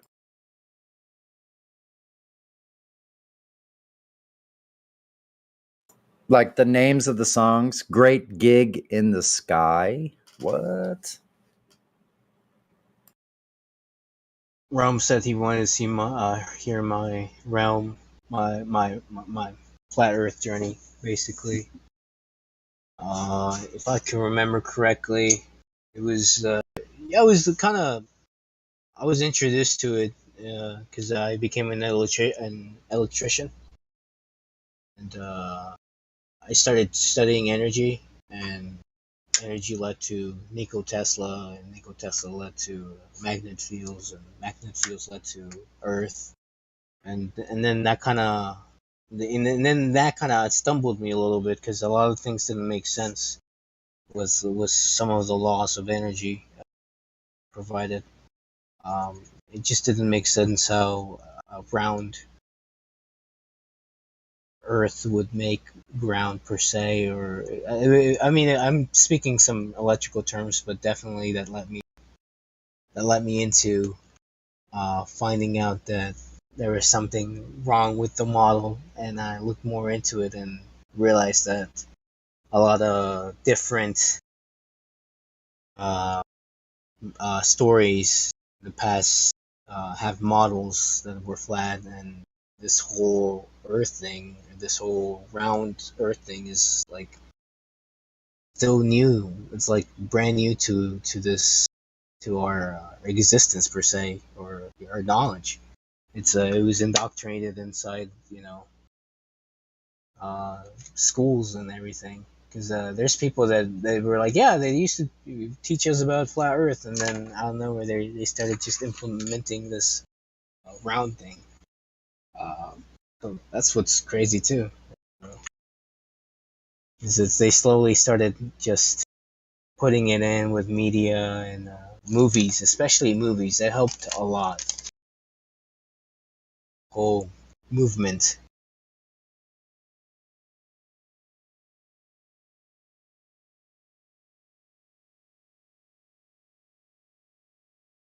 Definitely all the 90s with the Universal logos with showing the planet.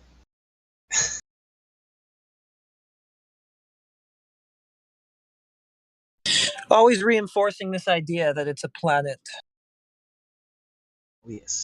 Consciously, always just pushing that. I mean, just the what's funny about the I think World Health Organization logo.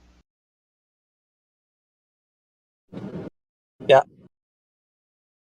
Snakes. Shows.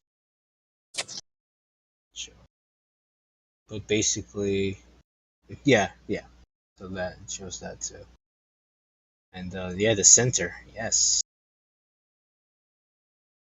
Oh, right. Yeah, the map. Yeah. Duh. Yeah. Gotcha. Oh, you mean the UN, I guess, probably, right? The UN? Oh, yeah. Yeah.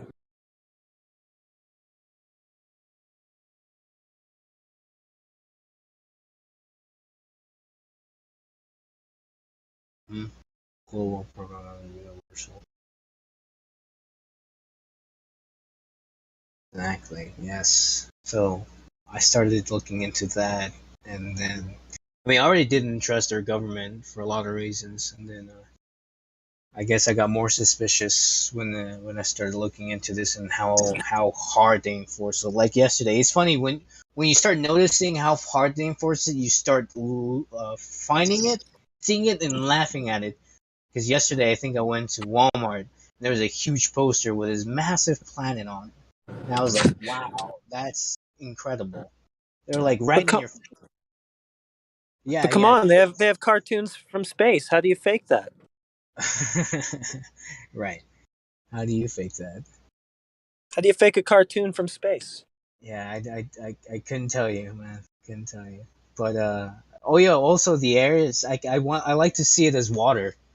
A lot of people don't really see it that way, but it's incredible how bugs, especially the smaller they aren't flying. They're actually like swimming through this liquid air we breathe in. Like also think about when we're born, we're in a complete liquid in our mom's. I can't quite remember the liquid what it's called, but you're in there and you're not breathing air precisely It's at the called the amniotic fluid. amniotic fluid. Thank you. And so that proves that our lungs can at somehow, capacity to withstand some type of heavy substance per se, and just that alone, that means their air could probably be a thinner liquid per se, but we don't feel it since we're born and we're so accustomed to it that we just mom just read that yeah, you just kind of live in it so long that you just don't notice that it might be a liquid. Like, please don't fly. Those things, I don't know, they do with their sound somehow too. Sound and light has probably do something with it.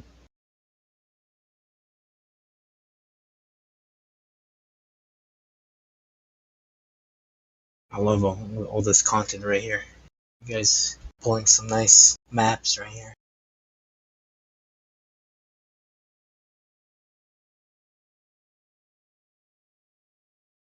Where's a lie?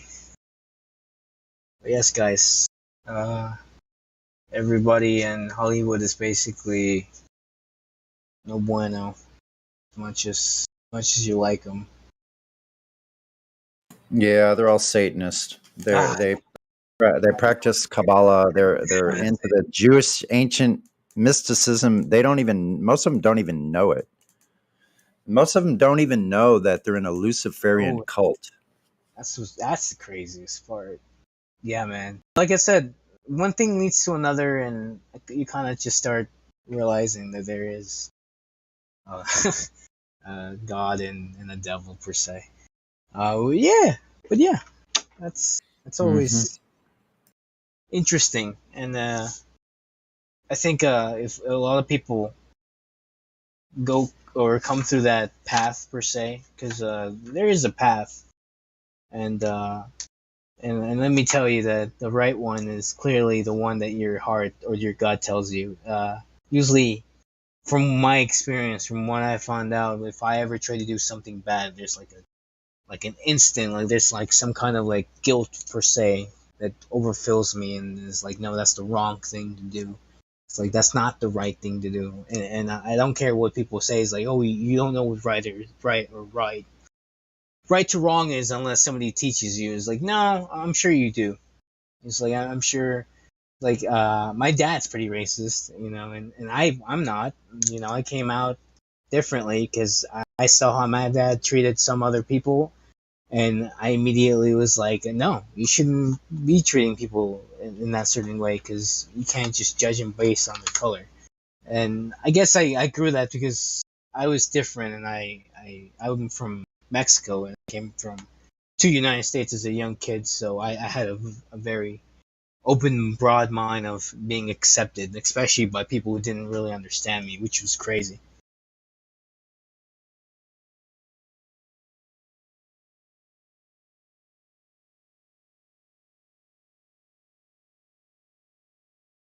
Oh, man, this earth is flat. I believe it. I think it was this year too that I started believing, but a lot happened. A lot of stuff happened this year.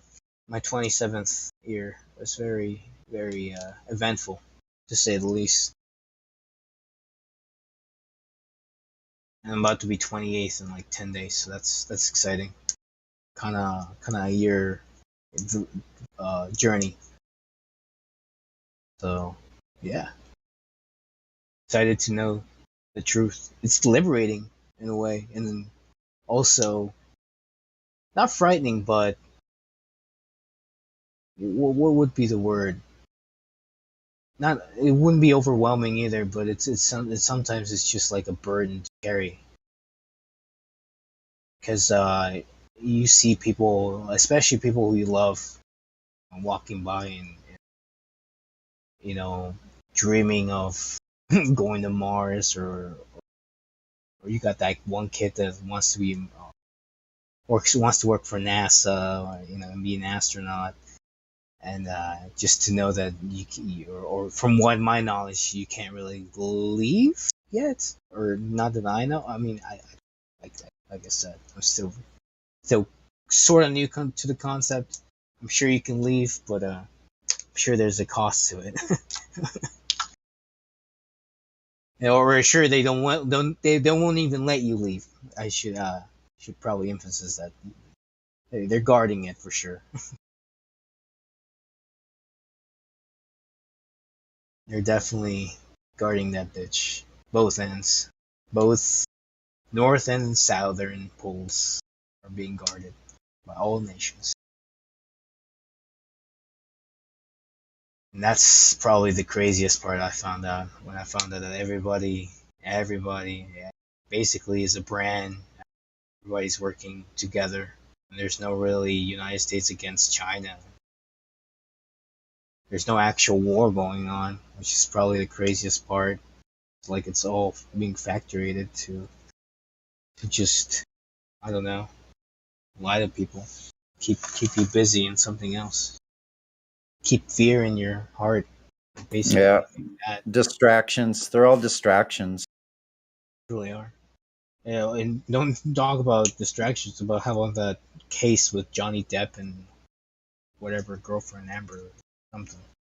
That was probably the biggest distraction. There's no way a court case lasts that long. Or not. Wait, what are you talking about? Wait, what are you talking about? The court case between Amber Heard and You mean the nothing that doesn't mean a goddamn fucking thing because it's nothing? Exactly. No, that's my point. That's exactly my point. Just making sure that nobody knows that everybody knows that nobody should care about or pay attention to that. No. And I think you should change the subject, but that's just me. I will do that. I was quickly just skimming through it and just making sure that nobody falls for that because it's definitely set up to distract. But yeah, no, I agree. Like I said, there's no way. And if you like sports, it sucks because that's all predetermined. And, I could prove it with with numerology, but that's for another conversation. I almost have it to a T, but not yet. But when I do, I'll probably be rich. So, but money isn't the answer here. I'll just let you know. My motives aren't that to have money, but it'd be funny if I can work the system.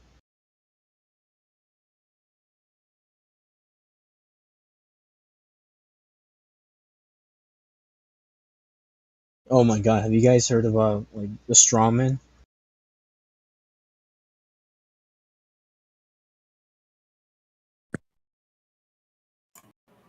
What did you straw man?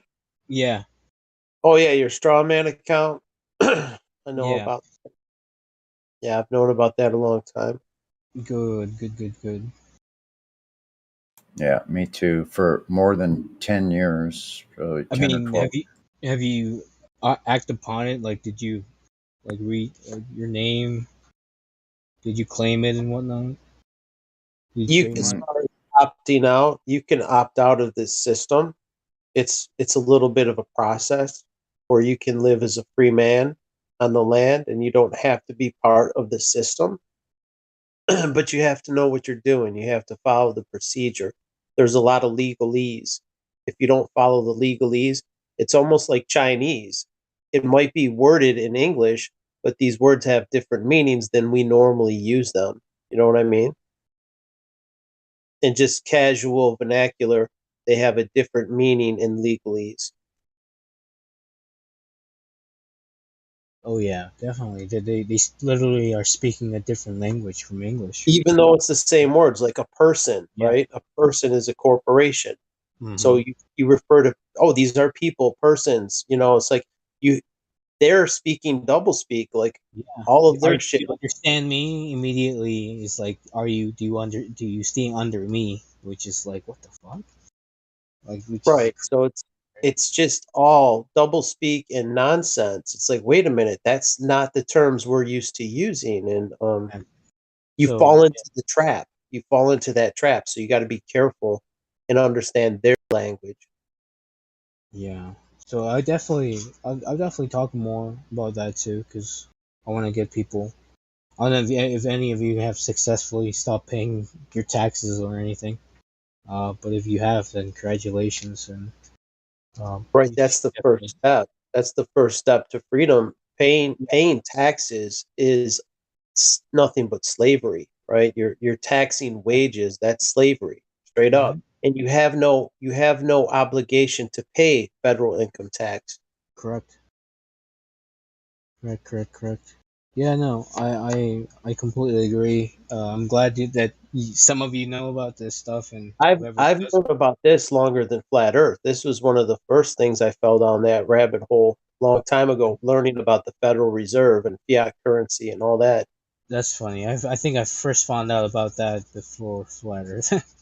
Flat Earth is the last rabbit hole you fall down. Like, I was down a lot of rabbit holes before I found this, and I found it like accidentally looking into other what people would call conspiracies, right?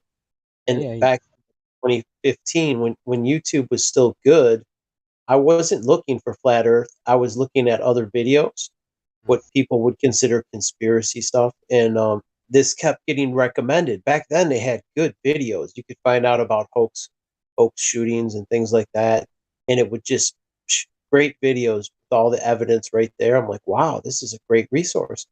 And then it got more strict. All the good shit went away. It got all scrubbed off of YouTube, and I think that's when Google bought it. When Google bought it, it turned into a gulag. Off of it. Remember, Google is an alias. But the algorithm was recommending flat Earth to me, and I was ignoring it. I'm like, I see what they're doing. They're trying to subvert the 9/11 truthers with this bullshit. That's what I thought, right? I'm like, I'm not giving these fuckers any clicks. You know what I mean? Fuck them. I'm not even giving them clicks. This is the stupidest shit I've ever heard. And then one day I entertained it because I was just so fucking bored, and I wanted to laugh. Like, let me see what the fuck this is about. Why do I keep getting recommended? And I just wanted to have a laugh. I thought it would be funny, right? I clicked on it and I stayed up for 2 days. Like, I already am kind of an insomniac. I hardly ever sleep. It's like 12:30, right? But I stayed up for 2 consecutive days for 48 hours watching every video. I searched all the shit I could find. I'm like, oh my God, I can't prove it's not flat. This is fucking crazy. How could this be? And it's like, I couldn't fucking put it down. I had to know. Like, and then the next day, well, after that, I finally got some sleep after 2 days, and I bought a P900 because I was seeing, the black swan thing. They were doing that even back then. People's, from the beach zooming in on oil rigs and shit. And then I'm like, there's no fucking way that's true. Like, and then I saw the picture of the Joshua Nowicki, the Chicago thing. I'm like, there's no fucking way that's true. I got to find out because I had to know. I'm like, maybe they're faking these videos. I have to fucking know. You know what I mean? I had to know. That's some dedication. Yeah, because I had to be certain. Like, I was like 95%. How old are you, if you don't mind me asking? I'm 32. No, but I mean during when you found out. When I found out, I was like 27 or something. That's crazy. That's how old I am right now. Oh, okay. That's crazy. See, I feel like it's not coincidence. I feel like everybody at 27, which is a very interesting number. It was about 26, maybe. I think 26 or 27. Well, sure. Let's But just yeah, say I'm your age now, so I've known about it a long time. And I was into the other conspiracies well before that. Like, Alex Jones was someone I would listen to way back in the day, and he introduced me to terms like a false flag and things like that. Like, I didn't know what that meant. Like, what's a false flag?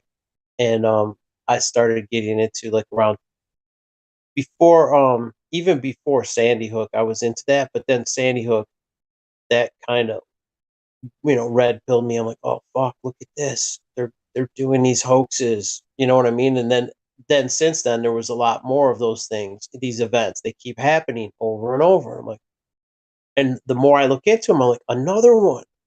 They pulled another one. What the fuck? Like, they're constantly going to the same playbook.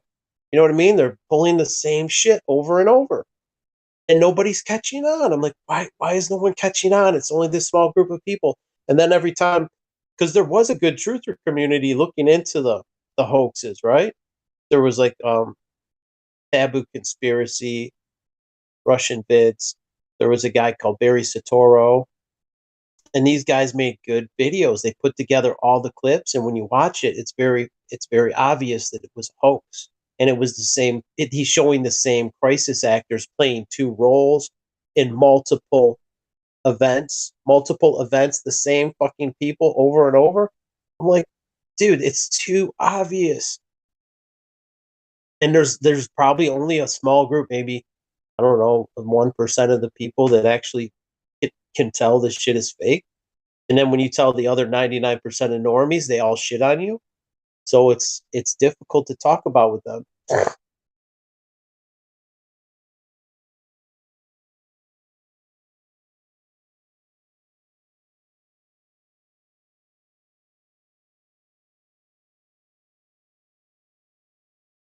I think the real conversation is how do you really start a conversation with someone and kind of easy into them about the Earth being flat.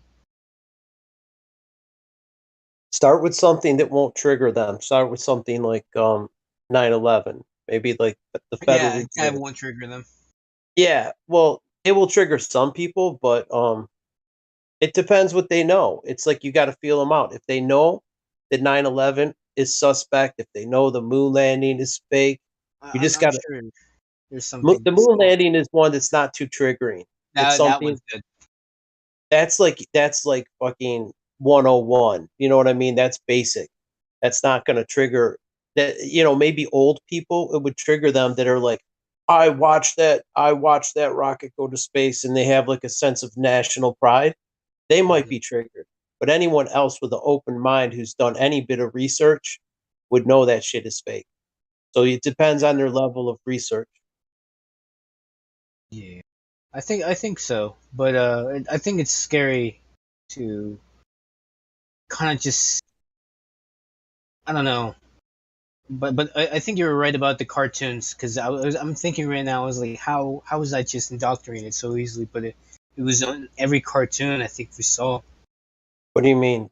From Every space movie. to Earth? No. I'm just saying how easily one can be fooled that the Earth was rounded because of all the imagery, all the media that were presented throughout our lifetime. I mean, it's pretty easy. I'm just trying to, I guess, figure an equation here to see how you can stop. And I guess really it's to stop watching media. That's one.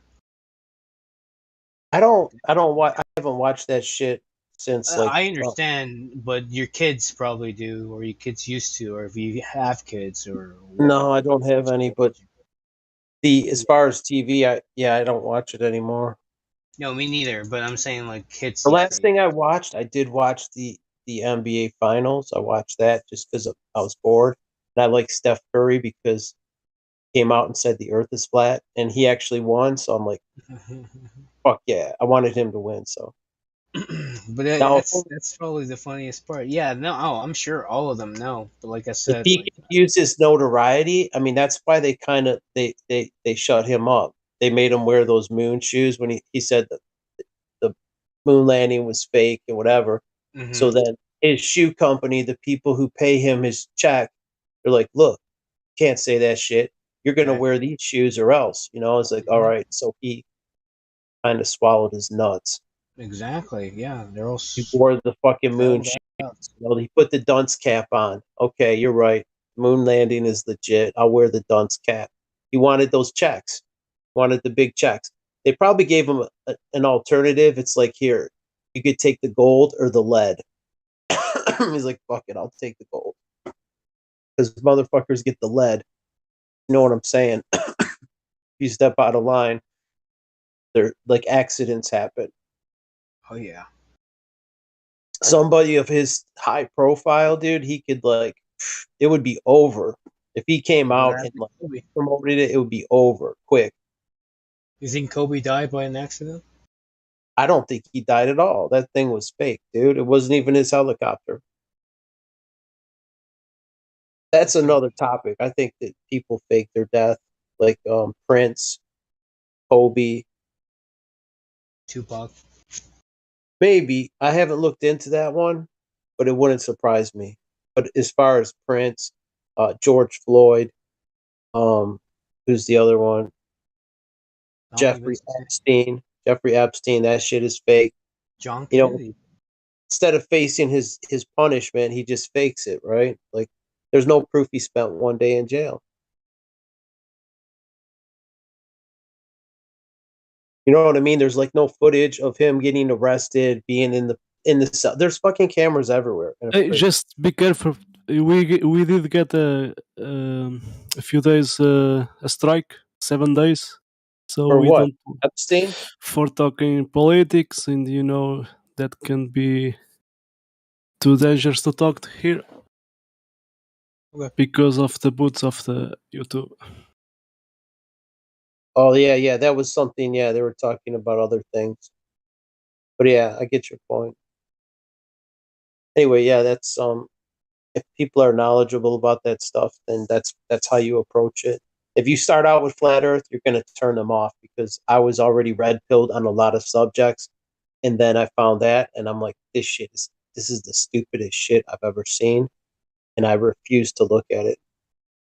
So, but once I did, it became very obvious because the quality of the videos was it was good enough, and I watched everything I could find, and yeah, I kind of red pilled myself. It's pretty But I crazy. wouldn't have done it if it wasn't recommended, and I didn't even, you know what I mean. If I never gave it that first click, and a lot of people will never take that first step and look at it in an unbiased way. You know what I mean? Like everyone has a personal bias, thinking it's complete bullshit, and you're going to have that until someone presents enough evidence against it, and you start comparing. Like, let me see if what he said is true. Look at it. Well, each person is so different. And ultimately, when people talk about anything, they're like, what's in it for me? You know, if they get the feeling like you're talking about this for you or because you got to get this off their chest, it may turn people off. They're going to be like, why are we talking about this? You know, you got to get to know your audience, speak to, whatever they need to talk about, that day or whatever. Just, people ultimately are normal people. And sometimes they don't even want to talk about this stuff. And that's okay too. I think the But worst complaint if you is want it to be natural, you need to get to know the person and see what stuff they actually like talking about and why does this affect them or not. That's the question. Why does it matter? Like even my own brother, I have two brothers. One's older, one's younger, and my older brother, he don't want to hear it. You know what I mean? And I'm like, whatever, stay in your. And I don't want to push. I don't want to push the issue and then divide. You know what I mean? Divide it. So it's like, you know what? I'll let him wait till he'll come around. I planted the seeds, and when he wants to hear more, then we'll talk about it. But that's what you got to know. It's like you don't want to push too hard because it'll backfire. You're not going to be successful when they put up their shield. You don't want to just keep pushing because then it's counterproductive. So if they want to know a bit more, There are going to be lots of opportunities. I mean, people that are flat earth are maligned in the media, they're maligned in movies. The opportunity will naturally come up anyway. You just have to wait for the right time, and before you know it, voila, it's like natural. and you know what's a good way? Make it look accidental, like they figured it out, right? Yes. Like Yeah. say you're out the beach, right? And you're looking out at a lake or the ocean, say, damn, dude, does that shit look flat? I mean, let me take a picture. And you take a picture with your camera, your phone, right? And you line it up with the edge of the screen, say, dude, look it lines up perfect with the edge of my screen. It's like dead straight. Like, look how fucking flat it is. Like, do something like that. Just a little coincidence. And then make them think. Just doesn't and then that's part of it, right? If you have if you have a large lake and you have a zoom camera, if you got anything with zoom on it, you don't need a P900. You could have just a decent zoom camera and you can see distances that you shouldn't be able to.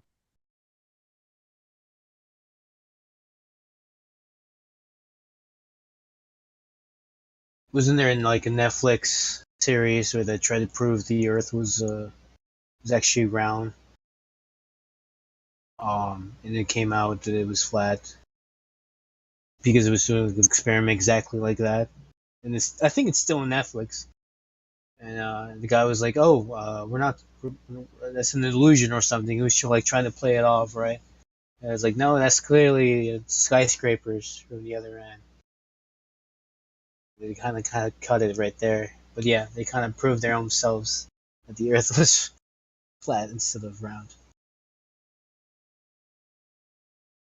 Very funny how people prove themselves wrong in that way. They have like no more excuses after that. They're like, "Oh shoot, where's your curve at?"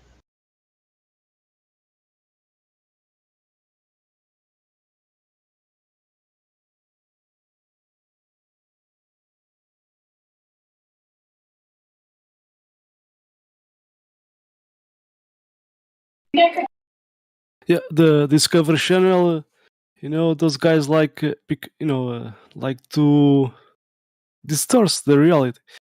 And I saw, that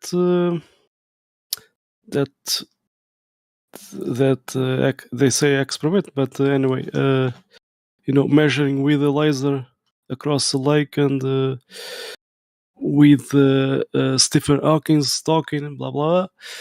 But when I saw that for the first time, I was thinking, with a lot of interrogations. But when you see it, they manipulate, they changed the laser, and they did the manipulation on that, and they still doing. There was that guy from Mythbusters. He went fly on some F-16 or F-16 or some aircraft, and he's saying, I almost can see the curvature of Earth, and this glass of the cabin of the aircraft, it disturbs the horizon. And and now, by the way, the logo from Discovery is like a dome. They put the Earth inside the dome. Isn't that curious? And yeah, but they try to hide the truth.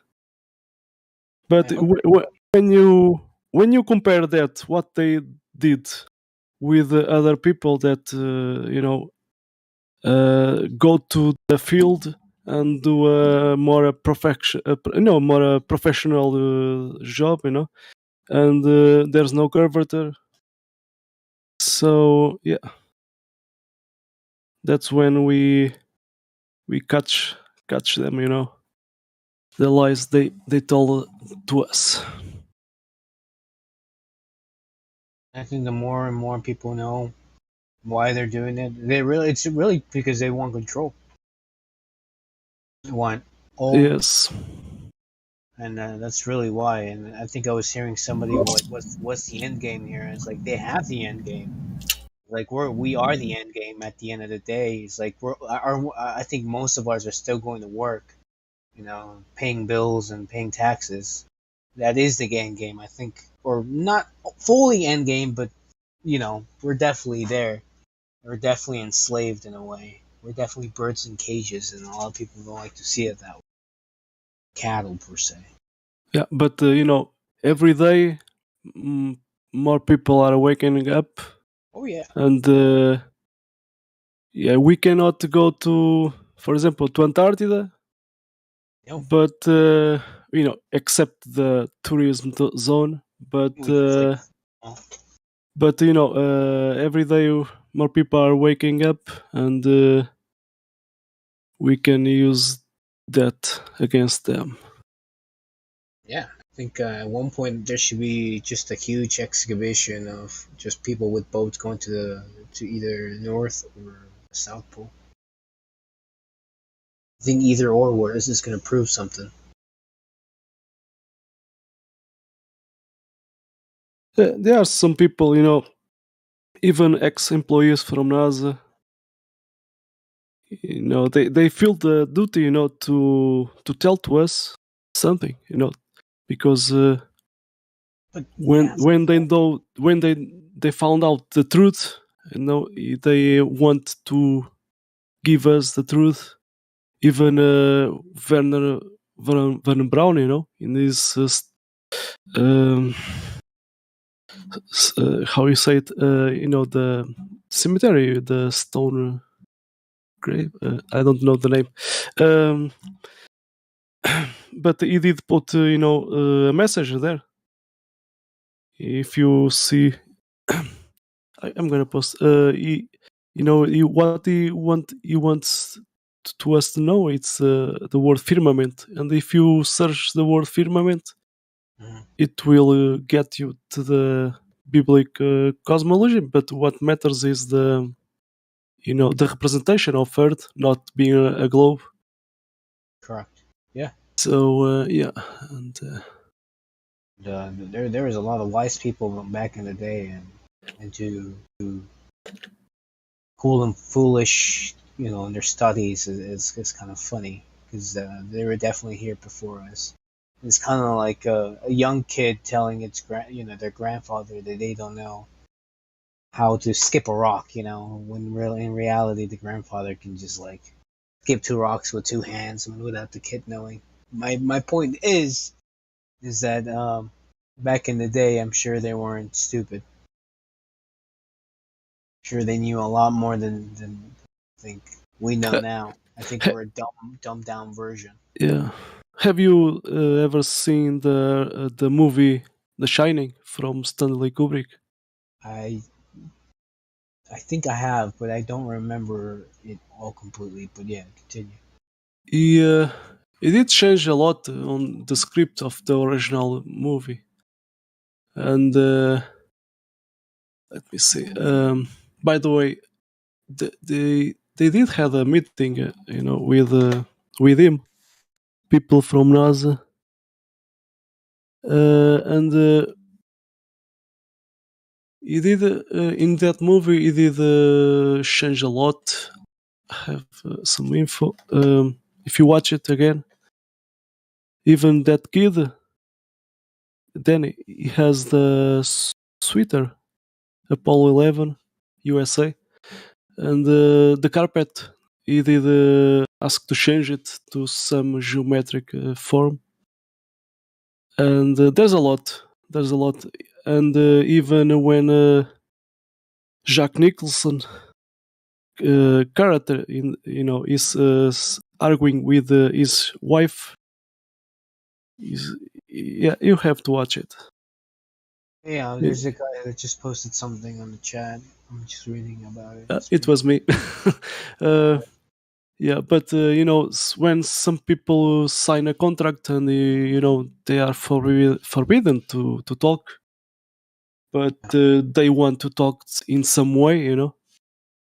So yeah, they Goes back to the straw man too. You're supposed to be silent with that fake name.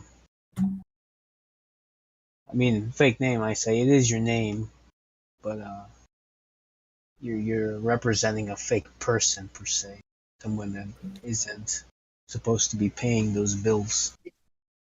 No, that's not your name. Pardon? Have you ever written your name in all caps? Is that how you were taught to write your name? You know it's dog Latin, right? It's not even in English.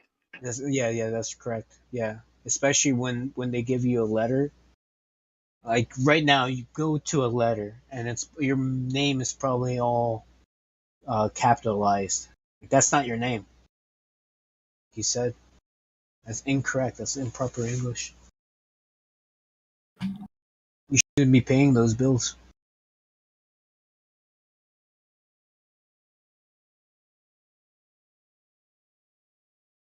I'm just fighting about this stuff, and I mean, I'm stupid because I'm still paying, and I don't know. I need to find out more. I got a special case, definitely, for for somebody to advise me on. Because I'm kind of, I don't know. I'm just a special case. Let's just say, I'm an immigrant, basically. I think I might have to return to my country in order to claim my name per se, because that was my original birthplace, and that's where I signed the certificate, or that's where my parents signed the certificate. So off to Mexico at one point, at least.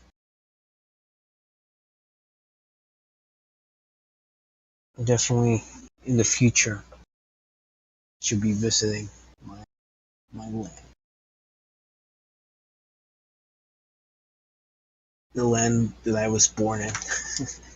The land they call Mexico. Oh, you did born there? Yeah, I was born in Mexico. So you speak Spanish too? A little. Okay. No, I, hablo completamente español. Perfectamente español. I'm from Portugal, but I understand Spanish. You know, I live in the foreign between Portugal and Spain. Yeah, so you know, you understand a lot of Spanish. Definitely hanging around with those Spaniards, probably. Yeah, you know, actually, 500 years ago, the old Portuguese, you know, is like a mix. Yeah. Between our Portuguese in our days and Spanish, yeah. But we did exchange a little. There's a zone. It's a country actually, but anyway, between Portugal and Spain, Galicia, and they speak a mix between Portuguese and Spanish. That's crazy. Yeah. Yeah, no, yeah. I could almost understand a little bit of Brazilian Portuguese, so I know what you're talking about. It's similar. It's a little bit similar because of the Latin base. Yes, and even the French. Yeah, but you know, it has Italian a little, but no, Italian is more far away. You know, it's more Latin than French. Very expressive, though. Yeah, but yeah, we did change. You know, it has to be with you know. Portugal was not what is today. You know, if you watch the map, it did change. You know, a lot of wars between us and the early Spain in that time. Yeah, but it's amazing. You know,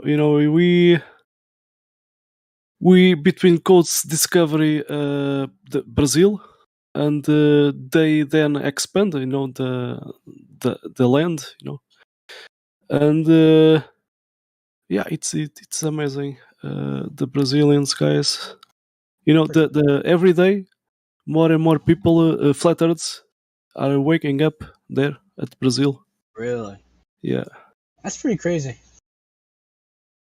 I think it's because their education system is not as good, so I think that's why it's not as easy to control people. And I don't think people own too much TVs, so I think it's all really in the word of the people instead of watching media, because TVs are expensive down there. So you would assume people in the slums aren't getting their information from news. They're kind of just getting it from their neighbors, or from anybody that is deciding to tell a story that day of whatever's going on around the world. So I can definitely see how if somebody wakes up, goes down there and starts speaking some truth, then I could see them believing them more. It's like, yeah, don't believe people who tell you this earth is round. It's like that's what people. That's the trap, That's basically that's how they get you. when they. My theory is that it's the jujitsu, because I've heard people in MMA. They say that there'll be like one dude down on the mat kneeling and two dudes, doing jiu-jitsu, right? And everybody else is like standing around in a circle listening to the guy on the mat on his knees, and he's talking about flat Earth. So I think that Brazilian jiu-jitsu is probably one of the main reasons, because that shit's everywhere over there. Yeah, but a part of that. There was some team, some independent researchers, and they 2011, 2012, they did measurement with lasers.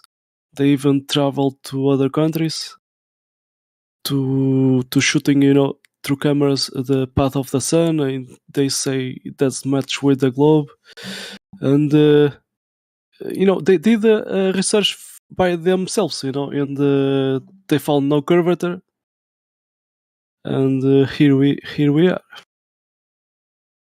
But I think there's nobody here that actually believes, or I think most of you guys are definitely in agreement that the Earth is flat. I don't think I've heard somebody that is debating against it. Because I definitely heard people saying something or debating about light covering or something like that. And I'm like, I'm not hearing anybody else debate against it, and I'm like, I don't know why so many people are so The problem is the word belief. It's the enemy of knowing, and we most sometimes we don't like to talk about the speculation, but we stay with what is the reality, and so we don't say we believe. We just know it is the reality. We accept the reality that we are living in. But I mean, at the end of the day, I think my dad put it in a good, proper way, because he doesn't dismiss the idea that it could be flat, but he also doesn't dismiss it could be round. But he's like he does it. I mean, it doesn't really matter at the point that we're walking it regardlessly, being flat or round, we're still walking and we're still living our lives in a way, and a lot of people are still, We are living in the same world. Yeah, but definitely, I told him, I was like, but wouldn't you feel better if you knew that you could go somewhere else, or at the same time, expand something that a lot of people don't want to know or know, and kind of like secret knowledge per se, esoteric per se. Because it is kind of sacred knowledge. Like, a lot of people don't like to, or I guess it is secret knowledge because it's the truth. The elites know it. They know it about we are living inside the container, a firmament. They know it. They have been doing a lot of secret investigation, but they keep their own secret.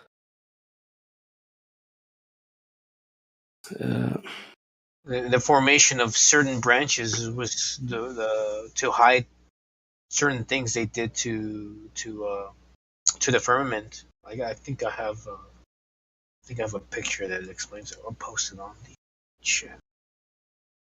But yeah, like certain missions, certain Apollos, or were to blow up the middle, or just see what happened if we nuked the center of the firmament, and that's crazy. Like, imagine, like, moon missions, the way they hide them, the way they hide a big rocket leaving, this land and going down there. They were like, oh, we're going to the moon, or we're having this space mission. This is why we're shooting this massive missile thing down there. Don't question it. That's why they made NASA. And I think I hope nobody's team on Elon Musk, because that guy's definitely in this whole shebang, this whole government. Space is a business. It's a business. Space gives you money, and they are something. NASA is even the actual suits.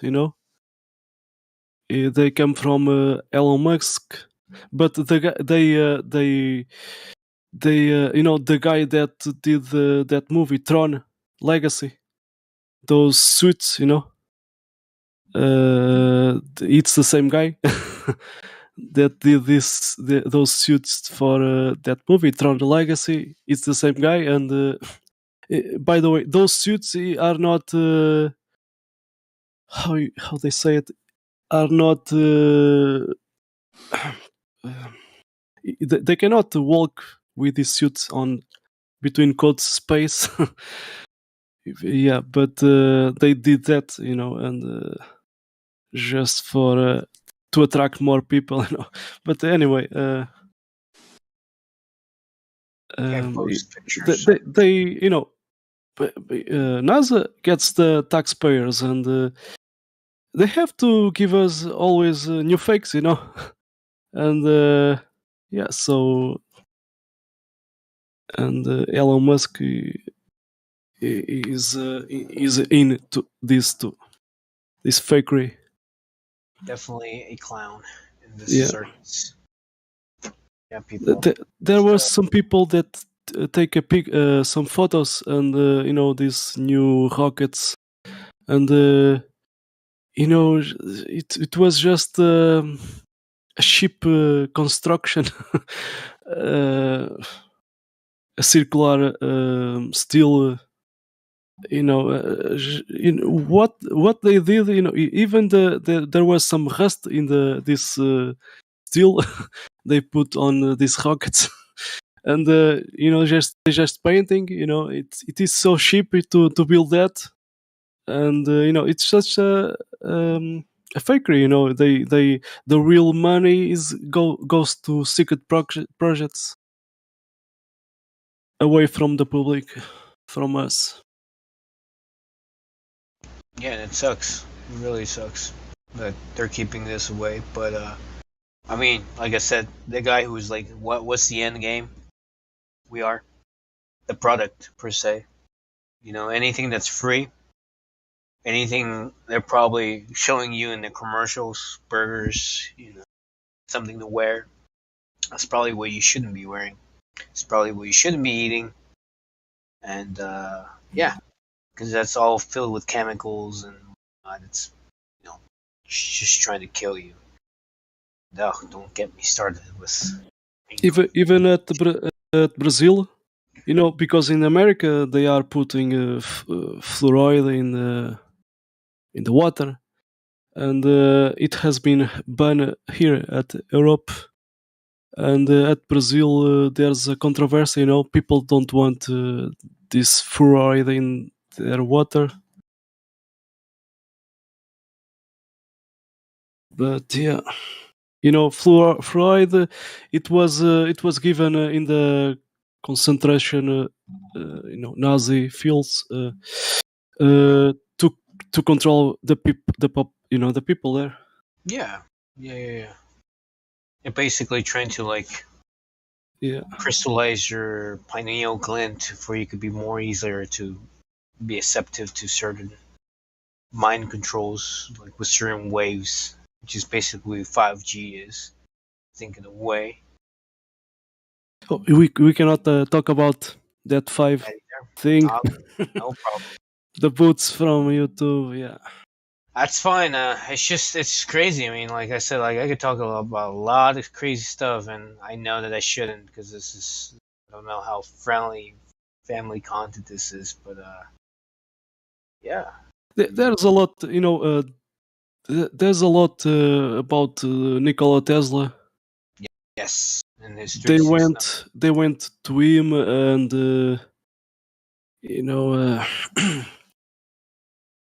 yeah, they asked him to he had some patents, and they did the Manhattan Project. Oh yeah. Philadelphia Project. They are connected, and there's a lot going on. I think all of it's connected, buddy. Not just some of it. I think all of it. I think the whole. it is related. You have to dig a lot, and cross a lot. Not you when you see one information for the first time, you don't have you have to cross with a lot of other sources, to know the real thing, if And it's true or not. you have to get political sometimes, which sucks, and I don't want to, we don't, I don't.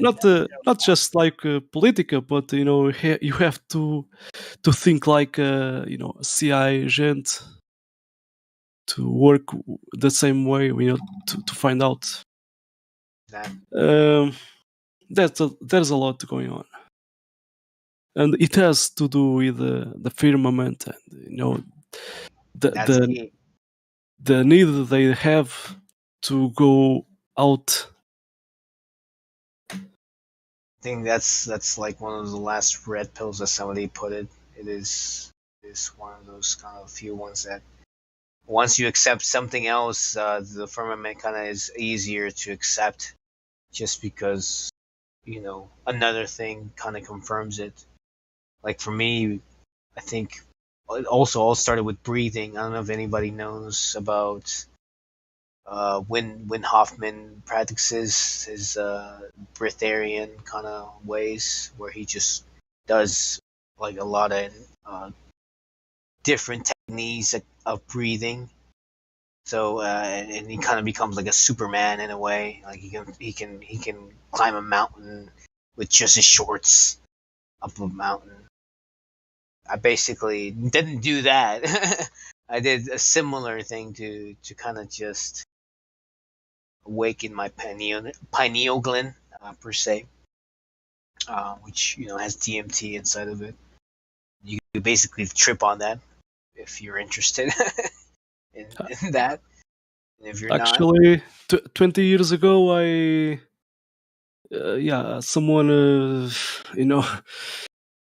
did teach me some breathe techniques, but it was been a long time. But it has a relationship. Definitely, yeah. And I recommend it for anybody who wants to, I guess, have a sense of clarity and a way of that.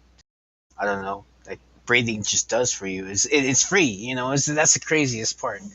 It's something that you don't really pay attention to, but you do it, and I'm finding out that there's a lot of healing properties to it, or at least that I can do some cool stuff with my hands. Just breathing. But yeah, I'll probably say some more of that stuff in the biblical too, because it probably falls in some of that.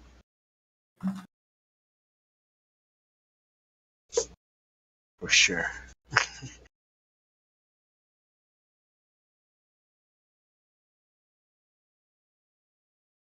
Be late. I might have to head to sleep myself here. So I appreciate everybody's time. Thank you for Okay, hearing. welcome, and Yeah. enjoy. No, I will. You guys seem like interested. Some of the things I need to say. At least you are more, open-minded, because there are some Globers, they keep coming here, and they are close-minded, Really? and they don't want to accept anything we present. They just keep distorting the reality, because they don't want their illusions to be destroyed. And, yeah. I mean, sometimes low key, I kind of wish I did believe the Earth was round still, because I think during those times, a little tiny bit easier, a little bit less stressful. But I guess, as the great Da Vinci put it once, I've woken up just to realize everybody's still asleep. And it sucks, because you realize that the ones that are still asleep are the ones you really love. Kind of fills your heart with some type of guilt, because you kind of want to sit them down and be like, hey, they've been lying to you this whole entire time. It's like, I hate to tell this to you. I hate to be the bearer of bad news, but they've been lying to you this whole entire time. And it's kind of hard start the conversation. Like I said, if you guys figure it out, please let me know. Yeah, we make people think by themselves. Actually, some trolls, sometimes they come here just to troll, and they are banned.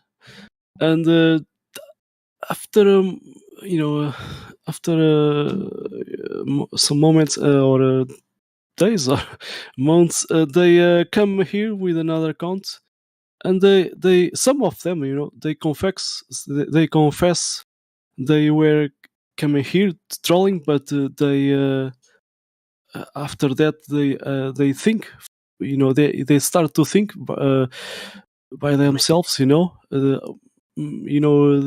this makes sense, and they come here and they confess, they come with another accounts, but they confess they come here early to troll, but now they are more wake up, and I think that's amazing, That is good, yeah. Yeah. I think when you do present a couple of things and when they're like, well, yeah, I can't disprove that. And when you're like, well, can the other side disprove what they just brought up to me and they can't, that's where you start questioning. Which is good. I think that's what really, that type of evidence everybody should bring up just to kind of, shut some of them up. Because there's some clear evidence that they cannot disprove. And now there is, at least. Anyways, thank you so much for your guys' time. Have a great night. And yeah, see you guys around. Okay, see you. Welcome. Cheers. Thank you. I'm going to sleep too. See you guys.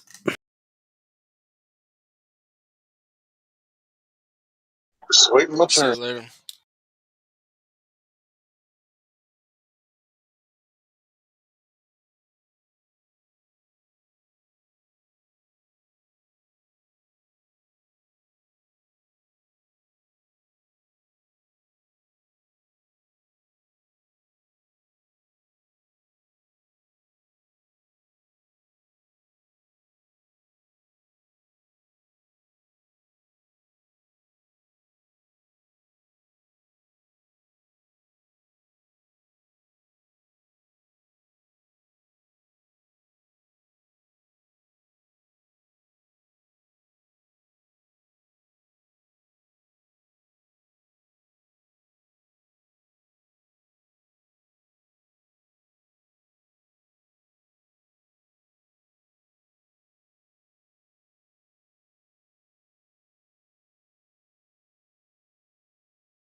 Mr. Glot Flabe.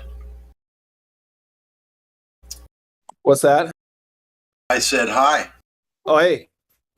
How are you, buddy? How's it hanging there? Good. I heard that you guys had some fun yesterday.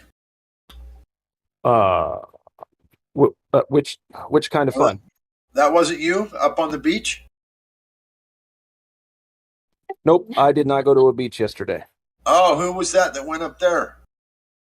Flat But Earth. you did get laid though. I thought that was you. I thought that was your buddy. I'm confused, I guess. That's okay. I'm very confused all the time. So. Oh, well, but that's okay. Listen, whatever you're talking about, it sounds like a really nice time, and I should have been there. Well, it was that meetup. Yeah, the meetup. Oh, I told you I wanted to go. I was just saying I wanted to go. I don't know if no. You probably heard Flat Earth Dude talking about. That was who it was Flat Earth Dude. Okay, I got it. But we do sound alike because we both don't really know what we're talking about, but we're here anyway. Do you look alike? Or you could be I have no idea. I don't know what he looks like. I think I do now. I think I've seen him on the live stream. Okay. Yeah, I've never seen. Oh, you know what I could though? On his channel, on his YouTube channel, he's got some videos where he's in them. Yeah. Anyway, was it you that asked me to go to the Great Salt Lake and get some photos?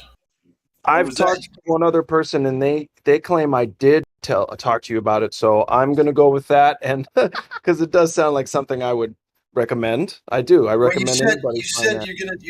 You gave me an assignment. You said I'm going to tell you to get out there and get your butt out there.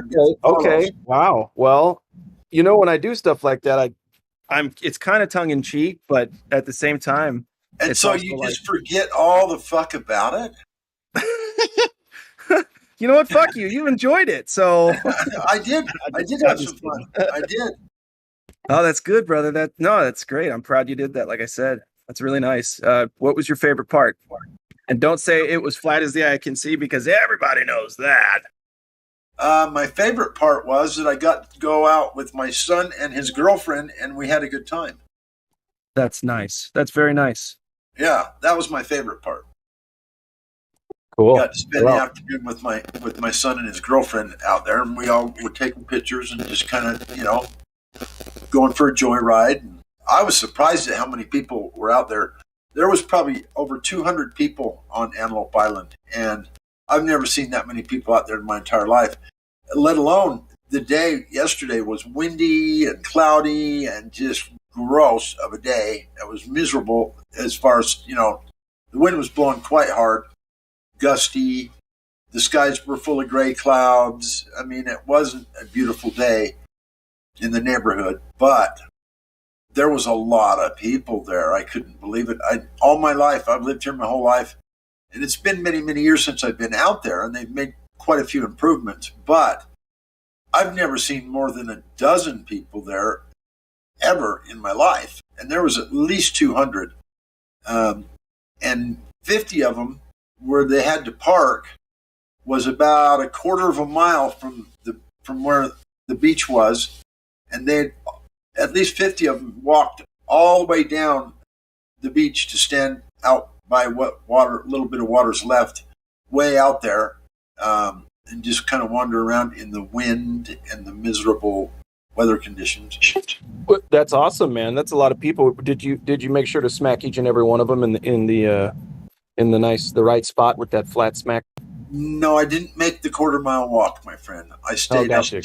I stayed up in the parking lot up above. My next question is your son and even possibly his girlfriend, are they flat earthers? Oh yeah, absolutely. Super. That's good. My son keeps claiming, I'm the one that turned you on to flat earth, Dad. Of course he does. No, you weren't, son. But he's adamant about it, so I let him have it, even though I was a flat earther for at least 2 years before I even talked about it with him. But yeah, he's been a flat earther for at least a couple years. Awesome. There you go. He's got some friends he hangs out with that are flat earthers. One in particular, his name's Jaron, which it doesn't matter. But yeah, Jaron is a friend of his that's been a flat earther for I guess, quite some time. And then when he visits Jaron, they'll always come home and tell me about some new video he watched or something new he learned or whatever, which is Are you cool. talking about Jaron Campanella? No, I don't think so. Oh, okay, got it. This is Utah, not wherever Campanella claims. I don't know. It's the second time I've ever heard that name used for real on a person, so I had to ask. Yeah, well, Campanello, he's I mean, I guess he's all right, but he's. Let me put it to you this way: my opinion of Campanello is he's a bit of a strange fellow. Yeah, he's strange, and there's a lot of money involved, and that's all I'm going to say. Yeah. Anyway. Yeah, I agree. Yep. So we got Fridge in here. Fridge, FRIJDGE. Oh, you don't want to see any of my pictures? Yeah. Put the pictures in. Oh man. Oh, fuck you! It's too late now. Whoa, dude. You know I want to see those. Don't give me that nonsense. I'll drop a couple in the live stream. They're not real spectacular, but it does shows the lake very, very low, very, very low, and it's a desert out there, and there's really not much plant life that grows because it's so salty. There's no fish in the lake, never has been, and the only thing that is alive in there is these little things called brine shrimp. Yeah, the brine shrimp. Yeah, you know when I eat those. Hey, do I get to see you smile in one of the pictures or all of the pictures? I don't think so. Man, I'm not in any of them. You've seen pictures of me. A couple. I haven't seen just like a big shit-eating grin from you. Oh, is that right? Yeah, that's right. So if you want to DM me a couple, that'd be fine. You haven't seen God Rocket on the silver screen, bro? I have not. No, I'm not. I've posted my picture on here many times. I'm not bashful, and I'm not scared, and I don't give a fuck what anybody thinks. Right? No, I've only God Rocket. seen Remember the movie? picture. The movie you were in, God Rocket. Oh well, yeah, I've been in a few movies. You look like a total badass, though. That's all I'm gonna say. As a matter of fact, one of the first. This is kind of a funny story. I don't know who it was, but one of the first days I was here, I was talking to somebody. I can't for the life of me remember who it was, and I told him about this movie that I had been in and the name of it. And lo and behold, the entire time in the conversation, this guy's Googling this, goes to Amazon or wherever he found the movie, pulls it up, and then I told him what part I was in. And then he actually was, I think he was seeing if I was lying, is what I think. He's like, to see if I was going to, some kind of a troll or some kind of bullshit, because when it all bro, that was me. That was you? I didn't think you were trolling. I wanted to see your face, bro. Oh, well, I took it as that you didn't trust me about what I was saying, so you had to go pull up this movie and see if I was actually even in it. No, that was me, bro. I believed you. And then when I saw your face on the screen, I was like, yeah, the face matches the voice. Okay. And I didn't need no further, because I hadn't seen your face at that point. Yeah, well, that's because I was very, very new here. Yeah. At that point. So once I saw, the video, you putting on the glove and smiling real big. Well, I was the security guard at the airport That's right. Where they go through the what's it called, the metal detector or whatever, and I stopped Anthony Anderson going through. Yeah. The black actor. Yeah. He's a cool motherfucker, that guy. He'll sit down and talk to you. I had lunch with him a couple times down there. He's a down to earth dude, that guy. Some of those actors won't even get the time of day. He's funny as shit. He's a cool motherfucker. So I remember him and Harold and Kumar go to White Castle, and he was like at the 9th degree, like, oh, fucking, I'm so close to quitting my job. And when they went in there, they were like, hey, man, we're looking for something. He was like, we're about to burn this motherfucker down, Pookie. And he was talking about burning it down. And by the end of the movie, he done burnt it down. Oh, that's funny. Funny motherfucker. Yeah, he is. He's then the last part is where he was bending over in front of me, and I was snapping on my rubber gloves because I was about to do a cavity search on the poor guy. Yep. Anyway, it was good times. Yeah. Those movies are fun to make. Well, they make a lot of movies here in Utah. At least they used to. So how would you describe that movie? Like a B comedy or a C comedy? How would you Yeah, describe B that or C genre? comedy. Yeah, for sure. It's not no A grade, but it wasn't. I'd say B. I'd say B comedy. Yeah. Yeah, it was funny. It was worth watching once. Yeah, Anthony It was Anderson. funny. And Yeah, it was was good. about the governor of Utah who ordered a sex doll, a robot sex doll, and on the way being delivered, it fell out of the van, and two kids ended up finding it. They ran over it, thought they'd killed some lady, so they threw her in the back of their car and took her home.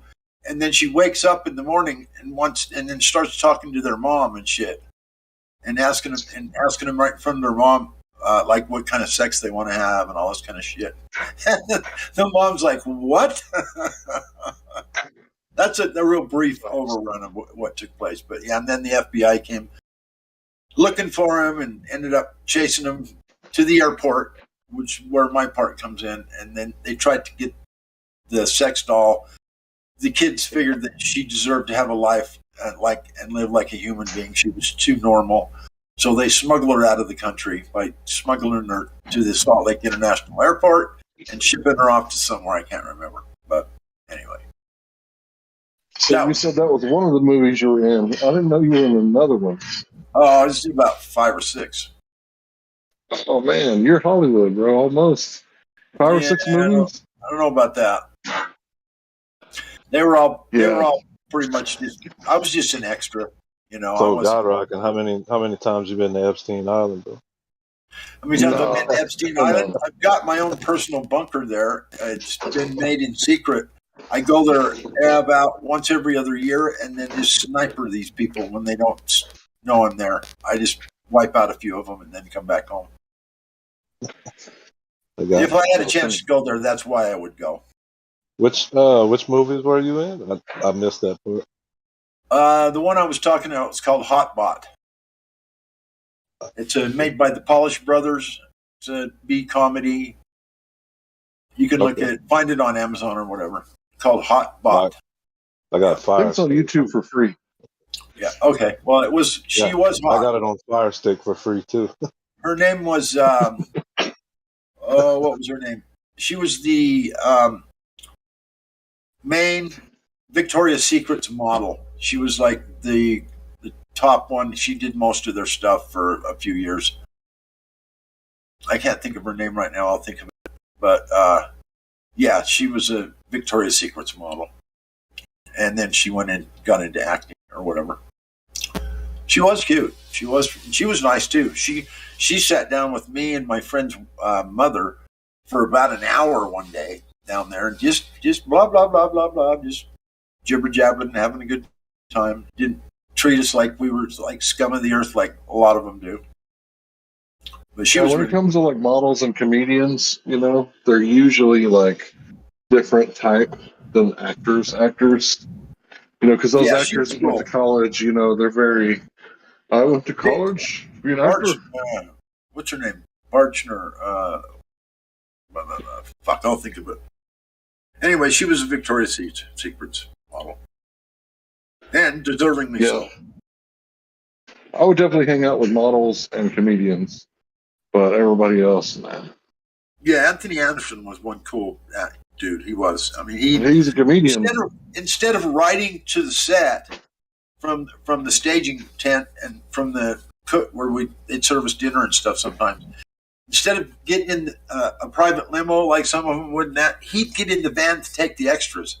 He'd get in with us to go ride to the set on purpose. Nice. I mean, that's who he wanted to ride with because he was in there telling us jokes and having a good time, talking to us all and asking us where we were, from and blah blah blah. And yeah, he was a cool dude.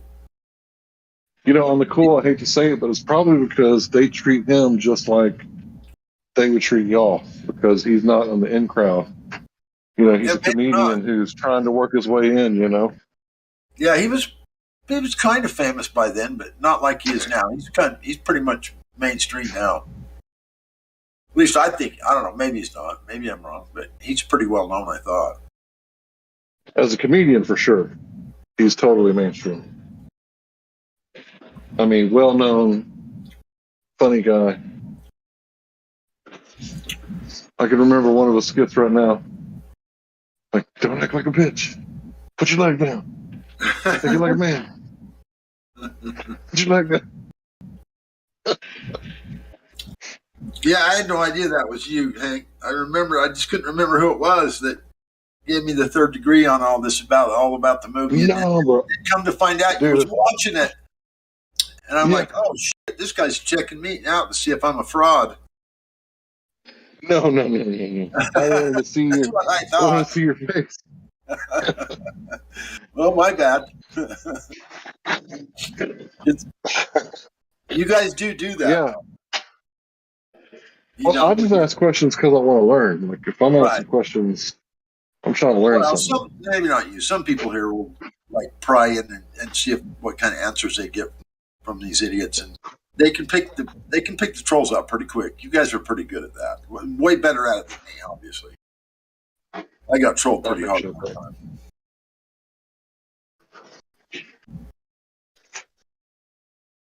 I think I learned pretty quick how not to get trolled on the internet, because for many years I was out in the country with my family with just no internet whatsoever. So I come back and it was like the age of YouTube. You know, it went from when I left, to be out in the country, it was like, like the beginning of Facebook maybe. So that's the era where everything else is kind of shutting down. Like, what was that one that everybody used at first? I don't even know what it's called now. I'm not sure what you're talking about there. My page, Squarespace? No. I never used it. MySpace, yeah. Oh, okay. MySpace. That's an old one. That's one of the first social media platforms, wasn't it? Right. So from like MySpace to Facebook, I was off the internet. The only reason I joined the internet in 2011 because my brother-in-law was in Iraq. Or maybe it was before 2011. Maybe it was 2010. So from like 2000 and maybe like 3, so for like 7 good years, I didn't have the internet. There's where all the people are on the beach. They're glad, but you can't really see them. You have to kind of enlarge it. And then from halfway to the right, you'll see some little dark spots about mid-picture, up and down wise. And off to the right side, you'll see some little dark speckles. That's people standing around out there. And there was about 30 of them there and about 30 of them on the left that you can't see. They were on their way down walking. That's about a quarter-mile walk from the parking area to get there. And you don't swim in this water. It's gross. I mean, I don't know what they thought they were doing out there, but there was an awful lot of people who had walked all the way down there just to stand around that stinky-ass water. I was surprised. Yeah, it's a spectacle for a lot of folks. Stinky water? I'd do it. Just to say I did. Yeah, it smells bad. It's salt water. It's like just anything that gets in it dies. So there's like dead birds laying on the beach and different things. Smell like dead fish and dead birds and Joe Biden, all kinds of dead shit in there. Yeah. I wish Biden would go for a swim there. Oh man, I don't know if you could even get him to talk about the Salt Lakes at this point. But anyway, yeah, that's cool. The water, it's salty. Come on, man. Huh. This next picture is honestly, I never want to hear him talk about water again. What were you saying, Guy Rockin'? This next picture is a picture of the marina, but all the slips, a slip where you pull your boat in. Yep. They're all sitting in the dirt. That's what's going on here. They're just sitting in dirt because there's no water.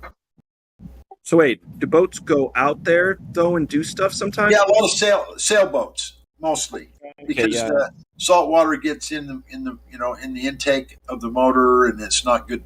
There are some people that take their motorboats out there, but when you do, that you pretty much have to take them home and rinse them all out, clean the. I got a question. Rest fresh water through them. What? Is that Gotcha. a flip phone? Is that a flip phone camera you got there? No, it's my S10. Kenny, you know what? I thought it, but I wasn't going to say nothing. And then you come in and you say it. It's actually got a pretty good camera. I'm telling you, that was a terrible, terrible day. It was windy, dingy, no light. The wind was blowing about 40 miles an hour. I'm lucky to have got these photos at all. I mean, I about had to hang onto the car just to stand there. That's okay. It's just glad you got to do that with your son. That's awesome. Yeah, it is. Yeah, this camera generally takes pretty good photos. If you don't believe me, it just looks like a hazy, shitty day. I'll send you one in here in a second that I took over here, just over where I live, looking out over the valley on the sunset. That I took. I'm giving you a hard time, man. It's an awesome picture. No, you can't give me a hard time. You can try. It's not going to do you much good. No. I just laugh at you.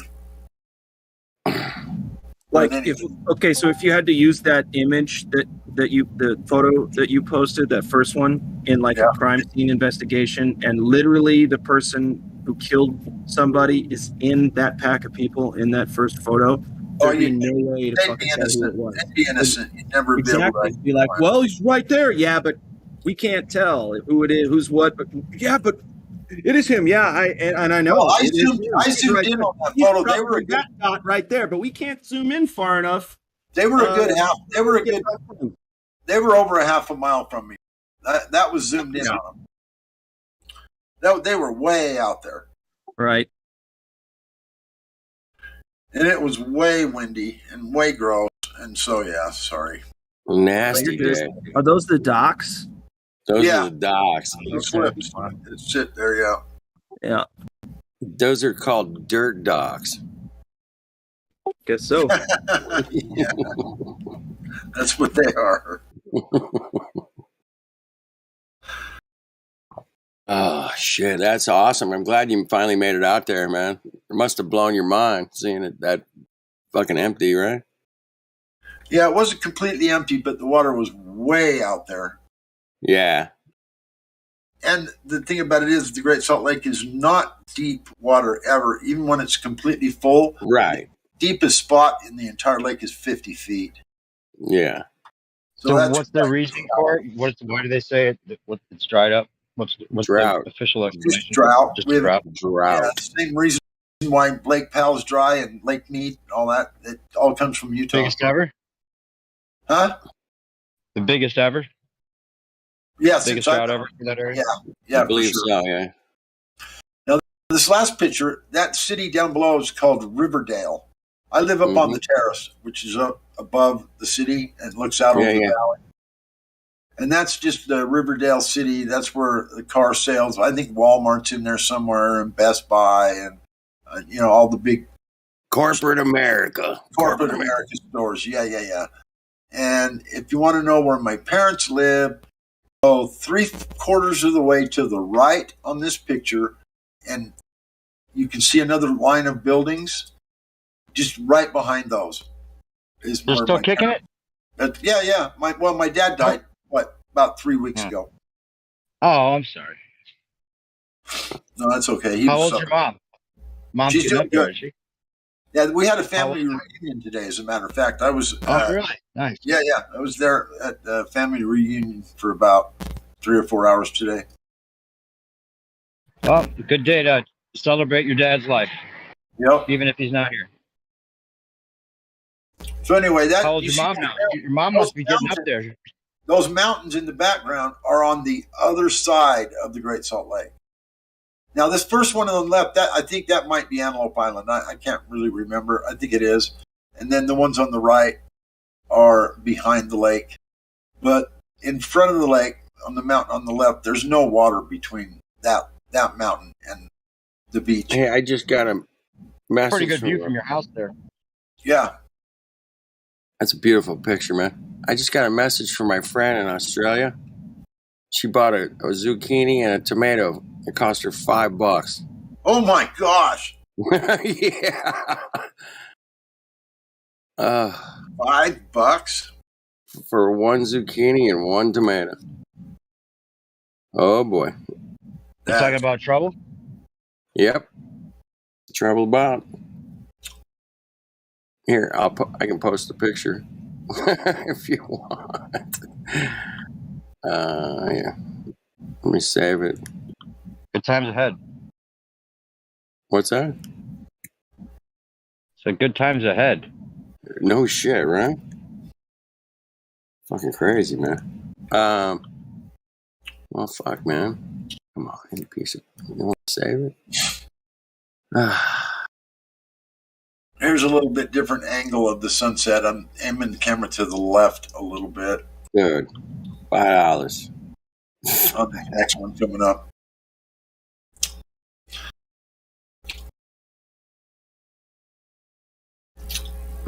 And you see that building on the far left, way up on the very top, that squared building? Hold on. I'm typing.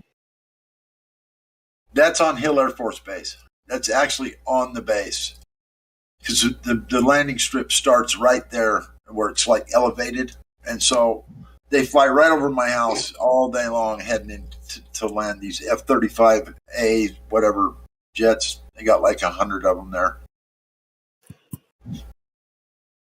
It's loud as shit here. I can't. It's horrible. Yeah. But anyway, that square building on the left there at the top part of the land, that's on Hill Air Force Base. Oh, man, that's close. Yeah. All right, well, they're protecting the country, man. They're spending your money, protecting the country. Yeah, I don't know what they're doing, but yeah, they're here. Yep, they're here. They got 900 of those bad boys. You know that? Do they really? Across the world, yeah. The F-35? 100 Air Force bases. Oh. 900 Air Force bases across the world. The American U.S. taxpayers are paying for. Wow. Well, this one here happens to be one of the biggest. And this is where they have their most modern and most valuable fighter jet maintenance program is here. So they cycle them in and cycle them out all day long here. I mean, I got a picture on my phone somewhere that, well, maybe I found it on the internet. I didn't put it on my phone, where it shows the landing, and it's got 4 rows, 20 jets lined up in a row, four rows across. So there's like 80 of them on the landing strip at one time. It shows the F-35s. So that takes me, I'm going to change subject, I apologize, but when I read the official 9/11 Commission report, it said that Osama bin Laden was tired of American troops in his Muslim countries. So he wanted to get rid of us, right? So what he did is he egged the police station and he bombed, the World Trade Centers with airplanes. Bombed, that's not the right word. He flew them into the towers. And well, that's how you keep like the America out of your countries, right? You like pick a fight, right? So that makes a lot of sense. Yeah, that worked out well, huh? That he flew the towers into flew the towers into those planes, bastard. He flew the towers into the planes. Yeah. Oh my God, that's a trick. Hey, I think John F. Kennedy shot himself. I'm pretty sure. I'm sure you're right. What do you guys think? That's my new theory. It's sound. Let's avoid the fake stuff. I'm sorry, I apologize. I meant to say Osama bin Laden flew the planes into the towers because that's how it works. Yeah. I don't want to get us taken down for fake news, but yeah, if you ever want like America not in your country, just go like attack the most powerful. Like how many Air Force bases? We got a BC Verify in there. BC Verify in there. Red flag. What's up? Red flag. What's up? Here's what the F-35s look like. Fridge? Is that how I say it? Yeah. What's up? What's up? The fridge is in the house, man. You got some cold beer in the fridge? Are you related to the refrigerator that used to play for the Chicago Bears? I don't think so. No idea. You know who I mean? Anybody remember him? I do, but oh yeah, that big guy. I'm old, man. I'm old. So that's the F-35. That's the F-35. Yeah. Those are $1 billion each. I don't know. Probably. Let me double check. Hold on. Yeah, I don't with the think they're quite America's that. I don't think hardware. they're quite that much, but they might be. Who knows? Let me look. I think they're $1 billion. You know, when we give them away to Israel for free, I mean, sell them to Israel. We sell it to them with no like hardware in there, as far as like in the cockpit, and they put all the hardware in the cockpit and do their own like. I'm thinking of a different plane. Yeah, they got to have all their own electronics for like scrambling and radar and all that stuff. Right. They don't have, $100 million. 110. That's not so bad, is it? Oh, what a That's chump deal! change. What a damn deal! Your kids can pay for it. Don't worry about it. Hey, so I did a video about I don't know, 3-4 years ago about the Earth is flat and you owe 65. Every man, woman, and child in America owes 65 grand. Guess what it is today? 650,000. Well, not that much, but it's 250,000 for every man, woman, and child. Are you sure it's not the other way? They owe us that because of them Wow. stealing our money and spending it on shit that they shouldn't have, or that we didn't ask them to, or that they just lied about, like NASA. 250,000. I think it's the other way around, bro. I think they owe us that much. Yeah, I'm in that. I can join that club. Yeah, definitely. Yeah. Hey, speaking of the F-35B, I happen to have made a GIF with the F-35B and all of its capabilities to prove a point about how it could actually help us prove this Coriolis thing once and for all. I see where you're going with that. I just seen It has 40,000 pounds of thrust. It has 40,000 pounds of thrust, and it can hover in midair with 40,000 pounds of thrust resistance. Right? It can fly 1,000 miles per hour, 1,200 actually. Right? So if the F-35B could just hover there with 40,000 pounds of thrust, and it knows what kind of wind it's taking, then all you have to do is put a camera out the window and just show the Earth spinning below us. Yeah. Have it fly to an area at a different tangential speed than it started out at. And you can't claim that these Coriolis winds are somehow making it match the tangential speed that it flies into so easily with this thing. I wonder how that works. I don't know. Matthew was trying to explain that shit yesterday away. Some magical. I heard him. Shit. What a bunch of fallacious bullshit. I was like, dude. Was he saying Coriolis winds? No, I mean, I'm like, dude, man, well, because one of those kids asked me, he's like, what about, Coriolis or something? I'm like, yeah, if Coriolis was a real thing, man, you just hover the helicopter and land in Hawaii, whatever. And he's like, no, because of conservation of momentum, right? Yeah, they still on that. Like, really? I'm automatically going 1,000 miles per hour no matter what. And if I was going the opposite direction, I'd be going 600 miles per hour backwards according to people in space. Next time Matthew's on, man, you got to pin him down on this.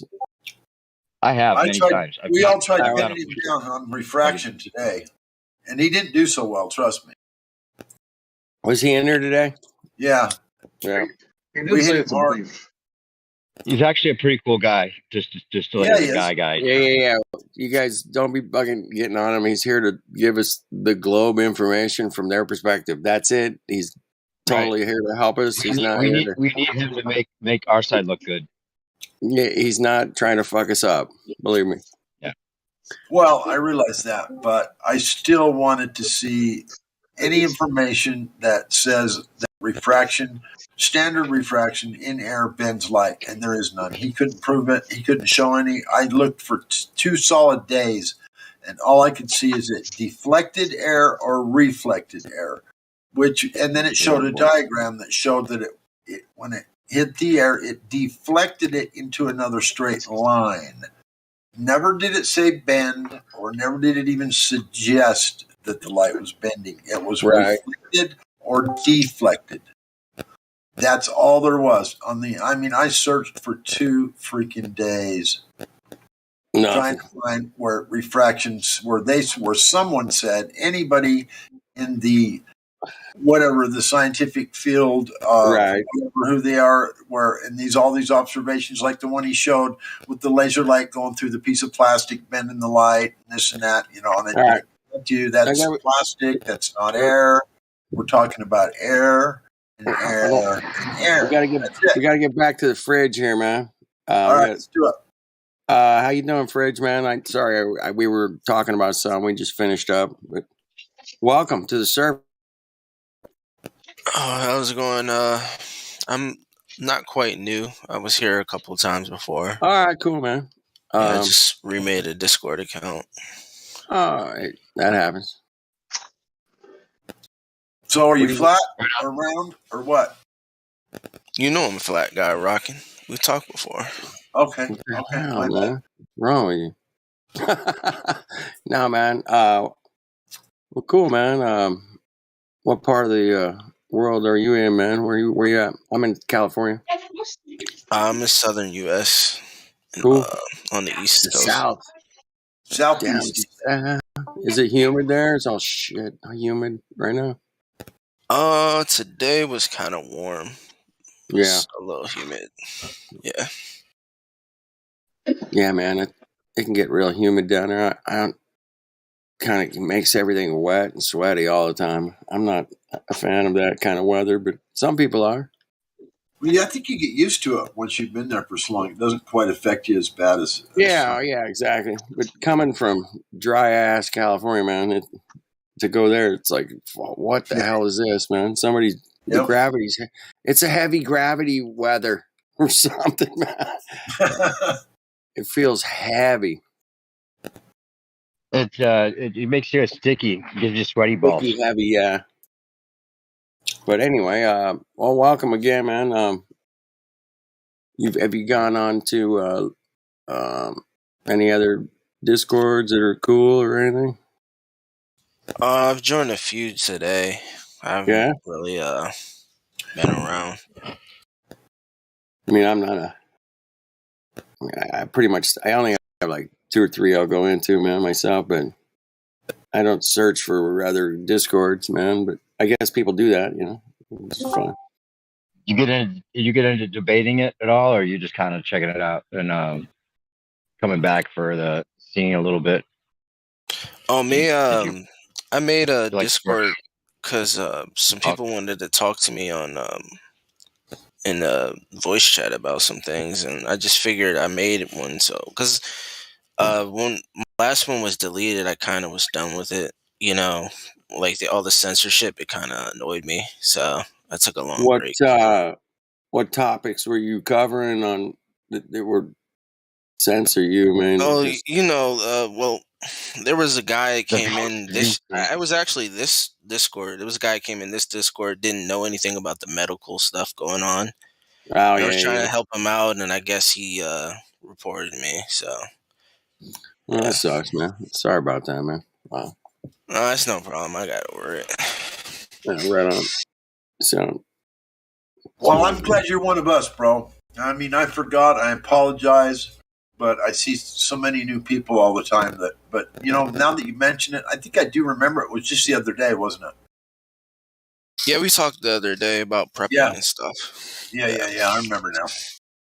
Prepping, man. You go by the fridge because of the refrigerator Perry, or the fridge for some other reason? It's just a name that I've had for years online. Right on. Gamer name? Yeah, pretty much. Right. That's great, man. Yeah, I remember him telling me that he was a big gamer. Has been for a long time.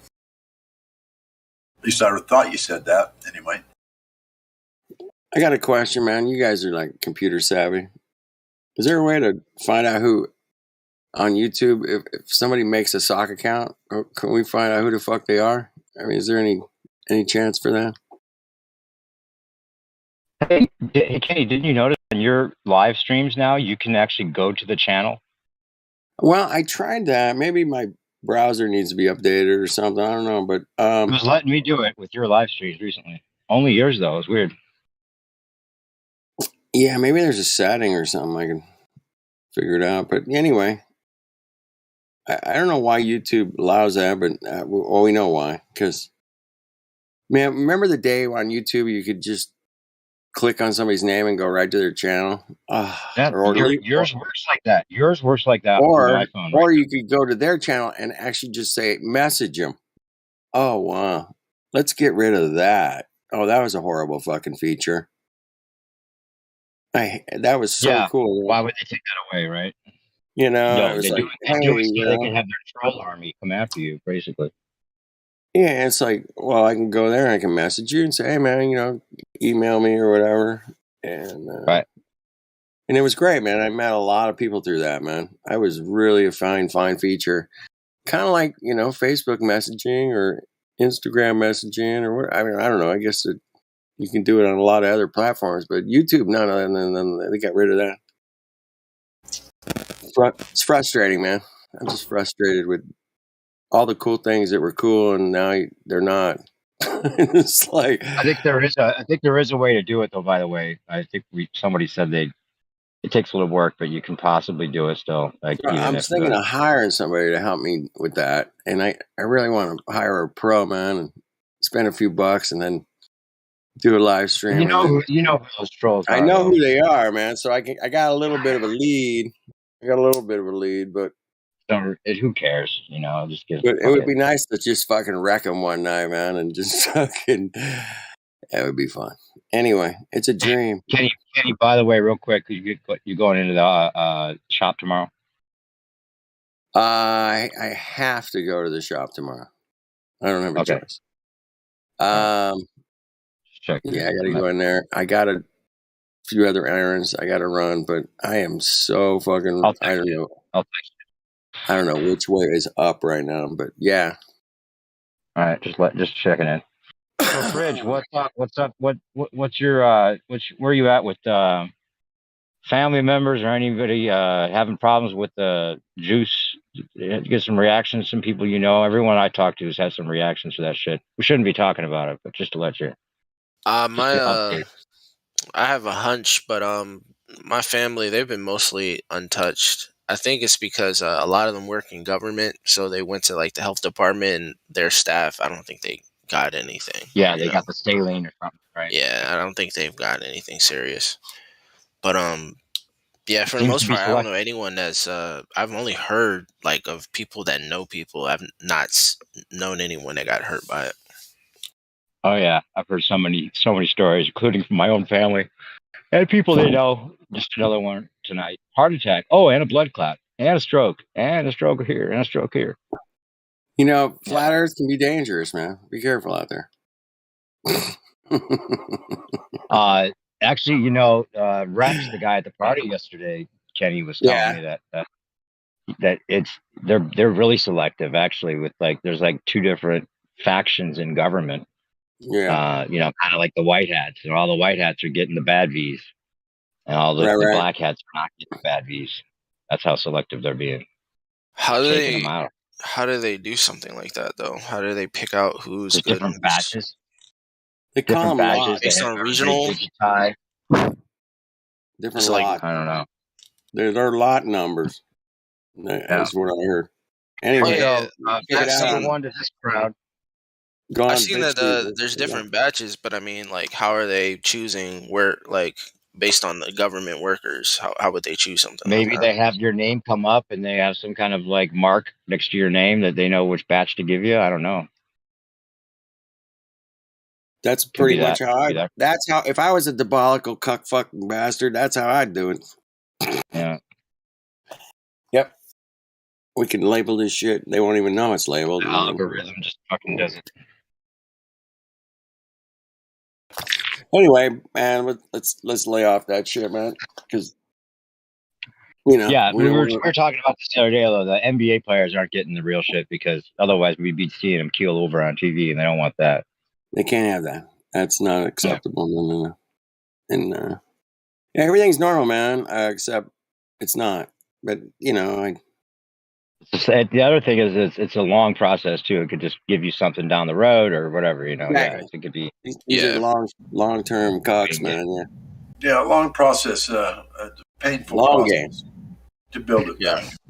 back. In the long game. Anyway, Well, flat Earth's a long game, man.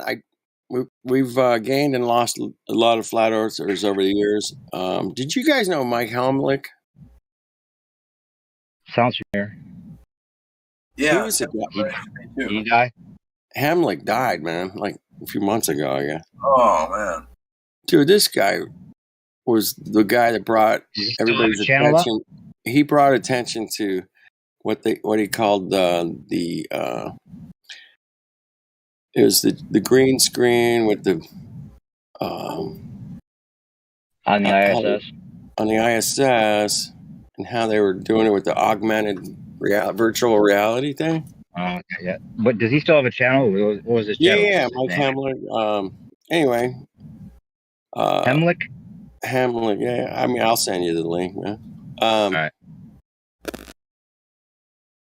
But I just didn't know he died too, man. But he was like Rob Skiba. He's real Christian, religious kind of live streamer, but he was great at busting asses crap, man.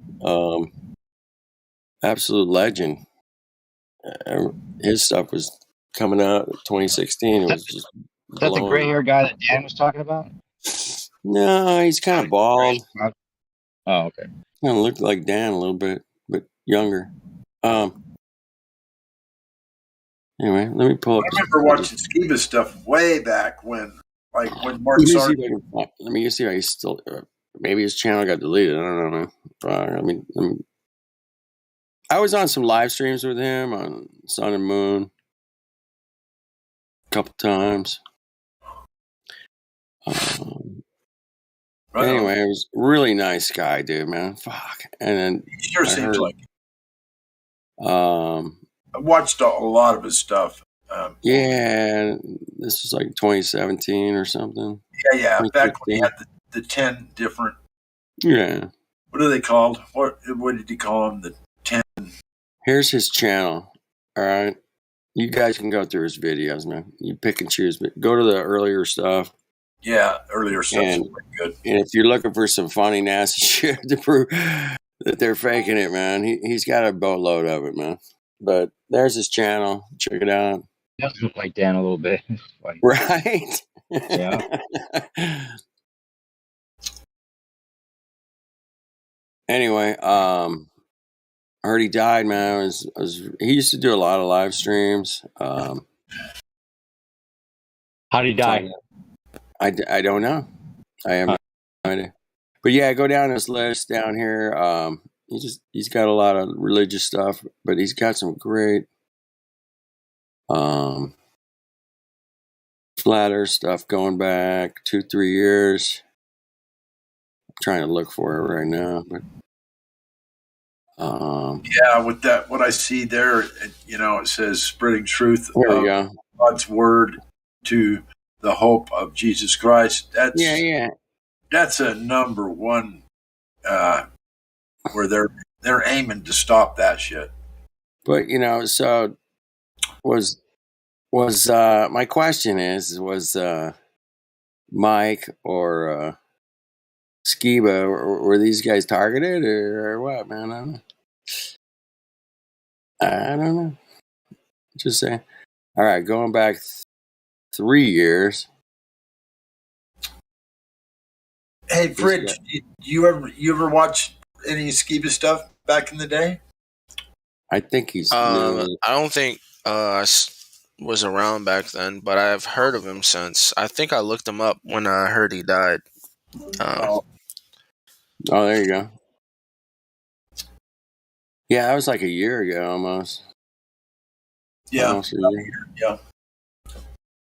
Yeah, he's got a lot of flat earth videos, man, like 4 years ago. It's a bunch of them. He's got Mars, he's got planes, he's got the ISS, he's got the Google Earth. He did a thing on the Google Earth.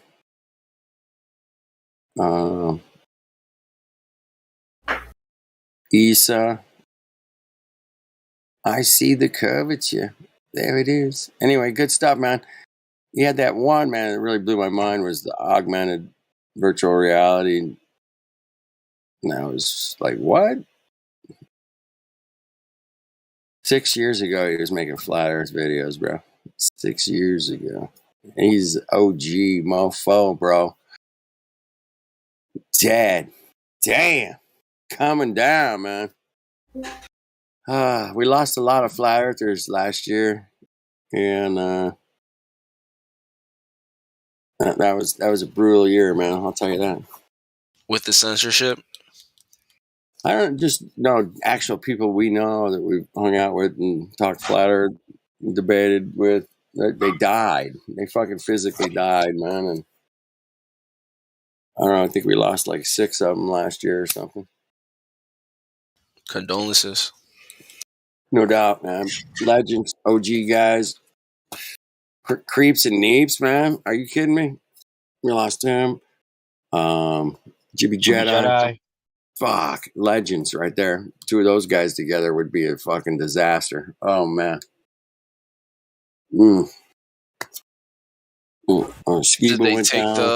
they take the, you know? No. None of them. None of them. And Jimmy had that weird thing going on with the magnets that we also found was happening to us. That was weird. You put a I piece don't know of if you guys have metal on your chest or your forehead, and the metal's sticking to our forehead like a magnet. Yeah, it was last summer.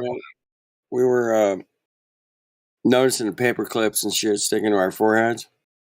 That was weird. I had like a heavy metal, like, puzzle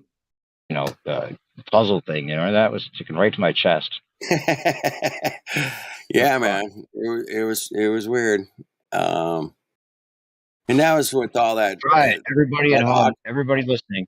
Try it right now. See if your fucking metal is sticking to your. Jibby had like spoons hanging off his forehead and shit. Yeah, pairs of scissors. He had a pair of scissors hanging off his forehead. I was like, dude, could be something to do with the electromagnetic waves they'd be putting through us. Maybe, man. Interesting theory. Did you hear the guy's theory yesterday about the Kangen water? The what? Oh yeah. I heard about the water. Yes, I did catch that. Yeah. I have. Did you hear that? He got into it a little bit deeper with me. I think it could check out. He gave me a big jug of that shit and see if it works. But Dan was kind of more of the idea that it's a pyramid scheme type thing. But it's I kind of got that. I got that vibe. I got the pyramid scheme vibe for sure. Right. No doubt about it. But he's saying that the celebrities all drink that, and they're not allowed to tell people why they drink it. Yeah. That could be part of the propaganda he's pushing, but it didn't seem like he was trying to push it. He was really on top of the pharmaceutical industry and trying to talk about the shit that's going down with flat Earth and everything. So could be that he believes it himself and it's not real, but it did seem sciencey in a way, because if it's making the molecules of the water smaller and you're absorbing it more because of that would make sense.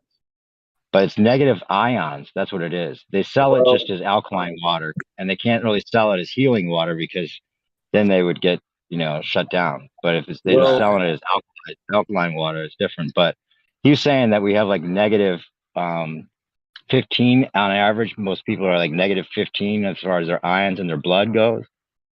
We should be at a negative 25 for optimal health, right? But we're drinking positive ion water no matter what. All the water we drink is that way. Now, if that's true, this could be something, that actually is something people should do. I've actually been working with that type of water for over 10 years, so I can tell you a lot about it. Let's hear it. I'm listening. Kangen, is that what you're using? I use a different one made in South Korea. What's it called? Alcaviva. Anyways, the thing about the water in Japan, this water is prescribed as medicine by doctors. The thing about this type of water is that aside the fact that it produces free ions that act as an antioxidant in the body, because what you were saying, you right on track. Like, we drink water that has specific a positive charge. A positive sounds positive, but in some sense might not be positive. But this water changes the charge of the water, and it makes the ORP, what is called the oxidation potential reduction of the water, into a negative side, which means that it donates electrons. But that's just one aspect of the equation. The water molecules apparently are smaller, and I believe it because I actually when I put this water on vegetables, it removes the pesticides. It emulsifies fats. Well, he was saying there's two different types of the water. One is actually the bad, like the negative water, or certain water that you would use to kill pesticides or spray it on your skin to kill bacteria or something. Yeah, and you would actually drink that and purge the water to kill a virus in your stomach or any kind of infection in your stomach. Yeah, but then machine the other stuff is not for that. Yeah. Yeah, the machine actually is a certified medical device in these countries, and it makes 8 different types of waters. Wow. So I've been drinking it for over 10 years, and people think I'm like 26, and I'm actually 36. Wow. So you're positive on this shit. Now, is there a difference between what you're drinking and Kangen? Is there a big difference, or is it the same kind No, of thing? they're pretty. It's the same technology. Kangen makes a lot of money on the marketing side, but their machine is actually pretty good. Okay. I feel like the machine that I bought from California, which is made in South Korea, is better because it's certified as a medical device, but the filtration system of the machine is U.S. made and it's way better. It removes 99.9% of everything, including fluoride, from the water. Oh, now that's huge because that was the reason Dan was talking about yesterday, Kenny. That he was saying it still had all that shit in it. They were using tap water and they weren't doing the filtration process. The Kangen filter is designed for chlorine and a few other things. It's decent, but it doesn't remove all these contaminants. The one that I buy from Alcaviva is certified by 3 different labs, third party certified. Is it reverse osmosis by chance? No. No? Okay. No. What kind of filtration process is it then? So the filtration process actually not at all. It's made in the U.S. It's called reticulated disc. It's a very advanced technology. It's a type of carbon that is being highly processed in a way that it's like a magnet, and it's actually mixed with other media.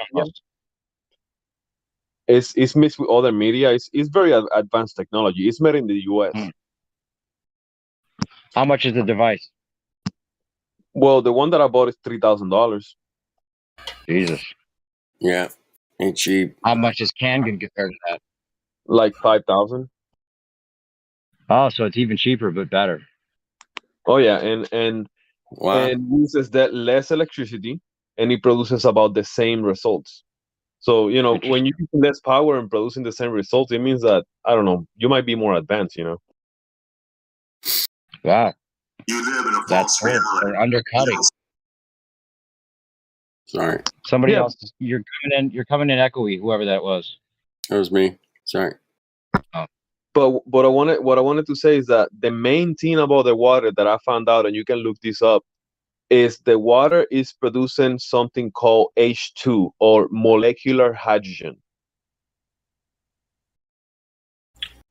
All right. When these machines, with the process that they do, they actually use a specific technology that is made with platinum. It's actually titanium plates coated with platinum, and with a specific whatever charge that they use, they split some of the water molecules into their gases, H2 and O, and you are drinking H2 and oxygen. And when you drink it, sometimes you get like a head rush. It's like you feel like your head feels a little light. Yeah. And in the morning, you drink it first thing, and it wakes you up. You don't even need coffee. It's that crazy. Wow. Damn. Awesome. I'm gonna Like look that. into what you're talking about. Yeah, that's cool. Interesting. Now the technology must be pretty cool if it's doing that. It's not just adding an electric charge to the water. It's doing something very specific. Oh yeah, exactly. It's actually doing multiple things. That's what's so interesting about it.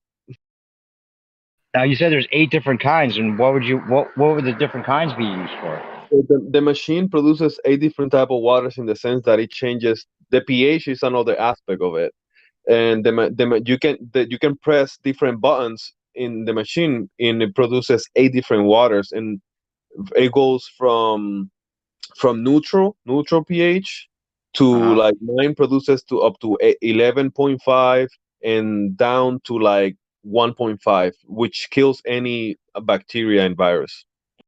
So you would choose that based on what you want to use it for. Like if you want to just drink water, you would use a certain pH, or maybe depending on your pH level.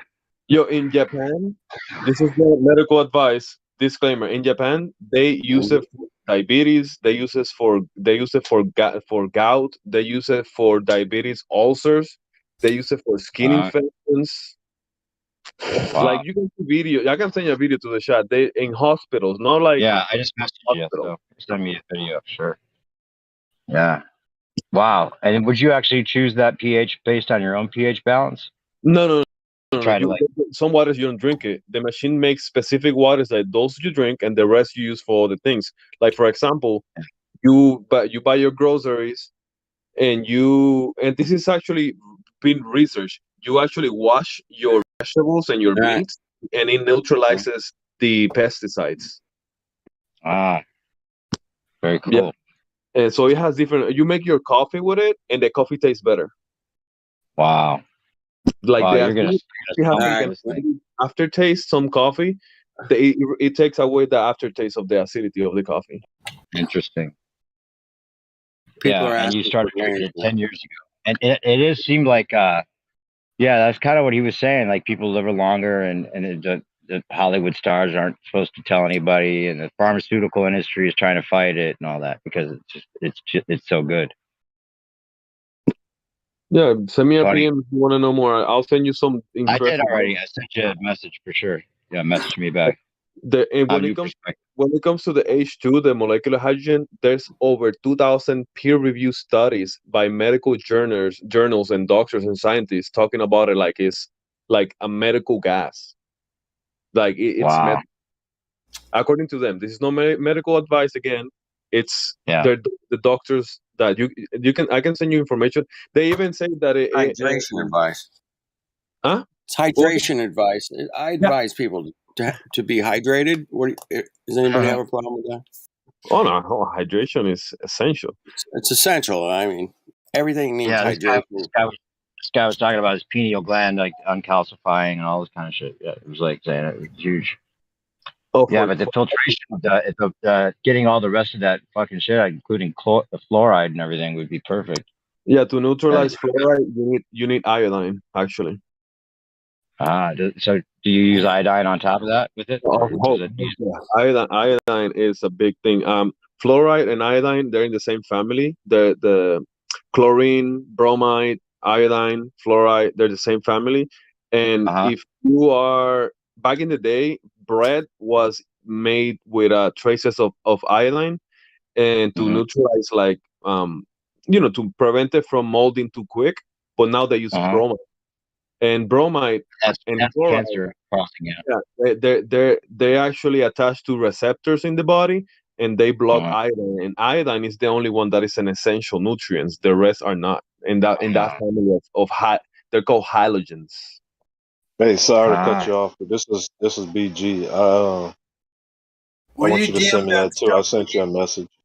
Will you DM that stuff to me, please? Just put it in the live stream. Okay. Thank you. Hey, send me a DM. I can send you whatever, any questions you have. This is what I do for a living, bro. Do you sell those machines yourself now? Well, I do work with water filtration systems, and Alcaviva actually, if you buy one, they'll definitely pay me a commission if you decide to buy one. Okay. Nice. You're selling us, that's for sure. Oh, believe me, I don't sell. I educate people, and people make their own decisions. Yeah, exactly. Sounds like a better machine. Research, and I've been working with doctors for over 10 years, and damn. And in reality, we need to start a new fucking Discord, man, area. yeah, I'm actually been considering that. I think we need a new channel or a new server, whatever you want to call it. That'd be cool. Is that you, Jemsy? I'm actually his brother. Oh, okay. Okay, yeah, you sounded just like him. I was wondering. No shit, on. right? Yeah. Yeah. But that's my big bro. That's my bro. Nice, Dude, nice. man. Yeah, he was telling us about you. So did you drink the water too, Jemsy? He's not here, I think. He's not here, man. I don't think he's here. Oh, I thought he said he's my big bro. Somebody said that. Well, oh, yeah. Oh, you're saying Jimsy's your big bro. Okay. I thought it was Jimsy saying that. You sound so much like him. I know. Does sound just like him. Yeah, actually, Jemsy is so lazy that I actually gave him a whole filtration system, and he has it in his house for like a year. He haven't installed it yet. So you guys what? He's waiting for me to go install it. I'm like, yo, there's a YouTube video. You learn. That's how you learn, right? Doesn't Jimsy have some diabetes or something like that? Or that's somebody else. Yeah, that's actually him. He actually we're not gonna say the names, but some Jews actually he was victimized by that. Oh yeah. So you didn't. Would that help with his condition? Well, it helps the oxidative stress because diabetes creates a lot of oxidative stress. But his type of diabetes is not the one that has to do with diet. Is the one that actually his pancreas produces no insulin. It's type 1, and that's a deeper problem that is within the genetic of the pancreas or some sort. Right. So something that has to do with the immune system. Was it something they gave him some shots for? They shouldn't have given him. Yeah, he's insulin dependent. Wow. Yes, my wife's insulin dependent, man. I know all about it. I'm probably seeing more diabetes shit than most of you. Yeah. And I know. I feel you. I grew up looking at him going through that bullshit. It's pretty bad. It's bad, and it's great that my wife is still alive, man. Thank you, brother. And get this, bro. She's had diabetes for over 50 years. Wow. Yeah. So don't you get, if anybody's out there gets diagnosed diabetic, man, please don't think you can't get through it, man. It's not. You can get through it. I've got the evidence. Yeah, Jemsy has been about 30 years now. There you go. Yeah, it's doable, man. It's a bitch. It's not convenient. I know that. So back to this water real quick. The whole thing. Yeah. Real quick, the guy was talking about the -15 is the average people that have, if they're in good health, but primal health would be -25. Is there a way you could check that, like those levels in your body? How do you know? Yeah, I actually haven't looked too much into that, but at some point I heard about some German test that they check the charge of your overall charge of your cells, some shit like that. And there's a way to test. I'm gonna look into that more. All right. Yeah, that sounds interesting. That sounds interesting. That would be kind of the evidence you would need to see if your levels go back to a certain level or back up. You know, you can actually and I've done this. You can actually you know when you do a diabetic test that you pinch your finger and you take your blood out, right? Yeah. So you can put that a few drops of that of your blood in a microscope, and you can see your blood, how flowy it is, and how viscous it is. Yep. And you look at it and you drink this water, and in half an hour it looks better. Wow. Now, have you done that yourself? Like had somebody with the microscope and like a video camera on the microscope? I've seen some guys do that where they're looking at their blood, they're drinking different amounts of water. That's actually how I got into it. That the guy did it to me, and I was like, awesome. That's so cool, bro. I want to do that. I so want to do that. I gotta get a microscope, man. Yeah, And it's gonna. I and a actually camera. bought one used and it didn't work. I got scammed. $200 for a microscope that didn't work. Yeah, the microscopes. You gotta have the right one, right? Oh yeah. But Yeah. now technology has gone. Technology keeps improving. Yep. All technologies keep improving, but NASA's. That was everything else gets better. Oh, and the medical system gets more expensive. Anyways, that's the best. They haven't even gotten better at making their technology. No shit, right? Dude, Hey, so is this profitable? Like the business you're in with selling these devices, is it pretty profitable, or is it more Well, just like you said? it is. The 2 weeks ago I installed a whole system because I also do whole house systems. Right. And also sell one of those machines, and the profit was close to 2K for 2 hours of work. And is that pretty regular? Well, not as Doesn't much need as to I be. want, not as often as I want, but I'm working on getting more clients and stuff. And people that my clients actually come from other clients for the most part. So if I get more aggressive in my marketing, I'll make a fucking killing. But I'm comfortable. Do you have to kind of like be careful about the way you sell it in the way this guy was saying? Like you're not supposed to say certain Yeah, I things can make because they're that selling claim. it like it's alkaline water. No, I can, no, not really. Like, Okay. the company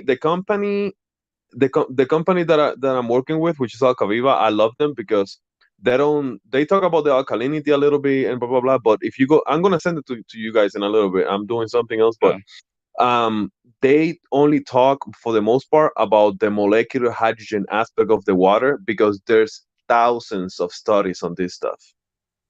Wow. And they're not trying to bury you or censor you about it because no, the they pharmaceutical want industry. to talk about the benefits of molecular hydrogen and why these systems are so good because you can test it. It produces Not your company, molecular. but like other people, like the powers that be don't want this out because it would Bro, be too that's another beneficial. stuff. You know what? The when it comes to some things, the cat is out of the fucking whatever they call it. It's like let's say medical gases is a huge thing. I work with H2 with the water, and I also work with ozone and O3 is those medical gases, bro. It's Nikola Tesla is the one who actually invented the first ozone machines, and doctors used to use it in Florida, and they claim back in like the 30s that they were helping 140 diseases with that stuff, and then they made it illegal Oh yeah, why did they make it illegal? because It's it's helping too much. it's not what works according to Right. them. So, but why wouldn't they make what you're doing illegal then? Because it's too big. Like in Japan, it's medicine. In South Korea, it's medicine. So if they make it illegal here, they're gonna look like fools. I see.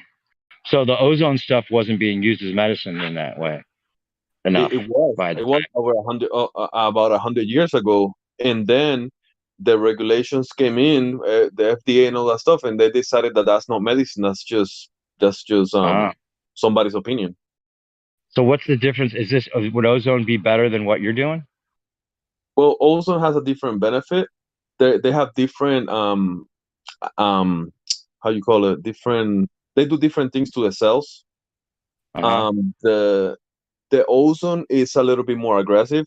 So when it comes to quote unquote, this is not medical advice, but when it comes to apparently some infections, it might be the thing. Because I thought there was ozone devices, in fact, available now. That's another type of thing. You put your vegetables in it.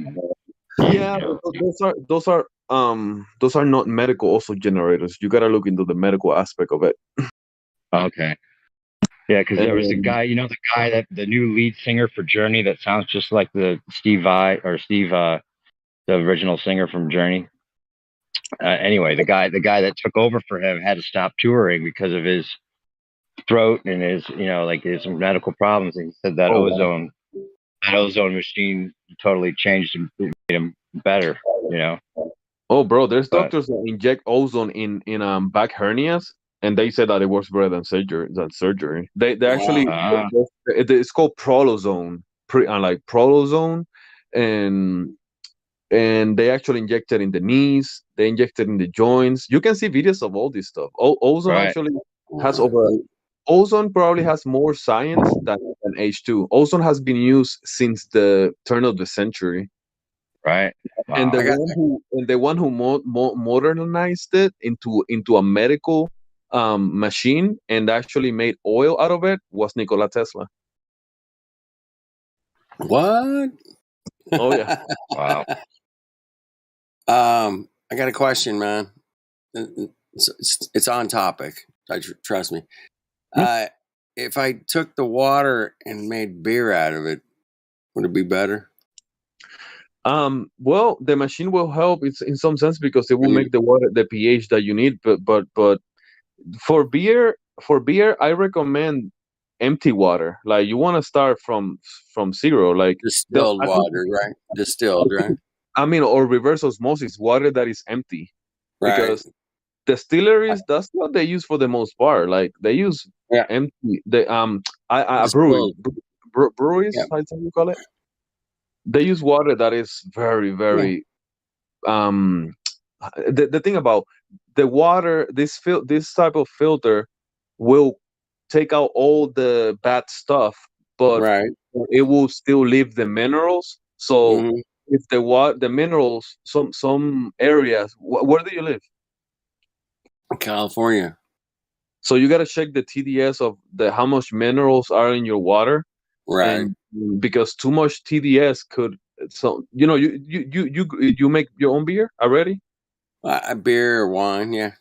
Okay, so you know that you gotta test your liquids, right? There's some testing. Yeah. You got to be on top of that shit, man. Yeah.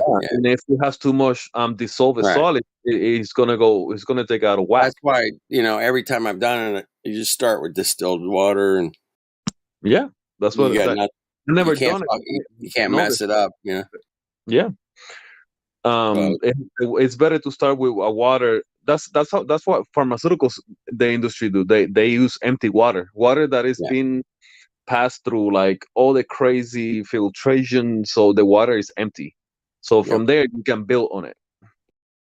The reason they do that is because those minerals and those things react with other things. So if it's empty, then there's no bad reactions.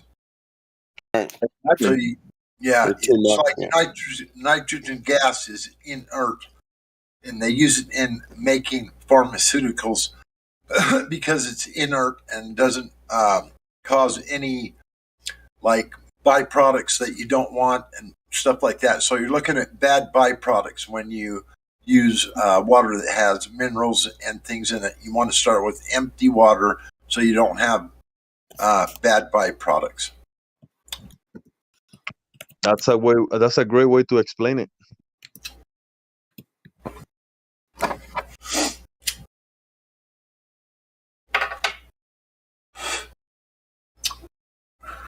See, I wasn't born yesterday. I was born in 1956.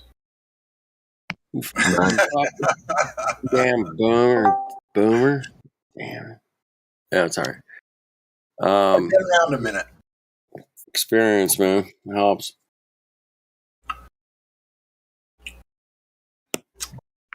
Plus, I have a little chemistry background. Nice.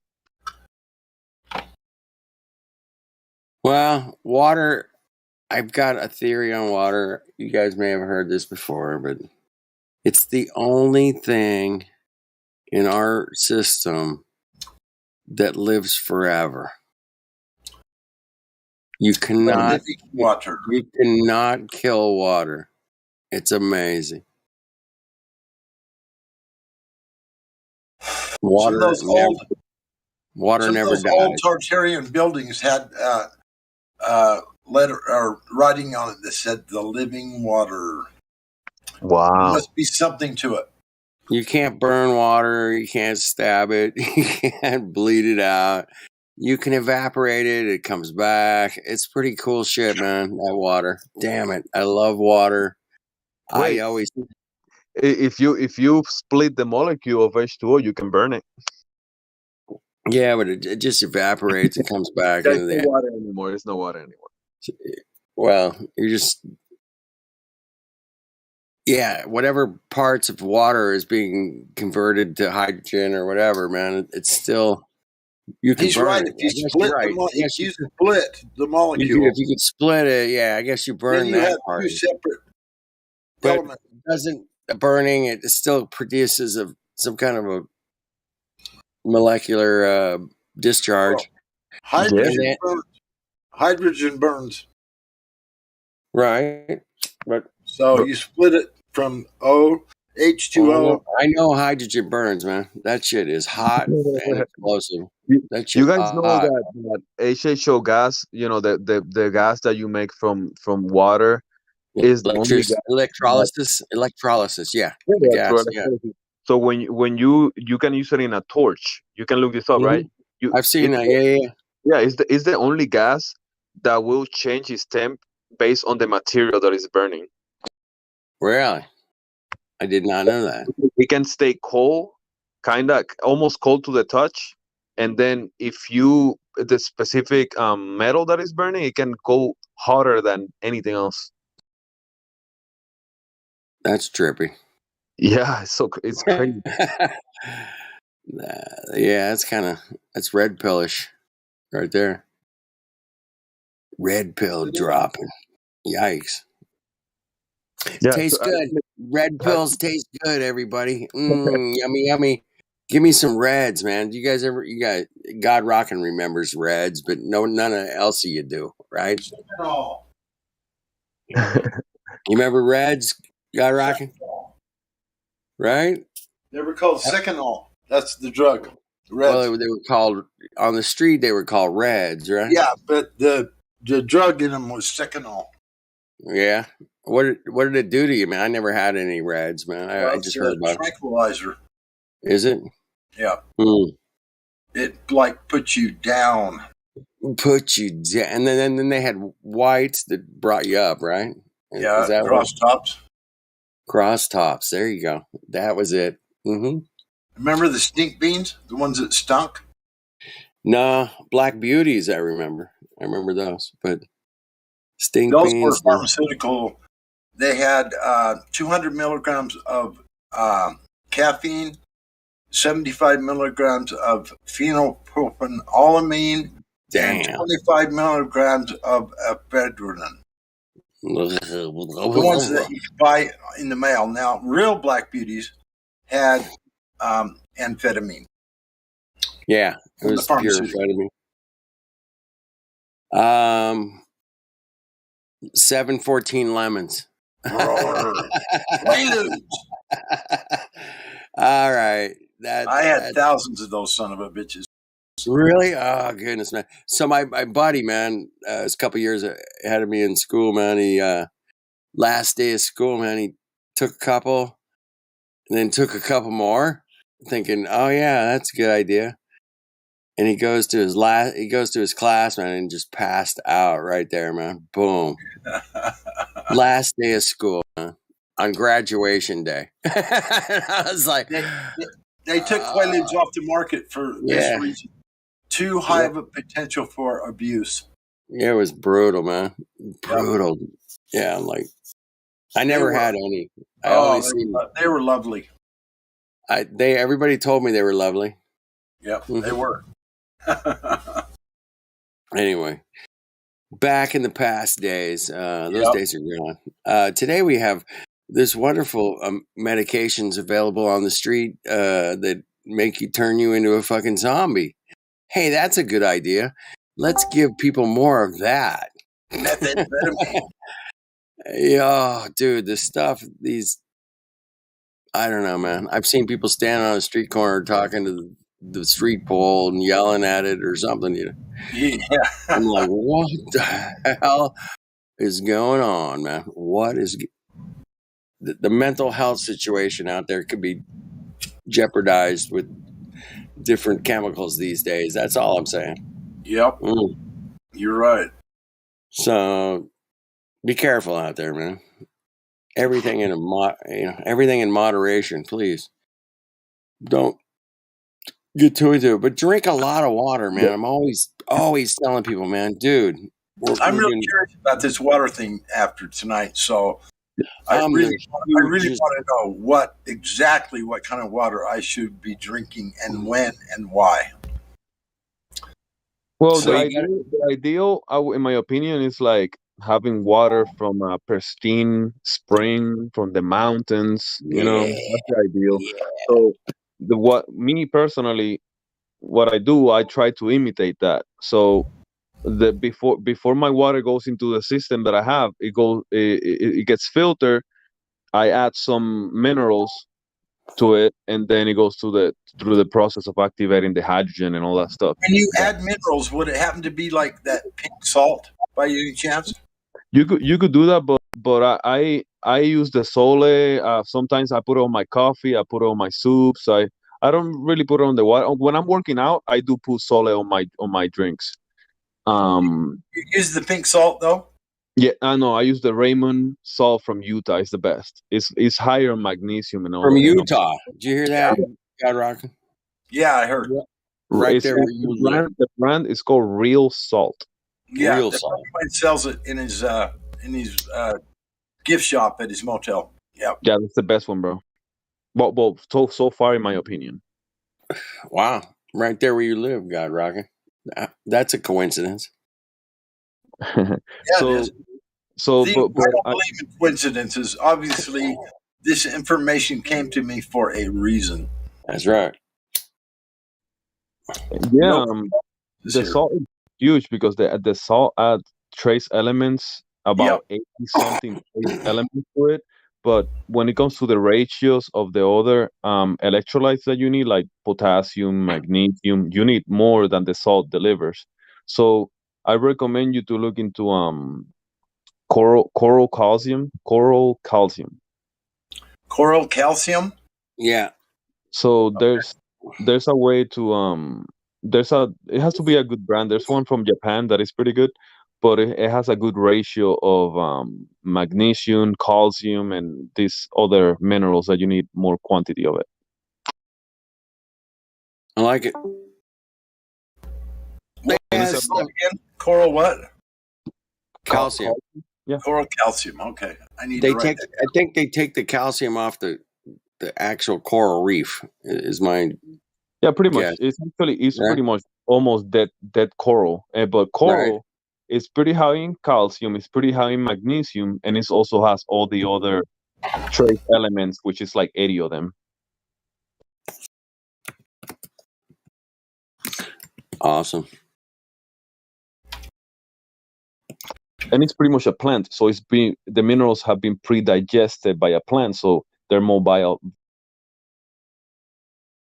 bioavailable to the body. Oh my god, this thing is cutting, right? When I'm talking, it cuts off. Yeah, this bioavailability thing is very. You're not cutting off. That's huge. It's not what you eat. It's what you absorb.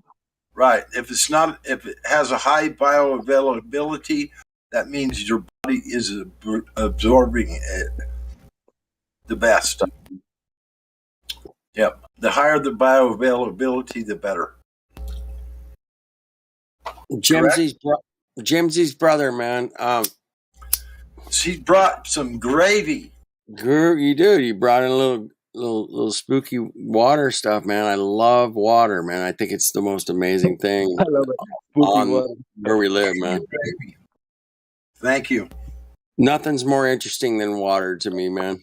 Oh, I'm gonna send you guys a peer review meta-analysis of some Japanese scientists that they look around the world H2 molecular hydrogen studies, and just read the abstract. They find out that they're saying that this actually helps 166 different diseases. There you go. Wow. Well, Flat Earth dude, since I don't have one of those systems yet, that would be spooky water at a distance. Well, you got to put it through the scientific method on that one. That'd be cool.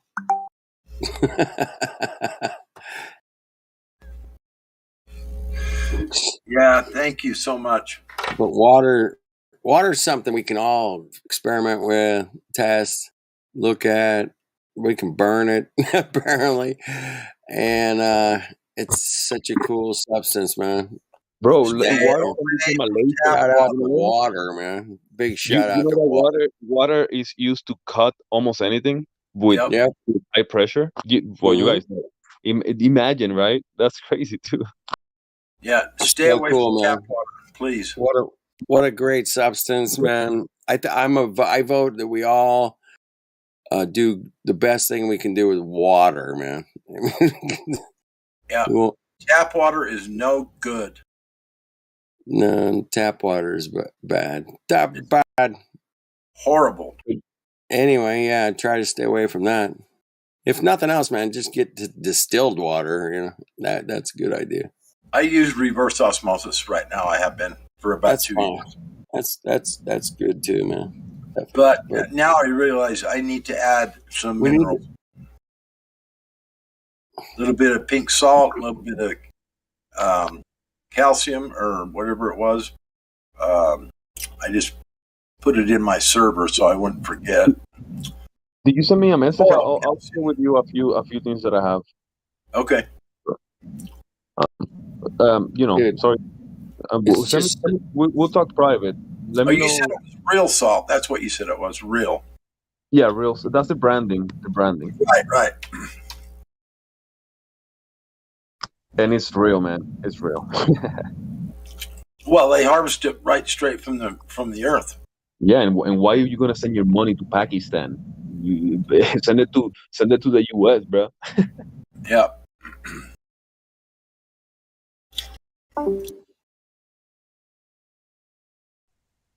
Well, what do you think about when you drink water, man? You kind of like, wish the water well on its way into your body, man. Oh yeah, man, I agree with that. Right? You know what I mean? What do you suggest per gallon of say the real salt? Like how much do you weigh? 200 pounds. Oh, you're about the same as me. So what I do, I make the sole, right?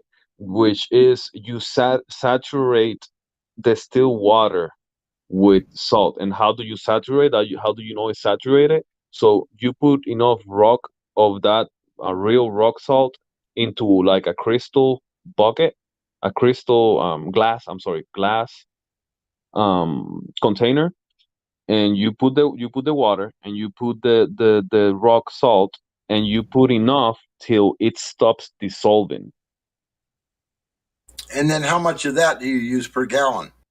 And only per gallon, you're talking about eight spoons, but per glass you're talking about a teaspoon. Okay. Let's say you made your coffee, right? You made your coffee. Have you guys drink coffee? Yes, I do. Okay, so have you ever added salt to your coffee? You know, it makes it taste better, right? Yeah. So, I've heard that, but I've never done it. But you can do it. Add a small teaspoon of this of the salt to your coffee, and whatever else you add to it, but that's it. So I personally like it better, and chocolate too. Especially like I don't drink chocolate anymore, but a few years ago, when I used to be a chocolate junkie, so you add salt to chocolate and it tastes so much better. It's very interesting. Yeah, but anyway, chocolate chunks with sprinkled with salt these days. Yeah, it is good. Yeah. So, if you are drinking any let's say whatever drink that you're drinking, at least I think it's 3 times a day, you add 1 spoon of especially if you're sweating, if it's hot, you want to add a little extra of that salt. People actually get scared of the salt content, but there's a big misconception with salt usage. To give you an example, the Japanese actually consume about 5 times the amount of salt that we do. Well, that's the a large body amount. normally has a lot of salt in it. I mean, your blood is highly salted, right? Yeah, we need salt, but we need salt that is actually raw, unprocessed, with its balanced mineral content, and that's what the Japanese do. They don't process their salt and drink sodium. People think table salt is salt. That's not salt. That's sodium. That's processed. That's a byproduct of salt. And not good for It's you. not good. That's a byproduct of salt manufacture, or because they take the real salt and they remove the minerals and they sell it to other industries and they sell us the sodium within the salt. What a bunch of cheeky fucks. Yeah.